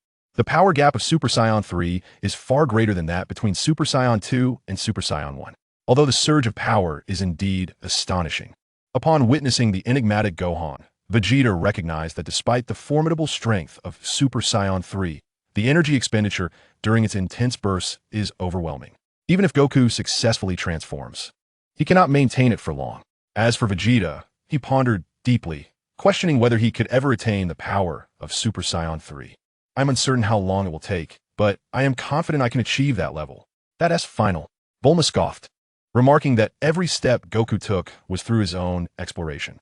Perhaps Goku is now capable of transforming into a Super Saiyan god, while Gohan has attained a mysterious state. What about you? Have you never considered forging a path of your own? Vegeta, suddenly enlightened, began to grasp Bulma's intentions. Yet, after much contemplation, he remained uncertain of her ultimate goal. What do you wish for me to do?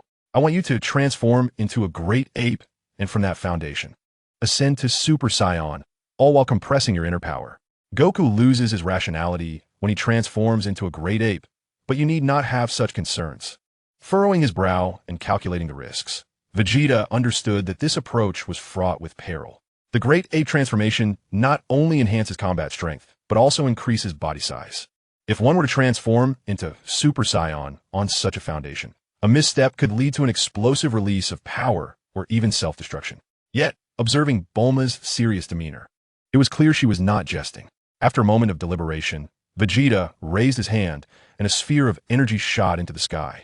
The luminous silver light illuminated the small island, and a smile unexpectedly graced Vegeta's face as he turned to Bulma, saying, "If I lose control and you cannot manage it, then you must leave. Take care of Trunks." "Oof," Bulma retorted, "you should worry about yourself.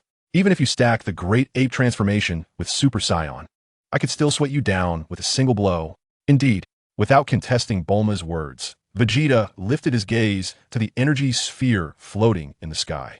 The pure white radiance captivated him, and he found himself entranced, his heartbeat resounding like a drum.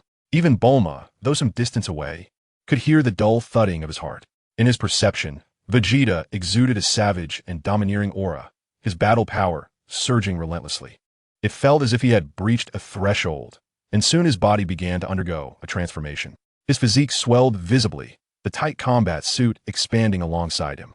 Brown fur sprouted across his form, and in an instant, he had transformed into a great ape. "Bulma, I am about to begin." Unlike Sun Wukong, Vegeta, being of royal descent, retains his rationality even after transforming into a great ape. Although he is still imbued with primal ferocity, it does not overwhelm him. Bulma retrieved a spatial capsule from her shorts and tossed it onto the ground, from which emerged a peculiar weapon resembling a laser cannon. Grasping it firmly, she directed it at Vegeta and commanded, "Let the battle commence." With a thunderous roar, the great ape Vegeta began to amass energy, a golden radiance enveloping his colossal form. His formidable aura dispersed the clouds above, resonating across the entire new Namek, drawing the attention of Goku and his son, who were assisting Tian and others in constructing their village, as well as Piccolo and the rest. They turned their gazes toward Bulma's location. Goku, feeling the weight of the immense energy, wore a serious expression as he pondered Vegeta's actions. What is he doing? Why has he transformed into a great ape? He questioned. What's wrong with Dad? Gohan and Piccolo could sense Vegeta's presence, but could not discern the exact circumstances. Thus, they looked to Goku for answers. I'm not sure, but Vegeta has indeed grown considerably stronger. He headed in the direction of Bulma, so he must be training, Goku replied, unable to suppress his excitement. Since his resurrection, he had yet to engage in a true battle. Although he was aware of Bulma's prowess, he found himself unable to evade her attacks. Whether she was an ordinary person or now, his fighting spirit faltered in her presence, leading him to only mention the idea of a contest once without taking action. However, Vegeta was different. The gap between them had been significant before, but now he seemed to be on the verge of catching up. The more he contemplated, the more exhilarated he became. Goku placed a finger to his forehead and said to Gohan and Piccolo, I'm going to see what's happening on the small island. Vegeta continued to gather energy, his great ape form enveloped in a golden hue. The overwhelming aura compelled Trunks to retreat several miles to steady himself. Yet Bulma, standing nearby, appeared undeterred as she observed Vegeta's eyes glowing with gold. She shouted, "Now begin to compress your power." In truth, Bulma need not have instructed him, for Vegeta had already embarked on this endeavor. A month of meticulous training had significantly enhanced his control over his own power. The energy within him began to flow back, and the massive form brought about by his transformation began to contract. Bulma, witnessing this, noted that when Vegeta's size diminished to half that of his great ape form, he inexplicably halted. "You're nearly there. Your mastery of power requires further practice," she admonished. Pulling the trigger, a powerful silvery beam cascaded down upon Vegeta. This was the Moonlight Simulator, a device she had painstakingly devised after an extensive month of analyzing lunar rays.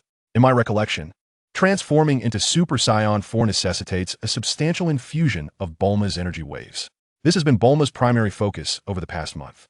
Her intent extends beyond merely strengthening Vegeta. The paramount goal is to enhance Trunks' capabilities. In this experiment, even with Vegeta's prowess, he could not achieve the transformation independently, let alone Trunks. With the formidable energy waves enveloping him, Vegeta's great ape form underwent yet another transformation, halting its diminutive regression. He felt an overwhelming surge of power coursing through his body from his tail. His cells instantly became invigorated. A radiant golden light enveloped him, casting a shimmering hue across the entirety of Namek. As the brilliance faded, Vegeta's hair transformed to a chestnut hue, cascading behind him like a flowing mane. His crimson fur cloaked his form, and his green eyes gazed down upon Bulma, reflecting astonishment. At that moment, Goku materialized beside Bulma, incredulously observing the drastically altered Vegeta, exclaiming, "Vegeta, what has happened to you?" Kakarot. Vegeta's gaze locked onto Goku, a smirk playing on his lips as he declared, "Let me witness your strength." With those words, he unleashed an energy blast, engulfing Bulma and Goku in its wake. Amidst the rising smoke, Bulma's expression darkened as she retracted her energy wave gun, urging Goku, "Goku, take him down." "All right, Bulma." Chapter 52, The Mighty Bulma. The wild, crimson fur combined with his chestnut hair and an arrogant demeanor ignited Bulma's fury. She thought to herself, "Give him a bit of sunlight, and he shines bright." Is Super Saiyan 4 truly so remarkable? As Bulma's voice echoed, Goku wasted no time, transforming into Super Saiyan 3 and soaring towards the elevated Vegeta. With a resounding impact, they collided head-on, the shockwave generating colossal waves across the ocean. Bulma est pink oragieted, safeguarding the small island beneath her. In midair, Vegeta seized Goku's fist, chuckling Kakarot, "Is this all the strength you possess?" With a casual flick, Goku was sent plummeting into the sea. Embracing the torrent of power within him, Vegeta felt an exhilarating freedom, dwarfed by the pressures of Super Saiyan levels 1 and 2. He turned to Bulma, grinning, "Thank you, Bulma. This is the true Super Vegeta. This is the power I was meant to wield." The savage, fierce aura that accompanied his words expanded, and a hint of crimson glimmered in his green eyes. Bulma regarded him quietly, a cold smile gracing her lips as she retorted, "First, defeat Goku." Having anticipated the might of Super Saiyan 4, witnessing it firsthand elicited Bulma's admiration. Perhaps this was the true essence of the Super Saiyan transformation. Unleashing the primal ferocity within his body, the overall might of Vegeta surged dramatically, enabling him to wield this newfound power with near perfection, all while bearing minimal burden. In comparison to Goku's Super Saiyan 3, Vegeta at this moment was a formidable force to be reckoned with. However, Goku was not stagnant, nor was he limited to just the Super Saiyan 3 form. As Bulma's words echoed in the air, the surrounding waters began to boil. Amidst the rising white steam, a breathtaking crimson hue slowly emerged from the depths of the ocean. Enveloped in a red aura, the Super Saiyan God, born to combat Bu, reappeared around Goku. Witnessing this, Vegeta exclaimed, "Kakarot, indeed, you have mastered the transformation into Super Saiyan God. Allow me to witness your power." With a resounding clash, two beams of red light collided instantaneously, and without further ado, the sky erupted with countless red rays converging. In their unrestrained exchange, the newly formed Namek shook violently once more. Meanwhile, Trunks, who had been vigilantly observing the island from afar, felt a jolt of anxiety upon seeing Bulma standing alongside Goku, while Vegeta launched a reckless assault. Overwhelmed by an immense sense of urgency, he soared towards Bulma. "Mom, are you alright?" Bulma, her face etched with worry, turned at the sound of his call and saw Trunks struggling to maintain his stance nearby, his concern evident. The anger within her softened significantly as she raised her hand, enveloping Trunks in a pink aura, shielding him from the pressure generated by the clash between Goku and Vegeta, pulling him closer. "Are you okay, Trunks?" "I'm fine," he replied, gazing at the chaotic remnants of their battle, yet unable to catch sight of Vegeta or Goku amidst the turmoil. "Mom, what's happening to Dad? Why is he attacking you and Uncle Goku?" "Yes, fine. He merely influenced by the primal instincts of the great ape transformation. There's no need to worry. Goku will handle it." Despite her reassurances, Bulma inwardly lamented that Vegeta had become reckless. How dare he strike at me while still unstable in this Super Saiyan 4 form? Such an act was an open provocation. Although she understood the immense pressure Vegeta had been under recently and his desire to prove his strength, understanding did not equate to approval. Turning her gaze back to the battlefield, she noted that Goku, in his Super Saiyan God form, was moving with astonishing speed, even outpacing Vegeta in his Super Saiyan 4 transformation. Fortunately, due to the formidable defensive capabilities of the Super Saiyan 4, Vegeta was able to withstand Goku's relentless assaults. Unable to secure a decisive advantage, Goku opted for a change in strategy, avoiding direct confrontation with Vegeta. The two warriors engaged in a rapid aerial skirmish, caused the entire Namek to tremble under the repercussions of their battle. Realizing that this stalemate could not last, they instinctively gathered their energy in unison. Kamehameha, Ultimate Flash. In the midst of the tumultuous energy clash, Wukong suddenly darted forward, swimming upstream, and to Vegeta's astonishment, appeared right before him. He raised his foot and struck Vegeta's head. Caught completely off guard, Vegeta plummeted like a cannonball into the depths of the sea. Wukong swiftly followed, plunging into the ocean. In an instant, towering columns of water surged skyward, transforming into thousands of jets within mere moments. The small island beneath Bulma was shielded by divine power, yet in this very moment, it was reduced to ashes. Soaring into the sky with Trunks, Bulma's expression darkened as she addressed him. "Trunks, this is the power of Super Saiyan 4. Yet, it is merely a petty trick. It ultimately resides within your usual combat strength. Once your power reaches a certain threshold, even a Super Saiyan 1 can overpower Super Saiyan 4. Vegeta has gone too far this time. Do not intervene in what follows." Trunks understood that he could not allow Uncle Wukong and Vegeta to continue their battle, for the newly reborn Namek would face destruction once more. Moreover, Vegeta's reckless attack, despite Bulma's presence, was indeed excessive, even knowing she would remain unharmed. The matters between parents were delicate, and Trunks remained silent, merely nodding and silently hoping Bulma would temper her approach. Though uncertain of whether Bulma could triumph against the current Vegeta, Trunks was aware that Wukong, who could match his father, would undoubtedly side with Bulma if she spoke up. After all, in the past, Bulma always spoke of Wukong with a smile, whereas mentions of Vegeta were far less frequent.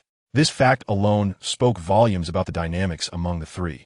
With a thunderous eruption, Wukong and Vegeta burst forth from the surface of the water.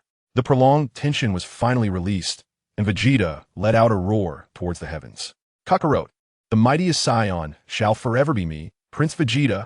Gasping for breath, Wukong stared in astonishment at Vegeta, who appeared unfazed, preparing to speak. Suddenly, a pink energy sphere exploded between them. Bulma, with a frosty demeanor, stepped into the air until she was level with the two. She turned her gaze toward Wukong. "Now, this is between me and Vegeta. Wukong, you take a break." Wukong, just entering the fray, wished to continue fighting, but upon seeing Bulma's icy glare, he swiftly remarked, "Bulma, then you go for it. Vegeta is quite formidable now. I'm not too confident." With that, Wukong cast a look of resignation toward Vegeta and moved to Trunks' side. "Uncle Wukong, can Mom defeat Dad?" Wukong was uncertain of Bulma's strength, yet he knew Vegeta well. Smiling, he replied, "I believe Bulma can win. It seems Vegeta has provoked her. Besides, I don't think I've ever beaten Bulma." Reflecting on the past, whether it was the ordinary Bulma of his youth or the formidable woman she had become, the memories flooded back. Wukong realized that he seemed to have never won, only able to smile wryly at his fate. Initially concerned about Bulma and Trunks, he began to worry about Vegeta instead. In the sky, Vegeta watched with excitement as Bulma was enveloped in a pink aura, his brow slightly furrowed. Even in his Super Saiyan 4 form, he could not discern Bulma's true strength. The thought of their previous encounters sent a shiver down his spine. Vegeta, you have truly become overconfident to dare lay a hand on me. Super Saiyan 4 is formidable, yet it also depends on the individual. Even in your Super Saiyan 4 form, you remain far too weak. With a nonchalant step forward, Vegeta instantly became alert, instinctively throwing a punch. The powerful force surged from his arm, and in disbelief, he felt his body uncontrollably fly backward. Before he could regain his balance, he felt a hand seize his tail from behind. Just entering Super Saiyan 4, you are no better than Golden Cooler. Instead of familiarizing yourself with your power, you dare to strike at me. Not even Super Saiyan 4 can save you. With a firm grip, Bulma swung the tail, adorned with crimson fur, sending Vegeta spinning like a windmill. He attempted to resist, but each time he gathered his strength, Bulma would slam him onto the water surface. The power he had just amassed dissipated in an instant. Observing this spectacle, both Goku and Trunks silently vowed never to anger Bulma again. Vegeta, who had thought he would finally have the upper hand, felt his pent-up fury explode, recklessly breaking free from Bulma's hold and creating distance between them. Bulma, you have gone too far. Do not think I will not strike you, he exclaimed. Humph, you just attempted to attack me. Bulma scoffed. Did you not just try to kill me? Vegeta's heart sank as he fully awakened to his folly, realizing he had been overly arrogant. Just as he pondered whether to offer an explanation, Bulma struck again. With a burst of instant movement, she delivered a kick to Vegeta's head. Under the mightier force than Goku's, Vegeta's vision was filled with stars. Subsequently, a barrage of punches rained down upon him. Time felt as though it dragged on interminably. After what seemed like an eternity, Bulma's final punch landed squarely on Vegeta's nose, blood streaming down as his Super Saiyan 4 form faltered and reverted to his normal state. Yet, Bulma was not done. She grasped his leg and repeatedly slammed him against the water surface. Vegeta wanted to fight back, but found himself utterly powerless, forced to endure Bulma's wrath. After a full quarter of an hour, Bulma finally ceased her assault, kicking Vegeta to Trunks' feet. She took him away, warning him that if there was a next time, he might as well go to hell. Chapter 53, Transforming Androids. Earth. In the Manor's laboratory, leaning back in her chair, Bulma reflected on her battle with Vegeta, a smile involuntarily gracing her lips. Vegeta remained as he always was. However, Super Saiyan 4 truly proved resilient. The reconstruction of a new Namek still required time. With 2 sets of Dragon Balls safeguarding the entire solar system, Bulma held firm in her belief that no matter what calamities might unfold in the future, the Earth's warriors would possess at least one form of security. Unlike her past self, who, despite knowing the formidable strength of Shrag, had to take risks to ensure the usability of the Namekian Dragon Balls. Although victory was ultimately achieved, she pondered how much of that success was merely a stroke of luck, a matter open to interpretation. Bulma vividly recalled the final words of Cooler. In her mind, conjured images of thousands of golden coolers charging towards Earth, sending a shiver down her spine. Even with Beerus as a backing, she knew that no matter how powerful Cooler was, he would not create significant turmoil. Yet, relying on others in times of peril felt precarious to Bulma. Ding dong. The doorbell chimed. Bulma glanced at the surveillance screen and pressed the button to open the laboratory door. Androids 17 and 18 entered, gazing around at the myriad of devices. Memories of their unfortunate experiences under Dr. Gero's experiments flooding back, causing their expressions to shift uncomfortably. You've come. Bulma rose, noticing 18's unease and sensing the underlying emotions. Smiling, she offered them tea. I called you both here because, not long ago, you bravely confronted Zamasu, and I personally wish to present you with a gift. A gift? 18 replied, somewhat taken aback. She had always felt a tinge of guilt towards Bulma and her brother. Their opposition to Zamasu had seemed merely a duty, and it was only with Bulma's assistance that they had been able to locate him. Observing their expressions, Bulma chuckled. This is merely an excuse. Regardless of how Zamasu's outcome unfolds, your declaration to protect Earth is what I truly value. Standing up, 17 spoke earnestly. Thank you. Miss Bulma, your kindness is overwhelming. The android siblings found themselves in a precarious situation. The planet was rife with beings whose power eclipsed their own. Should anyone bring up past grievances, they would have little opportunity for explanation. The current lack of trouble was largely due to Bulma's stance, which had deterred even those like Gohan and Trunks, whom they had once slain, from seeking retribution. 17 was indifferent to his own fate. However, he wished for 18. who had painstakingly regained her identity to avoid facing hostility from others. The lowering of her stance brought Bulma great satisfaction as she cheerfully assured them, "Do not worry. I, too, am a modified android, and this time I shall remove the bomb left within you by Dr. Gero, allowing you to attain true freedom." No one wishes to entrust their life into the hands of another, especially those siblings who had once perished due to the bomb detonated inside them by Trunks. 18.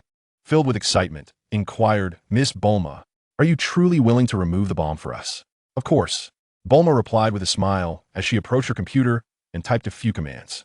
Instantly, a three-dimensional anatomical diagram appeared before 17 and 18. The technology employed by Dr. Gero was indeed advanced. Within your cells, energy cores have been implanted, significantly enhancing your combat abilities. However, using bombs to control you is rather primitive. Currently, you are not particularly formidable on Earth.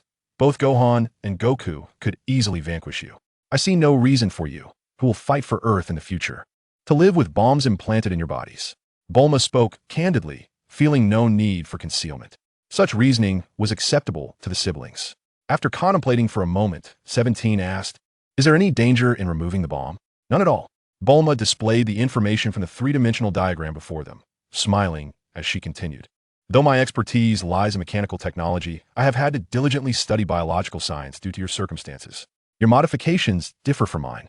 Compared to the energy core within me, the materials you possess are superior and have a higher potential. My adjustments to the android technology were constrained by conditions, leading me to integrate biological cells to evolve into a perfect physical form. Your modifications, however, are purely powered by energy cores. The approaches differ. And since you lean more towards biological mechanical modifications, removing the bomb shall not pose a challenge for me." 18. Having undergone inhumane alterations herself, understood this aspect and recognized the truth in Bulma's words. Yet, thinking of the formidable adversaries they had recently encountered, she couldn't help but ask, "Can we also undergo biological genetic modifications?" "Certainly. I have already devised several plans for you," Bulma replied. "You may choose for yourselves. The first option involves merely removing the bombs from within you, allowing you to retain your original forms. Once the Dragon Balls can be used again to erase the memories of the Earthlings regarding androids, you can continue to live on Earth like Goku and the others. The second option entails injecting you with more advanced Saiyan cells to replace your original cells, significantly reducing the energy core's role. To enhance your strength, you must learn to cultivate your own abilities. The third proposal entails the removal of the bomb. I shall continue to enhance you according to the existing technology, focusing on the evolution of mechanical cells, complemented by a certain degree of training to improve energy utilization efficiency, thereby augmenting your combat capabilities. You may select from these three options. Each proposal has its merits and drawbacks. The first is self-explanatory, while the second option leans towards transforming the body into that of a Saiyan. The potential for growth would depend on one's own cultivation. The third option, however, hinges upon the advancement of Bulma's technological expertise and represents the fastest means of enhancing strength. The siblings exchanged glances, each having arrived at their decision. "I choose the third option," declared number 17 with a grin. Bulma, taken aback, responded, "The third option? That means you will become my test subject." "It matters not. I have undergone numerous transformations before and have long since grown accustomed to it. Moreover, I believe your technology should surpass that of Dr. Gero." He continued, "I am uncertain of the formidable enemies that may exist beyond Earth, but I wish to safeguard this planet that I nearly destroyed." The siblings shared an unspoken understanding, and number 18 gazed at number 17, contemplative and silent. She was acutely aware of what number 17 had not articulated. Everyone harbored reservations about their bond, and they sought to dissolve this underlying tension. By choosing to become Bulma's test subject, number 17 had entrusted his life to her. But for what purpose? As an older sister, number 18 understood all too well. After a moment of reflection, she addressed Bulma. "I choose the second option. A wise choice. Let's commence. Who shall go first?" "I will." Number 17 stepped forward, stating, "As a man, it is preferable for me to undergo the transformation sooner rather than later. After all, I am somewhat unaccustomed to the two of you being together." "Huh, then let us proceed." Bulma chuckled as she opened the prepared incubation chamber, instructing him to disrobe and lie inside. Chapter 54, A New Beginning. The tightly sealed incubation chamber slowly opened, revealing number 17's handsome visage. Number 18 quickly presented him with the clothing she had prepared. Bulma, seated at her computer, observed the continuously fluctuating data and inquired without turning. How do you feel? Quite well. It seems significantly easier than before. The discomfort within my body has also vanished.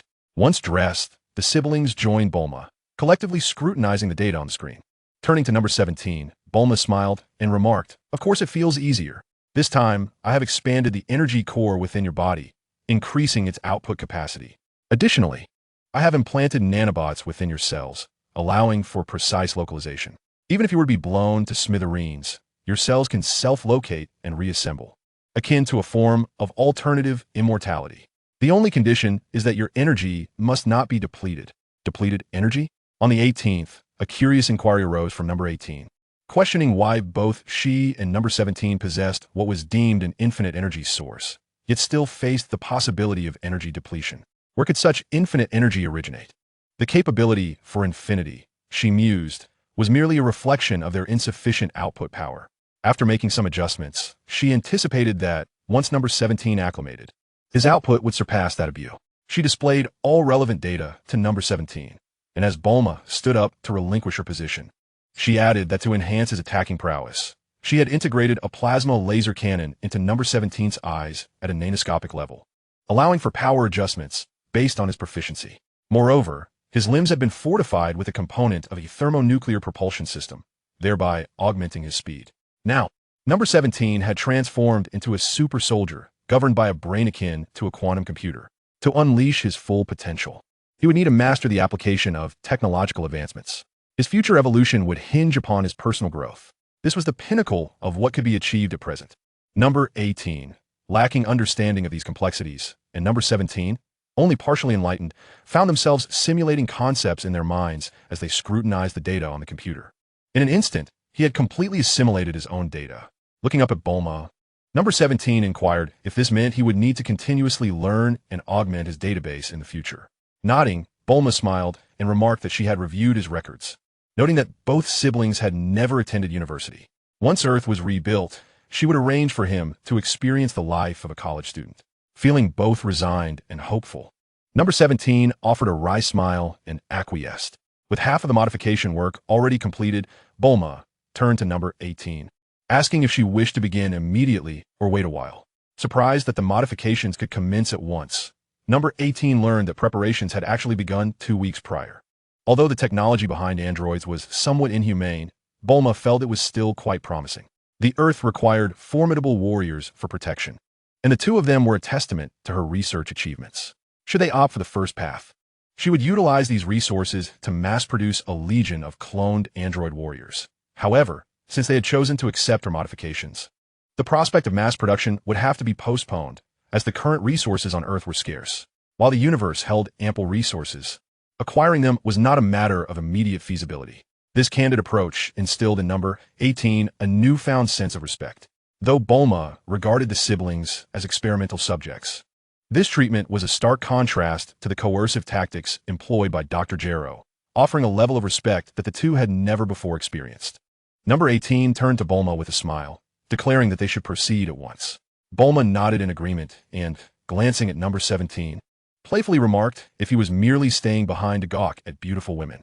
Realizing that the forthcoming modifications for number 18 might require her to be unclothed, number 17 chuckled and quipped about why they hadn't tea left earlier. Raising an eyebrow, Bulma remained silent, turning her attention to Android 18. "Your brother wishes to see your physique," she remarked. Android 18 shot him a glare. "Do you truly wish to see?" "Not at all. I wouldn't dare." "You two carry on." Android 17 hastily waved his hands, retreating from the laboratory. As he watched the laboratory doors close once more, Android 18 casually remarked, "It is indeed a privilege for you to gaze upon us." Bulma stood beside Android 18, wholeheartedly agreeing. "Indeed, your brother's physique is rather impressive. Yet, it seems he is not the only one benefiting from this." Their eyes met, and they shared a knowing smile, as if the barriers of the past had vanished in that moment. Shortly thereafter, Bulma prepared everything, and once the second incubation chamber was ready, she observed Android 18 shed her previous burdens.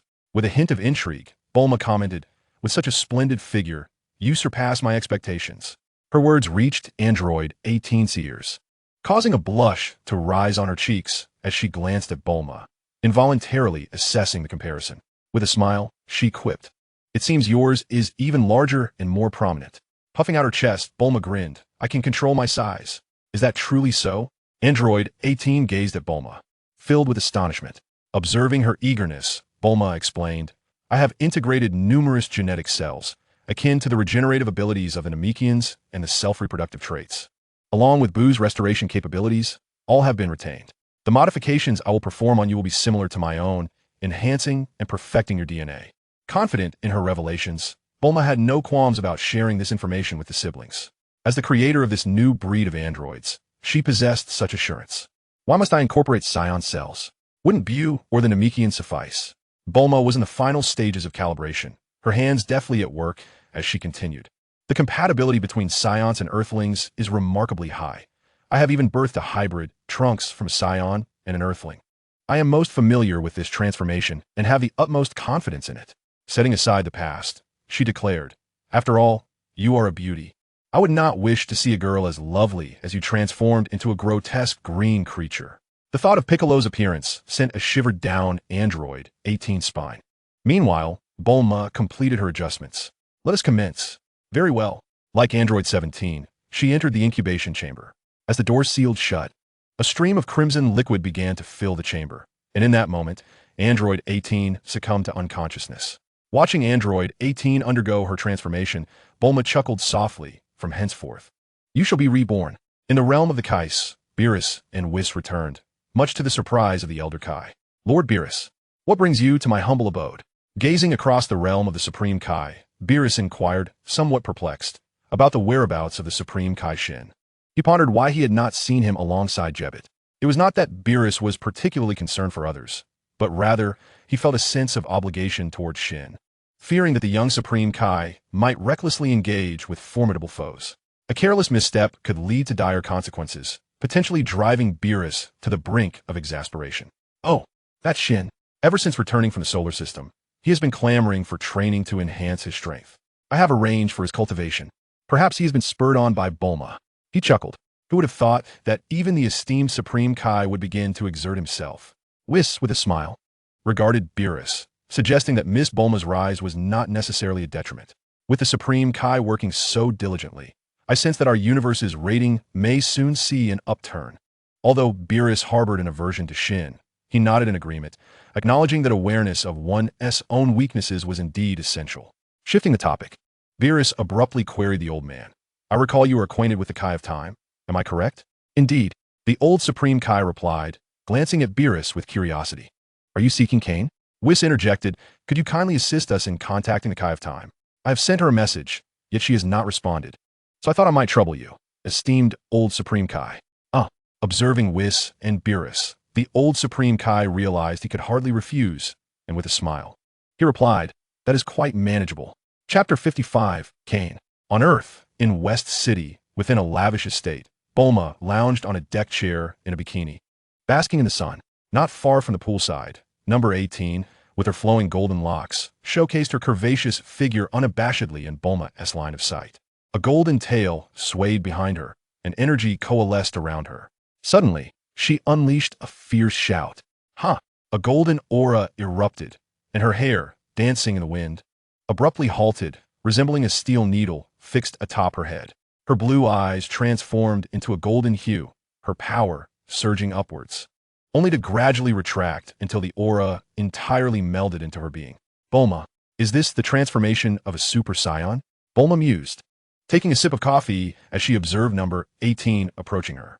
With a smile, she explained, unlike your previous modifications, I retained the energy core. Yet to regain your former combat prowess, you must engage in training. Nevertheless, you are quite remarkable. In just one day, you can transform into a Super Saiyan. Ever since Goku achieved this transformation on Namek, it has become increasingly accessible. At the mention of Goku, number 18, who had once been commanded by Dr. Gero to eliminate him, paused momentarily. Approaching Bulma, she picked up another cup of coffee from the table and reclined in her chair. The transformation into a Super Saiyan may appear straightforward, yet it is merely a replication of the methods taught by predecessors. True prowess lies in those who can forge their own path. Indeed, raising an eyebrow, Bulma chuckled, you naturally possess golden hair. Remaining in your transformed state, and controlling your breath will greatly benefit your training. Embrace this newfound power. After their transformation, the bond between the two had deepened significantly. Android 18 smiled as she gazed at the six-story building in the distance, saying, "Is it truly all right for Android 17 to spend all his time in the lab and library? He needs to learn. Don't worry, everything will be fine." Bulma reassured her. While they were engaged in casual conversation, two sets of footsteps approached from behind. With a sweep of her mental energy, Bulma inquired, "What has Trunks brought him here for?" As Trunks approached, halted upon seeing Bulma and Android 18 in their swimsuits, he hastily replied, "Mom, I brought Dad here to apologize." "Oomph." Bulma scoffed, rising to look at Vegeta beside Trunks. "He'll voluntarily apologize?" Observing Bulma's more alluring figure than before, Vegeta grunted, awkwardly turning to Bulma. "About last time, I was impulsive." "That was not impulsiveness. It was merely arrogance." Bulma extended an invitation to Android 18, and together they strolled toward the pool, conversing. "It was Trunks who made the noble Prince Vegeta come, wasn't it? Well, I've accepted your apology. But for now, you should first acclimate to the power of Super Saiyan 4. If you can treat Super Saiyan 4 as your norm when you see me, it might bring me some comfort." "Oomph. Bulma, I will definitely defeat you." With a dismissive remark, Vegeta turned and walked away. Trunks, anxiously watching his father's retreating figure, felt lost. "Mom, Dad." Meanwhile, in the warm embrace of the pool, Bulma addressed her flustered son. "Regarding my relationship with Vegeta, you needn't interfere. Focus on enhancing your strength. Transforming into Super Saiyan 4 is what truly matters. Instead of trailing behind Vegeta, look at Goku and Gohan, and instead of wasting time apologizing to me, you should devote more time to training." "Mom, he truly understands his mistakes," Trunks exclaimed. "Whether he understands or not is irrelevant to me. Now go train." Originally hoping to mend his parents' relationship, Trunks found his efforts futile. Sighing as he glanced at Bulma, who was enjoying herself in the pool, he turned and pursued the direction Vegeta had taken. Once the father and son had departed, Android 18 suddenly asked, "It seems you genuinely do not harbor any resentment towards Vegeta, but why treat him this way? Vegeta is a proud man, and so am I. However, times have changed. I'm no longer who I once was. Continuing as his wife serves no benefit to either of us." Observing Bulma's pink tail swaying in the water, Android 18 had a sudden realization. "Is it because of this?" "Not entirely. Beyond my change in perspective, having absorbed Shrag and Bu, I am, strictly speaking, no longer an ordinary human." In her words, Bulma commanded the cells to begin their division. Before long, the pink tip of the tail extended, bony spikes protruded, and a flesh-colored passage opened, releasing a burst of pink mist that coalesced into Bulma's form. In the next moment, she returned to the passage at the tail's end. "Did you see that? I am now capable of self-reproduction, and I have no desire to be a wife. It is better for us to remain apart." Staring in astonishment at Bulma, Android 18 did not expect that the modifications made to the androids could reach such a level. After a moment of silence, she curiously inquired, "So, can you still bear children normally?" After pondering for a while, Bulma replied uncertainly, "I haven't tried, so I'm not sure. However, I can allow others to bear children. Would you like to give it a try?" Time flew by, and the reconstruction efforts on Earth continued. At the God of Destruction's planet, a radiant spectrum of colors burst forth as Bulma, under Whis' guidance, stepped onto this universe's most sacred and perilous world for the first time. Observing the flora and fauna that differed slightly from those on Earth, Bulma realized that the gravity surrounding her was many times that of Earth. Were it not for her considerable strength, merely setting foot on this planet could have crushed an ordinary person under the weight of this gravity. "Mr. Whis, where's Lord Beerus?" "Miss Bulma, Lord Beerus is currently napping. This time, I have brought you to the God of Destruction's planet personally to introduce you to a friend." "A friend? Please lead the way." Under Whis' guidance, a magnificent ancient temple soon appeared before Bulma. In front of the temple stood a little girl with pigtails, no taller than a 5 or 6-year-old child, capturing Bulma's attention. The girl appeared delicate and innocent, yet the temporal power surrounding her made Bulma feel a palpable gravity of seriousness. The invisible flow of temporal energy confirmed to Bulma that this individual possessed an extraordinarily high dimensionality, rivaling that of the Kaioshin, whose life force was ceaseless. As they approached, Whis smiled and introduced Miss Bulma. "This is Kaiyan, the Kaioshin of time, who governs the maintenance of the timeline." Indeed, when Whis mentioned introducing a friend, Bulma had suspected it might be the Kaioshin of time. Now, her assumption was validated as she smiled and extended her hand. "Hello, I am Bulma, a resident of Earth. It is a pleasure to meet you." "Hello, You may call me Kyan. Your dimensionality is quite impressive. Perhaps we shall be colleagues in the future. So there is no need for formality. Bulma's temporal energy was palpable, and as the Kaioshin of time, Kyan could certainly sense it. Whis observed the handshake between the two and smilingly remarked, Lord Kyan, Bulma is already acquainted with you. May I inquire if the matter I discussed with you can be realized? After contemplating for a moment, occasionally scrutinizing Bulma, the Kaioshin of time shook her head and replied, I fear it may be quite difficult. Observing Kyan's cheerful expression, Bulma smiled gently. Difficult. So that means it is possible, albeit challenging. Please, do not hesitate to speak frankly. Lord Kyan, as the deity of time, she possesses an acute sensitivity to any fluctuations within the timeline. From the moment Trunks first traversed through the time machine, a shift occurred at the temporal juncture where Bulma currently resides. This alteration began with Trunks' journey through time and continued with Bulma's return to the past to vanquish Cell. Each minor change has the potential to instigate a ripple in the fabric of time, spawning an infinite array of parallel timelines.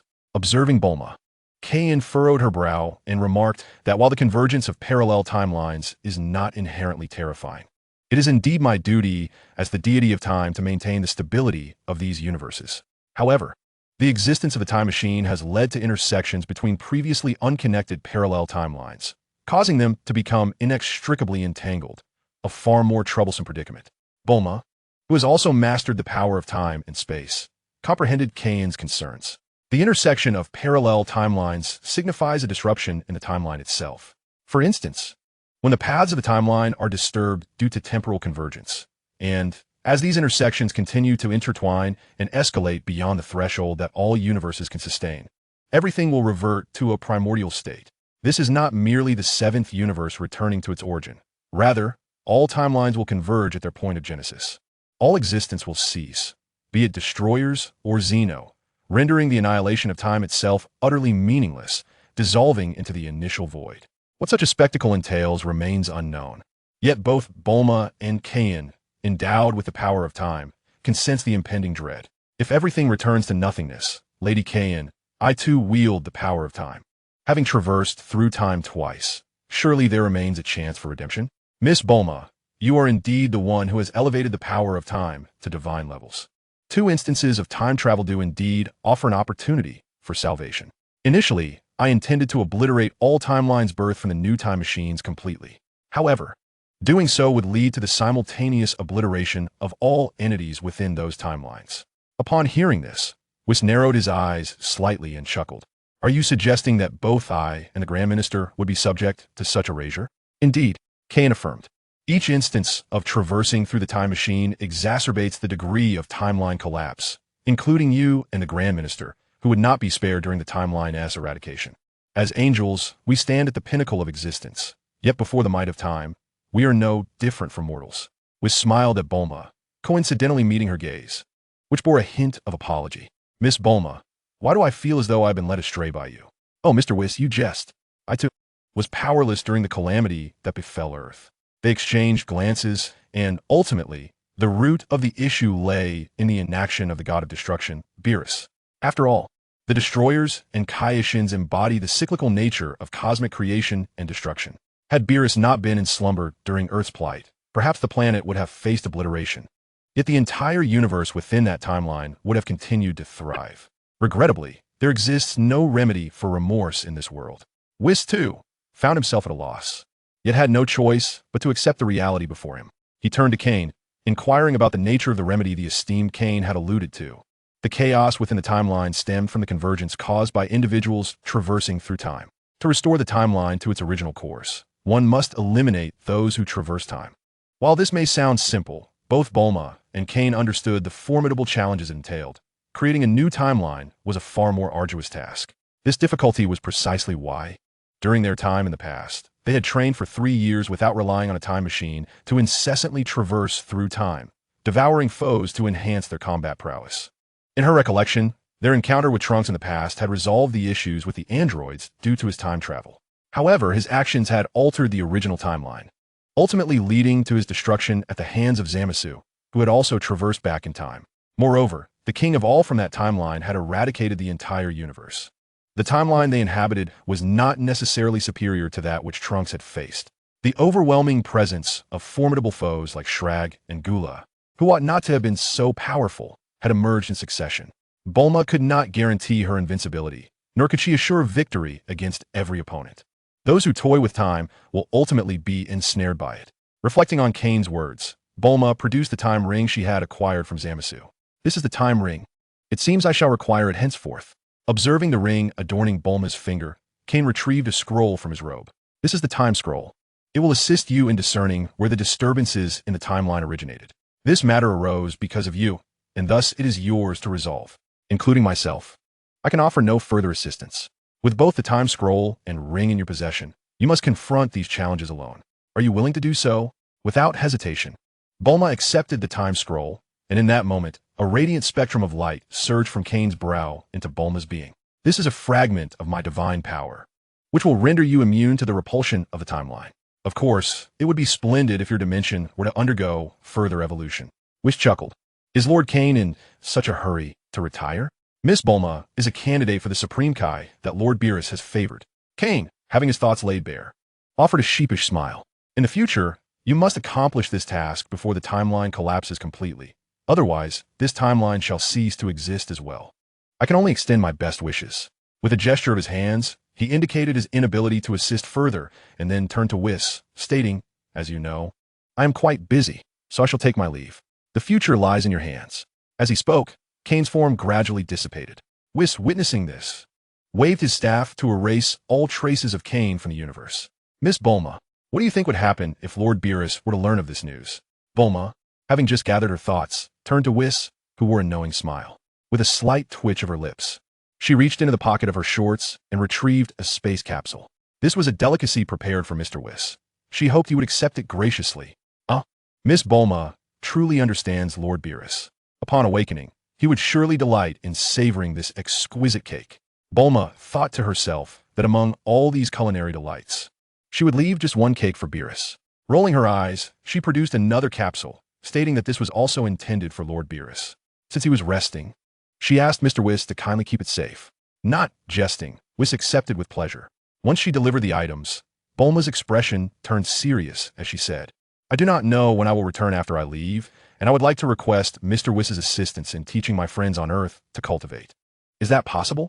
After contemplating for a moment, Whis responded, the hearts of the Earth warriors are quite commendable. Since Lord Beerus is resting and I have little to do, I suppose it could be arranged, though not too many. Bulma considered this and mentioned, how about Goku, Gohan, Trunks, and Vegeta? Would that be acceptable? Raising an eyebrow, Whis remarked playfully, there are not many individuals, but I have heard that you and Mr. Vegeta seem to have parted ways. Are you sure you want him to train alongside Mr. Goku? Requesting Mr. Whis to guide them is for the safety of Earth. It will also assist in managing some of Lord Beerus' affairs. Vegeta possesses exceptional talent and is an outstanding warrior. This is a matter of duty, unrelated to the complexities of my feelings toward him. Is that so? Whis regarded Bulma with an inscrutable gaze and nodded in agreement, smiling. Since Miss Bulma is so selfless, how could I possibly refuse? Chapter 57. The Great Prince Kakarot. In the silent void of the universe, a figure abruptly stepped forth from the abyss. Before the eye, blazing stars radiated their energy, yet around them, planets that should have been bound by gravity had vanished. Only countless shattered meteors floated through the cosmos, slowly drifting toward the star that was meant to harbor life. The distance between them was vast, but no matter how far, there's always a limit. Perhaps, many years hence, this starfield would consist solely of that blazing star, as all things would be consumed by its searing energy.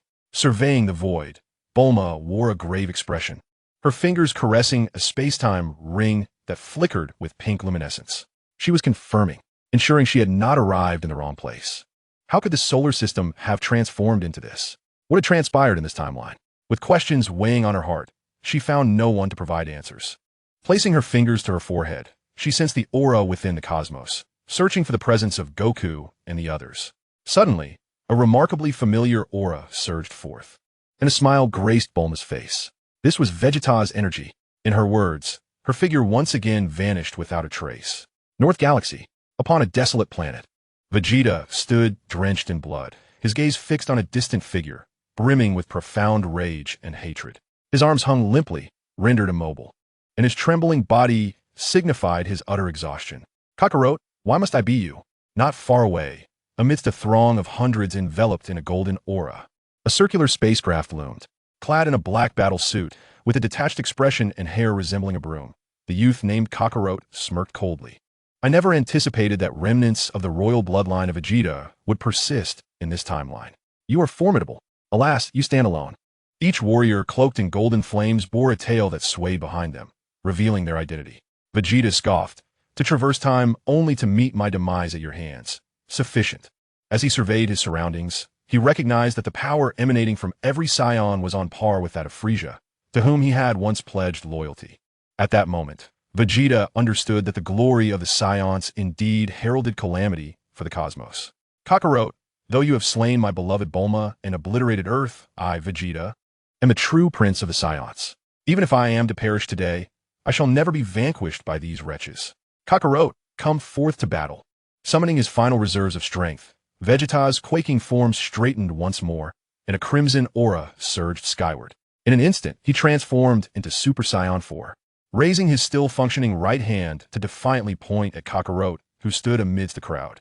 How amusing! Kakarot replied with a faint smile, rising slowly from the spacecraft. Gazing down upon Vegeta with haughty disdain. You are the last obstacle for the Saiyan Empire in conquering this universe. Allow me to demonstrate my power. With a casual wave of his hand, the surrounding Saiyans reverted to their normal state, retreating behind Kakarot, step by step, as if treading the path of death. He approached Vegeta, the crimson energy igniting around him. The red aura behind Kakarot transformed into a divine halo, his hair billowing as fine red fibers enveloped his form, exuding an unparalleled nobility and an overwhelming pressure, also in Super Saiyan 4 state. Yet, this momentous presence bore down upon Vegeta, leaving him feeling an unbearable weight, rendering him immobile. What is this? Staring incredulously at the figure before him, Vegeta was engulfed by a profound sense of helplessness. Kakarot grinned with amusement, stating, I must thank this timeline's version of myself. Devouring him has allowed me to undergo a complete transformation into a deity. This is the true God born from the foundation of Super Saiyan 4, the genuine Super Saiyan God. Remember this, Vegeta. I, Kakarot, am the true prince of the Saiyans, the authentic Super Saiyan. You and your father shall forever remain failures, eternally trampled beneath the feet of my father Bardock and me.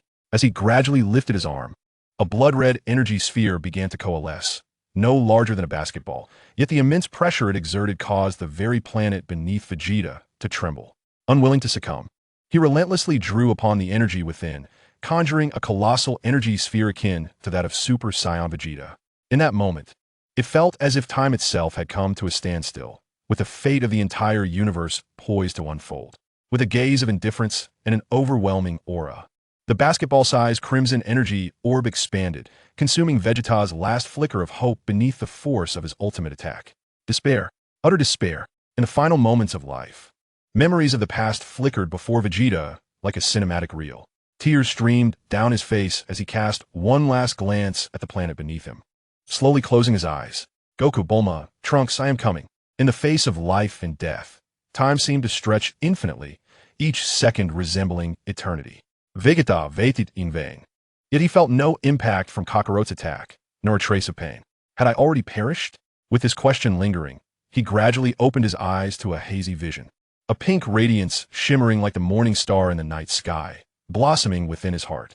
Inhaling a faint, fragrant aroma, he fancied he saw his wife, Bulma, and with a bittersweet smile, he mused, I never anticipated I would experience hallucinations. How wonderful it is to see you one last time. I was wrong in the past. Now, all I wish to convey is that I love you. The words that followed sent a shiver through Bulma's heart, igniting a surge of fury within her. The pink aura flared like flames as she struck the energy orb with a single punch, sending it hurtling away. Without hesitation, she turned and slapped Vegeta across the cheek. Do not disgust me. Is this how easily you lose your fighting spirit? Are you still the proud Prince Vegeta? Despite her anger, Bulma instinctively retrieved a green bean from her pocket and tossed it at the stunned Vegeta. Reflexively catching it, he glanced down to realize it was a senzu bean. The figure before him inexplicably began to merge with that of his wife. Recent events replayed vividly in his mind. And now Vegeta understood that there was still a glimmer of hope. He swallowed the senzu bean, and his injuries began to mend. Once assured of Vegeta's safety, Bulma turned her attention to the individual who bore an uncanny resemblance to Goku from her memories. Goku, have you grown stronger? Observing Bulma, especially the pink tail that swayed behind her, Kakarot stroked his chin with amusement. This beautiful lady, might I inquire if you possess Saiyan blood? Confused, Bulma furrowed her brow. Indeed, I have Saiyan lineage. Now into my question, what is your relationship with Goku? Raising an eyebrow, Kakarot smiled gallantly. You may refer to me as Prince Kakarot. My dear lady, being so beautiful and powerful, would you consider becoming my queen? At these words, both Bulma and Vegeta's expressions darkened instantly. Restored from his injuries, Vegeta stepped forward, positioning himself protectively in front of Bulma. He is Kakarot. Son Goku has fallen at his hands, and the Earth has met its demise. Chapter 58, The Frenzied Vegeta. Vegeta, who had always referred to Son Goku by his Saiyan name, was taken aback to find that in this realm, he had altered his address. Bulma cast a fleeting glance at the time ring on Kakarot's finger, and understanding dawned upon her.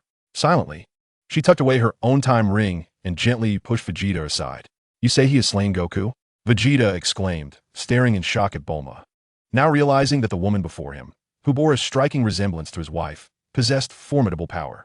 He annihilated the Earth, and every inhabitant, including Goku, perished. I survived only because I was familiar with the power of Super Saiyan 4 while traversing the cosmos. How detestable! Bulma, her expression as cold as ice, fixed her gaze upon Kakarot. I do not know whence you come, but if it were Goku asking for my hand, I might consider it. As for you, death seems more fitting. Kakarot, unfazed, merely smiled and waved his hand, causing hundreds of nearby Saiyans to instantaneously transform into Super Saiyans. Yet, this was not the end. To Bulma's astonishment, the aura of these Saiyans continued to swell. Their pupils turned a brilliant gold, their eyebrows vanished, and their hair elongated dramatically. A terrifying force surged forth, piercing through the cosmic barriers and reaching into the depths of space. Vegeta had witnessed this spectacle before, remaining on high alert, while Bulma could not help but exclaim how trivial Super Saiyan 3 had become. My dear lady, what say you? Do you believe you can depart unharmed with my presence? Should you agree to become my queen, I would spare this former Prince Vegeta's life, only maiming him. What do you think? Bulma surveyed the surrounding Saiyans, extending her mental reach to isolate the space around herself and Vegeta, inquiring of these Saiyans, can you handle this? Vegeta, his face darkened, shook his head. In their previous skirmish, Kakarot had not engaged. It was solely these Saiyans who had attacked. Though Vegeta's power surpassed any of theirs, he found himself overwhelmed. Many ants can take down an elephant. This contradicted Bulma's understanding. The disparity between Super Saiyan 3 and Super Saiyan 4 was one of dimensional existence. And thus it should not have been so. After scrutinizing Vegeta for a moment, she could not suppress her disdain. What a useless warrior, solely fixating on transformations. Your foundational combat strength is utterly inadequate. In this timeline, Vegeta, though capable of transforming into Super Saiyan 4, was surprisingly weaker than the Super Saiyan 4 Vegeta from Bulma's own realm, with combat prowess barely exceeding that of peak Shrek.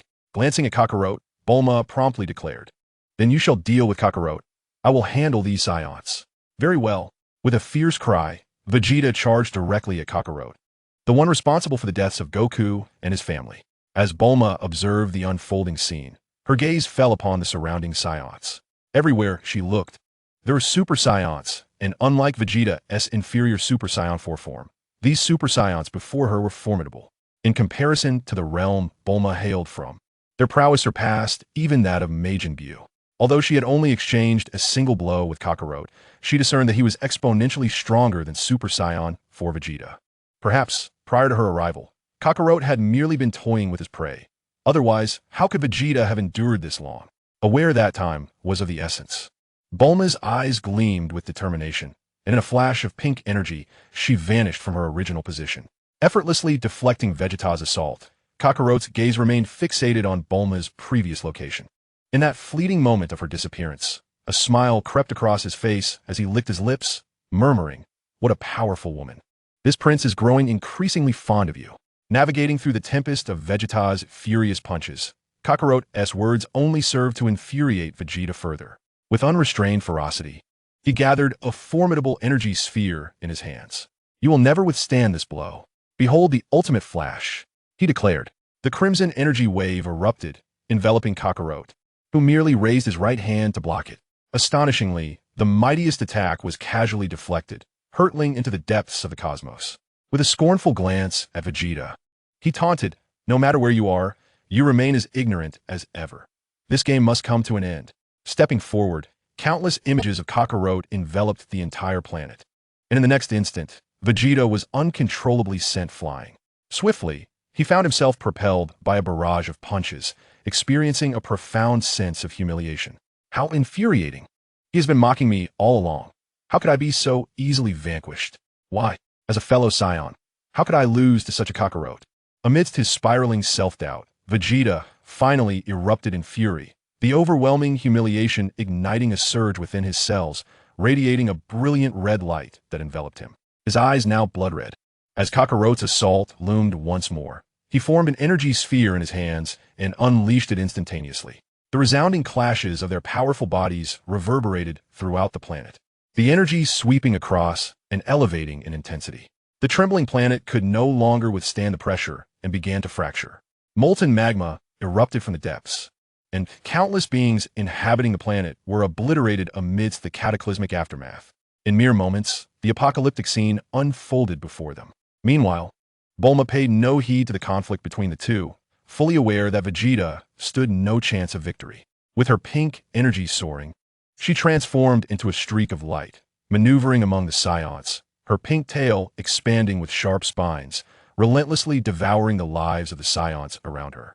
A profound sense of elation reverberated within, as hundreds of Saiyans were devoured by Bulma before they could even react. Breathing heavily, her cheeks flushed, Bulma gently patted her slightly protruding belly, while the genetic energy within her continued to operate, assimilating this newfound power, all the while indifferent to the imminent destruction of the planet. She cast her gaze upon the two combatants in the sky. Vegeta unleashed his full power. Yet amidst his frantic assault, he observed that Kakarot remained remarkably composed. At this moment, the contest had piqued the interest of the prince. With a single punch, he sent Vegeta hurtling away, a blast of energy following closely behind. Enraged and driven to desperation, Vegeta recklessly released his own energy, stabilizing his body mid-flight. Disregarding the agony of his recently fractured arm as he charged towards the energy blast. In a breathtakingly improbable maneuver, Vegeta twisted his limbs, evading the attack, and surged forth to Kakarot's side. Fierce indeed, yet still insufficient. Kakarot raised his fist and struck Vegeta squarely on the forehead, grinning widely, while his other arm descended like a hammer. What? Just as he was about to end Vegeta's life, the rapid, dissipating aura of the Saiyan caught Kakarot off guard, leading him to glance downward. His gaze met Bulma's, who had unexpectedly concluded her battle, revealing a fleeting vulnerability in Kakarot. Gritting his teeth against the pain, a glint of madness flashed in Vegeta's eyes. His fractured arm coiled around Kakarot's limbs as he lunged for his neck. Gathering his energy, Vegeta's body began to swell. In a moment of distraction, Kakarot snapped back to reality, raising his hand to intercept Vegeta just before he could bite down. Fool! How laughable! With a cold smirk, a crimson aura ignited, and a powerful dark red energy surged forth from within him, forcefully repelling Vegeta. Energy coalesced in his hand, enveloping Vegeta. Witnessing this, Bulma's eyes widened in surprise, murmuring about destructive energy. Though perplexed, she swiftly moved to Vegeta's side, striking his chest to interrupt his self-detonation, while simultaneously channeling the life force of the Kai. As the pink energy blast collided with the dark red one, it was as if ice and snow were melting, both energies dissolving into nothingness. Cradling Vegeta in her arms, Bulma turned to Kakarot and declared, "Your game is rather dull. Now is my turn to play with you." Chapter 59, An Unexpected Encounter in the Kai's Realm. Looking at Bulma with surprise, Kakarot, clad in a black battle suit, suddenly burst into laughter. "You possess divine power as well, and it's the power of the Kai. It seems we truly are a match made in heaven." Ignoring the provocative words, Bulma extracted another senzu bean, feeding it to Vegeta, and confirmed his injuries were healing. Once again, her gaze fell upon Kakarot, her voice tinged with bewilderment. "It is the destructive energy that emanates from you that truly astonishes me. You have just slain my subordinates, and yet you expect me to become your concubine? How utterly cold-blooded." Seemingly assured of his victory, Kakarot chuckled. Among the Saiyans, strength reigned supreme. Their demise at your hands merely attests to their frailty. As for the destructive energy you speak of, he conjured a sphere of dark red energy in his palm. This power was acquired from Cat. I must say, its flavor is rather delightful. As he savored the memory, a shiver ran down Bulma's spine. She surmised that the cat he referred to was likely Beerus. But in her eyes, Kakarot was still far from the caliber of a god of destruction. Moreover, it appeared he had consumed it. And, as someone who also devoured others and seized their genetic essence, Bulma felt a sense of revulsion for the first time. Nonetheless, it was prudent to exercise caution until the opponent's true capabilities were unveiled. Moreover, Kakarot exuded an aura of intrigue. Oomph. She scoffed, continuing her probing. It seems that in your realm, this cat is quite weak.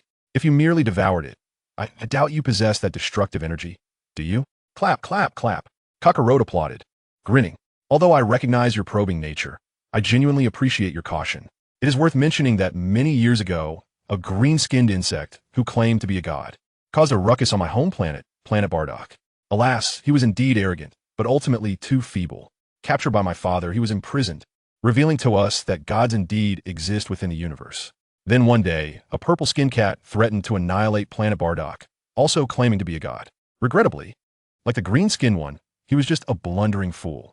Both gods were captured, and the green-skinned one divulged a method to consume living beings as sustenance to seize their powers. In keeping with our agreement, that cat. Kakarot's words trailed off, leaving little to the imagination. Bulma, realizing the implication, observed the temporal ring on his fingertip and frowned slightly. What was the name of the green-skinned god? Curious, are we?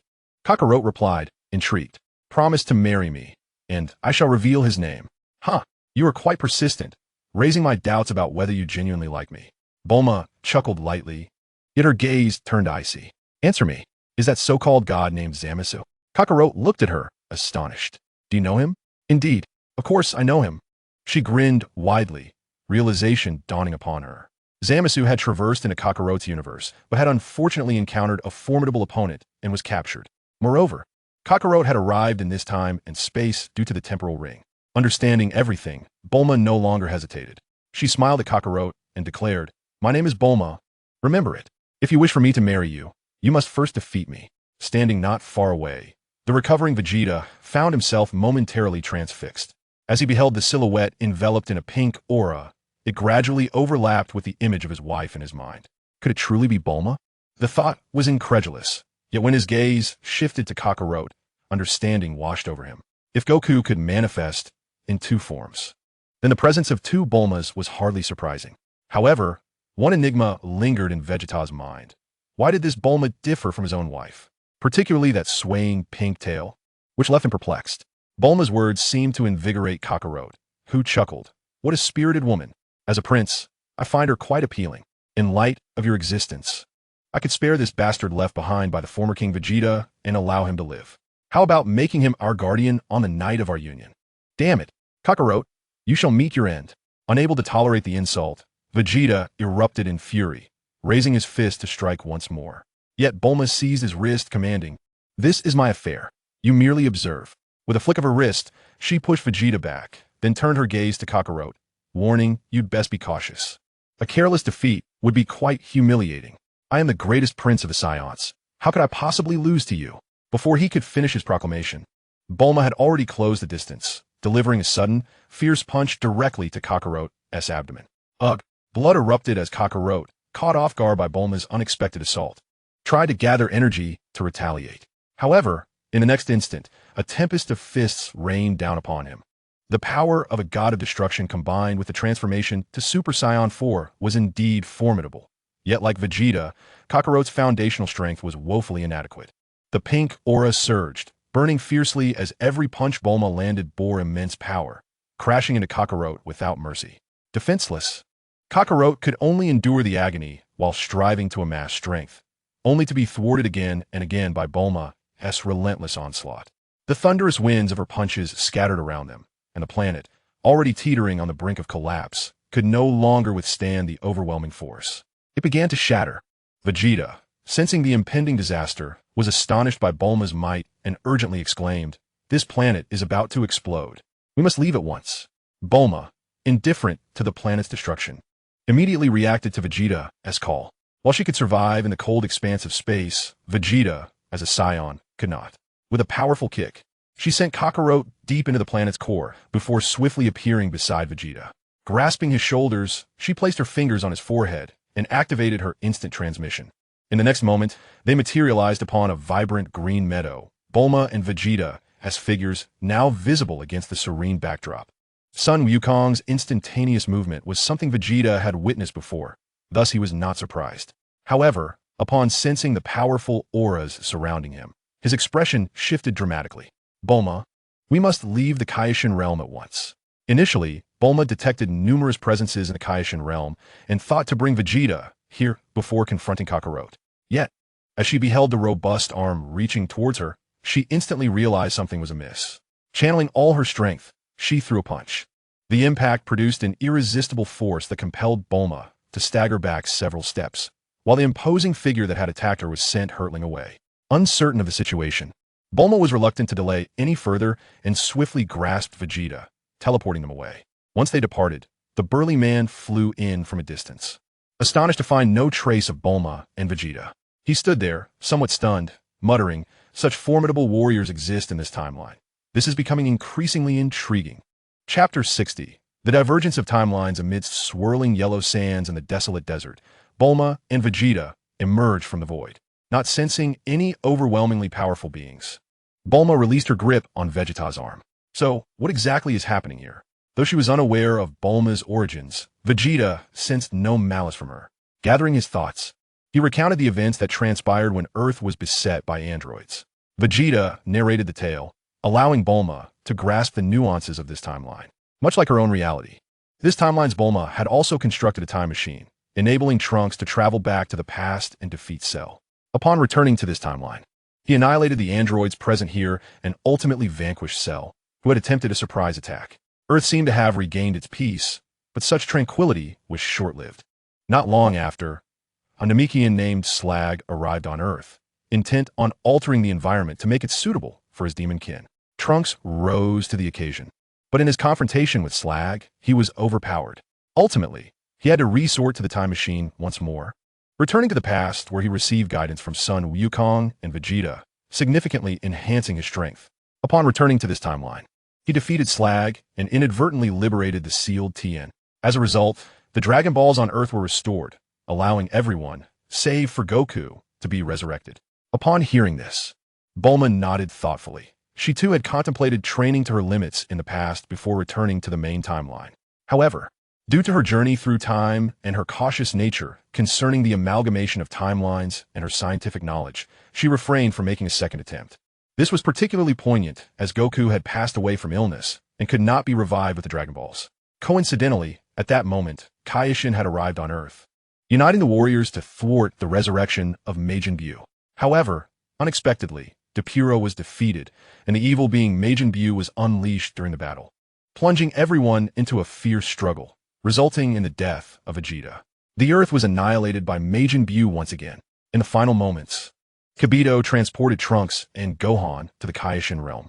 Yet, Majin Buu soon followed, and during the confrontation, the Kaioshin Kai was gravely injured and on the brink of death. In his final moments, he yearned for a warrior capable of vanquishing Buu to save the universe. At Trunks and Gohan's suggestion, he sacrificed his own life to resurrect Goku. Amidst the battle, Goku forcefully transcended to the Super Saiyan 4 level and defeated Buu. Subsequently, as the new Namek was reconstructed, new Dragon Balls emerged, and Earth was restored once more. However, upon the revival of everyone, numerous Saiyans appeared throughout the universe. The North KO was hunted down and killed by these Saiyans. Upon hearing this news, Goku united with the Earth Warriors to prevent this catastrophe. During this time, Vegeta, having returned from death and witnessing Goku's unprecedented power surge, found it difficult to accept and left Earth to train in the universe, thus narrowly escaping disaster. Goku and the Earth Warriors engaged in battle with these Saiyans, leading to Earth's destruction once again, with one Saiyan, Kakarot, bearing an uncanny resemblance to Goku. Due to Earth's annihilation, the two agreed to a duel in the Kaioshin realm. However, during the battle, a green-haired Saiyan directly attacked and severely injured Goku. This defeat led to Vegeta, driven by intense pride, rejecting Goku's invitation to fight together. opting instead to find his own way to the Kaioshin realm and narrowly surviving. The Earth warriors, including Gohan and Trunks, perished, leaving only Vegeta, who was relentlessly pursued by the Saiyans in the vast universe. It was a bitter irony that the once proud prince of the Saiyans was now hunted by his own kin. Upon hearing the entire account, Bulma could not help but exclaim that Beerus would truly remain in eternal slumber. Upon hearing Bulma's words, Vegeta felt an uncanny familiarity with Beerus's name and, after some contemplation, uncertainly inquired whether the Beerus she spoke of was a purple, humanoid cat. Sort of. The god of destruction of this timeline had vanished alongside the death of the Kaioshin Kai. If Vegeta's words reached Beerus, it could very well result in another beating for the Saiyan Prince. Lord of Destruction, reflecting on childhood memories. A flicker of joy appeared on Vegeta's face as he remarked that these Saiyans did not originate from this universe. Perhaps he could find Lord Beerus and request his assistance. Don't get your hopes up. Bulma bluntly shattered his fantasy, stating that the life of the Kaioshin was intertwined with that of the god of destruction.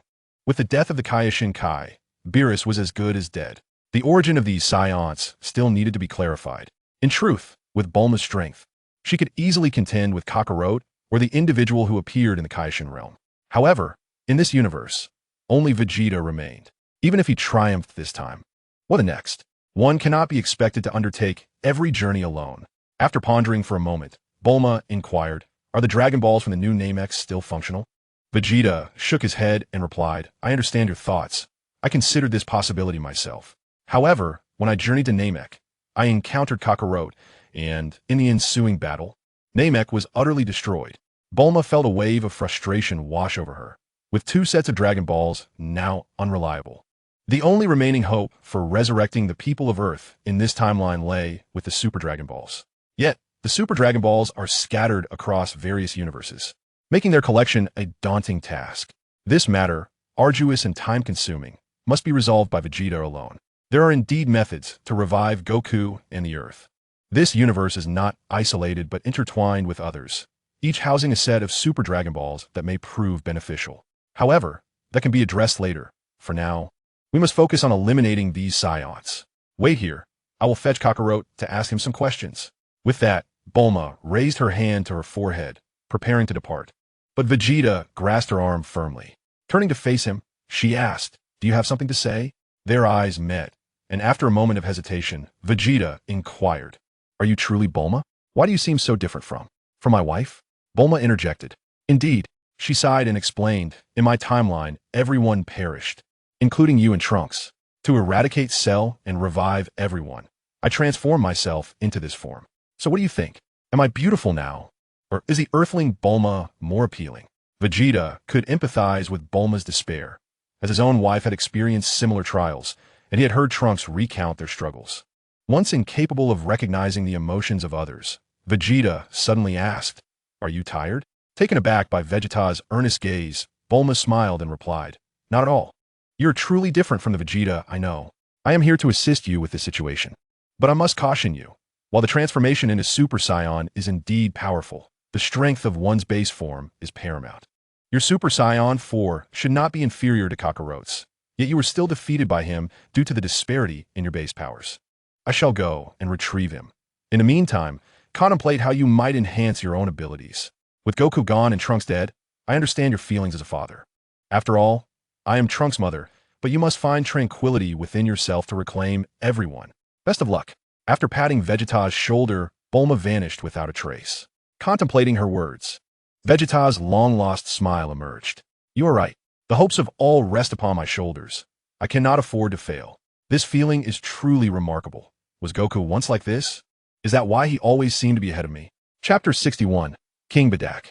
The silent, starry sky resonated with a chilling, terrifying aftershock that rippled through the depths of the cosmos.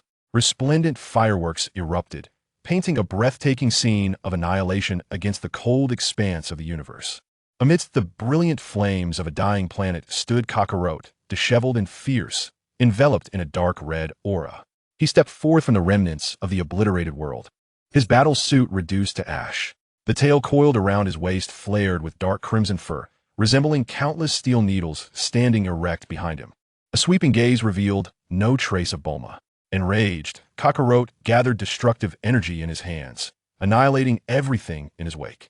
The intensity of his fury could be felt even light years away, reaching Bulma as she teleported in. Compared to Goku, Kakarot, you are still not suited for me, she murmured, a faint smile gracing her lips as a wave of pink energy surged from her, igniting like flames, coalescing into a magnificent divine ring that floated behind her head. Her four-colored hair danced, tinged with an enchanting pink hue. With hands raised, she concentrated, energy swirling in her palms, as flames from the divine ring merged with the gathering ki blasts. With the power of time and space multiplied tenfold by the Kamehameha, Kakarot, do not perish. The pink energy wave pierced through the inky void of the universe, shattering the fabric of space itself as it transcended the barriers of time and appeared behind Kakarot.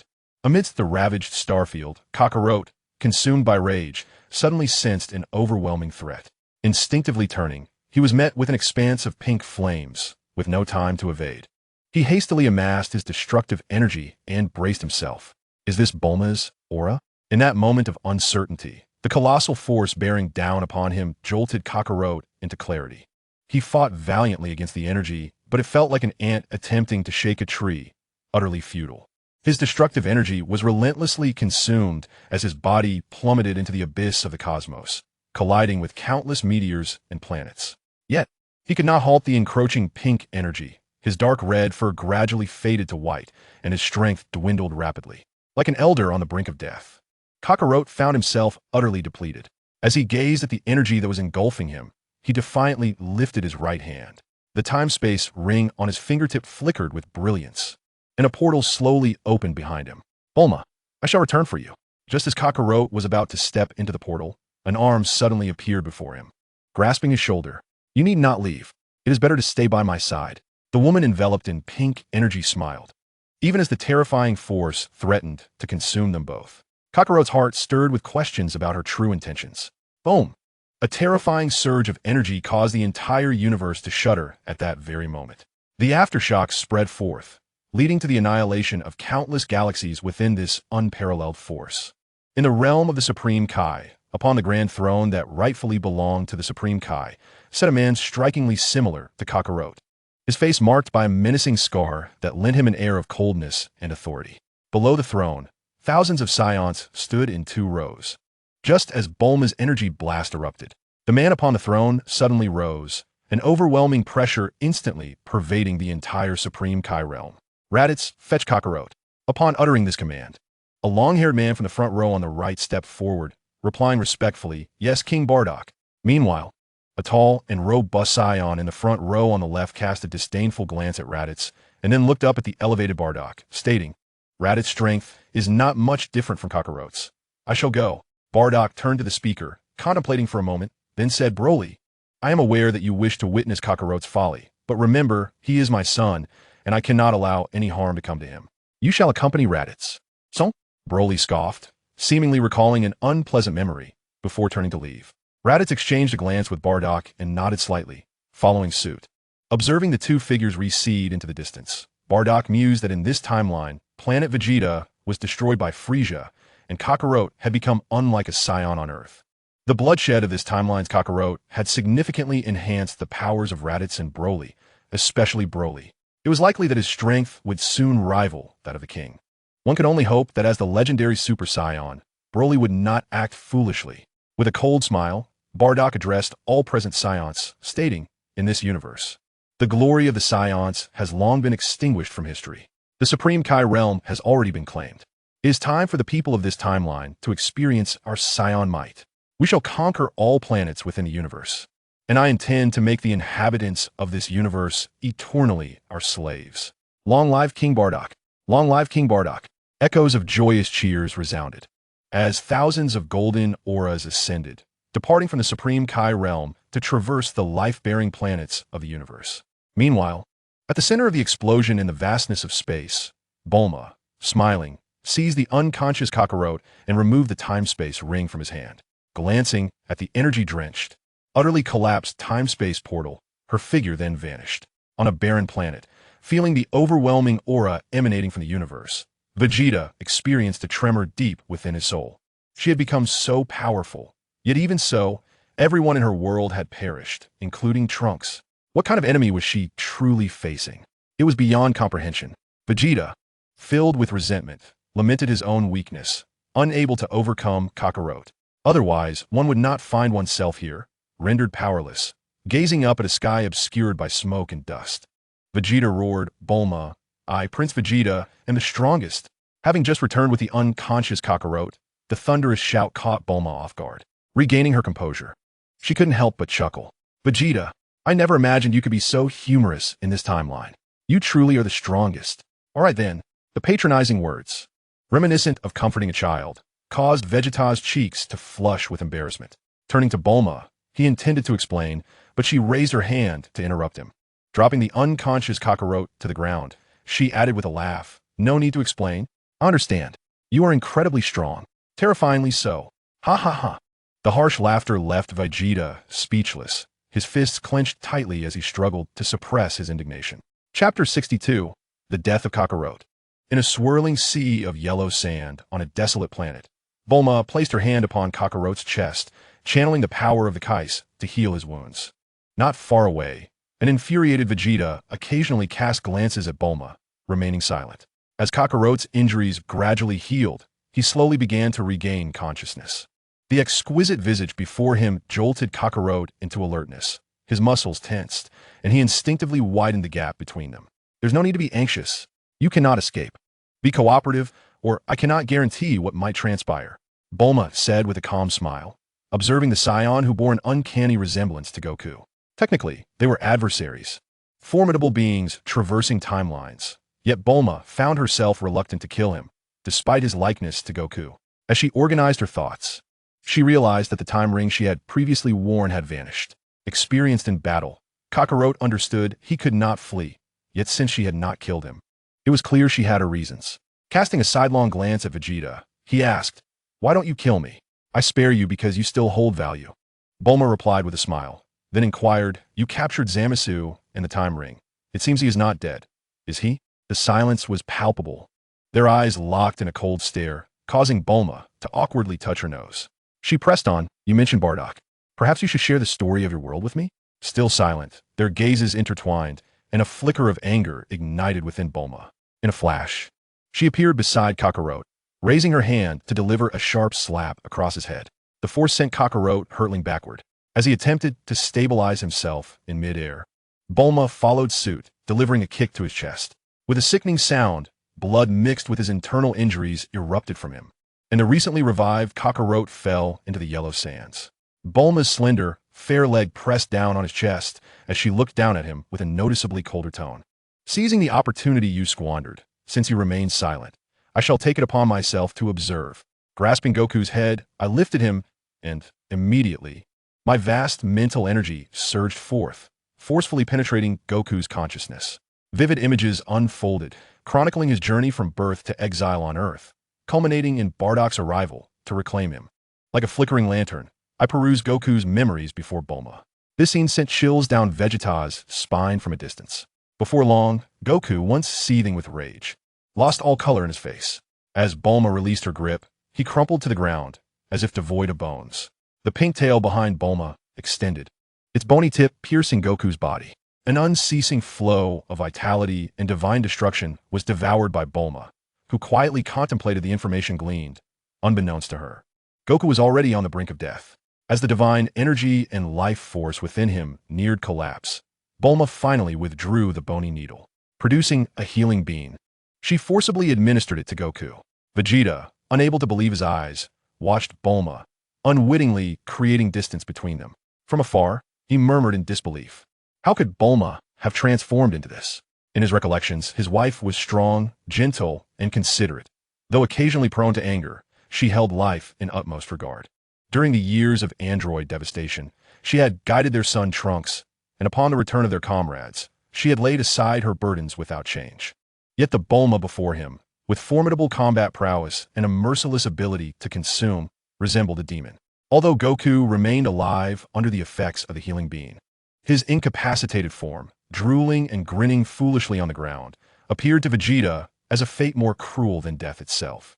After sifting through Goku's memories, Bulma turned to Vegeta. Would you like to hear this Goku's memories? Despite the distance that had grown between them, Bulma momentarily felt surprised, though she quickly reconciled with it. Vegeta, his expression grave, fixed his gaze on Bulma and questioned why she did not kill him. The rising aura around him suggested he might strike at any moment. Bulma, upon hearing this, pointed at Goku, who was crawling and grinning on the ground, and declared, "He is not Goku, yet he bears Goku's face. I will not kill him." With that, she kicked Goku toward Vegeta, saying, "You would feel the same?" Vegeta's expression shifted slightly as he glanced at Goku beneath his feet, gathering energy in his hand. Though he is not Goku, he should not exist in this manner. With a thunderous explosion, Goku was reduced to ash, scattering amidst the swirling yellow sands. "Bulma, I know not what you have endured, but remember, you are still a human." Bulma, smiling, surveyed Vegeta and replied, "I have always been human. It is merely your perspective of me that has changed. In my realm, I am no longer your wife. I am simply Bulma." Who would have anticipated that the anger Vegeta had suppressed would suddenly erupt? As the woman of a proud Saiyan prince, is it not rather disheartening? "Ha ha, Vegeta, you truly are amusing. Is it entertaining to be your woman?" Bulma gazed up at the sky, veiled by yellow sands, and mused, "I have experienced so much. At the moment I chose to transform into an android, the original Bulma, the past version of myself, fused seamlessly, and I unknowingly became the person I am now. I am Bulma, yet I am not Bulma. The memories of my former self shaped me, granting me a new existence. I initially believed I was merely an android possessing Bulma's memories, but before I realized it, I discovered I had already become Bulma, albeit different from my former self." Perplexed, Vegeta pondered for a moment, failing to grasp Bulma's words, yet the fury within him gradually dissipated, observing the younger and more beautiful version of his wife in the distance. Vegeta furrowed his brow and asked, "Why do you say that?" Without intending to elaborate, Bulma smiled gently and revealed a secret. "In my youth, I once had feelings for Goku, but alas, that foolish boy was oblivious to emotions and was outpaced by Chi-Chi. Subsequently, when I encountered you, I seemed to see a shadow of Goku within you, though distinct. As a child, I dreamed of marrying a handsome prince, and you, indeed, fit the image I once held. However, that is all in the past. I am no longer that Bulma, whether in this realm or my own. You remain the proud Saiyan prince. I find this rather agreeable. The amalgamation of souls and memories subtly alters Bulma's perceptions. With a serene smile and a refined visage, their eyes met. Vegeta scoffed coldly and remarked, "Since you have made your choice, does that version of me in that realm concur? Must I seek his approval? Do you think, if it were you, you would entangle me?" The silence provided its answer. Bulma chose not to linger on that matter. Shifting the topic, she said, "Within this cockroach resides a tracking device. His demise will swiftly alert these Saiyans to our presence. I intend to await their arrival on this desolate planet. What are your intentions? If you wish to depart, I can escort you away." "Humph," Vegeta retorted. "They have slain my Bulma and my Trunks. I shall not let them escape justice." Bulma frowned, somewhat displeased by Vegeta's words, yet she refrained from probing further, recognizing that this version of Bulma belonged to the proud Saiyan prince. "Since you have chosen to remain, shall I recount the experiences of this cockroach? The Goku of another realm, who ascended from a lowly warrior to a Saiyan prince, as if life had turned on its head." Vegeta found himself intrigued, quietly turning his gaze toward Bulma. Chapter 63, The Glorious King Bardock. In Kakarot's memories, the beginning mirrors my own realm. As a low-ranking Saiyan warrior, he was sent to Earth shortly after his birth. There, he encountered his grandfather, Son Gohan, and resided on Mount Pazu. However, not long after Kakarot's arrival on Earth, his father, Bardock, along with thousands of Saiyans, arrived on a spaceship. The massacre and occupation by the Saiyans led to the complete subjugation of the human inhabitants, who became slaves, and the planet was renamed Bardock Planet. Upon hearing this, Vegeta furrowed his brow and remarked, "At that time, when Frieza annihilated planet Vegeta, Bardock should have perished alongside it." Raising an eyebrow, Bulma smiled and recounted that in her memory, Bardock had risen in rebellion during the destruction of planet Vegeta. In a fit of rage, he transformed into a Super Saiyan and killed Frieza on planet Vegeta. The reason he ventured Earth was twofold: to retrieve his son Kakarot, and because in the battle, planet Vegeta was destroyed much like planet Namek had been. At this point, Bulma suddenly inquired, "Do you know how your father, King Vegeta, met his demise in his timeline?" Vegeta, now somewhat aware of Bulma's knowledge, felt an unsettling sensation and dismissively replied, "I do not wish to know. Your father should learn of this," she insisted. After being defeated by Frisia, Bardock was killed and pursued you and your brother across the universe to eradicate the remnants of your family. The Vegeta clan became a disgrace among the Saiyan race. The proud Prince Vegeta clenched his teeth in fury, exclaiming, "Curse Kakarot! Curse Bardock!" Bulma chuckled lightly and continued. Interestingly, in Kakarot's timeline, the humans of Earth, in their struggle against the Saiyans, developed the android technology created by Dr. Gero. Androids 17 and 18 emerged as humanity's hope and engaged in a prolonged battle against the Saiyans. Unfortunately, the Saiyans were overwhelmingly powerful, ultimately leading to Bardock and a warrior named Broly defeating them. Androids 17 and 18 were subsequently captured by Bardock and used as subjects for research into android technology. Vegeta, slightly taken aback, realized that in his own timeline, the androids that terrorized Earth had become warriors resisting Saiyan domination. He asked in astonishment, "What about me?" Bulma hesitated, casting a glance at Vegeta that made him uneasy. "Speak," he urged. "You were defeated by Kakarot and imprisoned on Earth, which is essentially Bardock planet. It seems Kakarot is quite fond of you and chose not to kill you." Vegeta had originally believed he had perished in that timeline, so this revelation left him in silence. Bulma continued. Later, under Bardock's leadership, the transformation into Super Saiyan became widespread among the Saiyans, allowing them to conquer the universe. The sorcerer Babidi, facing the formidable Saiyan army, took the risk of traveling to Bardock planet to unseal Majin Buu. Unfortunately, he too was vanquished by the Saiyans. The immortal and indestructible Buu, though exceedingly difficult to vanquish, found himself at the mercy of the formidable Saiyans, ultimately succumbing to imprisonment. Consequently, the Saiyans seized dominion over the entire universe, while the Supreme Kai observed helplessly. Years later, a Supreme Kai named Zamasu traversed time and inadvertently killed a Saiyan on planet Bardock, inciting the wrath of King Bardock, who personally defeated him and thus became aware of the existence of both the Supreme Kai and the God of Destruction. This knowledge led him to rally all Saiyans to assault the realm of the Supreme Kai. During the conflict, an angel named Whis intervened, whisking away Supreme Kai Shin.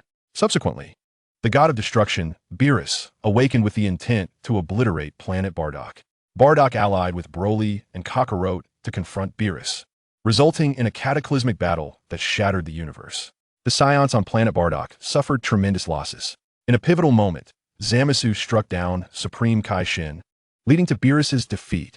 Thus, the Saiyans came to rule the entire universe. Following this, at Zamasu's council, Bardock and the mightiest of the Saiyan elite partook of the remains of Beerus and Supreme Kai Shin.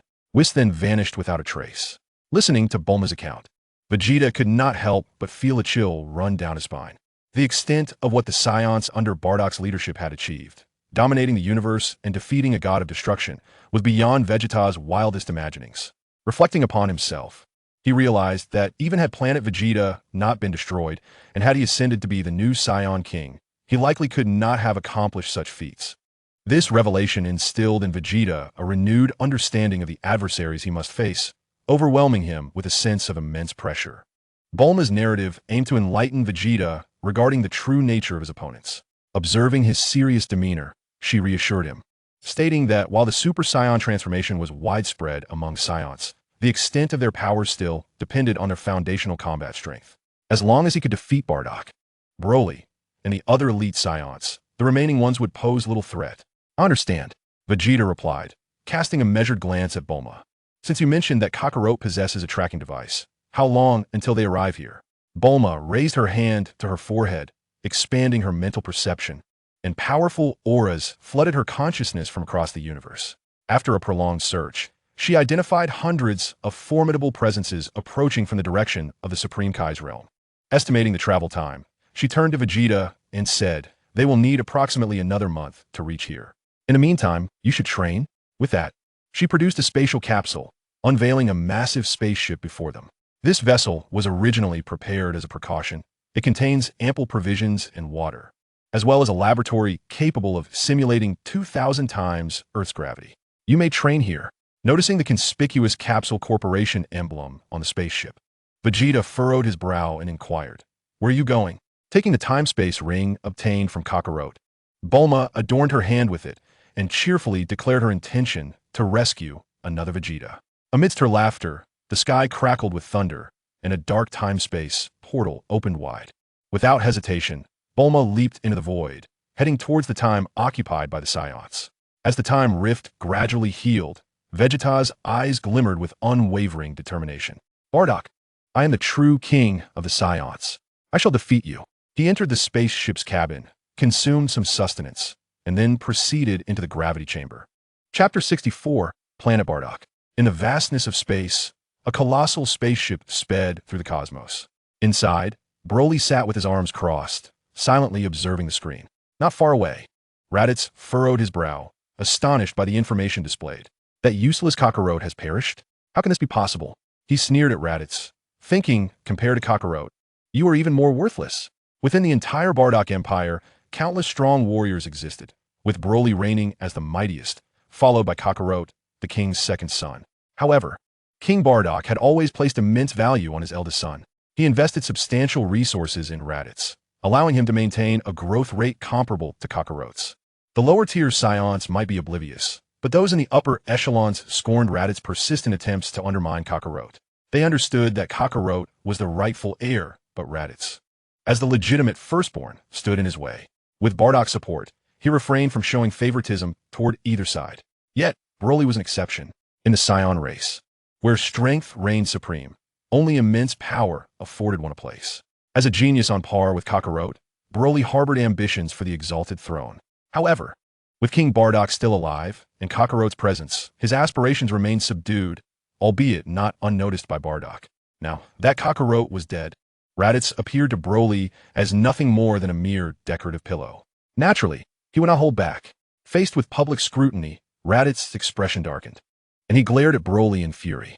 Their eyes met, and Raditz instantly regained his composure. Oomph, he scoffed, turning his head away. Instead of flaunting your power before me, perhaps you should contemplate our next opponent. He managed to kill Kakarot, and you are merely his equal.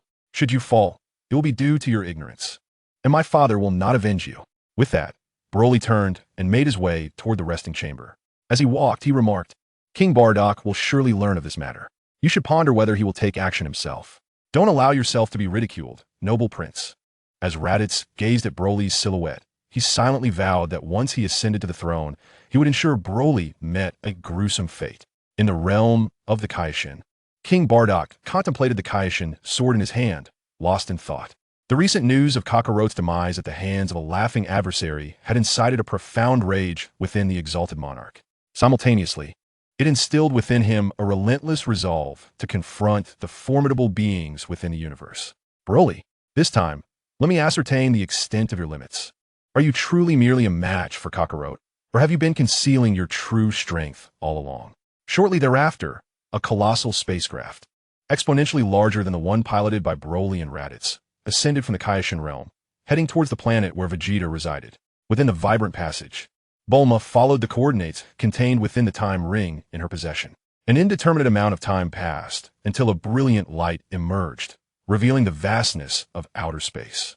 Raising her gaze, she beheld a planet strikingly similar to Earth, standing majestically in the cosmos.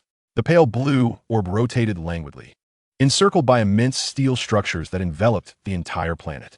Surrounding it were thousands of spacecraft, both large and small, bustling in a scene of prosperity. In her perception, countless workers, numbering in the hundreds of thousands, busied themselves within the steel edifices. It was astounding to witness the technological advancements achieved on Earth, now occupied by the Saiyans. Observing the spectacle, Bulma marveled, noting the stark contrast between the current state of the Saiyans under Vegeta's rule and her memories of the past. The efficiency of technology and the widespread adoption of Super Saiyan transformations were clear indicators of Bardock's formidable prowess. With her fingers pressed to her brow, she sensed the auras within the solar system, meticulously discerning Vegeta's unique energy signature before her figure vanished into the cosmos.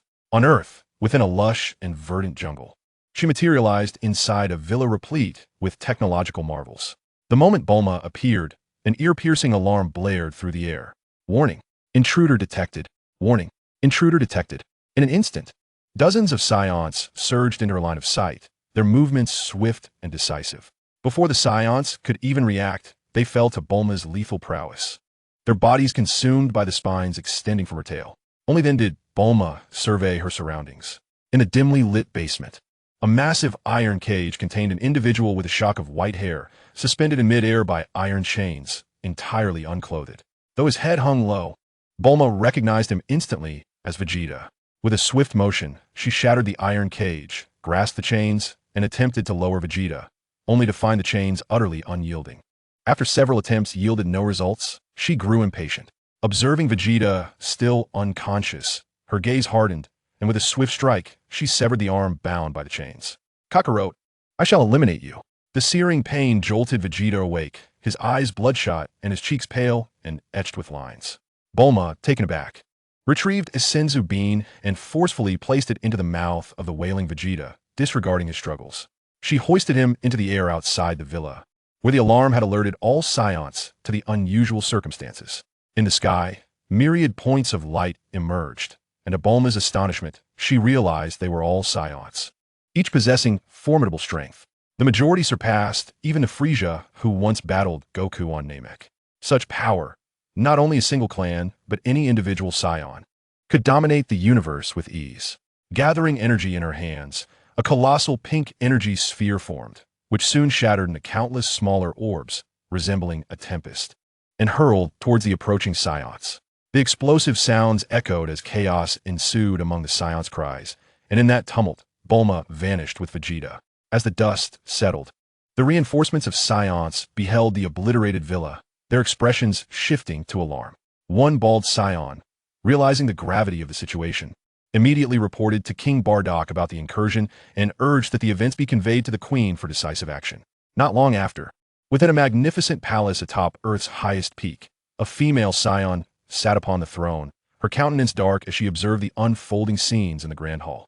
A pink-tailed Saiyan? Can anyone enlighten me on her origins? Silence enveloped the hall as the woman coldly surveyed the gathering, her gaze landing on a figure strikingly similar to Kakarot. Darius, this matter concerns the safety of Planet Bardock. I grant you one day to uncover the truth, or you will face the consequences. The Saiyan named Darius shivered at the decree, hastily assuring the Queen, Rest assured, Your Majesty, I shall provide you with an answer.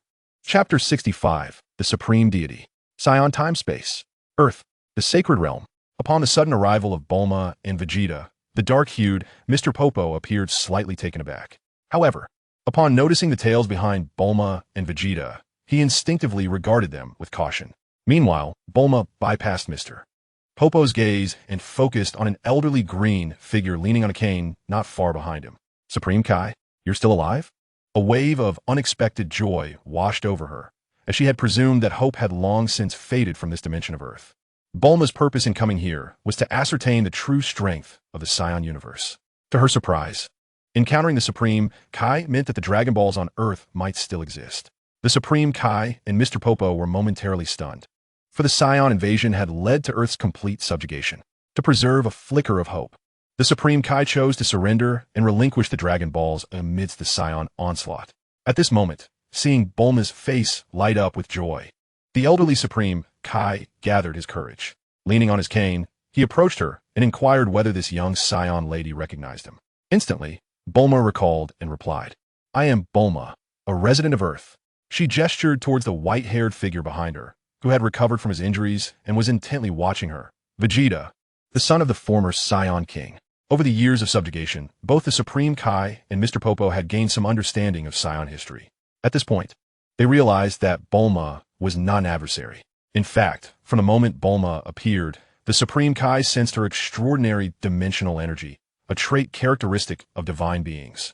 Though he was surprised to discover that she was, in fact, an Earthling. To err on the side of caution, the Supreme Kai smiled and asked Miss Bulma, Since you are an Earthling, may I inquire as to why you possess a tail, a feature typically associated with Saiyans? Bulma explained, I have undergone modifications through artificial human technology. Since you are here, it indicates that the Dragon Balls of Earth still exist. I wonder where they are now. The existence of the Dragon Balls on this Earth was not common knowledge. It was a secret known only to the higher echelons of the Saiyans. Furthermore, the artificial human technology was initially researched by Dr. Gero to combat the Saiyan invasion. The ultimate form of the artificial human, Cell, had also received clandestine assistance from the Supreme Kai during its creation. Unfortunately, the Saiyans proved to be overwhelmingly powerful, and before Cell could fully evolve, he was discovered and swiftly eliminated. Consequently, Dr. Gero, along with his wife and many of the leading scientific minds among the Earthlings, fell victim to the Saiyans. Observing Bulma, the Supreme Kai furrowed his brow, pondering the secrecy surrounding the Dragon Balls and questioning how she had acquired such knowledge. Realizing the misunderstanding, Bulma smiled and clarified. I am not from this universe. The Saiyans traversed through time and space to invade my realm, and in order to resist them, I came here. I initially sought to use the Supreme Kai's realm as a sanctuary, separate from Earth, to inquire about certain matters, and I never anticipated that I would meet you. Connecting the dots from their earlier conversation, the Supreme Kai was now fairly certain that Bulma was not a malevolent individual. He then turned to Vegeta and asked, might I inquire as to the purpose of bringing Mr. Vegeta here? With the healing properties of the Senzu beans, Vegeta had fully recovered, and Bulma, without hesitation, asked, is the hyperbolic time chamber still operational? If so, please allow Vegeta to train here for the time being. I will ascertain the situation on Earth before we proceed. The existence of the hyperbolic time chamber was known only to Mr. Popo and the Supreme Kai, further corroborating Bulma's statements, and it was evident that in another timeline, a similar construct existed. Mr. Popo promptly responded, the hyperbolic time chamber is indeed functional. I can take Mr. Vegeta there. Thank you, Mr. Popo. Bulma expressed her gratitude. With a word of thanks, Bulma turned to face Vegeta. I know you have many questions. You will understand when you turn back. Now, I offer you two choices. Train and seek revenge on your own, or do nothing and wait for the Saiyans to be annihilated. The choice is yours. Annihilate the Saiyans? Vegeta was puzzled. Having been imprisoned for so long, he had never encountered Bulma. Why would she choose to save him? Observing their exchange, he realized he had no real options. With a cold disdain, he declared, I will avenge Kakarot myself. You may be disappointed, Bulma retorted. Kakarot has already been slain by my hand. Bulma felt an inexplicable annoyance toward Vegeta, who displayed such an attitude toward his savior. In her memories, Vegeta, despite maintaining a distance from the Earthling who had rescued him on Namek, had never exhibited such contempt. However, upon hearing Bulma's words, Vegeta's pupils dilated as he reprimanded. You killed Kakarot? Do you realize he was mine? Before he could finish, Bulma struck him sharply on the head. You? Kill Kakarot? You should consider your own worth. Today, I saved you merely as an afterthought. If you choose not to train, so be it. No one is begging you. With another kick, she sent Vegeta aside and turned back to the Elder Kai. Where are the Dragon Balls now? The Elder Kai sighed and explained. King Bardock left me here precisely because of the Dragon Balls. Over the years, the Saiyans have conquered the universe, and each time they suffer a setback, they use the Dragon Balls to resurrect their fallen comrades. This has greatly elevated King Bardock's status. The Dragon Balls are typically guarded by the Saiyan Queen in a heavily fortified palace, making it no easy task to obtain them. Understood. Bulma did not elaborate further, instead flipping through Kakarot's memories of the palace where the queen resided. In the next moment, she transformed into a shooting star, soaring towards the highest peak on Earth. The Elder Kai, realizing her intent, exclaimed, Miss Bulma, do not act impulsively. Bulma's voice rang in his ears. Do not worry, Kai. The Saiyans are not difficult to handle. If things go awry, I will simply destroy Earth. The Saiyans cannot survive in the universe. At that point, I will only owe you an apology. Bulma's determination left both Vegeta and the Elder Kai in shock. Little did they know, Bulma had originally come to this timeline to gather intelligence and assess Bardock's strength before erasing this universe entirely. Had they known this, they would surely have found it even more difficult to accept. As Bulma unhesitatingly headed towards the Queen's location, a Saiyan named Dales, who bore resemblance to Kakarot, along with thousands of Saiyans, detected her presence. This is bad. That woman is targeting the palace. Immediately issue a level 1 alert. As Dales gave the order, countless golden auras erupted across the Earth, Bardock's planet, heading straight for Bulma's path.